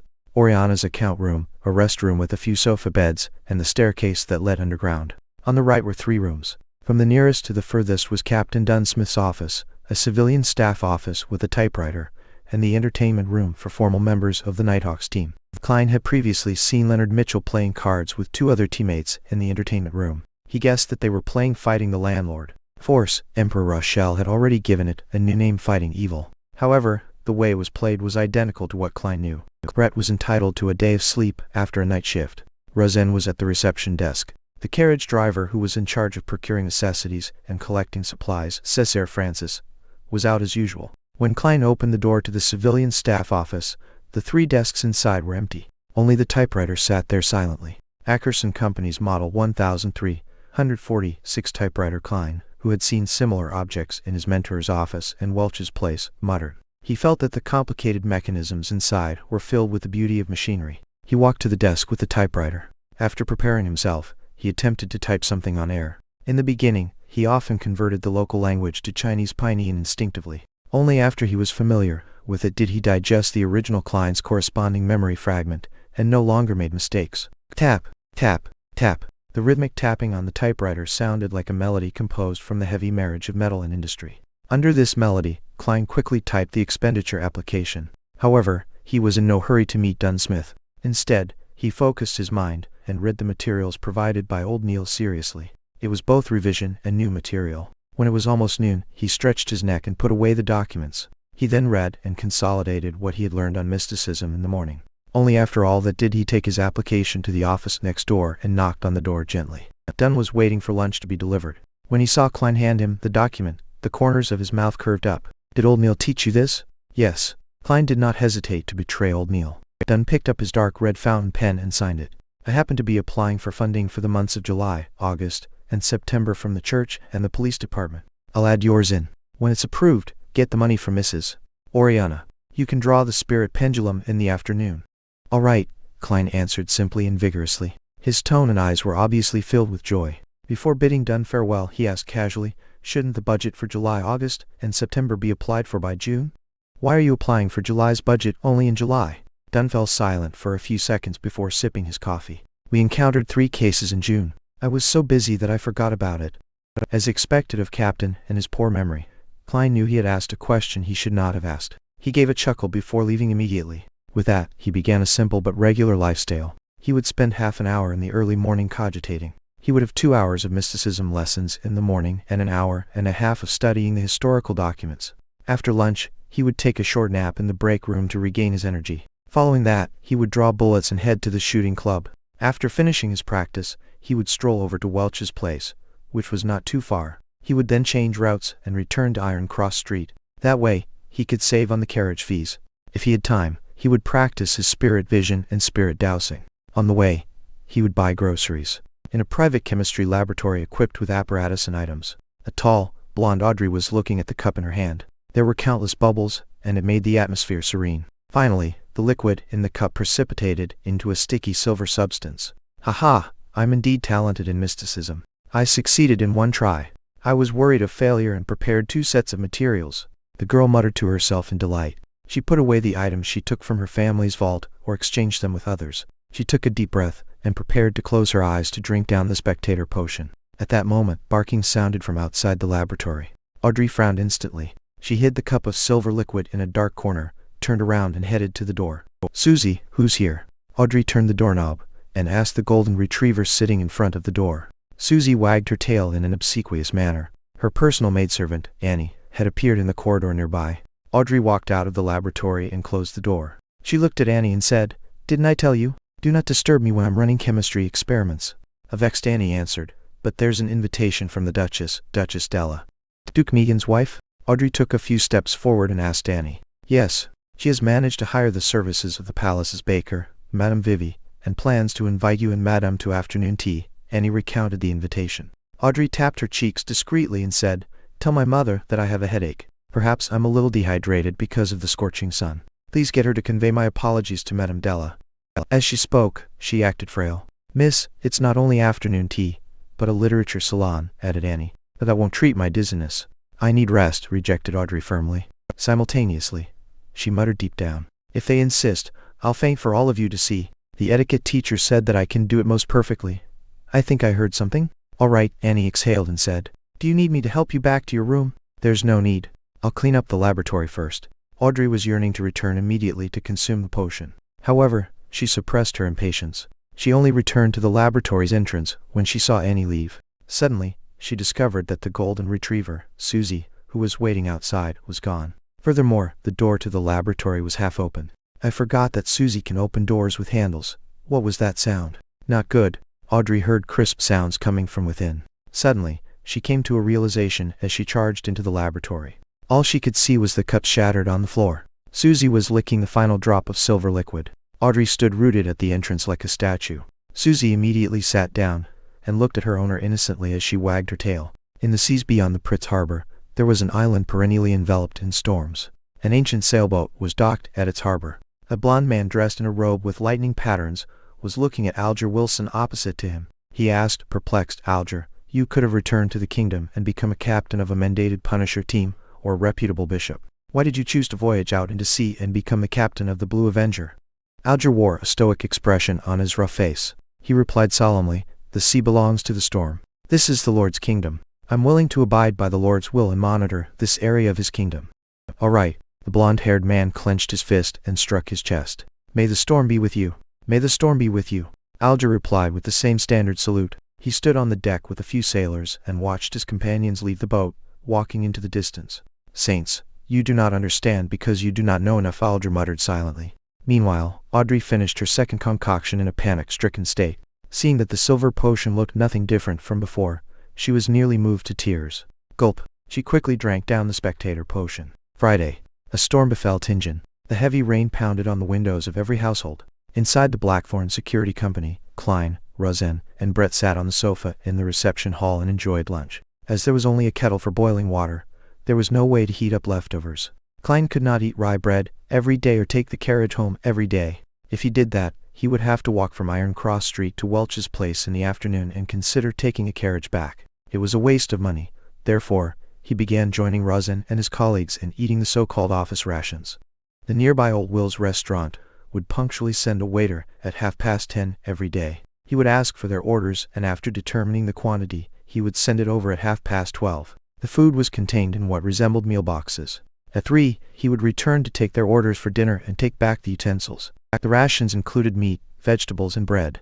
Although the quantity was lacking, it was barely sufficient to fill a person. The cost of a meal ranged from 7 to 10 pence depending on the different premium levels. Klein would always thicken his skin and order the meal costing 7 pence. Typically, there was half a pound of wheat bread, a tiny piece of meat cooked in different ways, a ladle of thick soup with vegetables, and tiny bits of butter or margarine. We actually only have one Nighthawk here today, Rosin said as she delivered a spoonful of thick soup into her mouth. I heard that a case with cultist elements is going on in Golden Indus. Therefore, the police department has requested for 2 Nighthawks, Brett said as he put down his bread. Klein used the remaining wheat bread and dabbed it into the last bits of meat juice before stuffing it into his mouth. He did not say a word. Under his left sleeve, there was a silver chain with a taupe as hanging. At that moment, knock sounded outside the half-closed main door. Please come in. Roseanne was taken aback as she put down her spoon. She quickly used a handkerchief to wipe her mouth and stood up. The door was pushed open as a man in a half-top hat came in. The left shoulder of his black formal suit was drenched. The sides of his hair had grayed. He put away his umbrella and said to Klein and Company, "Is this the former small mercenary squad?" "You can say that," answered Rosin like clockwork. The lanky man coughed and said, "I have a mission request." Chapter 42. Butler Clee. A mission request. You probably came to the wrong place. This security company signboard is really nothing but a signboard.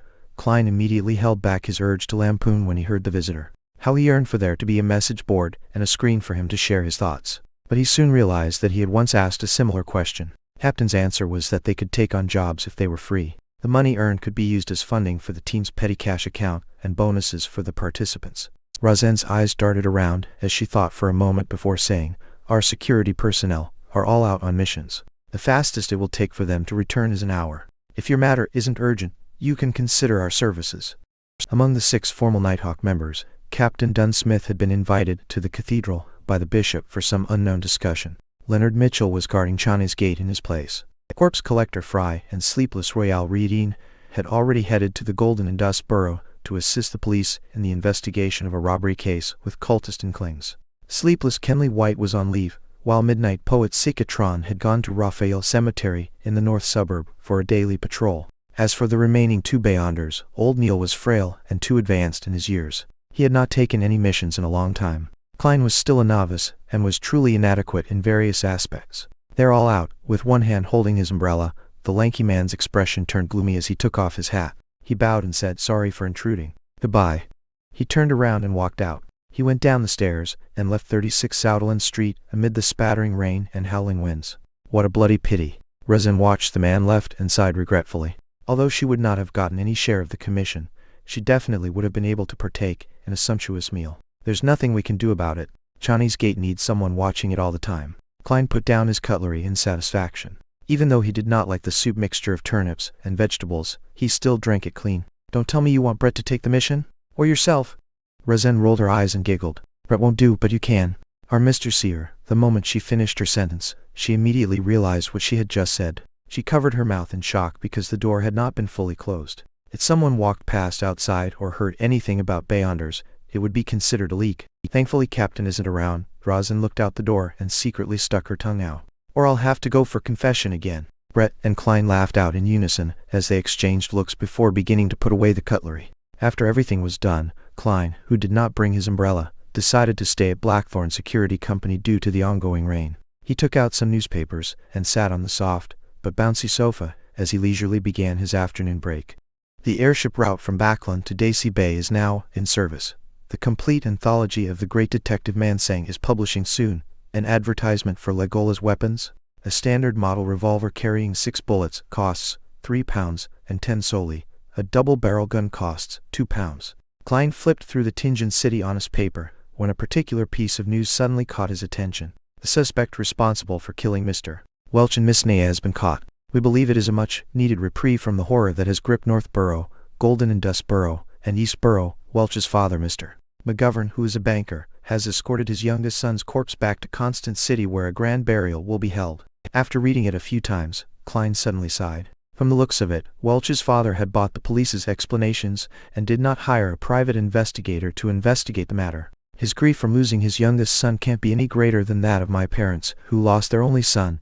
In a sullen mood, Klein sat there motionless for a long time. He neither found it odd that he was not invited to Welch's and Naya's burials, nor did he feel depressed. Once everything calms down, I'll find a chance to offer a bouquet of flowers to their graves. Klein was about to take a nap in the break room when a knock came from the door of the reception hall again. Please come in. Razan, who was nodding off, suddenly jolted awake. The half-closed door was pushed open again. The lanky man from before walked in once again. Can I wait here? Your mercenaries know. Security personnel should be back soon, right? He asked sincerely, trying his best to hide his anxious expression. Sure. Please have a seat. Razan pointed at the sofa nearby. Klein asked out of curiosity, where did you hear about our security company? Who introduced you here? He had made 2 trips despite the heavy afternoon storm while still willing to wait. Yes, the Nighthawks must have easily resolved missions that might seem very difficult to others. They must have accrued quite a reputation. The man left his umbrella outside the door, and as he walked to the sofa, he replied with a rueful smile, I have traveled the nearby streets and paid a visit to all the mercenaries, security companies and private investigators. You are my only hope. The others do not have the manpower to take additional missions. To be frank, if not for the waiter that delivers meals, I really did not imagine that there was another security company here. It's completely different from what I imagined. Klein was stunned. Razan interjected with a question. They are very busy? Are there that many missions? The man sat down and sighed. You are a mercenary team, no a security company. I believe you must have heard of the armed burglary murder at House Street? House Street, armed burglary, murder, all right. Unfortunately, I am one of the people involved. Klein nodded with a slightly heavy heart. Yes, due to the presence of a ferocious and cruel criminal, the rich men living in the neighboring streets, and even across all of Tingen City, are terrified. Apart from increasing the numbers of their security detail, they have also hired many more security personnel and private detectives. This resulted in a shortage of supply in your line of work, the tall and skinny man explained clearly. A standard chain reaction. Klein and Razan exchanged looks and saw the self-deprecating smile from each other's faces. The security industry had entered a golden age, yet Blackthorn Security Company was not affected in any way. It was apparent how dismally the company was run. Of course, to a certain extent, it also proved the success of the Nighthawks in hiding themselves. After waiting for another 20+ minutes, Klein prepared to leave since the rain was coming to a stop. He planned on practicing at the shooting club. At that moment, the black-haired and green-eyed Leonard Mitchell walked out of the partition. He looked curiously at the sofa. This is a client. Captain back? Razan asked delightfully. Back? The lanky man was taken aback when he heard that. He had been sitting there, staring at the door. How did he not discover someone's return? Razan's expression immediately froze as she chuckled. As a security company, we don't only use the front door. Figures. The lanky man nodded in enlightenment. He was also not surprised by the term captain. Security companies were mercenary teams or small-scale mercenary guilds. It was normal for captain to be used. Leonard did not tuck in his white shirt. His black vest was also casually draped on. He took a glance at the lanky man when he suddenly snapped his fingers and said, I'm a member of the security personnel at Blackthorn. How might I address you? How may I help you?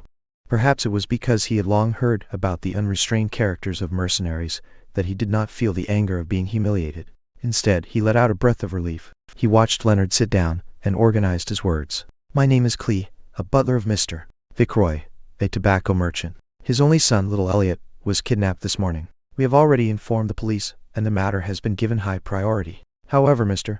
Fitzroy remains uneasy. He wishes to go through the channels which mercenaries, security personnel have, as well as your understanding of Tingen, to investigate the case from a different angle and ensure that little Elliot is rescued safely.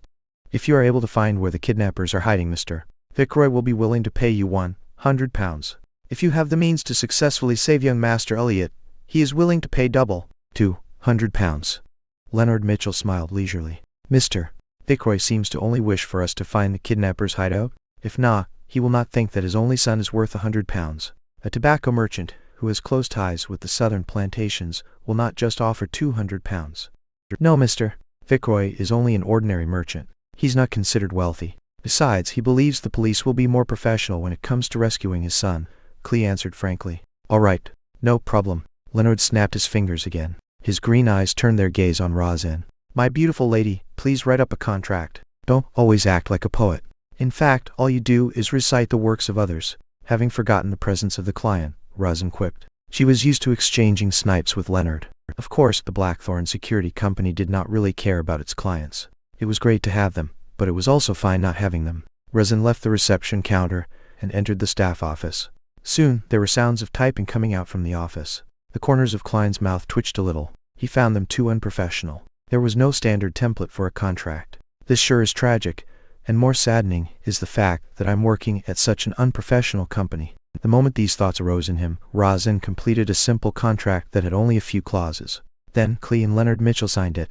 After Clee stamped it, she took the contract and returned to the accounting room and got Mrs. Oriana to stamp it with the Blackthorn Security Company logo, something that was actually useless. Then typically handed it to Oriana for safekeeping. On Sunday, it would be passed to Rosin and Company. I'll wait for your good news. After receiving one copy of the contract, Clee stood up and bowed with his hat off. Leonard did not respond. He seemed to be in deep thought. He suddenly turned his head toward Klein and revealed a smile. I need your help. Klein was taken aback. I mean, you and I can finish this mission together. The corners of Leonard's mouth curved up slightly as he explained, I'm good at combat, shooting, climbing, sensing, enchanting, and taking on some support roles. But that does not include looking for people. You don't expect old Neil to go out in such weather, right? When he said sensing, his voice was lowered to a mumble that Klein could barely hear. All right. Klein did have the urge to attempt his new abilities, while also feeling a little wary toward Leonard Mitchell. Phew. Let's hope it will be completed successfully. I wonder how useful my seer abilities will be. He wondered with some anticipation. Chapter 43, Search. While looking at Klein, Leonard smiled and nodded. Then, do you need anything from them? He had cooperated with old Neil and Company numerous times, so he naturally knew that divination required a medium, especially when the person being divined was not present. Klein thought for a moment before saying to Clee, I need some of Elliot's recent clothes, which have not been washed or starched. It would be better if you have any accessories he used to wear on him. He tried to choose ordinary mediums, not something that would normally invite questions. But even so, Clee wore a look of puzzlement. Why? After his question, he added, I have a picture of young Master Elliot on me. Why? Because we are divining his location. Klein was momentarily at a loss for an answer. If he answered truthfully, ignoring the fact that it violated the confidentiality clause, Clee would likely storm out immediately and rip apart the contract while cursing, this bunch of cheats. If that works, why don't I find the most famous spirit medium in Alwa County? By the side, Leonard Mitchell chuckled and said, Mr. Clee, my partner, colleague Greer's unique pet. Its sense of smell is sharper than a hound's. That's why we need clothes that little Elliot wore and items he used to wear on him to aid us in finding him. As you know, clues typically bring you to a general region. As for the picture, we would need it too. Both of us need to know what little Elliot looks like. Clee accepted the reason by nodding slowly. Will you be waiting here, or will you be going with me to Mr. Fitzroy's residence in the city? Let's go together. It saves time, replied Klein simply. Not only was he eager to try out his abilities as a Beyonder, but he also wanted to save the child. All right, the carriage is downstairs. As Clee spoke, he took out a blackened, white photograph and handed it to Leonard. It was a picture of Elliot Fitzroy alone. He was about 10 years old with rather long hair that nearly covered his eyes. There were obvious freckles on his face, and he did not seem to stand out. Leonard glanced at it and handed it to Klein. Klein took a careful look and placed the photograph into his pocket. Then, he took his cane and put on his hat. He followed the two out of Blackthorn Security Company and boarded the carriage downstairs. The carriage interior was rather spacious. It was lined with thick carpet, and a tiny table to rest items on. As Clee was around, Klein and Leonard did not say a word. They quietly took in the experience of traversing the pooling roads in a carriage. The carriage driver is quite good. Leonard broke the silence, after some time with praise and a smile. Yeah, Klein answered perfunctorily. Clee forced a smile and said, Your compliments are his honor. We will be there soon. As they were afraid of alerting the kidnappers, the carriage did not stop at the Fitzroy's residence. Instead, it stopped at the side of a nearby street. Clee held an umbrella and returned along. After waiting for some time, Leonard talked to Klein again. My surmise the last time was not without a goal. I was just trying to tell you that the notebook will definitely appear again. Perhaps it might be soon. That really isn't a happy surmise. Klein used his chin to gesture towards the carriage driver outside, indicating that he did not wish to discuss sensitive topics with outsiders around. Leonard whistled and turned his head to look out the window. He saw raindrops streak across the glass, leaving behind blurry marks. It made the world outside a complete blur. After a while, Clee returned with a bag of items. Since he walked in a hurry, the edge of his trousers were soiled and his shirt front was slightly wet. These are the clothes young Master Elliot wore yesterday. This is the storm amulet he used to wear. Klein took it and glanced at it. He discovered it to be a miniature gentleman's formal suit, a small shirt, vest, bow tie, etc. And the storm amulet, it was made of bronze. It was carved with symbols representing gales and sea waves, but they did not trigger Klein's perception. I'll recount in detail the incidents leading up to young Master Elliot's kidnapping. Hopefully, it will let you find him easier. Clee sat down and described the nightmare that happened in the morning, hoping that the helpers he went through great trouble to hire would be of help. Klein and Leonard held no interest in the specifics. All they cared about was the number of kidnappers, if anything unusual had happened, or if they had any weapons. 3. Normal, armed with firearms. After obtaining the desired information, they bade Clee farewell and hired a two-wheeled light carriage. Unlike public carriages, private hire carriages were either four-wheeled or two-wheeled. They were charged either by time or distance. The latter was at 4 pence a kilometer in the city and 8 pence a kilometer outside. Former cost 2 soldi per hour or part thereof. After the first hour, there were additional charges of 6 pence every 15 minutes. In inclement weather, or if the customer needed to go faster, the fare could even be higher. Klein had heard from Isaac that in the capital, Backlund, these carriage drivers were famous for quoting outrageous prices.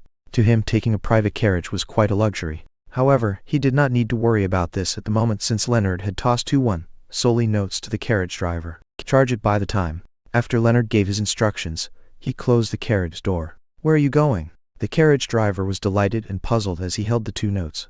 Wait a moment. Leonard cast his gaze at Klein. Klein nodded slightly and took out Elliot's clothes. He spread it out on the carriage floor, and then wound the storm amulet around his cane's handle. He held the silver inlaid black cane and hung it straight over Elliot's clothes. He gathered the sphere of light in his head as his mind rapidly turned still. His brown eyes quickly turned deeper in color as he entered a half-cogitation state. He felt his body's spirit turning light. He vaguely saw the world of spirits everywhere. He silently said, Elliot's location. After repeating it 7 times, he released his grip of the black cane, but the cane did not fall to the ground. It remained standing in front of him even though the carriage was shaking. But invisible stirrings happened around Klein, and he felt as if pairs of eyes were looking at him. Over the past few days, Klein had felt this sensation occasionally when he was in the state of cogitation or spirit vision. With a little fear, he looked at the cane with his deep black eyes. He recited once again in his heart, Elliot's location. Elliot's location. After he finished saying that, the cane fell and pointed straight ahead. Straight. Klein held the cane and said in a deep voice. His voice sounded a little ethereal, as though it could penetrate the unknown world. This was one of the divination abilities he had grasped. It was called dowsing rod seeking. The tool of choice had to be wooden, metallic, or a mixture of both. In ordinary circumstances, he would require 2 real dowsing rods. Dowsing rods were shaped like 2 straight metal wires tapered to an edge. He would hold on to the shorter side and turn it to ascertain the correct direction. But as a seer, Klein realized that through practice, he could search for people directly using this method. He could also use his cane as a replacement for dowsing rods. The direction in which the cane fell was the direction of the item he was seeking. As for the Antigonus family's notebook, Klein could not remember it at all. Without the slightest impression, there was no way for him to find it. Go straight, Leonard instructed the carriage driver loudly. We will tell you when there's a need to turn. The carriage driver did not understand why that was necessary, but the notes in his pocket and the willingness of his passengers to hand over the money kept him quiet. He chose to follow the strange instructions. Carriage proceeded slowly, passing through one street after another. Midway, Klein used dowsing rod seeking to correct their direction. After the carriage circled a building once, he finally determined that Elliot was inside. It had only been 30 minutes since they bade Clee farewell. After sending off the cane, Klein did not continue using Elliot's clothes. Instead, he placed the cane, entwined with the storm amulet, directly onto the ground. His eyes turned dark once again as the raindrops around him suddenly spun in place. The cane fell to the front with a slant. Klein pointed at the staircase and said there, At times, I really envy old Neil. Similarly, I envy you now. Upon seeing this scene, Leonard smiled with a sigh. Klein shot him a glance and replied with a calm tone, This is nothing difficult. If you are willing to learn, you would definitely be able to master it. Your perceptivity should be very high, right? Leonard nodded and chuckled. That's not something good. He quickened his pace and walked into the building amid the ending rain. Klein was afraid of drenching his formal suit, so he jogged in tow. The building only had 3 stories. It was similar to a unit block from Earth. The entrance to each floor was situated along the flight of stairs. There were only 2 units on per floor. Klein used dowsing rods seeking on both the first and second floors, but the cane remained still while pointing upward. The 2 of them quieted their footsteps and arrived at the 3rd floor. Klein once again placed the black cane on the floor. Whoosh! A breeze blew across the stairs as his pupils changed colors. The darkness seemed like it could suck the souls of people. Whoosh! Whoosh! Whoosh! Sobs seemed to sound out around them. Klein relaxed his palm as the cane with the entwined storm amulet magically stood erect. He silently read Elliot's location again. He watched his black cane drop silently as it pointed to the right room. They should be in there. While Klein picked up his cane, he tapped his glabella twice. Various colors saturated as he looked at the right room. He saw all sorts of auras inside. 1, 2, 3, 4, 3 kidnappers and 1 hostage. The numbers match. One of their auras is short. It's likely Elliot, Mr. Klee said that they have 2 hunting rifles and a revolver. Klein whispered. Leonard chuckled. Let me recite a poem for them. Why be a kidnapper? Why can't you happily be a civilized person? He put down the bag with Elliot's clothes and took 2 steps forward. His expression suddenly turned serene and melancholic. His magnetic and deep voice gradually sounded. Oh, the threat of horror, the hope of crimson cries. One thing at least is certain, that this life flies. One thing is certain, and the rest is lies. The flower that once has bloomed forever dies. Chapter 44. Fate. Leonard's singing sounded like a lullaby, as it lightly resounded through the doors and into the winding wooden stairwell. Klein's mind immediately turned torpid. He felt like he saw silent moonlight and serene rippling lake. His eyelids rapidly turned heavy as if he were about to fall asleep standing. Amid these indistinct sensations, he also felt a strange, formless, and indifferent focus on his back. It felt like he was wandering the spirit world himself. A baffling sense of déjà vu suffused as Klein suddenly found his train of thought once again. With his strong spiritual perception and extreme familiarity with cogitation, he barely escaped the influence of the midnight poem. However, he remained serene and could hardly evoke any emotions. Soon, Leonard stopped singing as he turned his head with a smile. I'm considering asking Captain's permission to apply for a phainopod or lute. How can there not be an accompaniment when singing? Haha, I'm just kidding. I can hear them asleep. The black-haired, green-eyed Nighthawk with his poetic vibe took a stride forward and walked to the door that separated them from the kidnappers and hostage. He suddenly moved his shoulder and threw a punch at the door's lock. Crack! The wooden board around the lock shattered in a muffled manner. This requires precise control. Leonard turned his head and smiled. He then reached his hand into the hole and opened the door. Klein, who had regained consciousness, was not as confident as him. He reached under his armpit, drew his revolver, and turned the cylinder, making sure that he could shoot at a moment's notice. As the door swung back, he saw a man sleeping on a table with a gun by his feet. Another man was rubbing his eyes in a daze while trying to stand up. Damn! Leonard slid forward and struck the awakening kidnapper, unconscious. Klein planned to enter as well when he suddenly sensed something. He turned around abruptly and faced the stairwell. Tap, tap, tap. Footsteps were approaching from below. It became clear that something was a hatless man in a brown coat circling the stairwell in his progression toward the 3rd floor, while hugging a paper bag of bread. Suddenly, he stopped. He saw a gun's barrel, aiming at him with a metallic luster. His pupils reflected a young man dressed in a half-top hat, black formal suit with a bow tie of the same color. It also reflected the cane which rested along the rail and the dangerous revolver. Do not move. Raise your hands. 3, 2, 1. Klein's tone was deep but relaxed. He held the revolver with both hands as he tried to imagine the man as a target from his practice. Amid the tense atmosphere, the man in the brown coat threw the bag of bread and slowly raised his hands. Sir, is this a kind of a joke? Has there been a misunderstanding? He stared intently at the finger that Klein had placed on the trigger as he forced a smile. Klein was temporarily unable to determine if he was an accomplice or a neighbor, but he did not reveal any abnormalities. He said in a deep voice, do not attempt to resist. Someone will determine if it's a misunderstanding in a while. At that moment, Leonard, who had finished handling the kidnappers, walked out and noticed the man in the stairwell. He said leisurely, so the kidnappers have another accomplice responsible for buying and delivering food? Upon hearing this, the man's pupils constricted as he suddenly raised his foot and kicked the bag of bread up in an attempt to block Klein's vision. Seemingly unaffected, Klein coldly pulled the trigger, like his usual training. Bang! Blood burst out from the man's left shoulder. He tumbled to the ground and attempted to escape from the 2nd floor. However, Leonard had already reached his hand towards the handrail before leveraging himself to jump over. With a dull thud, Leonard landed on the man from above. The man fainted as Leonard swatted away some of the blood that had splattered on him. He looked up at Klein and chuckled. Nice shooting. I was trying to hit his legs. The corner of Klein's mouth twitched in an indiscernible manner as he caught a whiff of the smell of blood. He discovered that despite not having any enhancements to his visual, auditory, or tactile senses after consuming the seer potion, he could still see obstructed objects and hear faint footsteps, allowing him to take preemptive judgment. Was this in the scope of spiritual perception? Klein nodded in thought as he watched Leonard find a sharp dagger in the accomplice's possession and drag him into the room. With a gun and cane in each hand, Klein entered the kidnapper's room. They saw Elliot Vickroy jolt awake from the gunshot as he straightened his body and sat up slowly from a huddled position. Leonard had securely tied up the 3 kidnappers with the rope they used against Elliot. Bunched together, they were thrown in a corner. The lack of rope was made up by tearing their clothes. The unconscious man who had been shot in the shoulder was bandaged, but Leonard disdained getting his hands dirty, so he did not help him extract the bullet. Who are you people? Elliot stammered in pleasant delight when he saw the scene before him. Yes, you guessed right. Very precise. The genuflecting Leonard answered casually. I never expected this bastard to have some humor cells in him. Klein lowered his revolver and said to Elliot, We are mercenaries hired by your father. You can also call us security personnel. You for real? Have I been saved?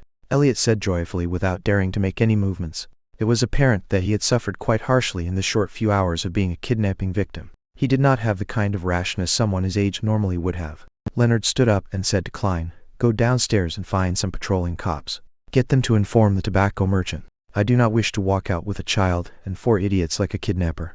Klein, who was wondering about the aftermath, nodded. He put away his revolver, picked up his cane, and walked to the staircase.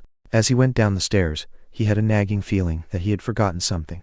In addition, he heard Leonard say to Elliot, Don't be nervous. You will soon see your father, mother, and your old butler, Clee. Why don't we play a round of quint?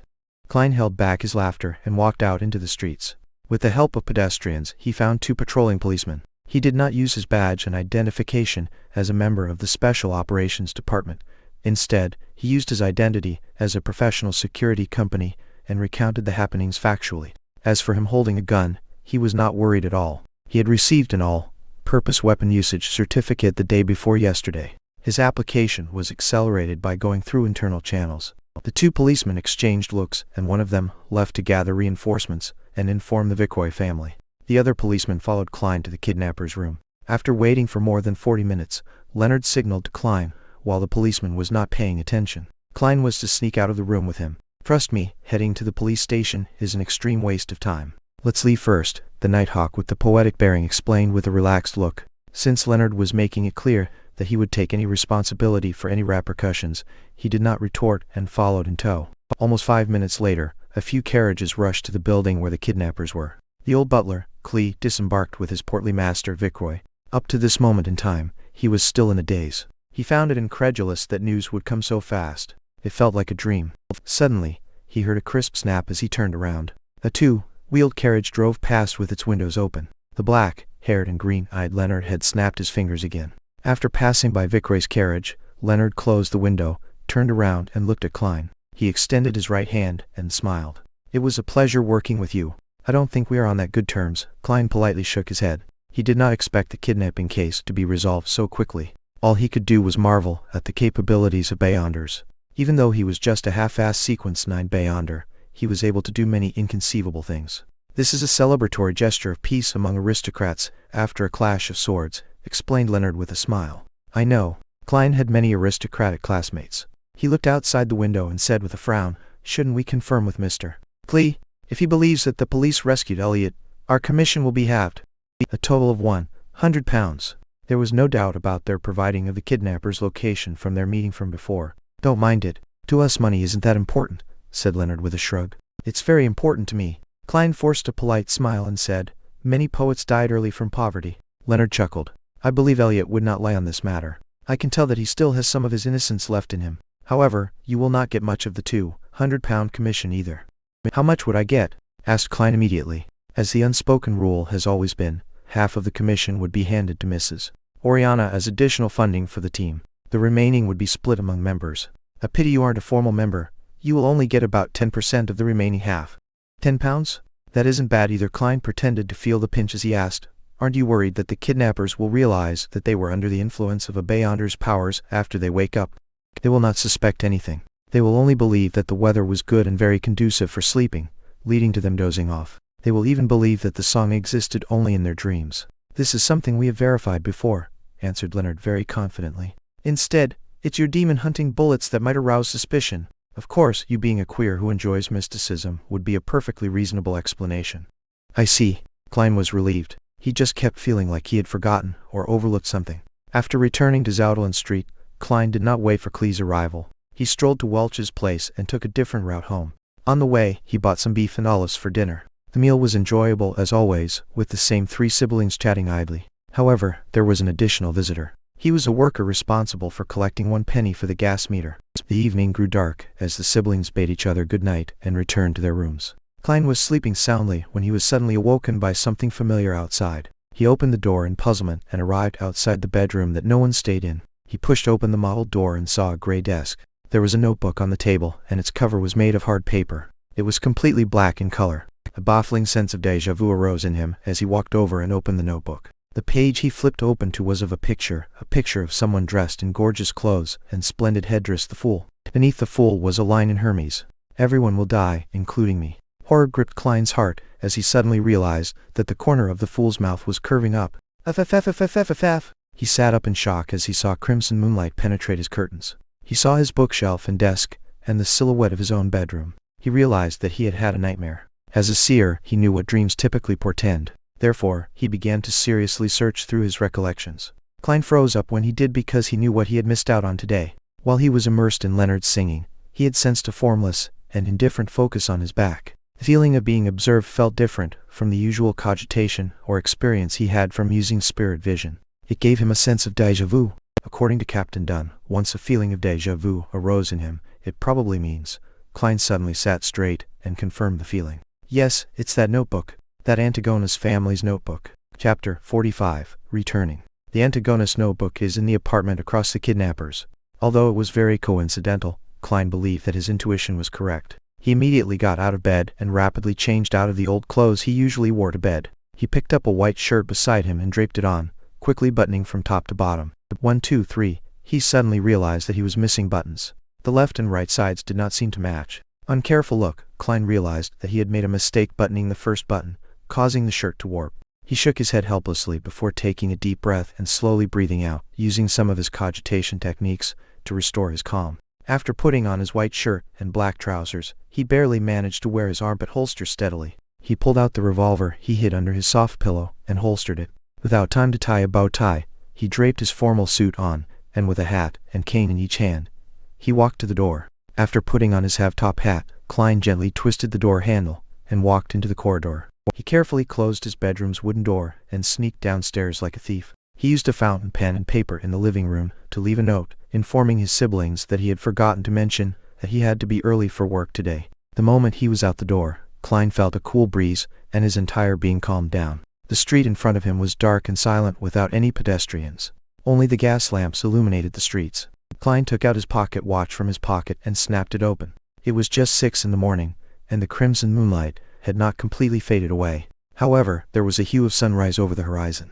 He was just about to seek out an expensive for-hire carriage when he saw a 2-horse, 4-wheeled trackless carriage approaching him. There are public carriages this early in the morning? Klein was puzzled as he went forward and waved for it to stop. Good morning, sir. The carriage driver stopped the horses skillfully. The ticketing officer beside him had his hand to his mouth while yawning. To Zoutland Street. Klein scooped out 2 pennies from his pocket and 4 halfpence. 4 pence, the ticketing officer replied without any hesitation.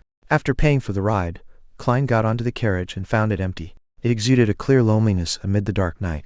You are the first one, said the carriage driver with a smile. The 2 brown horses widened their pace as they proceeded briskly. To be honest, I never imagined there to be a public carriage so early in the morning. Klein sat near the carriage driver and made idle chatter to divert his attention and relax his tense mind.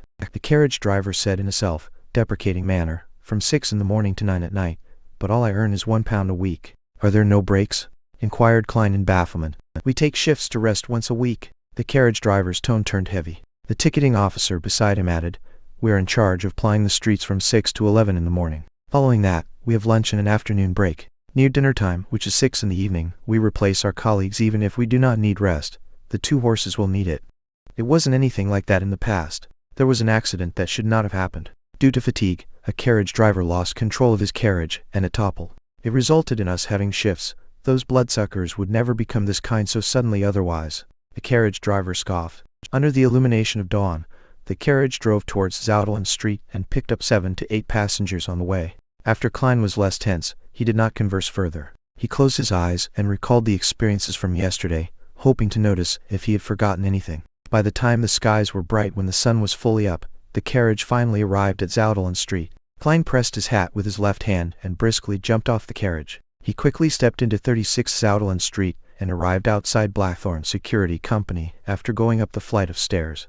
The door was still closed and had yet to open. Klein took out the ring of keys by his waist and found the corresponding brass key, and inserted it into the keyhole and twisted it. He pushed forward as the door slowly opened. He saw the black-haired, green-eyed Leonard Mitchell sniffing at a recently popular cigarette. "To be honest, I prefer cigars. You seem to be in a rush?" the poet-like Nighthawk asked in a relaxed and cozy manner. "Where's Captain?" Klein asked instead of answering. Leonard pointed at the partition. "He's in the office. As an advanced sleepless, he only needs 2 hours of sleep in the day. I believe it's a potion those factory owners or bankers would like the most." Klein nodded and quickly passed through the partition. He saw that Dunn Smith had opened the door to his office, and he was standing at its entrance. "What's the matter?" Dressed in his black windbreaker, he held a gold-inlaid cane with a solemn and stern expression. The feeling of déjà vu came to me. It should be the notebook. The Antigonus family's notebook. Klein tried hard to make his answer clear and logical. "Where was that?" Dunn Smith's expression did not have any obvious changes. However, Klein's intuition told him that a clear and invisible stir had happened in him. This was possibly a flash of his spirit, or a change in his emotions. "It's at the place, Leonard, and I saved the hostage yesterday. Opposite the kidnapper's room. I didn't notice it back then until I had a dream and received a revelation." Klein did not conceal anything. "From the looks of it, I missed out on making huge contributions." Leonard, who had walked to the partition, chuckled. Dunn nodded slightly as he instructed with a solemn expression, "Get Kenley to replace old Neil's watch of the armory. Let old Neil and Fry come with us." Leonard stopped acting frivolous as he immediately informed Kenley and Fry, who were in the Nighthawk's entertainment room. One of them was a sleepless and the other was a corpse collector. 5 minutes later, the 2-wheeled carriage that came under the jurisdiction of the Nighthawks began driving down the sparse streets in the morning. Leonard wore a feather hat, a shirt and a vest. He stood in as the carriage driver, lashing out a whip from time to time, sending out a crisp crack. Inside the carriage, Klein and old Neil sat on one side. Facing them were Dunn Smith and Fry. The corpse collector's skin was so white it looked like it either had not been under the sun in a very long while, or he had a severe blood deficiency. He looked to be in his 30s with black hair and blue eyes. He had a high-nosed bridge, and his lips were very thin. He had a cold and dark demeanor, and had a faint smell from often touching corpses. "Repeat the situation again in detail." Dunn adjusted the collar of his black windbreaker. Klein stroked the hanging taupe, as in his sleeve, as he began from their mission commissioning until the dream. By the side, old Neil chuckled. "Your fate seems to be entwined with that Antigonus family's notebook. I never expected you to meet it in such a manner." "That's right. Isn't this too much of a coincidence?" Thankfully, Leonard just mentioned that there was no indication of hidden factions of mysterious powers at play from the preliminary investigations of Elliot's kidnapping. It was solely a crime motivated by money. Otherwise, I would really suspect if someone had deliberately arranged for this to happen. Klein found the situation rather curious. It was too coincidental. Dunn did not express his ideas as he was in deep thought. Likewise, corpse collector Fry maintained his silence in his black windbreaker. Only when the carriage stopped at the building mentioned by Klein was the silence broken. "Let's go up. Klein, you and old Neil walk behind. Be careful, very careful." Dunn got off the carriage and pulled out a strange revolver with a clearly long and thick barrel. He stuffed it into his right pocket. "All right." Klein did not dare take point. After Leonard found someone to watch the carriage, the 5 Beyonders walked orderly into the building. With very light footsteps, they arrived at the 3rd floor. "Is this the place?" Leonard pointed at the apartment opposite the kidnappers. Klein tapped his glabella twice and activated his spirit vision. In this state, his spiritual perception was enhanced again. He found the door familiar, as if he had once entered it before. "Yes." He nodded in affirmation. Old Neil also activated his spiritual perception, and after observing carefully, he said, "There's no one inside, nor are there any spiritual glows of magic."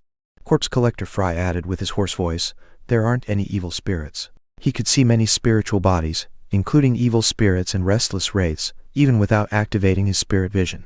Leonard took a step forward, and, like yesterday, punched the door's lock. This time not only did the surrounding wood shatter, even the door lock flew and fell noisily to the ground. Klein seemed to feel an invisible seal instantly vanish. Immediately following that, he caught a whiff of an intense stench. Corpse, a rotting corpse, Fry described coldly. He did not appear to suffer from nausea. Dunn reached out his black, gloved right hand and pushed open the door slowly. The first thing that they saw was a chimney. For early July, there was an abnormal heat emanating the room. In front of the chimney was a rocking chair. Sitting on it was an old woman dressed in black and white. Her head hung low. Her body was abnormally large. Her skin was blackish, green and swollen. It felt like she would explode from a simple prod, spewing a foul rotting stench from within. As maggots and other parasites squirmed between her flesh, blood, and rotting juices, or clothes and wrinkles, they appeared like points of light in spirit vision. They seemed to cling close to an extinguished darkness. Ha! Ha! The old woman's eyeballs dropped to the floor and rolled a few times, leaving behind a yellowish-brown streak. Klein felt disgusted, and being unable to tolerate the putrid stench any longer, he bent over and puked. Chapter 46, Portrait. Yug! Yug! Klein squatted there, vomiting involuntarily. He was soon done with his puking since he did not eat breakfast. At that moment, a tin, colored square flask that looked like a cigarette box appeared in front of him. The mouth which had lost its stopper emitted a mixture of smells akin to tobacco, disinfectant, and mint leaves. Cleared up Klein's nose and rejuvenated him. The pungent smell continued to linger, but Klein no longer felt nauseous. He soon stopped vomiting. He traced the tiny flask up and saw a pale hand that did not seem to belong to a member of the living. He saw the mouth of a black windbreaker's sleeve and saw corpse collector Fry with his cold and dark bearing. Thank you. Klein recovered completely, and with his hands on his knees, he stood back up. Fry nodded without any expression. It'll be fine once you are used to it. He put back the flask stopper and put it into his pocket and turned around, walking to the highly decomposed corpse. Without gloves, he began examining the old woman. As for Dunn Smith and Leonard Mitchell, they paced slowly around the room, occasionally touching the table's surface or newspapers. Old Neil pinched his nose and stood outside the door, grumbling in a muffled voice, seriously gross. I'm going to request for additional pay this month. Dunn turned his head over and touched the wall beside the chimney with his gloved right hand. While doing so, he asked Klein, does this place look familiar? Klein held his breath and constructed the silver pocket watch in his mind to calm down. With him already in his spirit vision state, he immediately felt different. A scene that came from the deepest recesses of his memories flashed past his eyes. Chimney, rocking chair, table, newspapers, the rusty nails on the door, the tin cans inlaid with silver. The scenes were dark and dull, like a documentary from Earth. However, it was even more blurry and illusory. The scene quickly stacked against what Klein was seeing. The feelings of déjà vu and having been here before presented themselves clearly. An illusory and ethereal scream seemed to pass through invisible walls. Hornisus Phlegrea, Hornisus Phlegrea, Hornisus Phlegrea. It feels a little familiar. Klein answered honestly while his brain felt a stabbing pain. Thankfully, he quickly tapped his glabella twice. Hornisus, the Hornisus mountain range that appeared in original Klein's diary. That is content that was deciphered from the Antigonus family's notebook. The murmurs were very similar to one of the previous ones. It involved the word Hornisus. Is this a form of enticement? Klein was gripped by shock as he did not dare think deeper, afraid that he would place himself on the trajectory of losing control. Then nodded slightly and walked to a cupboard. He suddenly reached out his hand and pulled open its wooden door. The bread inside was moldy, and there were about 7 gray, stiff dead rats. Leonard, go downstairs to get patrolling cops and explain the situation here, instructed Dunn. All right. Leonard turned and left the apartment. Following that, Dunn opened the door to 2 other bedrooms and did a careful search. After being certain that there were no clues as well as any sign of the Antigonus family's notebook, Fry also stood up. He wiped his hands with a white handkerchief he brought along with him and said, the time of death was more than 5 days ago. There are no external injuries, nor are there any clear signs that it was a result of beyond her powers. The exact cause of death will require a postmortem. Did you discover anything? Dunn turned to look at old Neil and Klein. The two who were no longer in spirit vision state shook their heads in unison. Apart from the corpse, everything else is normal. Actually, no, there was an invisible energy sealing the apartment in the beginning. As you know, there will usually be similar processes when we use ritualistic magic. Old Neil thought for a few seconds before adding. Dunn was just about to say something when he looked outside the door. A few seconds later, Klein and old Neil sensed something and turned to look at the stairwell. A few seconds later, faint footsteps grew louder as Leonard walked up with a policeman. The policeman's expression changed once he caught the noxious smell. He immediately cooperated with his colleague from the Special Operations Department and began knocking on the doors of the residents on the 2nd floor to gain an understanding of the situation on the 3rd floor. Moments later, the corporal with his 2 silver chevrons looked at the corpse on the rocking chair. Katie Stephania Bieber, between 55 and 60 years old, widow, has rented this apartment with her son, Ray Bieber, for more than 10 years. Her husband was formerly a gem artisan. Her son is about 30 years old and is single. He inherited his father's trade and earns about £1.15 solely a week. According to their neighbors, they have not seen them in more than a week. Before the policeman continued, Klein already knew the critical point that followed. Missing. To be more precise, it was unknown where Ray Bieber had gone to. The ancient notebook could very well be on him. Do you have a picture of Ray Bieber? Dunn looked at the police officer. He was acting as the role of a high-ranking inspector. However, it was not really acting since he was indeed a high-ranking inspector on the police department's roster. His salary and various allowances were also paid according to his rank. Of course, it did not include his salary from the church. The police officer shook his head nervously and said, "I'm not sure, I'll have to return to the station to search for it. It's not typical for us to have pictures of every single person." "Got it. Continue questioning the residents on the first floor. Ask them in detail." Dunn gave the order. As he watched the police officer leave, he closed the door and turned to old Neil. "I'll leave the rest to you. If not, we will have to make all the residents sleep and obtain Ray Bieber's looks." "Yay, I don't really trust sketches based on verbal descriptions." Old Neil nodded. He took out a few thumb-sized bottles from a pocket in his black classic robe and scattered the liquids in a particular order. Immediately following that, he pulled out a clump of powder and scattered it in a circle around him. Strangely, a biting smell spread and was not influenced by the nauseating smells in the room. Klein also suddenly noticed that there was an invisible force field around him. It separated him from the environment and everyone else. It was like the room in its previous state. Old Neil half-closed his eyes as his lips mumbled a soft and indiscernible incantation. Without being prepared, Klein vaguely heard the words, "Goddess, give me strength. We look forward to the protection of the night."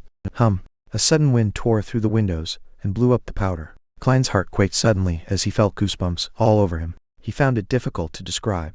A terrifying smell that made him afraid of looking directly spread rapidly. He was confused as he tensed up, unable to relax. It felt as though he had plunged into a state similar to what one would have after working on a highly advanced mathematical problem. Suddenly old Neil's eyes opened, his eyes pitch black. He took out a fountain pen from his pocket and began drawing on a piece of scrap paper on the table. He was so fast that his entire body was trembling. Klein focused his gaze and saw a face with recessed eyes and a tall nose bridge rapidly appear. When the natural curly short hair was done, old Neil wrote a single line beneath the portrait. "Black hair, deep blue eyes. Left of his mouth is a fully ceramic tooth implant." Pada. The fountain pen in old Neil's hand fell onto the paper as his body convulsed a few times. "This is the image of Ray Bieber, according to what's left in the room," old Neil whispered as the color of his eyes restored rapidly. Then, he turned back to his original spot and slowly circled it. The invisible force field that isolated things immediately dissipated in the form of a breeze. "Praise the lady." Old Neil tapped his chest in 4 spots, forming the shape of the crimson moon. Klein's taut nerves relaxed as he made more acute observations. He discovered that there was nothing special about Ray Bieber's facial features. He had a relatively mild bearing. The only thing was that his philtrum sagged clearly. "I'll try using dowsing rod seeking." He picked up the portrait and found male clothes in the bedroom and spread them onto the ground. Dunn, Leonard, and old Neil did not stop him as they watched him place the black cane above the clothes and portrait. Fry was as silent as always. Klein's eyes turned from brown to black as he finished his recitation, only to release his grip. The black cane stood silently like it was embedded in the ground. "Ray Bieber's location," Klein silently repeated to himself again. With the sound of humming wind, the cane fell down but kept changing directions while falling. Finally, it began spinning in slight circles. Without any external help, the black cane stood stably again. Klein repeated a few times with the same outcome. All he could do was shake his head at Dunn and old Neil. A strange power was interfering with his divination. Dunn took off his black glove and said to Leonard and Klein, "Take Ray Bieber's portrait and inquire the residents for a final confirmation. Following that, we will issue a warrant of arrest against him for the murder of his mother." "All right." Klein held his cane and bent down to pick the portrait. After the neighbors confirmed that the portrait was indeed Ray Bieber, Dunn instructed Leonard and the police officer to finish the procedures at the station. He and Fry headed to a few bars in Tingen City to seek help via other means. Klein and old Neil returned to Black Foreign Security Company on a public carriage. It was not even 8 by the time they arrived. Rosen had not even clocked in. After closing the door, Klein cocked his head at old Neil, and hoping to learn and answer his questions, asked him, "Why would I send the Antigonus family's notebook to Ray Bieber's home?" This was completely in a different direction from Iron Cross Street where Welch stayed. Old Neil walked to the sofa and chuckled. "Isn't that obvious? Who knows what powers inside the notebook you invoked? Maybe you did some described ritual out of curiosity and ended up provoking a strange existence that you should not have. The motive of this existence was to have the notebook sent to Ray Bieber and sever all clues, to prevent anyone from discovering it.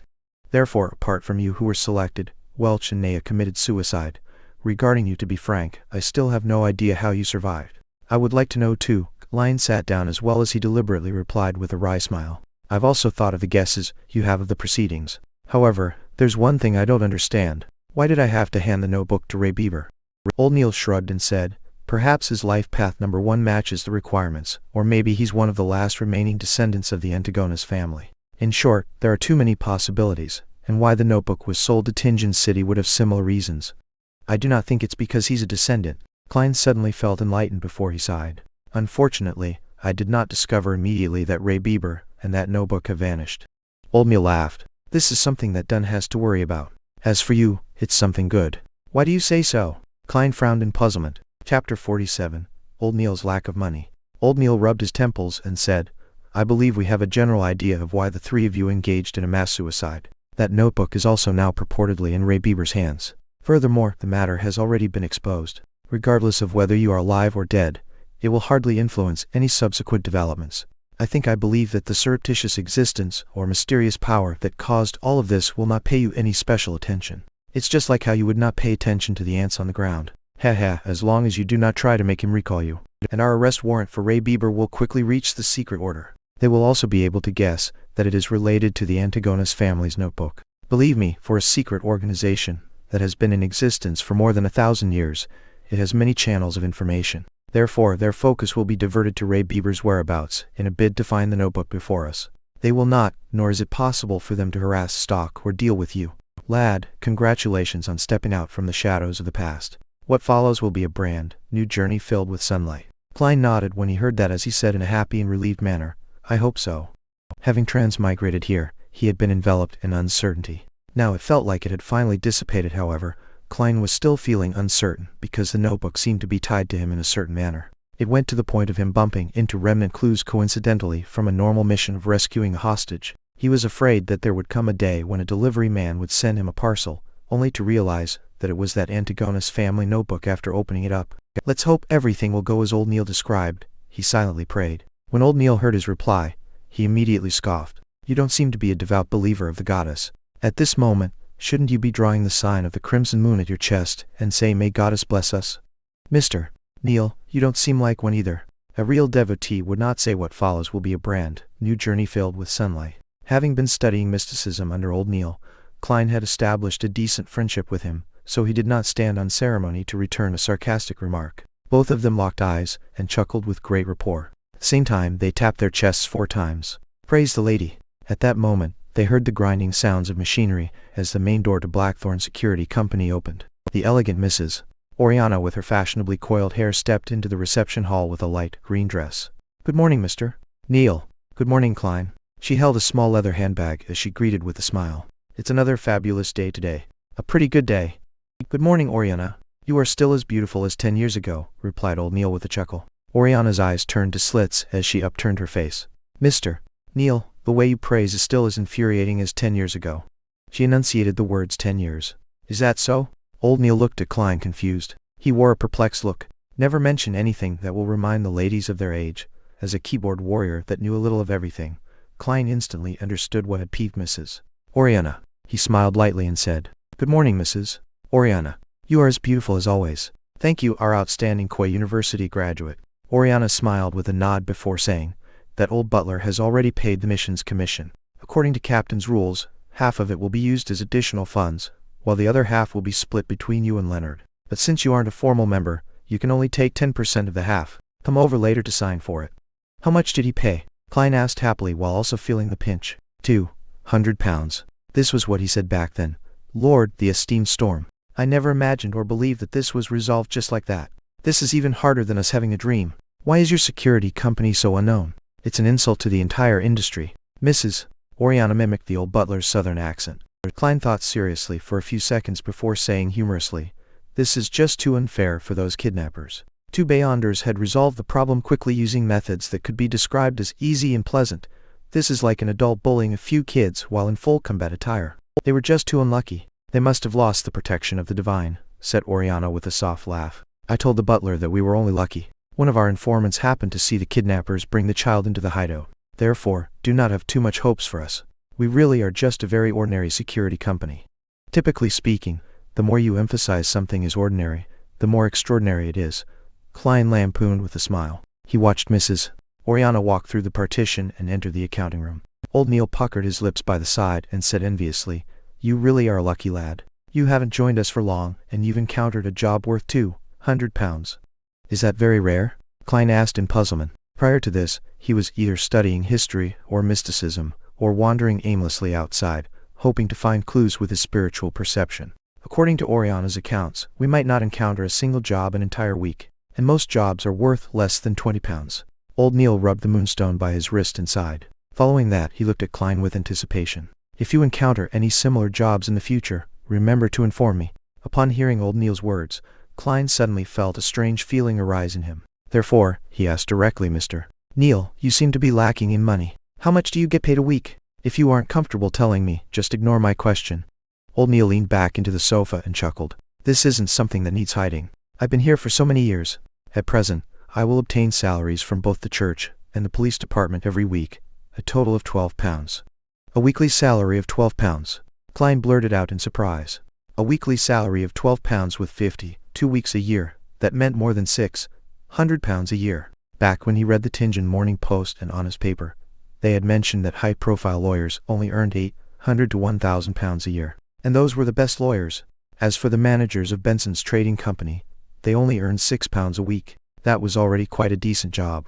Yes, such a salary is actually quite generous, and we do not need to pay any taxes, added Old Neil with a smile. Klein had heard from Benson that one had to pay E-type taxes when their weekly salaries exceeded £1. In other words, the government and corporate employees had to pay 3% of taxes if they earned £1 to £2, 5% for £2 to £5, 10% for £5 to £10, and 15% for £10 to £20, capping at 20% for those above £20. Other than that, he also rid of 4 other kinds of taxes on the newspapers. Type was related to land, housing, and other earnings from material items.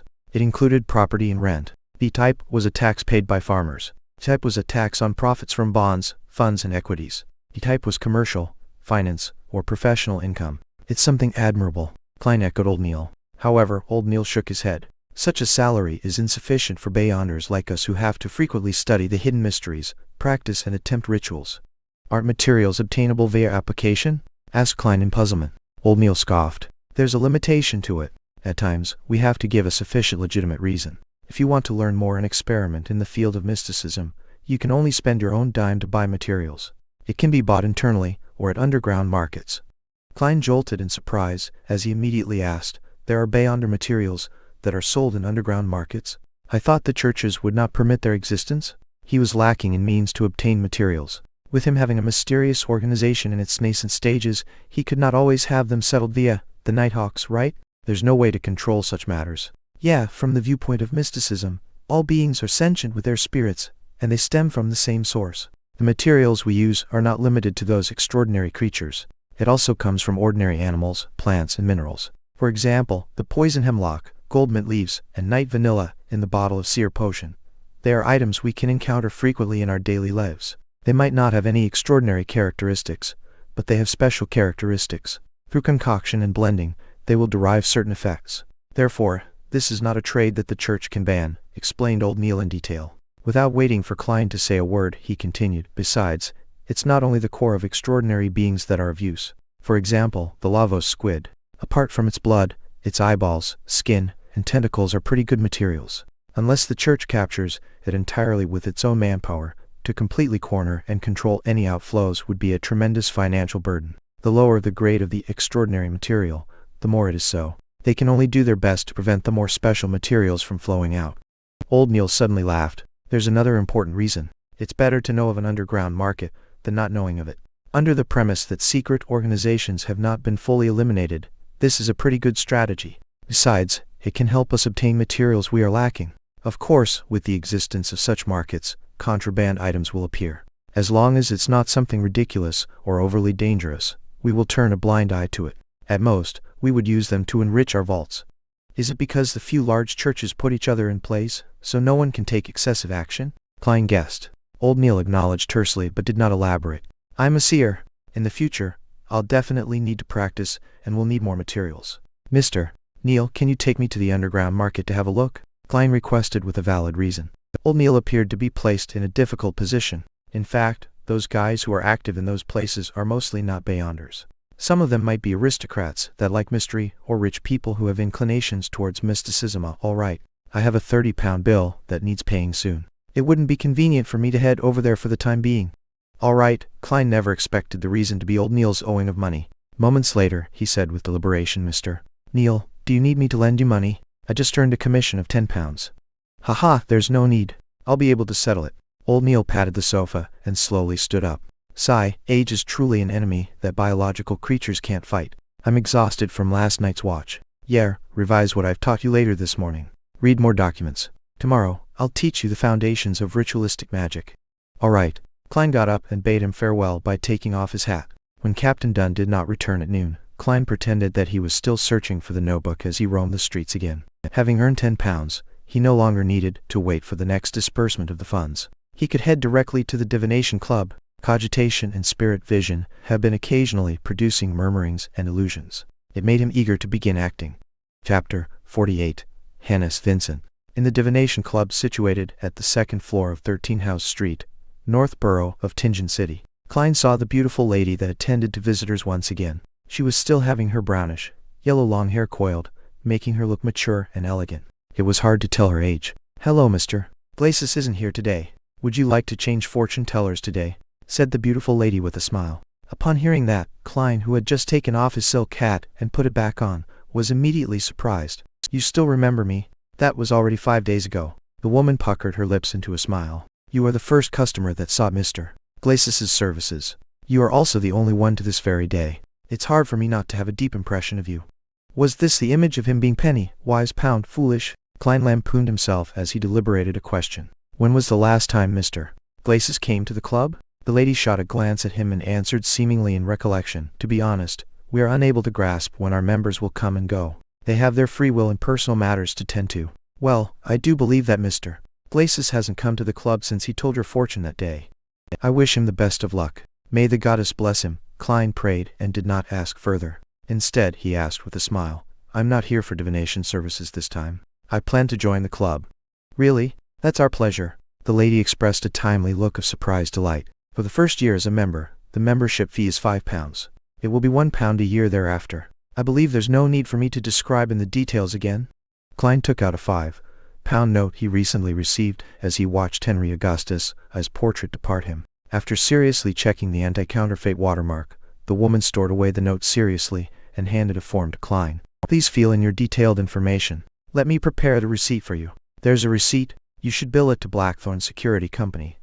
Klein was amused by his own thoughts as he picked up a fountain pen on the desk. With the blackish blue ink, he filled in his name, age, address, and company information. However, he had deliberately left his date of birth empty. To a seer that provided profound mysteries about his body through his life path number. After receiving the receipt and finishing his registration as a member, the lady extended her right hand. Congratulations on joining Tingen City's Divination Club.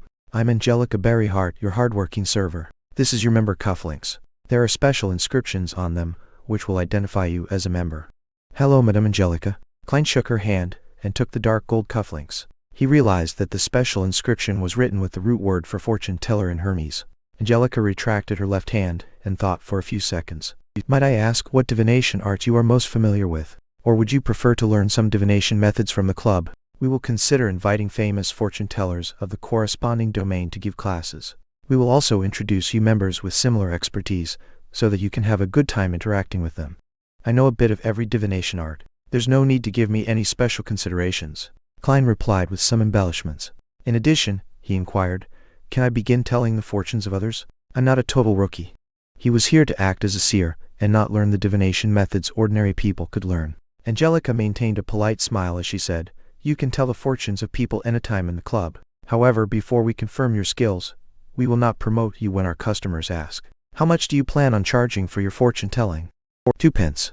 Klein decided to gain an advantage with price, while he was still unknown. We will go by the standard of taking an eighth, so we will be taking a 1/4 pence for fees. Angelica repeated the various rules first before writing Klein's information into the fortune teller album which customers could choose from. After all of this was done, she pointed at the meeting room at the far end of the corridor with a smile. Mr. Hannes Vincent is currently explaining astrolabe divination. You can find a quiet spot to listen in. You can also raise your questions if there are any queries. Alright, Klein walked toward the meeting room with his interest piqued. He wanted to know the differences between what Hannes Vincent and old Neil said. At that moment Angelica chased up and whispered, "Mr. Morty, would you want coffee or tea? We provide black tea, Southville coffee, and Daisy coffee." Klein, who had been reading the papers regularly, knew that these coffees and black tea were considered as one of the inferior varieties. But he also knew that they were definitely of better quality than the ones he had at home. After some thought, he said, "A cup of Southville coffee. 3 teaspoons of sugar without milk, please." Lone Kingdom's Southville was famous for its beer and red wine. Many important figures were fond of them. However, their coffee was relatively unknown. "All right, I'll send it to you in a bit." Angelica pointed towards the meeting room. Klein slowly walked to the half-closed door and heard a voice in a thick, Owa accent explaining, "Astrolabe divination is a relatively more complex one among the divination arts, but that's only for ordinary people." Klein silently tagged on a sentence for the speaker. He saw about 5 tables placed in a circle inside the meeting room. It surrounded a middle-aged man in a black classic robe, Hannes Vincent. The gentleman had obvious dark circles. His brown hair was thick and hard. Each strand stood firmly like a porcupine's spikes.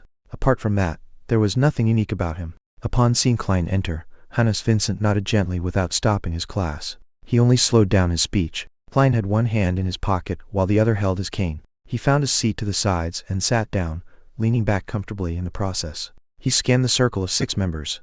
There were 4 men and 2 women. Some of them were attentively taking notes, whispering, or returning Klein a rueful smile.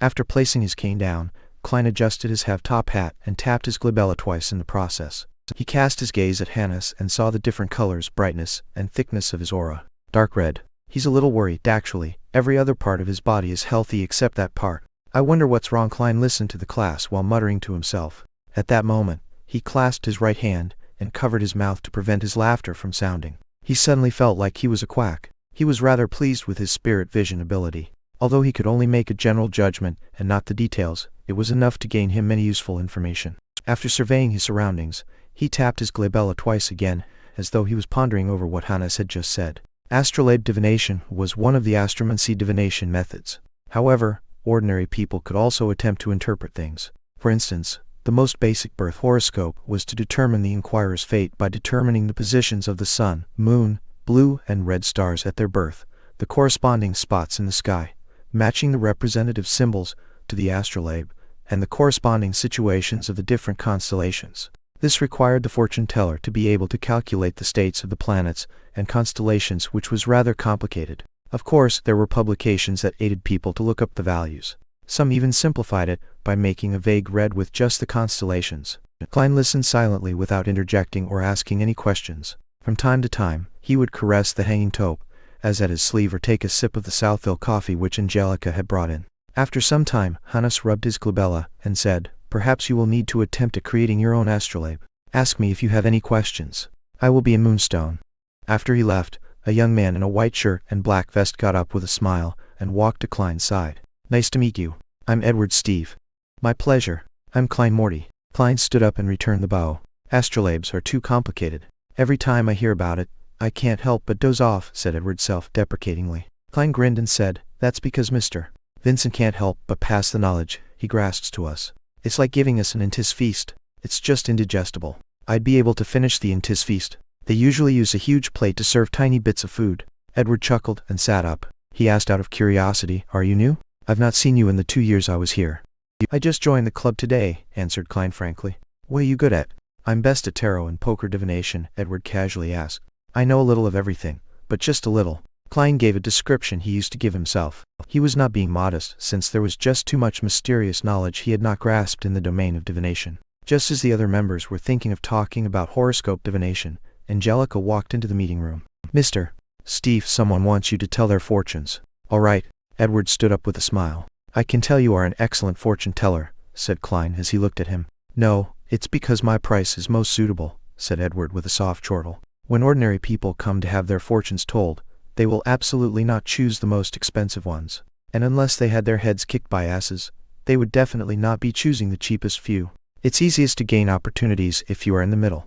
I'm one of those that had their heads kicked by asses." When he saw Edward leave, Klein suddenly shook his head with a wry smile. "It seems the price I set is problematic." He stood up, picked up his cane, and left the meeting room. He found Angelica again. "I wish to change the prices of my divination." "Ah," said it to 8 pence. Angelica took a deep look at him and said, "We will satisfy your request, but we will also tell customers that you only recently joined the club." "No problem." Klein did not mind as he nodded. Sometimes mystery was also an important element for a seer to attract customers. After changing his details, Klein returned to the meeting room.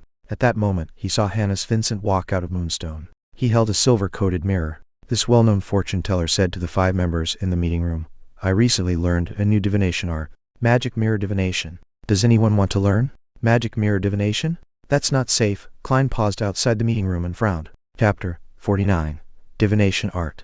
As a seer who had just stepped through the gates of mysticism, Klein did not dare to claim he knew much. However, he was certain he knew more than ordinary people. He was aware that the various kinds of divination arts could be split into 3 categories based on particular standards, and that standard was based on the source of the revelation. The first category of divination included tarot, poker, pendulums, dowsing canes, and dreams. By using the inquirer's own spirituality and its communication with the spirit world to gain a revelation, it could be interpreted for an answer. However, spirit pendulums and dowsing canes had very high requirements of one's spirituality, spirit body, and astral projection. Non-Beyonders were unable to obtain precise or clear revelations. Card divination provided fixed symbolism, presenting even an average person's faint revelation. Dreams were somewhere in between the other forms. The second category included spirit numerology and astromancy, as well as their derived forms. The fortune-teller used either the personal details of the inquirer or changes in nature before using calculations, inference, and interpretation to answer their questions. With this method, the initiative did not lie in the inquirer, but the fortune-teller. The third category used an external third party, separate from the inquirer and the fortune-teller. The Ouija boards that Klein was familiar with from his previous life belonged in this category. They used rituals to ask for a direct answer from the unknown or the supernatural. Even though there was a high chance that an average person would not succeed, there were cases where they managed to communicate with malicious spirits or entities that drove them to insanity. These methods of divination usually led to tragedies. The magic mirror divination that Hannes Vincent mentioned belonged to the third category. In mysticism, mirrors were connected to the unknown and mystery, like they were the doors of the spiritual world. Thus, Klein stopped outside the meeting room, intending to learn how the famous fortune-teller would explain the divination. Klein wanted to ascertain if he needed to inform the captain or not, raiding him at night. Of course, there was a safe way to do the magic mirror divination. One could ask for answers from the 7 orthodox divinities. Even if it was very difficult for an ordinary person to receive any real revelations, they would not be in any danger or suffer any after effects. The magic mirror divinations that were strictly controlled by the Nighthawks and mandated punishers were those that asked evil gods or mysterious existences for help. Furthermore, the fortune-teller couldn't randomly fabricate things. Some phrases or qualities had the potential to invite the attention of unknown entities. In the world where the powers of the Beyonders exist, such divinations would often lead to tragedy. Klein even suspected that the original Klein, Welch, and Nea had committed such a forbidden divination by following the instructions of the Antigonus family's diary. At that moment, Hannes also explained the principle behind magic mirror divination and described the actual process. First, you choose a suitable time and date according to the divinity you believe in. You can decide this using the astromancy manual. For example, we all know that Sundays symbolize the Evernight goddess, for Sunday is the embodiment of rest. 2 to 3 in the early morning, 9 to 10 in the morning, 4 to 5 in the evening, and 11 to midnight are all related to the moon. Thus, they are controlled by the Evernight goddess. Thus, fortune-tellers that pray to the Evernight goddess can use magic mirror divination during these times on a Sunday. Quite a good foundation. Klein nodded slightly while using the half-closed door to the meeting room to conceal himself. It had to be said that with the 7 major churches keeping each other in check, some mysticism knowledge had indeed leaked. For example, many of the meanings behind the symbolism could be found in the astromancy manual. However, without the potions or Beyonder powers, ordinary people were unable to obtain the desired effects. Second, we must scrutinize the mirror carefully. It must be a mirror coated with silver. You place the mirror at the position representing the moon. Hannes demonstrated with the prop in his hand. No, what he needs now is spirit dowsing. First, choose a position and recite the phrase, "This place is suitable for magic mirror divination" 7 times in your head, then see which direction the pendulum turns. Clockwise for true, counterclockwise for false. Of course, if you are asking for answers from a malicious supernatural entity, the position would not matter. Rather, it would depend on whether the entity is interested in answering your questions. Klein silently corrected him. At this point, he felt like a teacher listening in on a lesson. Hannes Vincent could not hear Klein's mental musings as he described the preparations in detail in a normal tone. When the members finished taking notes, he continued explaining. After showering, confirm that you have drawn all your curtains and locked your doors. After that, light up a candle and place it in front of the mirror before sincerely praying to the divinity you believe in. Try to keep your questions simple, as there's no need for fanciful embellishment. After praying 7 times, pick up your mirror and gently toss it on the ground. Make sure to be gentle. Remember the way it shatters, as that is a revelation from the gods. I will tell you the main symbolisms in a second. This is orthodox magic mirror divination. Klein heaved a sigh of relief as he walked into the meeting room and sat back down in his previous seat. He finished the rest of his Southhill coffee in one gulp. So-called orthodox divination meant that it was possible to obtain revelations, but it was impossible to truly interpret it. And for Beyonders who reached the step, they could look straight into the mirror to obtain clear information if they received a response. As there were many potential symbolisms after the shattering, Hannes taught for a long while. He was not done even when Edward Steve returned to the room after finishing his fortune-telling. Klein did not ask what Edward did for his fortune-telling or what method did he use, since it was an unspoken rule among fortune-tellers. While acting as a seer, he naturally had to abide by it strictly unless the other party mentioned it. I discovered that many a time, our interpretation is too vague, as though it's meeting different requests, allowing different people to find a description of themselves from the interpretation. Edward drank a mouthful of side black tea and said with a soft sigh, for example, those that encounter adversities and calamities will eventually see the light of hope. But no one knows when the light of hope will come. For example, a journey might not be very smooth sailing, but you will definitely arrive alive. The dead will not retort me. As he did not listen from the beginning, he ignored Hannes's magic mirror divination class. Survival bias, added Klein with a smile. Survival bias generally meant that a lot of statistics would only include those who were alive and lucky. The data would ignore the dead, therefore, the results would be clearly biased. Right, Emperor Roselle was really a philosopher, marveled Edward. Speechless, Klein raised his empty cup and pretended to take a sip. The members were fully immersed in the study of horoscopes and magic mirror divination the entire afternoon. Occasionally, they would also discuss with Klein and Edward. And when that happened, Klein would try his best to meet his duty as an informal member of the Nighthawks. He would try hard to steer the topic away from anything related to Beyonders or dangerous ideas. However, he failed at the thing he wanted to do the most.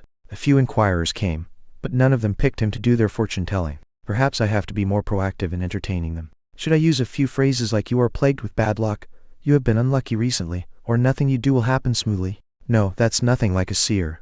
With this in mind, Klein could not help but shake his head in self-deprecation. He picked up his cane, stood up, and left after bidding everyone farewell. At 5:30, Edward Steve put on his coat, and was prepared to walk out the divination club, when he suddenly saw a familiar figure. "Good afternoon, Glacis. Long time no see," he greeted with a smile. He saw his friend with similar interests as him wear his usual format suit with a black bow tie. In front of his chest hung a monocle. Immediately following that, he noticed that his friend did not look well. Even his soft blonde hair looked dry. "Good afternoon, Edward," coughed. Glacis with his hat in hand suddenly used his fist to cover his mouth as he coughed a few times. Edward asked out of concern, "You seem to be ill?" "A very serious illness. It even turned into pneumonia. If it wasn't for my wife, who met an impressive apothecary and gave me a magical medicine, you would have probably had to visit me at the cemetery." Glacis's tone was filled with a lingering fear and joy. "Lord, I can't believe it. You were so healthy previously. Look at you, you look so frail now. I remember when I did divination on you, there were no signs that indicated that you would get a serious illness." Edward waved his cane and said with an astonished sigh, "My own divination had the same result as yours. Perhaps we are not qualified fortune-tellers." Besides, Glacis suddenly recalled the happenings on Monday as his expression turned abnormally serious. At that moment, the beautiful lady, Angelica, came over and bowed with a pleasant smile. After exchanging greetings, she first showed concern for Glacis's health and provided some suggestions. Then, she mentioned in passing Mr. Glacis. "Mr. Morty, who requested your divination services previously, has joined our club as well. The one who got me to tell his fortune." Glacis's eyes lit up immediately. "Lord, where is he?" "He just left." Angelica and Edward were unable to comprehend Glacis's abnormal reaction. Glacis took 2 steps in agitation and said, "The next time he comes, please ask him when he will come if I'm not around." "Glacis, what happened? Did that Mr. Klein Morty do something to you?" asked Edward in puzzlement. Glacis raised his arm and stared straight into Edward's and Angelica's probing gazes. He said in excitement, "He's a very, very, very magical. He lowered his arm and said after using very thrice Doctor. Chapter 50. Old Neil's Method of Repayment. 7:30 in the evening. Around the Morty family's dining table. Klein, why do you need to be at work so early as a consultant? Would emergency matters at the security company be more dangerous? Benson forked a potato from a dish of potato stewed beef as he raised the matter in concern. Klein carefully spat out the bones from a pan-fried dish and gave his prepared answer. A batch of historical documents needed immediate shipping to Backlund. I had to be present to handle the handover and make sure there was nothing missing. As you can guess, the bunch of fist-swinging bastards don't know any Phasek. Upon hearing his answer, Benson, who had finished chewing his food, could not help but sigh. Knowledge is truly important. Making use of this opportunity, Klein took out the remaining £5 note and handed it to Benson. This is my additional payment I received today. It's time you get some decent clothes too. £5?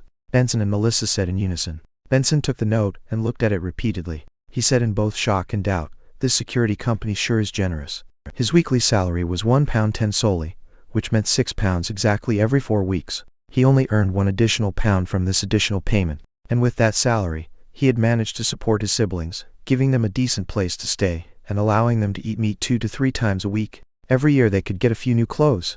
Are you doubting me? Klein deliberately returned with a question. Benson chuckled. I doubt you have the ability, nor the guts to rob a bank. You aren't someone who can lie, Melissa answered seriously after lowering her fork and knife. I'm now someone used to lying. Klein immediately felt a little ashamed. Although it was a result of the circumstances of his reality, his sister's belief in him left him melancholic. It was relatively urgent and important today. I also played a crucial role, which is the reason for the £5, Klein explained. In a way, what he said was the truth. As for the £5 that he would be reimbursed with the one he would use to join the divination club, he planned on concealing it. Firstly, if he brought £5 home again, he would truly scare his siblings, making them suspect he was doing something illegal. Secondly, he had to save to buy additional materials to practice being a seer and to grasp more mysticism knowledge. Benson bit off a mouthful of wheat bread in satisfaction and thought for more than 10 seconds. The work I'm at doesn't need any decent clothes. Well, to be precise, the clothes at home are sufficient. Without waiting for Klein to persuade him, he suggested, with this additional income, we would truly have savings. I plan on buying a few books on accountancy and studying. Klein, Melissa, I do not wish that my weekly salary remain below £2 in 5 years. As you know, my boss and manager have shit for brains. Their mouths stink the moment they open them. Excellent idea, agreed Klein. He also took the opportunity to steer the conversation. Why don't you read some of the grammar books in my room? To be truly dignified, and to earn a handsome pay, that's something rather critical. Perhaps, in the times to come, the civil servant examinations will appear in Lone Kingdom. Preparing ahead of time would give him the advantage. Benson's eyes lit up when he heard that. I've indeed forgotten about that. Here, let's toast to a beautiful future. He did not drink rye beer. Instead, he poured clear oyster soup into 3 cups and clinked his cup with his siblings. After drinking the clear soup, he looked at his sister, who was wrestling with the pan-fried fish. He chuckled and said, aside from Benson's books, I think Melissa needs a new dress too. Melissa looked up and shook her head incessantly. No, I think it's best to save it up. Klein finished the sentence for her. Yeah, Melissa nodded in agreement. In fact, if you do not seek the best fabrics and the newest designs, it would not be too expensive. We can save up the remaining money, said Klein in a manner which did not allow for disagreement. Benson added, Melissa, are you planning on wearing the old dress again to Selena's 16th birthday bash? Selena Wood was Melissa's classmate and good friend. She came from quite a good family background. Her elder brother was a practicing solicitor and her father was a senior employee of Backlund Bank's Tingen branch. However, the so-called bash was only a dinner invitation to friends where they chatted and played cards. All right. Melissa lowered her head and mumbled a response. Then, she ruthlessly forked a piece of stewed beef. After a short silence, she suddenly recalled something and looked up abruptly. Mrs. Shod from next door got her maidservant to send a calling card over. She wishes to make a formal visit on Sunday at 4 in the afternoon tomorrow. She wants to get to know her new neighbors. Mrs. Shod? Klein looked at his siblings, confounded. Benson rapped the side of the table with his fingers and appeared to be thinking. Mrs. Shod from 4 Daffodil Street? I met her husband before. He's a senior solicitor. Senior solicitor? Perhaps he knows Selena's brother, said Melissa with some hints of delight. We are at 2 Daffodil Street. Klein nodded slightly. It's imperative we get to know our neighbors. But as you know, I still have to be at the company on Sunday. I only have time off on Monday. Please pass my apologies to Mrs. Shod. With that said, he suddenly recalled the neighbors of his former life when he was young, as well as the neighbors in the apartment from Iron Cross Street. He was amused as he sighed lightly. To have formal visits, Shouldn't neighbors get to know each other through natural interaction? Haha, Klein, that's because you aren't aware. You have read a lot of newspapers recently, but you have not broached the magazines catered towards families and middle-aged women. They place families with an annual income of £100 to £1,000 as middle class. They promoted it as the framework of the entire kingdom and praised how the middle class doesn't have the arrogance of the aristocrats and the wealthy, nor are they as crass as the low-income brackets. Benson lightly and happily explained, these magazines impart many simplified ceremonies which the aristocrats practice in their interactions. As such, it becomes a target of the middle class. Thus, this results in the differences between intimate calls, semi-formal calls, and formal calls.